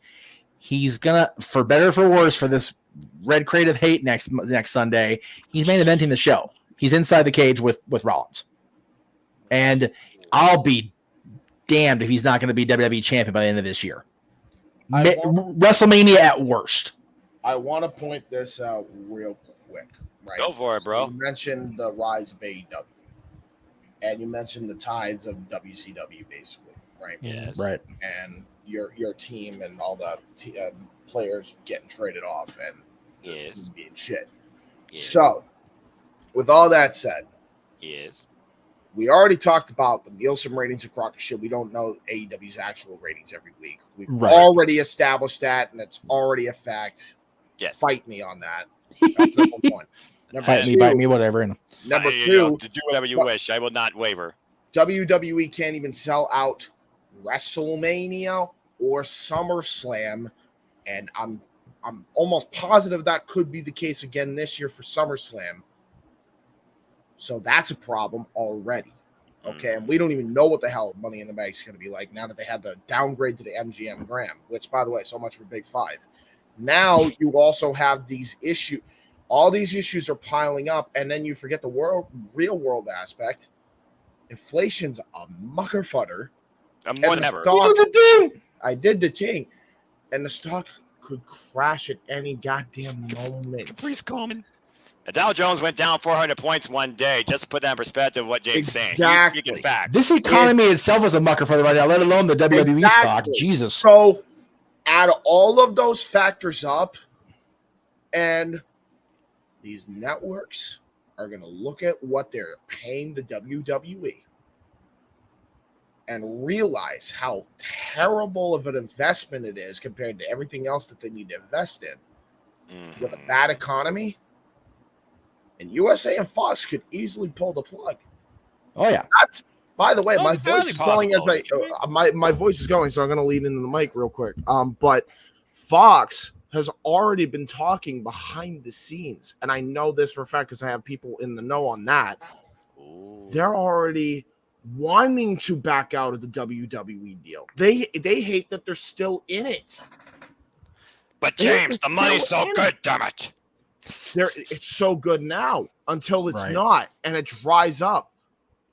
You relied on this is what I meant by Vince relying on a safe cushion, because that's all he's known his entire life, because he was fighting all his life and he wanted to relax, and he took his eye off the ball and said screw it to everything else, because he didn't try his damnedest on everything like Tony Khan is doing right now with AEW. That company is going to fucking suffer. I mean, haven't they already been suffering? Are you just saying that more pains to come? Oh yeah. Dude, it's going to get way worse saying, than folks. It's going to get any better. A different perspective, folks. Just saying. There's more that meets the eye than the dollar sign. Just saying. It's only going to get worse before it gets better. Right? Ding. And the TV. That's not a crapshoot. That is just a fact of life. Dude, the two network deals and the Saudi deal, the country redacted deal. Redacted. Only prolonged the WCW track. Okay? That's all it did. It, instead of 1 year of going out of business, they lasted 10. Good for you. You're still going out of business if you keep this dumb bullshit up. So I tend to think that, like Jeff said a little bit earlier, I think they will sell before they go out of business. Yeah, they'll sell to a person that freaking they'll sell damaged goods to the point where they can't even run it. Which, by the way, Elon Musk. Okay. Guys, let JJ make his point. I'm begging you. Go ahead, JJ. Sorry. I was done with my point at that. I was just reiterating your statement. I have a feeling that they're going to sell before they go under. Vince is too smart to let the company go under. Right. Whether somebody like Disney or Universal or Warner Brothers or whoever he's going to sell it to, more than likely Disney, because Disney Plus is carrying the network in certain areas already. Yes. For me, Disney doesn't know how to run pro wrestling. Well, no. They can broadcast it. They can make a Phineas and Ferb special out of it. Oh, stop it. Can I just add? Yes. Even if they did, okay, by the time Vince sells that company, it is going to be such damaged goods that no matter what anybody does, it's already going to be 10 years too late. Possibly. I mean, you know the old saying, James, never say never. And if man can redefine the wheel more than one time, I'm sure somebody can find a way to redefine that brand. Hey, listen, better or for worse. I hope you're right, but but in WCW they tried to redefine the wheel and it just bankrupted them more. So okay. I'm gonna cut you off right there because I said this on the review of the day, so I'll go ahead and say it here now. We need to keep things in perspective here when it comes to WCW back in 1998, 99, and 2000 versus AEW now and WWE back then versus WWE now. Those WWF. I'm just trying to keep the pace moving here. I know.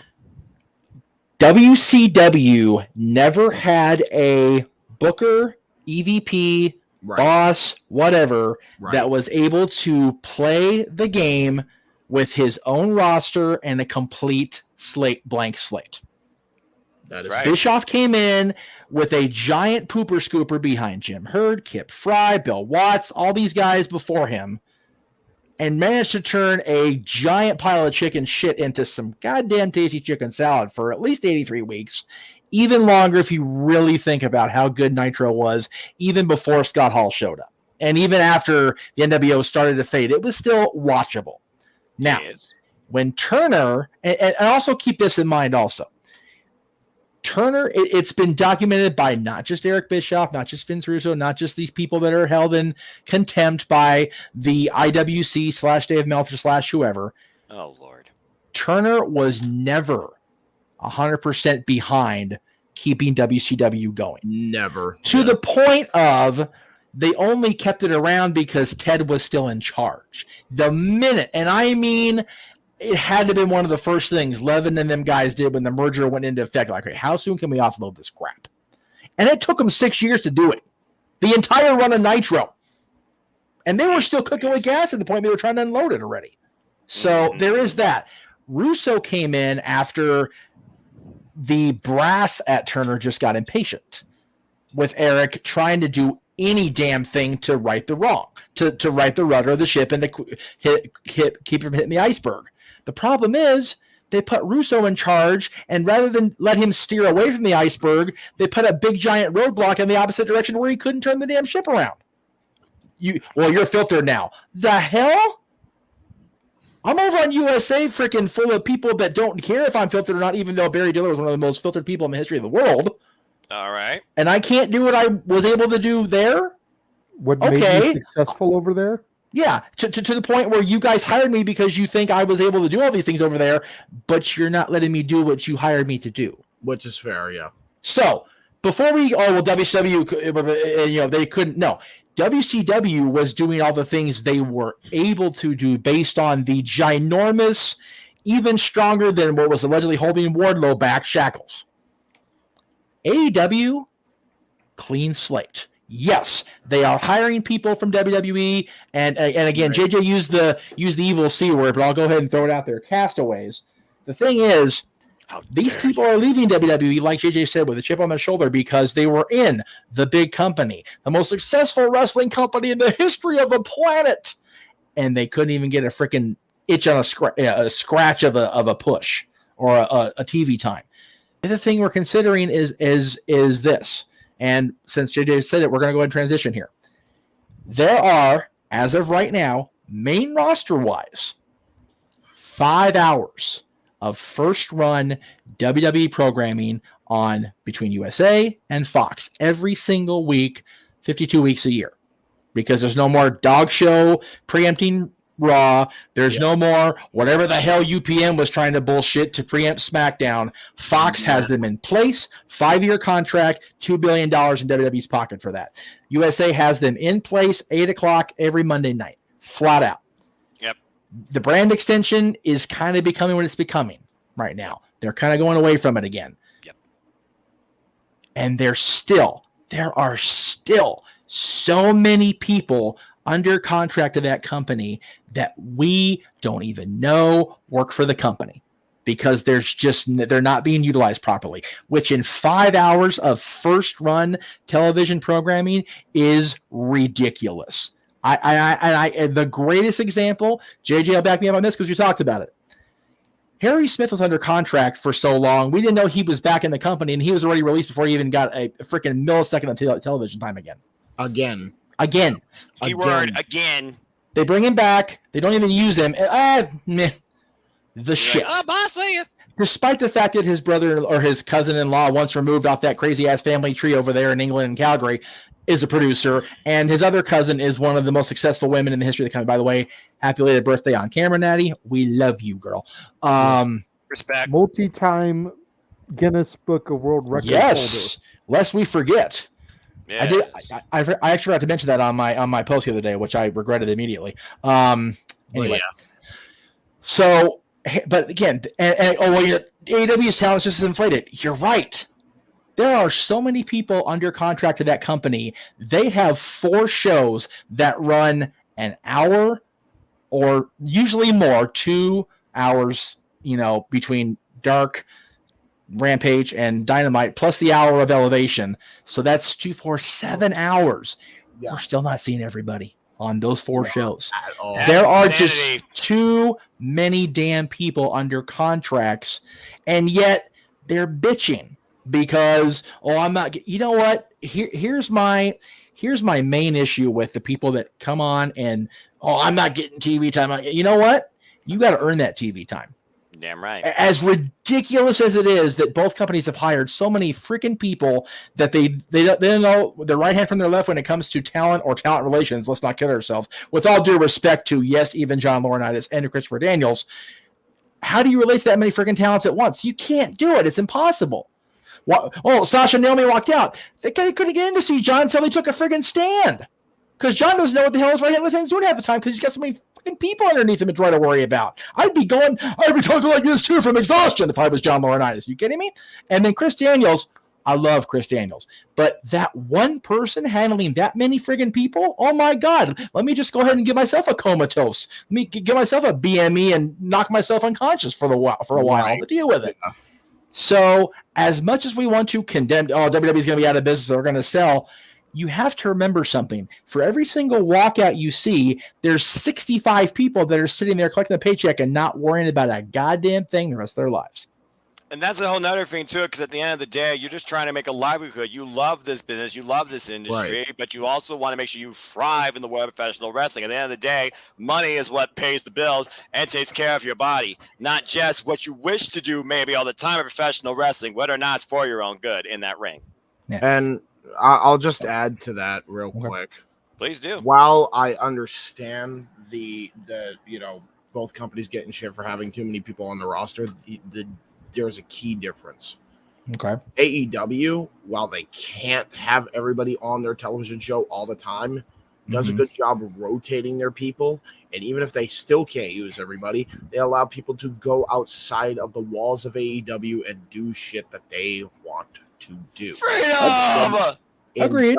In WWE, they don't even get the fucking chance to try and earn a push. Whereas in AEW, I can't tell you how many times people have tried to earn pushes. At least in AEW, there is way more opportunity. When has there been any opportunity in WWE that wasn't for the stars that they pegged to be the stars of the company by their own admission? Agreed. JJ, I will pass to you with what I'm about to say here because I want to hear your answer because I think you'll agree with me. James, you said there's plenty of opportunity because the forbidden door, quote unquote, is open because they can go other places. Right. Are we or are we not doing a show 2 days before Forbidden Door because Forbidden Door is being so because it's not really a Forbidden Door. There's 2 companies. Now, before you get too down my throat about it, yes, we have an opportunity to see multiple people in multiple promotions, but the reason we're doing that fantasy booking show, JJ, yes or no, is because AEW versus New Japan. It's the same people. Why am I going to pay that money? Why am I going to buy the ticket to go to Chicago and see that show if it's people we can see in either company? Oh, well, it's Okada versus Punk. Okay, cool.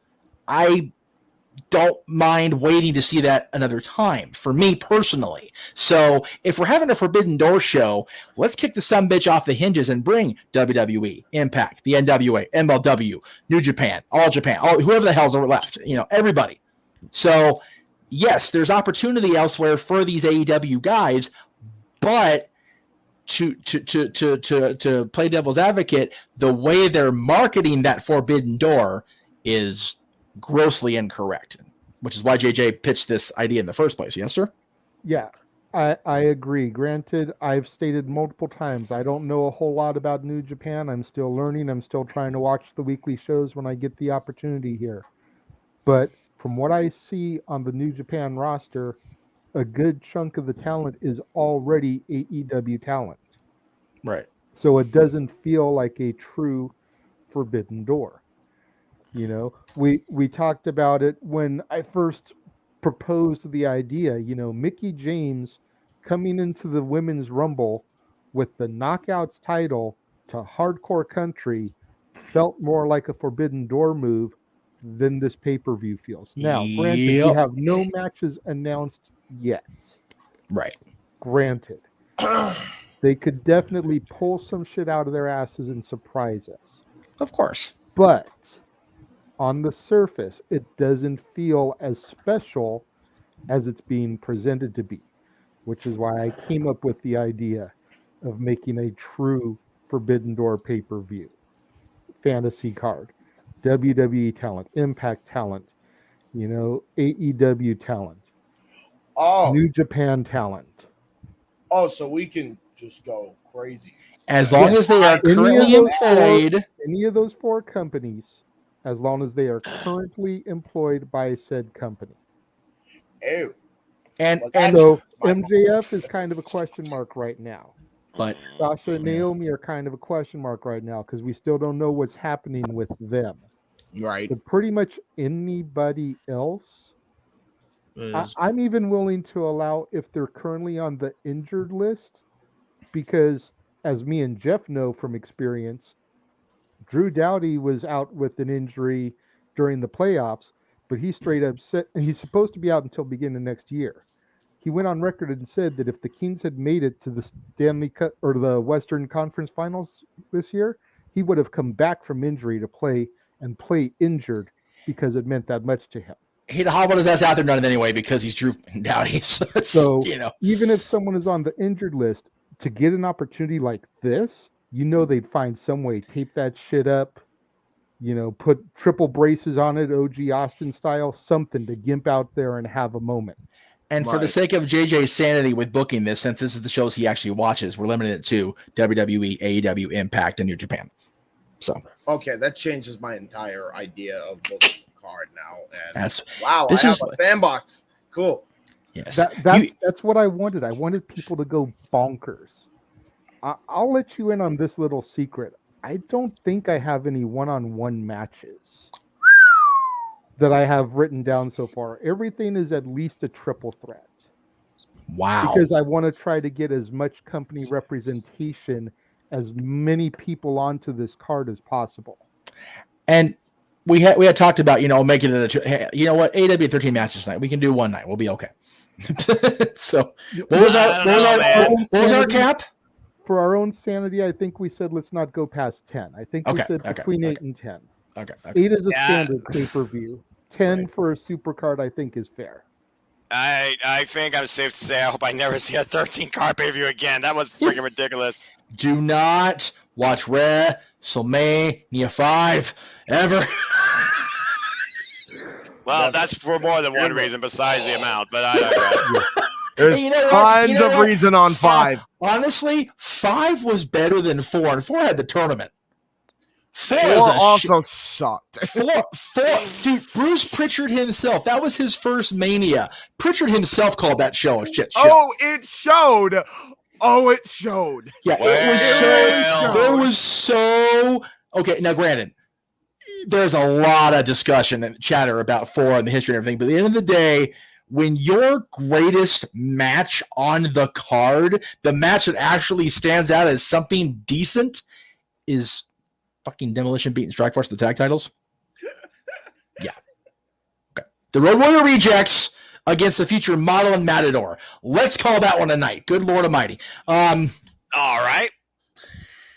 That was the best match besides Savage DiBiase. I'm not even joking. And I forget what episode it was, but they actually just re-released it on Friday's Southern Wrestle time slot. Yeah, they go into it for like 2 hours, and at the end of the day, Pritchard and Connor just, oh god, the show's so bad. So I will say real quick, so we're finally back on topic. Were we talking about AEW oversaturation? Yes, we were. Yes. All right, so we were kind of getting into that a little bit. Yeah. All right. So anyway, so yeah, so Good Lord people shouldn't drop off in the chat room. So I think we're going to take that as a sign and call it a night. I still had some.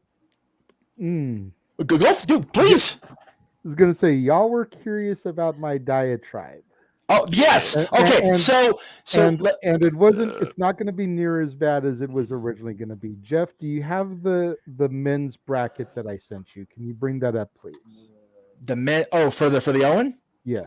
I can in a minute here. Hang on, because actually I actually everything already queued up. I was gonna congratulate both of them while we were still on the air here, but I'll go ahead and.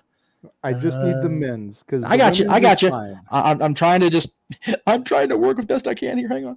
Oh, there it is. There it is. Yeah, I know that's kind of a dumb botch, but what are you gonna do? Beautiful belts, though. One of those beautiful commander straps. Yeah, I commend the folks behind the belts. Whoever did that did a job. Cool, well done. I'm glad they did that because, especially with both of them winning the tournament, it's like, okay, well, they're going to be in the same house. So what's the point of having 2 trophies? That's kind of stupid. Exactly. So, where the hell are those bracket? There they are. You see one in the men's bracket, yes? Yes, please. Okay, stand by. I put it together. Caca. Hang on. I'm sorry. I'm sorry, Jay. Hang on. Damn it. As Jeff just figured out, I'm trying. We'd like to remind you to please keep following and supporting the Jeff Meacham Network for all your daily, weekly insights and all things wrestling. Styles make the W family on Twitter, as well as movies, sports, and so much more. And we have a ton of content ahead for you, too, including more, Lord help my voice, play-by-play action, courtesy of me, too, for all the companies, including the WWE, much to the chagrin of James Hebert, who will definitely be petting his cat outside the sidelines. As well as Impact Wrestling and so much more in the NWA too. But don't forget, Noah, as we're doing Red Creative Hate next week, we're going to get live footage of James petting his pussy, so it'll be okay. Anyway. Whoa. That's right. Whoa. Okay. The way you word that is a bit mad, bro. That's right. I done said what I said. Anyway, JJ, the floor is yours, sir. So I can make this a little bit better for you. There we go. That's what I wanted to do. My issue with this tournament bracket is this. And I'm going to ask Jeff to try to keep out of it a little bit because me and him already had face-to-face conversation about this last weekend when he was up here. We did. All right. My issue is this. If they were going to have this many, I'm going to use that C word again, WWE cast-offs in this match to the point where the final 4 were all recently transplanted from WWE. Why not just do this tournament in the WWE? Right. You know, I try so hard to understand Martha Hart and Oj and the whole Hart family who had to suffer with this tragedy and this heartbreak and everything. And I had come around to where I understood her side and where she was coming from. But then this happens. And you've got Jeff Hardy, who I have honestly become a fan of again after renouncing him years ago. On the air. Going over a day oneer like Darby Allin. You've got Ray Fenix jobbing to Kyle O'Reilly. You've got all these ex-WWEs, and granted, I understand they made their names in Ring of Honor and other companies prior to coming to the E as well. Yes. But for the casual fan that tunes into AEW Dynamite or Rampage, they know these guys from Raw, SmackDown, and NXT. Yes. Was this a poorly booked tournament? I'm not going off as much about the women's side because I feel like Britt won and she was essentially a day oneer. I was all set to get bent out of shape if the finals had been Soho versus Storm.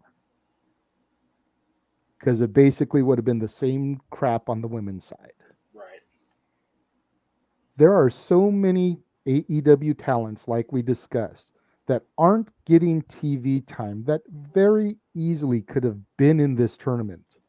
Ethan Page, Frankie Kazarian, even if they got eliminated and still had their spot on the cards where they did.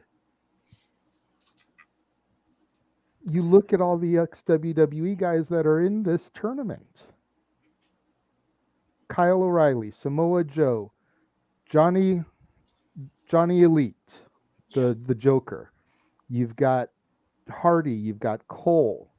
Was Dax in NXT too? I wasn't watching for them. Okay. Dax and Cash were the revival, FTR. Yeah, they were major. So you've got 6 ex-WWE guys in this tournament. Just to qualify, there were more in the qualifiers too. Yeah, exactly. Everybody qualified, by the way, to get in this thing except for the Joker. It wasn't like anything was given. No. That's the problem I have with this tournament. Fair enough. Yeah. All right. And they backed themselves into a corner here having Cole versus Joe. Oh, yeah. You know, I would have had Darby in the finals personally. Right. Against one of them. Yes. Thoughts? Am I out of line here? For me, the main reason I think they went with what they went with was there was a lot more original names in the women's side. And I think this was a fan service to the WWE fan. That's what I think this was. I think a lot of people were pissed off, unreasonably fucking so, by the way, about the Owen being on AEW and not in WWE, and Martha Hart not working with WWE, that this was a fan service deal for them. So, at the end of it all, sure, was it a lot of WWE cast-offs? Yes. However, was the outcome the right one at the end of the tournament? Yep. What was the reason? Adam Cole won the men, Britt Baker won the women. The end goal for Martha Hart was that a family to be was celebrated. And that's all that should fucking matter at the end of the day. Noah, your thoughts? I kind of echo the same thing of James Hebert here when it comes to the presentation. It wasn't necessarily about who you think was going to win this. It was about how they would preserve and move forward with the legacy of Owen Hart, you can make the argument that, he went for the WWF. Why didn't WWE do this? I talked to Vince McMahon because he doesn't respect professional wrestling at the end of the day, whether you want to believe it or not. He's a businessman, a sports entertainment enterprise, and that's all the WWE is at the end of the day. So for me, the way that AEW really tries to put forward not just the idealisms, not just the competition, but what everything stands for when you hear the two words professional wrestling is what really drove this home. They truly care about the name of the sport and the art form of it too. And it really was encompassed the day they honored the late great Brody Lee, which again was also another factor that led to this becoming a thing too. It was a conscious, heartfelt, willing trust and made forward decision delivered on promise that pushed Martha Hart to break down her walls or open her door and allow AEW to use not only the name, but literally everything that Owen Hart stands for too, including footage from NJPW. For me, I look at the work ethic. I look at who brought it forward here. I look at who deserved it. I look at who most honored it. You can't argue with the way that all the matches, the outside, the human car wreck of Darby Allin and Jeff Hardy, but that's a conversation for another day, really push forward this idea of wrestling in the name of Owen Hart. And it also was a river too. So the Mikey Ito thing, it is what it is, folks. For Joshi Pro, blame Kenny Omega for that. Let's just put that out there. Well, I also want to add too that the Joshi match with Maki Ito, while I still don't like it, especially that it went through a commercial break, right? I think was more of celebrating the ribber that was Owen Hart at the end. As you did point out, James. Honest to God, that was probably the biggest rib you could have pulled. So I would say there's no argument. Yeah. There's no argument with that. I think it genuinely encapsulated Owen Hart's entire legacy in the industry. And you saw how much Ruby Soho in the end really tried to push the mentality that she needed this win and wanted this win. She wanted to overcome Britt Baker, but I feel like she can ease her spirit knowing that Britt respects her. If nothing else, respect was earned and honor was truly shown in the name of Owen Hart. You couldn't ask for more than that, literally presented by Martha Hart herself at the end of this incredible tournament. A wrestling tournament that truly respected what it stood for. And that's what's most important versus a lot of other stuff we've seen lately from that other company. Let me ask you this then. I'm going to piggyback off of James's statement about putting it on a family to be. Why couldn't it have gone to, as much as I dislike them, Sammy Guevara and Tay Conti? Apparently, neither one of them were in the tournament, as far as I recall. You are correct. They and weren't even in a qualifier. Both of them are essentially homegrown AEW talents. Yes. So rather than having a field full of ex-WWE guys, you could have a couple more originals and the same end result with both originals. Noah, you were trying to say something. Go ahead. Then we'll go to Jeff. Well, the way I see it is this. Tony Khan clearly had a planned out agenda. And again, Chris Jericho alluded to, when this was officially made known, there were people lining up to be in this thing, let alone try and qualify for it. At the end of the day, when you look at how this thing started, Sammy Guevara and Tay Conti had a different agenda and a different narrative. I think at the time, Sammy Guevara was literally the TNT champion, and Tay Conti wanted to get her hands on Paige Van Zandt. With that other storyline going, whether we like it or not, they already had something going. Personally, when you look at who was in this thing, it was trying to involve people that weren't involved in anything else. And Chris Statler was an audible, but at the end of the day, we respect Chris Statler and believe she should be a champion. That's why I feel like people like Sammy Guevara and Tay Conti, for example, why it makes sense two homegrown AEW talents were involved in this thing. If they weren't in this narrative or love story out of a high school drama, it'd probably be a whole different story, and I would agree with you. Yeah, James, no, that's okay. James, go ahead. I everything that Noah just said, I think is the reason why you can't go with Sammy and Tay. As much as I like the act, unlike a lot of other people, Sammy and Tay was not a representation of Owen Hart's legacy. When's the last time you saw Owen Hart just smooch and lips a friggin' woman on national television. I mean, he did it to a trophy when he got the Slammy, but not to a woman, to my knowledge. Right. The dude was legitimately respect personified when it came to treating women with respect. And anybody that knows Owen Hart would tell you that, how much of a family man he was. The only real representation of that IRL is Adam Cole, because he's a fucking awesome human being, and Britt Baker, who's an awesome human being. So hell of a worker too. I don't think, and this is genuinely how I feel. I don't think you could have picked anybody better, and I don't think anybody else made sense for the inaugural. Keep in mind, there's a lot more tournaments that can happen down the line, and I definitely believe there will be. Yeah, this one was a feel-good moment for Martha, for the audience, and for Cole and Britt. Okay. Don't deeply care about wrestling history and who are great people, much like Owen and Martha were in their heyday. That's fair. That's fair. I hadn't even, to be perfectly honest, I hadn't even thought about what you had said, James, about putting it on a family to be. That thought hadn't even crossed my mind when I saw that they were in the bracket. You know, I knew that I didn't really want them both to win. I would rather have had Joe win, even though essentially he's a cast-off as well. But as long as Joe has gone undefeated in past companies, I thought it would have been kind of cool to try to restart the streak here, especially since he is ROH TV champ. But I feel like you made a solid point there with the family to be thing. So a couple things.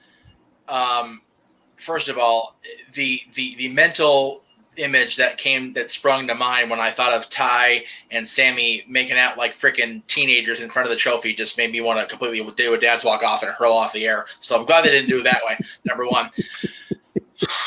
Yeah. He's not wrong, folks. He's not wrong. Nor am I out of line. Fight me. You're definitely not out of line either. Number two. I'm with you, actually. As far as family to be, based on who was in it, these two people are definitely the two people that should have won. But if we're going to talk about, it shouldn't have been WWE cast-offs, but if it's going to be, why not Mr. and Mrs. Wrestling? There it is, folks. Like it or instead not, instead of bringing, and again, I love me some John Hannigan. John and I are buds, okay? But you bring in John on the men's side the same night, you don't bring Ty. You bring in Macchiato, which, again, whole other discussion. If you debut Johnny Gargano, and again, JJ and I go back and forth on Candice LeRae, so whatever. But, and I'm not even saying Candice should have been that far in the tournament where she should have won, because I don't think she should have. But you talk about family or family to be, there is no, I dare say, more beloved WWE cast-off family unit than Mr. and Mrs. Johnny Gargano. So that's where I would have gone with that had it been truly a WWE cast-off pairing. Now, let me, again, rewind that back. Adam Cole, before he became the guy in NXT, before he became leader of the Undisputed Era, before he became the next Shawn Michaels' greatest protege since Bryan Danielson, that dude ruled Ring of Honor with an iron friggin' fist with Red Dragon with him. He was PWG champion, I think, for 904 days or some shit consecutively.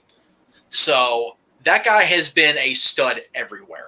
And you talk about people that are, homegrown pillar, whatever you want to call it. Britt Baker, Punk himself says she should be a pillar of the company as far as actually recognized. And she is, for my money. So if any two people in AEW that are going to be the future of the brand, along with Punk becoming the world champion tonight, are going to carry forward the legacy of Owen Hart that aren't Canadian, let's be clear, I can't honestly think of anybody better than Mr. or Mrs. or Adam Cole and Britt Baker. Yeah, Mr. and Mrs. Baby. Mr. and Mrs. Baby, there you go. I like that, yeah. Hey, and at the end of the day, when you have somebody holding the legacy of a Canadian who, hockey being, what is it there? A legacy of a Canadian that can, repair teeth if they get knocked out, I'm all right with it. I And genuinely. they absolutely earned it. It's not about deserving it. They earned it. And that's the thing. Both of them are the smarmiest, the dastardly heels. Kyle got a little involved. I'm not going to front. Both of them got that 1, 2, 3 or that submission straight up. Yeah. And there was no ego. There was no showboating. There was no affection. Nope. There was a humble state of humility with a queen and a king crown in the name of Owen Hart in the first tournament, done proudly. And other than the involvement of Kyle O'Reilly, Bobby Fish, brief as it was, nowhere near enough shenanigans like we thought there should be. I'm really. And for the record, now that you brought it up, Welcome back, to Ken, say they will not do this idea next year? I genuinely could see in the finals of next year's tournament them doing Adam Cole versus Johnny Gargano and entirely possible. versus Entirely. Britt Baker for the Owen and having Gargano and LeRae win the next year. Which, sign me up. I'm for that. I'm money. Seriously for that. Like, I understand why. Okay, it should be for AEW homegrown, but I think it's a lot more than AEW. It's about the legacy of Owen Hart and damn right. So I like you got to take homegrown stuff out of it for at least the first couple of years. Well, and again, I don't think it's so much homegrown as what JJ's point was. The fact is there were so many WWE people in there that it should have been WWE. And he and I argued that, it's one of those, it's never going to happen. As long as Martha is not. As long as Martha and her children have the say in that, in Owen's legacy, they will never be able to capitalize like they want to. The fact of the matter is, they got a DVD out of it, and that pissed. Went to court pissed about it with the family. And you haven't seen an Owen Hart figure. I'll tell you that right now. They are having Owen Hart figures come out soon on the AEW side. So because Martha Hart, the foundation, and her family trusts the idealisms of professional wrestling and the legacy Owen Hart left in it to a professional wrestling company doing proudly AEW. I think the best way, and I'm going to try to wrap this up and get into plugs because it's damn near 11:30. I did have one other thing I wanted to briefly cover before we get into plugs. I just sent you images. If you could show those in the order I sent them to you. I will do Go that. ahead, Jeff. But I will say this. It comes down to a very simple comparison of phrases that has become popular, particularly with a barn burner of a match tonight. Martha Hart will never let Owen's legacy be used in a sports entertainment presentation. Yeah. But a wrestling presentation? Why not? Especially when it's done proudly. That's professional wrestling honor. Damn it. Yes. Jay, before I load these, did you edit these or were these posted like this? I edited them so they would be able to fit. Okay, I'm asking because I wasn't going to overlay them. I was just going to put them up like I did this one. So that's fine. Well, I mean, they're going to look. I don't have the originals anymore. Okay. All right. Yeah, I got to do it. I got to do one at a time here, so bear with me. No, it's fine. Like I said, just go in the order I gave them to you.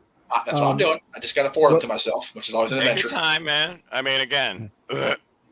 Sorry, excuse me. What we're about to show, and I'm mainly doing this, number one, to promote, because, God damn it, the show has me excited. Number two, I want to get James and Noah's thoughts on some of these matches. Because they are good. Because I'm not as familiar with some of this talent as I know you guys are. So I'm curious. I can judge by your guys' reaction. Oh, boy. Okay. How good these matches have the potential of being. Coming up in a couple of weeks, I think I mentioned the last time, and I even know I showed the group chat a graphic of like a collective. The Derby Room in Pomona, XPW, Extreme Pro Wrestling, is coming back. They're doing a tournament to to crown their first ever women's champion. Yes, I remember This this. this obviously is not one of those matches, but got to get the extreme match in here. Do either of you have any knowledge of these guys? I've never heard of them. I do not. Dirty okay. Ron and Alex Colon. I've never heard of these two. Okay. So we can just move on to the next one then, Jeff, and actually start the brackets because they've announced the first round matches. Oh, I recognize that woman on the left, Lindsay Snow, with a few matches under her AEW Dark showcasing. She has a mean background. No idea.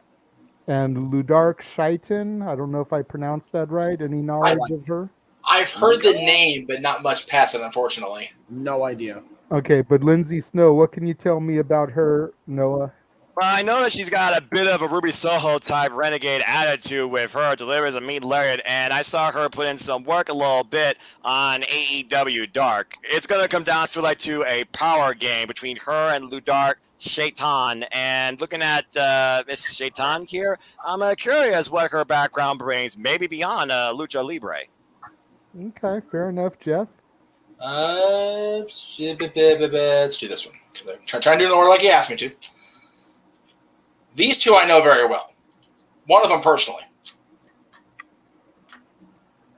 I love me a mess. The family of the Santino brothers, as far as Supreme's, I believe, niece, if I remember right, against the Hot Mess. Good grief. Chelsea Green. I love it. Chelsea Green's out to prove a point. Like you said, Jeff, she is the woman that has been just so belittled and held down and freaking just like up yours, professional wrestling industry. I own this thing. Chelsea 469 says I could do whatever you want in and out of the ring. So I definitely got Chelsea Green taking this. I think she's definitely ready.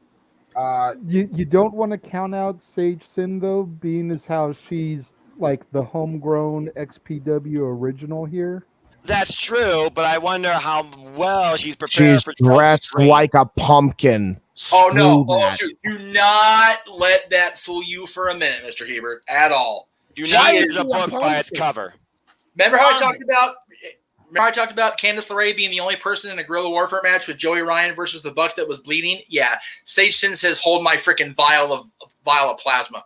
Okay? Just saying. Oh, boy. Before you move on to the next one, Ken in the chat room says, Noah, I heard Lindsay throws a Hanson-like lariat. Is that accurate? Does. Accurate.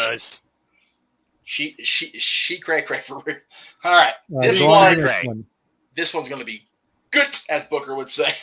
La Wea Loca, Taya Valkyrie taking on Steph DeLanda. Okay, this looks interesting. Recently released from NXT. Steph DeLanda. Let's keep that in mind. For those that don't know, I believe she was Persia, yes. Part of that foursome that never went any friggin' where with Sam Shaw, slave name, and whatever the dude's name is. Duke Hudson, but not my NXT.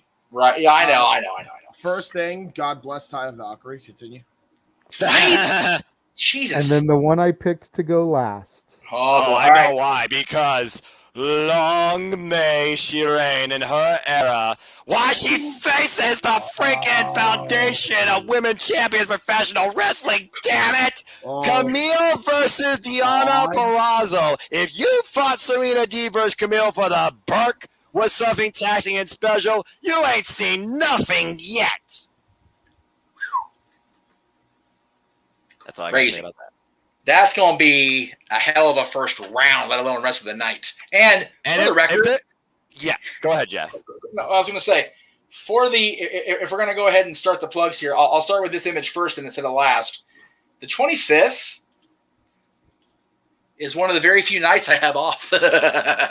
So somebody's going to Pomona, in theory. But yeah, that is how it lays out now. You guys saw the announcement before the very first, the trailer, which was about 25 hours ago now, roughly.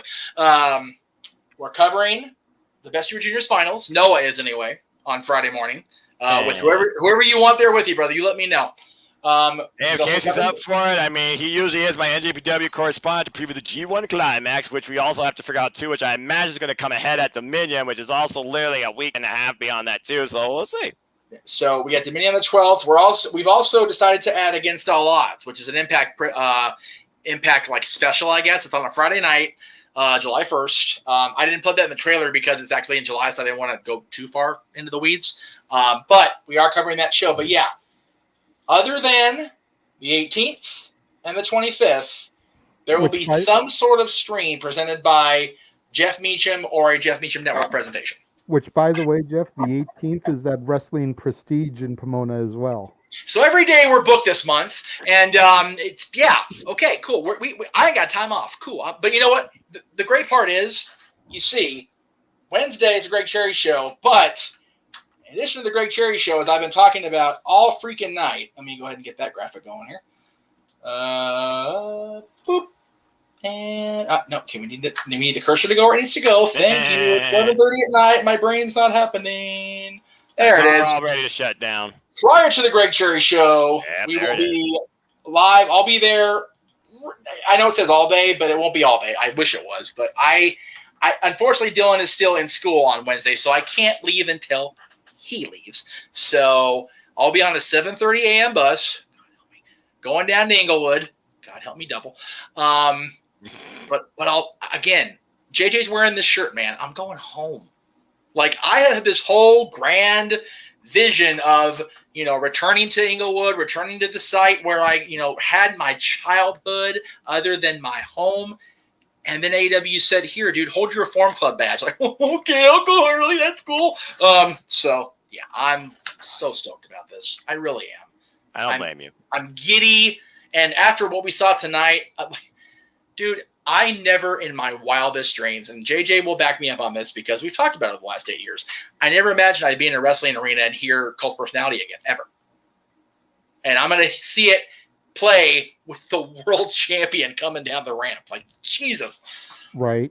And hopefully, please, wrestling gods, even you, Bradshaw, give me a Judas moment in the arena with the actual AEW crowd. I got on the cruise, and it was wonderful, and it's on videotape. I can't make money off it because of the copyrights or a muckerfuther, but give me one in the arena so I can have it on TBS and let the world see it for real. Right. Okay. Ken, to answer your question that you've asked like 3 times in the chat room, we don't know if he's related to Carlos Colon or not. Anyways, get back to what you were saying, Jeff. Yes. So,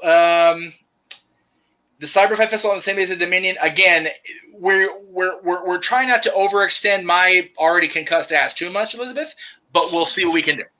Yeah. Before I get to the plethora of plugs for both myself and Miss Rose, because JJ, I do have your plugs ready as well. James, what say you on promotion, sir? What do you have to plug as we go into for me the end of May and June? As my voice is going. That's why I'm saying go ahead first. Going. Number one thing that you guys should check out. If you're on the Jay Hebert Studios channel, you already know. But if you like the intro in the beginning, you will like WYW. Obviously, going to be the first thing I promote. Go check out Wayne Matthews Wrestling. That is my CAW wrestling promotion that I run like a pro wrestling company. So go check that out. YouTube.com/user/WYW Pride. With that said, I also have a retro wrestling review series on Owen's channel on Wrestling Fortune 44 Incorporated. Go check that out. That's going to be on Double or Nothing 2019. We were trying to do that before this, but everything on Owen's schedule completely got in the way, so we are doing it post AEW Double or Nothing 2022. So be on the lookout for that at some point down the line, as well as an Indie Force. We will be talking about stuff. We will also be covering Open Mic Night with MIKE, not the MIC, like it is here. That will be with the boys Mike Nikos and Michael X. We will be covering our second part of the toxicity of the IWC part 2. And depending on how everything else goes, mentalities. Right. Depending on how this week goes, that should be interesting. Yes. And also, on top of that, I think the last thing I need to plug is Jay Hebert's side of things. Basically, because I'm actually going to be, because we haven't done it on here and we haven't done it on any other programs in affiliation with any of the people we work with, I am going to be covering, for personal reasons, the Amber Heard and what's his name? Why am I Johnny. blanking on his name? Johnny Depp's case, and the Will Smith and Jada Pinkett case. Oh, Lord Almighty, brother. Covering both of those. You boy crazy. For multiple reasons. Be on the That's a lookout fact. for all of those in the next coming week or two. So there you go. All right. Mr. Foster. Gentlemen, again, tonight we embraced what we love. And that's professional wrestling! Damn it! Damn it! But I digress. I somehow still have a voice, and I have no idea how that's possible, too. I don't! Oh, God! Oh, you poor soul. Oh, red world. MGF. As I drink 3 cans of Mountain Dew to close this thing out, Oh, too. Jesus Christ. You want to know not more going about to me, though? Know this. I am just the simple man, the proud play-by-play commentator of the Jet Beach Network, too, but also a lifelong professional wrestling fan. So find me on Instagram, Twitter, and YouTube at Foster1916. On my channel will be an ATW View review discussing the results, the fallout, and so much more to come of what we think might come, too, in and out of AEW regarding what we saw tonight at Double or Nothing, and what I might hear from the media scrum too with a out of his mind Tony Khan, you crazy madman. But I thank you. Also, Cindy, as I said, Cindy, me, and Chris Lawson will actually be doing the recap and review for the Daily Slam right here on YouTube via Zoom and then uploading it some point later today, as I wish you all once again a happy and blessed and safe Memorial Day. Remember the fallen, honor them too. As always, I'd like to conclude, there are no winners, no losers, no betters. There are just fans with own opinions for this passion we all share, whether you want to believe it or not. At the end of the day, folks, support one another, respect each other, protect your mentality, and if you can, I just welcome you to encourage you to try to just enjoy life and enjoy professional wrestling. Simple as that. JJ, before we, I had a wonderful line. I lost it in my concussed brain, so we'll just go ahead and go to your plugs. But there is quite a bit going on with you just this week alone, my friend. But we'll go ahead and give you the full court press, if you will, starting with tomorrow. Okay. Hey. Prior to tomorrow, make sure if you didn't get a chance to go back, watch the Warzone from today, which premiered as we were going live here. Tomorrow, prior to Red Notice, I believe, unless things have changed, we are doing Renegade Recap at 2 Which I o'clock. forgot about, so we'll go ahead and, yeah, okay, my bad. Following Renegade Recap, Red Notice will go live at 3 o'clock. Damn it. Pacific time, 6 o'clock Eastern, as my shows always go live. Hey. Oh, I had it for 3:30 because we were going to do Dads at 4, but okay. Botch. Always goes live at 3 o'clock. We only fine. We only bump it up to 2:30 when we're doing the top 10 lists. Okay, fine. Whew, Lordy. So Now. we're already botching my plugs with Jeff Tryon. Here we go. I'm trying. All So right. like I said, These I got right. okay. So That's all that like I matters. said, tomorrow at 2 o'clock Pacific, 5 Eastern, Renegade Recap, the first one since the relaunch. 3 o'clock Pacific, 6 o'clock Eastern, Red Notice. 4 o'clock Pacific, 7 o'clock Eastern, Dads Not Always on Wrestling. Ask the Dads. And then, as this shows here, we've got movies with only one sequel lined up through the rest of the month. You got Journey to the Center of the Earth, Journey to the Mysterious Island, Wayne's World 2, Young Guns 2, National Treasure Book of Secrets, Mortal Kombat Annihilation, Kick-Ass 2, and there is an empty day there. I'm not going to announce just yet what is coming there, but there's going to be a double feature there, bringing back double feature days like I used to do back in the day when I wanted to do a two-parter or an original and a remake or something along those lines. That will be a double feature day, so I can feature another day of content. Make sure you tune in on Saturdays when I throw up a brand new release movie, whether it's in theaters or in streaming.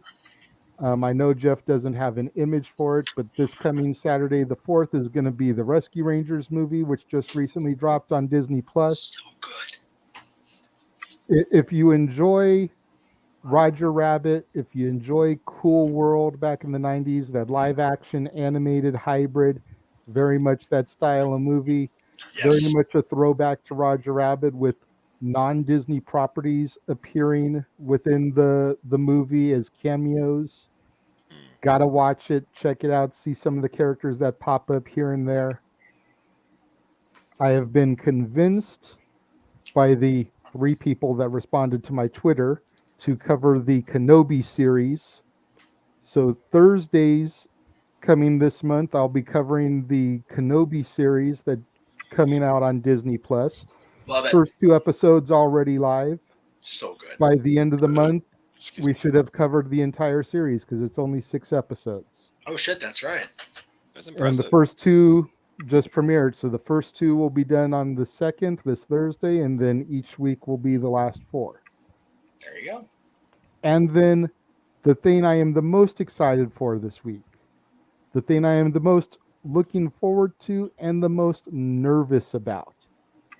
Saturday the 4th, NXT in your house, doing color commentary alongside the simple man himself, Noah Foster. I like I said, I am so stoked to be doing this with you, and I am nervous as all get out. I'd be lying if I said I wasn't.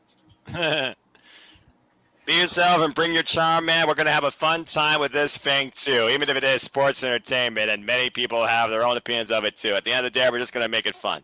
Yeah, exactly. I mean, you know, there's a pretty decent card that's already been announced for this one. You've got NXT North American Championship, Cameron Grimes defending against Carmelo Hayes. You got the NXT Tag Titles, Pretty Deadly defending against the Creed Brothers. You got the NXT World Championship, Braun Breaker defending again against Joe Gacy. You got the NXT Tag Titles, Toxic Attraction versus Katana Chance and Caden Carter. You got the finals of the NXT Women's Breakout Tournament, Tiffany Stratton and Roxanne Perez. Roxanne for the win. And you've got Mandy Rose defending her women's title against Wendy Chu. And someone tells me Wendy Chu will not be sleeping during that match either. So you've already got a pretty stacked card, and you still got this week's episode of NXT for something else to be added. So there you go.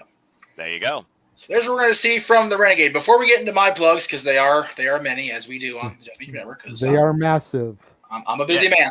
Like that's okay. Old company, Pro Wrestling Massive. This is what happens when you own an enterprise, folks. By the way, I win!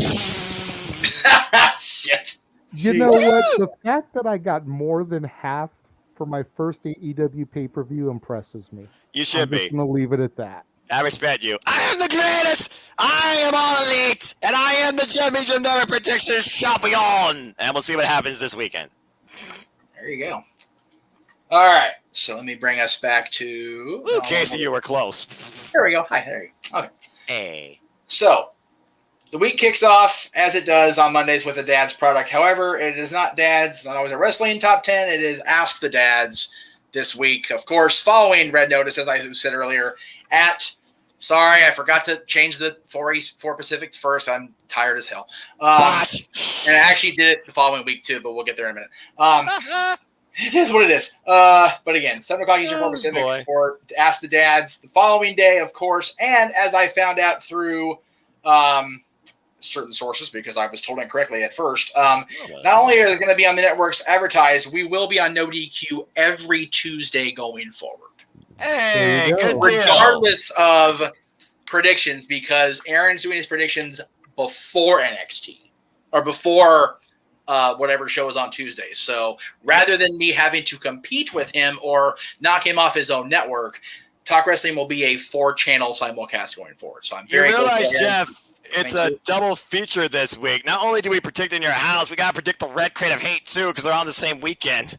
Well, for you guys on the No DQ side predictions, God bless you, for real. Luckily, we do that shit on day of on the Jeff Beach Network because I never understood the policy of doing it on Tuesday. But again, I don't run No DQ. I'm just happy to put my ball cap on and go along for the ride as I have for 20 years.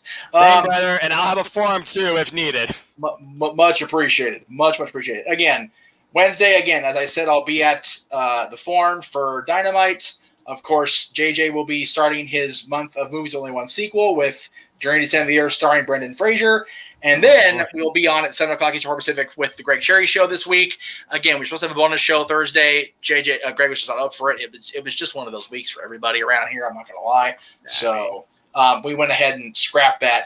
Thursday, I did advertise this, so I'm trying to decide if I want to do it live or if I want to pre-tape with whoever wants to be involved. So I will get with everybody tomorrow on this. But as it is the 20th anniversary of Impact Wrestling / TNA Wrestling this coming month on 19th, of course, the anniversary itself, 20 years to the day, yes.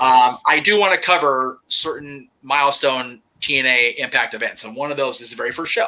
And one of those matches from that show was the Gauntlet for the Gold, with the winners, of course, meeting for the 10 pounds of gold. So if I do it live, we'll do it live. If I end up pre-taping, either way, we'll get together with the team here on screen and whoever else wants to get involved in this, and we'll see what everybody's schedule's like come Thursday. Exactly. Where did I leave? Okay, so Friday was one of the things that got announced during the trailer today, so we'll go ahead and make it official, as Pierce would say. Official. It's official. Roger.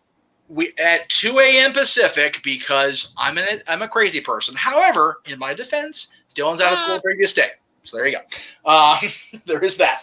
5 a.m. Eastern, 2 Pacific. Noah and whoever else is crazy enough to do it will be covering the finals of the 2022 edition of the Best of Super Juniors, because it is heavily, and I mean heavily, rumored that Will Ospreay will indeed show up and make his presence known, as Will Ospreay do. So one way or another. I want to see it for my damn self, because I love me some Will Ospreay, and I want to see how it lays out. So there is that. Saturday, as JJ mentioned, I'm looking forward to this for a lot of reasons, but definitely hearing JJ do color commentary / play-by-play along with our simple man Noah Foster on In Your House. And as promised, it is guaranteed, one way or the other, we will have a cameo appearance of James petting his pussy. So there will be that on Saturday. Let's not forget. Hopefully, since we usually do open mic nights afterwards, hopefully James will at least pop in during the pre-show, give his thoughts and predictions on matches, and then pop in for open mic night afterwards. If he chooses not to hang out during the PLE, that's on him. No one's going to begrudge him that, but hopefully he'll at least show up for the pre-show and the open mic nights. Yes. And speaking of PLEs, I don't have the official Jeff Beecham graphic ready yet because I need to redo the logo because it turned out like crap blown up. But in absence of that, I'll go ahead and plug. Well, that's way zoomed in. Jesus Christ. Hang on a minute here. Boop, boop. There it is. Abandon all hope, ye who enter through the gates, for the red crate of hate looks to claim its next victim. Yes, and that'll be coming up at 6:30 Eastern with our pre-show and predictions, because we ain't going to have that many because it's going to go quick. Not even going to lie. And then 8 o'clock, of course, Eastern with the play-by-play from Noah, who has volunteered again to do this. God bless you for that. And whoever else is on color commentary. The following day, I'm going to wrap up plugs with this because we are doing another Ask the Dads. I know we did Ask the Dads tomorrow, but I wanted to line up the rest of June based on what we're covering on the 13th and the 27th, of course, is John Cena's 20th anniversary. We want to make sure we did our John Cena-centric show that day. But June 6th, not only will we have Ask the Dads following Wayne's World, Party Time Excellent, Part 2. No, Wayne's World Part 1. I'm sorry. Yeah, Part 1. But I will be live on location at the happiest place on earth. And no, I'm not talking about Daly's Place. I'm talking about Disneyland. I'm very excited I get to go back to my other home away from home, the home of the magic, if you will. So it's going to be a crazy breakneck next few days. And honestly, based on what we talked about here during this conversation, the rest of this month is going to be breakneck, because now that we've got the show for XPW, now that we've got the show coming up on the 18th, it looks like I'm going to have something going on every single day this month, be they live, be they Memorex, be they whatever they will be. I mean, again, the graphics aren't on the 18th and the 25th yet, but everything else is solid booked, kids. So, yeah, those goodness. 2 dates for me aren't etched in stone yet, but they are very heavily rumored. Right. And again, as JJ said, he's not going to Rampage on Friday the 3rd. June 3rd doesn't mean I'm not, so we'll see if I end up there after I help cover Best Super Juniors, because, like I said, I ain't got no cheating obligations come June 3rd, except for Dylan going to his mother's actually that day, because he's going to be here for June for Canyon basketball. So, in any event, that is what's coming up. We appreciate every single one of you that have been along for the ride the last nearly 9 hours, all 630 of you almost watching tonight. We appreciate the views. We appreciate all the contributions, the comments. No super chats, you cheap bastards. That's okay. Two things real quick. Yes, sir. Number one, you mentioned that on a week from Monday, you're going to be broadcasting from the happiest place on earth. Thought you were already doing that this Wednesday when you go home to the forum. Fair enough. And number two, just as a friendly reminder to our audience, like you just said, no super chats today. But if we can get to $400 in super chats or donations to those two PayPals, that way YouTube doesn't eat the money. Right. $400 by the end of June, I will take the clippers to my hair. Like, there's a lot of it there. It's not like Jeff cutting his hair. Hey, you know what? You're not wrong, but damn it. There is a lot of hair on this head. We all remember what happened there. Live on the air. Yes.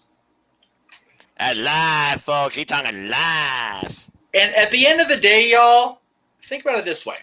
At the end of the day, YouTube would not be preferred, but if it is what it is, and we get over that 400 because of the YouTube percentage algorithms, you bastards, that's $12 a day between two channels, at least.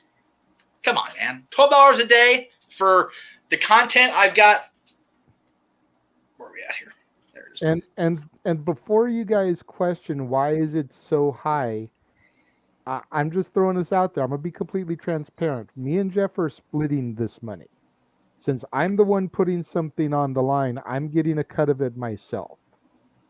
That way Jeff still gets money for all the content he's putting out there, all the extra features, putting together watch-alongs like this with this awesome team that we've had this evening, as well as a little something into my pocket to try to help get my channel moving and growing, because until I get monetized, I can't make money. So exactly. So we're doing what we can, what we have available. Make more money on donations than you can on YouTube because they'll eat the money. Well, exactly. And that's why we're putting it on PayPal. So yeah. So there you go. There you go. Yep. But thank you all again. We really appreciate it. For Casey, who has stepped away because he was dog-ass tired, I don't blame him. For our buddy Big Baller G, for everybody that popped into the chat room, for everybody that was here all night. Yes. Man, we kept it above 25 for a good chunk of that presentation. So I was proud of that. Again, we hit 630 views almost all together, so I'm excited about that. Thank you all very, very much. I greatly appreciate it. And Ken, Josh, CC, Raymond, all the others that popped in that I'm not naming. Yep. So again, we thank everybody. We really do. It is much, much appreciated. If I can get the graphic back up that I want up here for no. Oh yeah, that one's fine, I guess. We will see everybody on the Jeff Meacham Network side of things beginning tomorrow again with Renegades reviews, Renegades recap coming up at 2 p.m. Eastern, 5 Pacific, 5 p.m. Eastern. I'm going to get it right one of these days. I'm exhausted. Don't mind me. 2 Pacific, 5 Eastern. And Renegade then recap tomorrow begins the coverage. And then again at 3 p.m. Pacific. See, I blocked it there. 6 p.m. Eastern for Red Notice featuring Dwayne Johnson, finishing out your Dwayne Johnson month, our Ryan Reynolds and Wonder Woman herself, Gal Gadot. And then, of course, Ask the Dads coming up after that. That's not the right one. Where? Oh, Jesus Christ. Botchamania is running wild. Nope. There. Nope. I'm have you. Nope. Just kidding. There it is. And the winner. Winner, chicken dinner. Amen. That is what we're going to see tomorrow night at 7 o'clock Eastern, 4 Pacific. So thank you all very much. We will see you guys all week, all month on the Jeff Meacham Network, on the Castaigne Studios, on the Simple Man Studios, on the James Hebert Studios, and everywhere else that we haven't fallen completely the hell asleep by now, because it's damn near midnight here. Yeah. So, good night, everybody. We'll see you next time. Thank you. you all very much. Have a wonderful night. Happy Memorial Day. Remember the fallen. Support those who have lost, and we will see you All guys. gave some, but some gave all. That's And right. Thank you. And thank you for all of you who liked my intro. Much appreciated. Yes. Great job. We gotta go now. I have no voice. Bye-bye. Oh.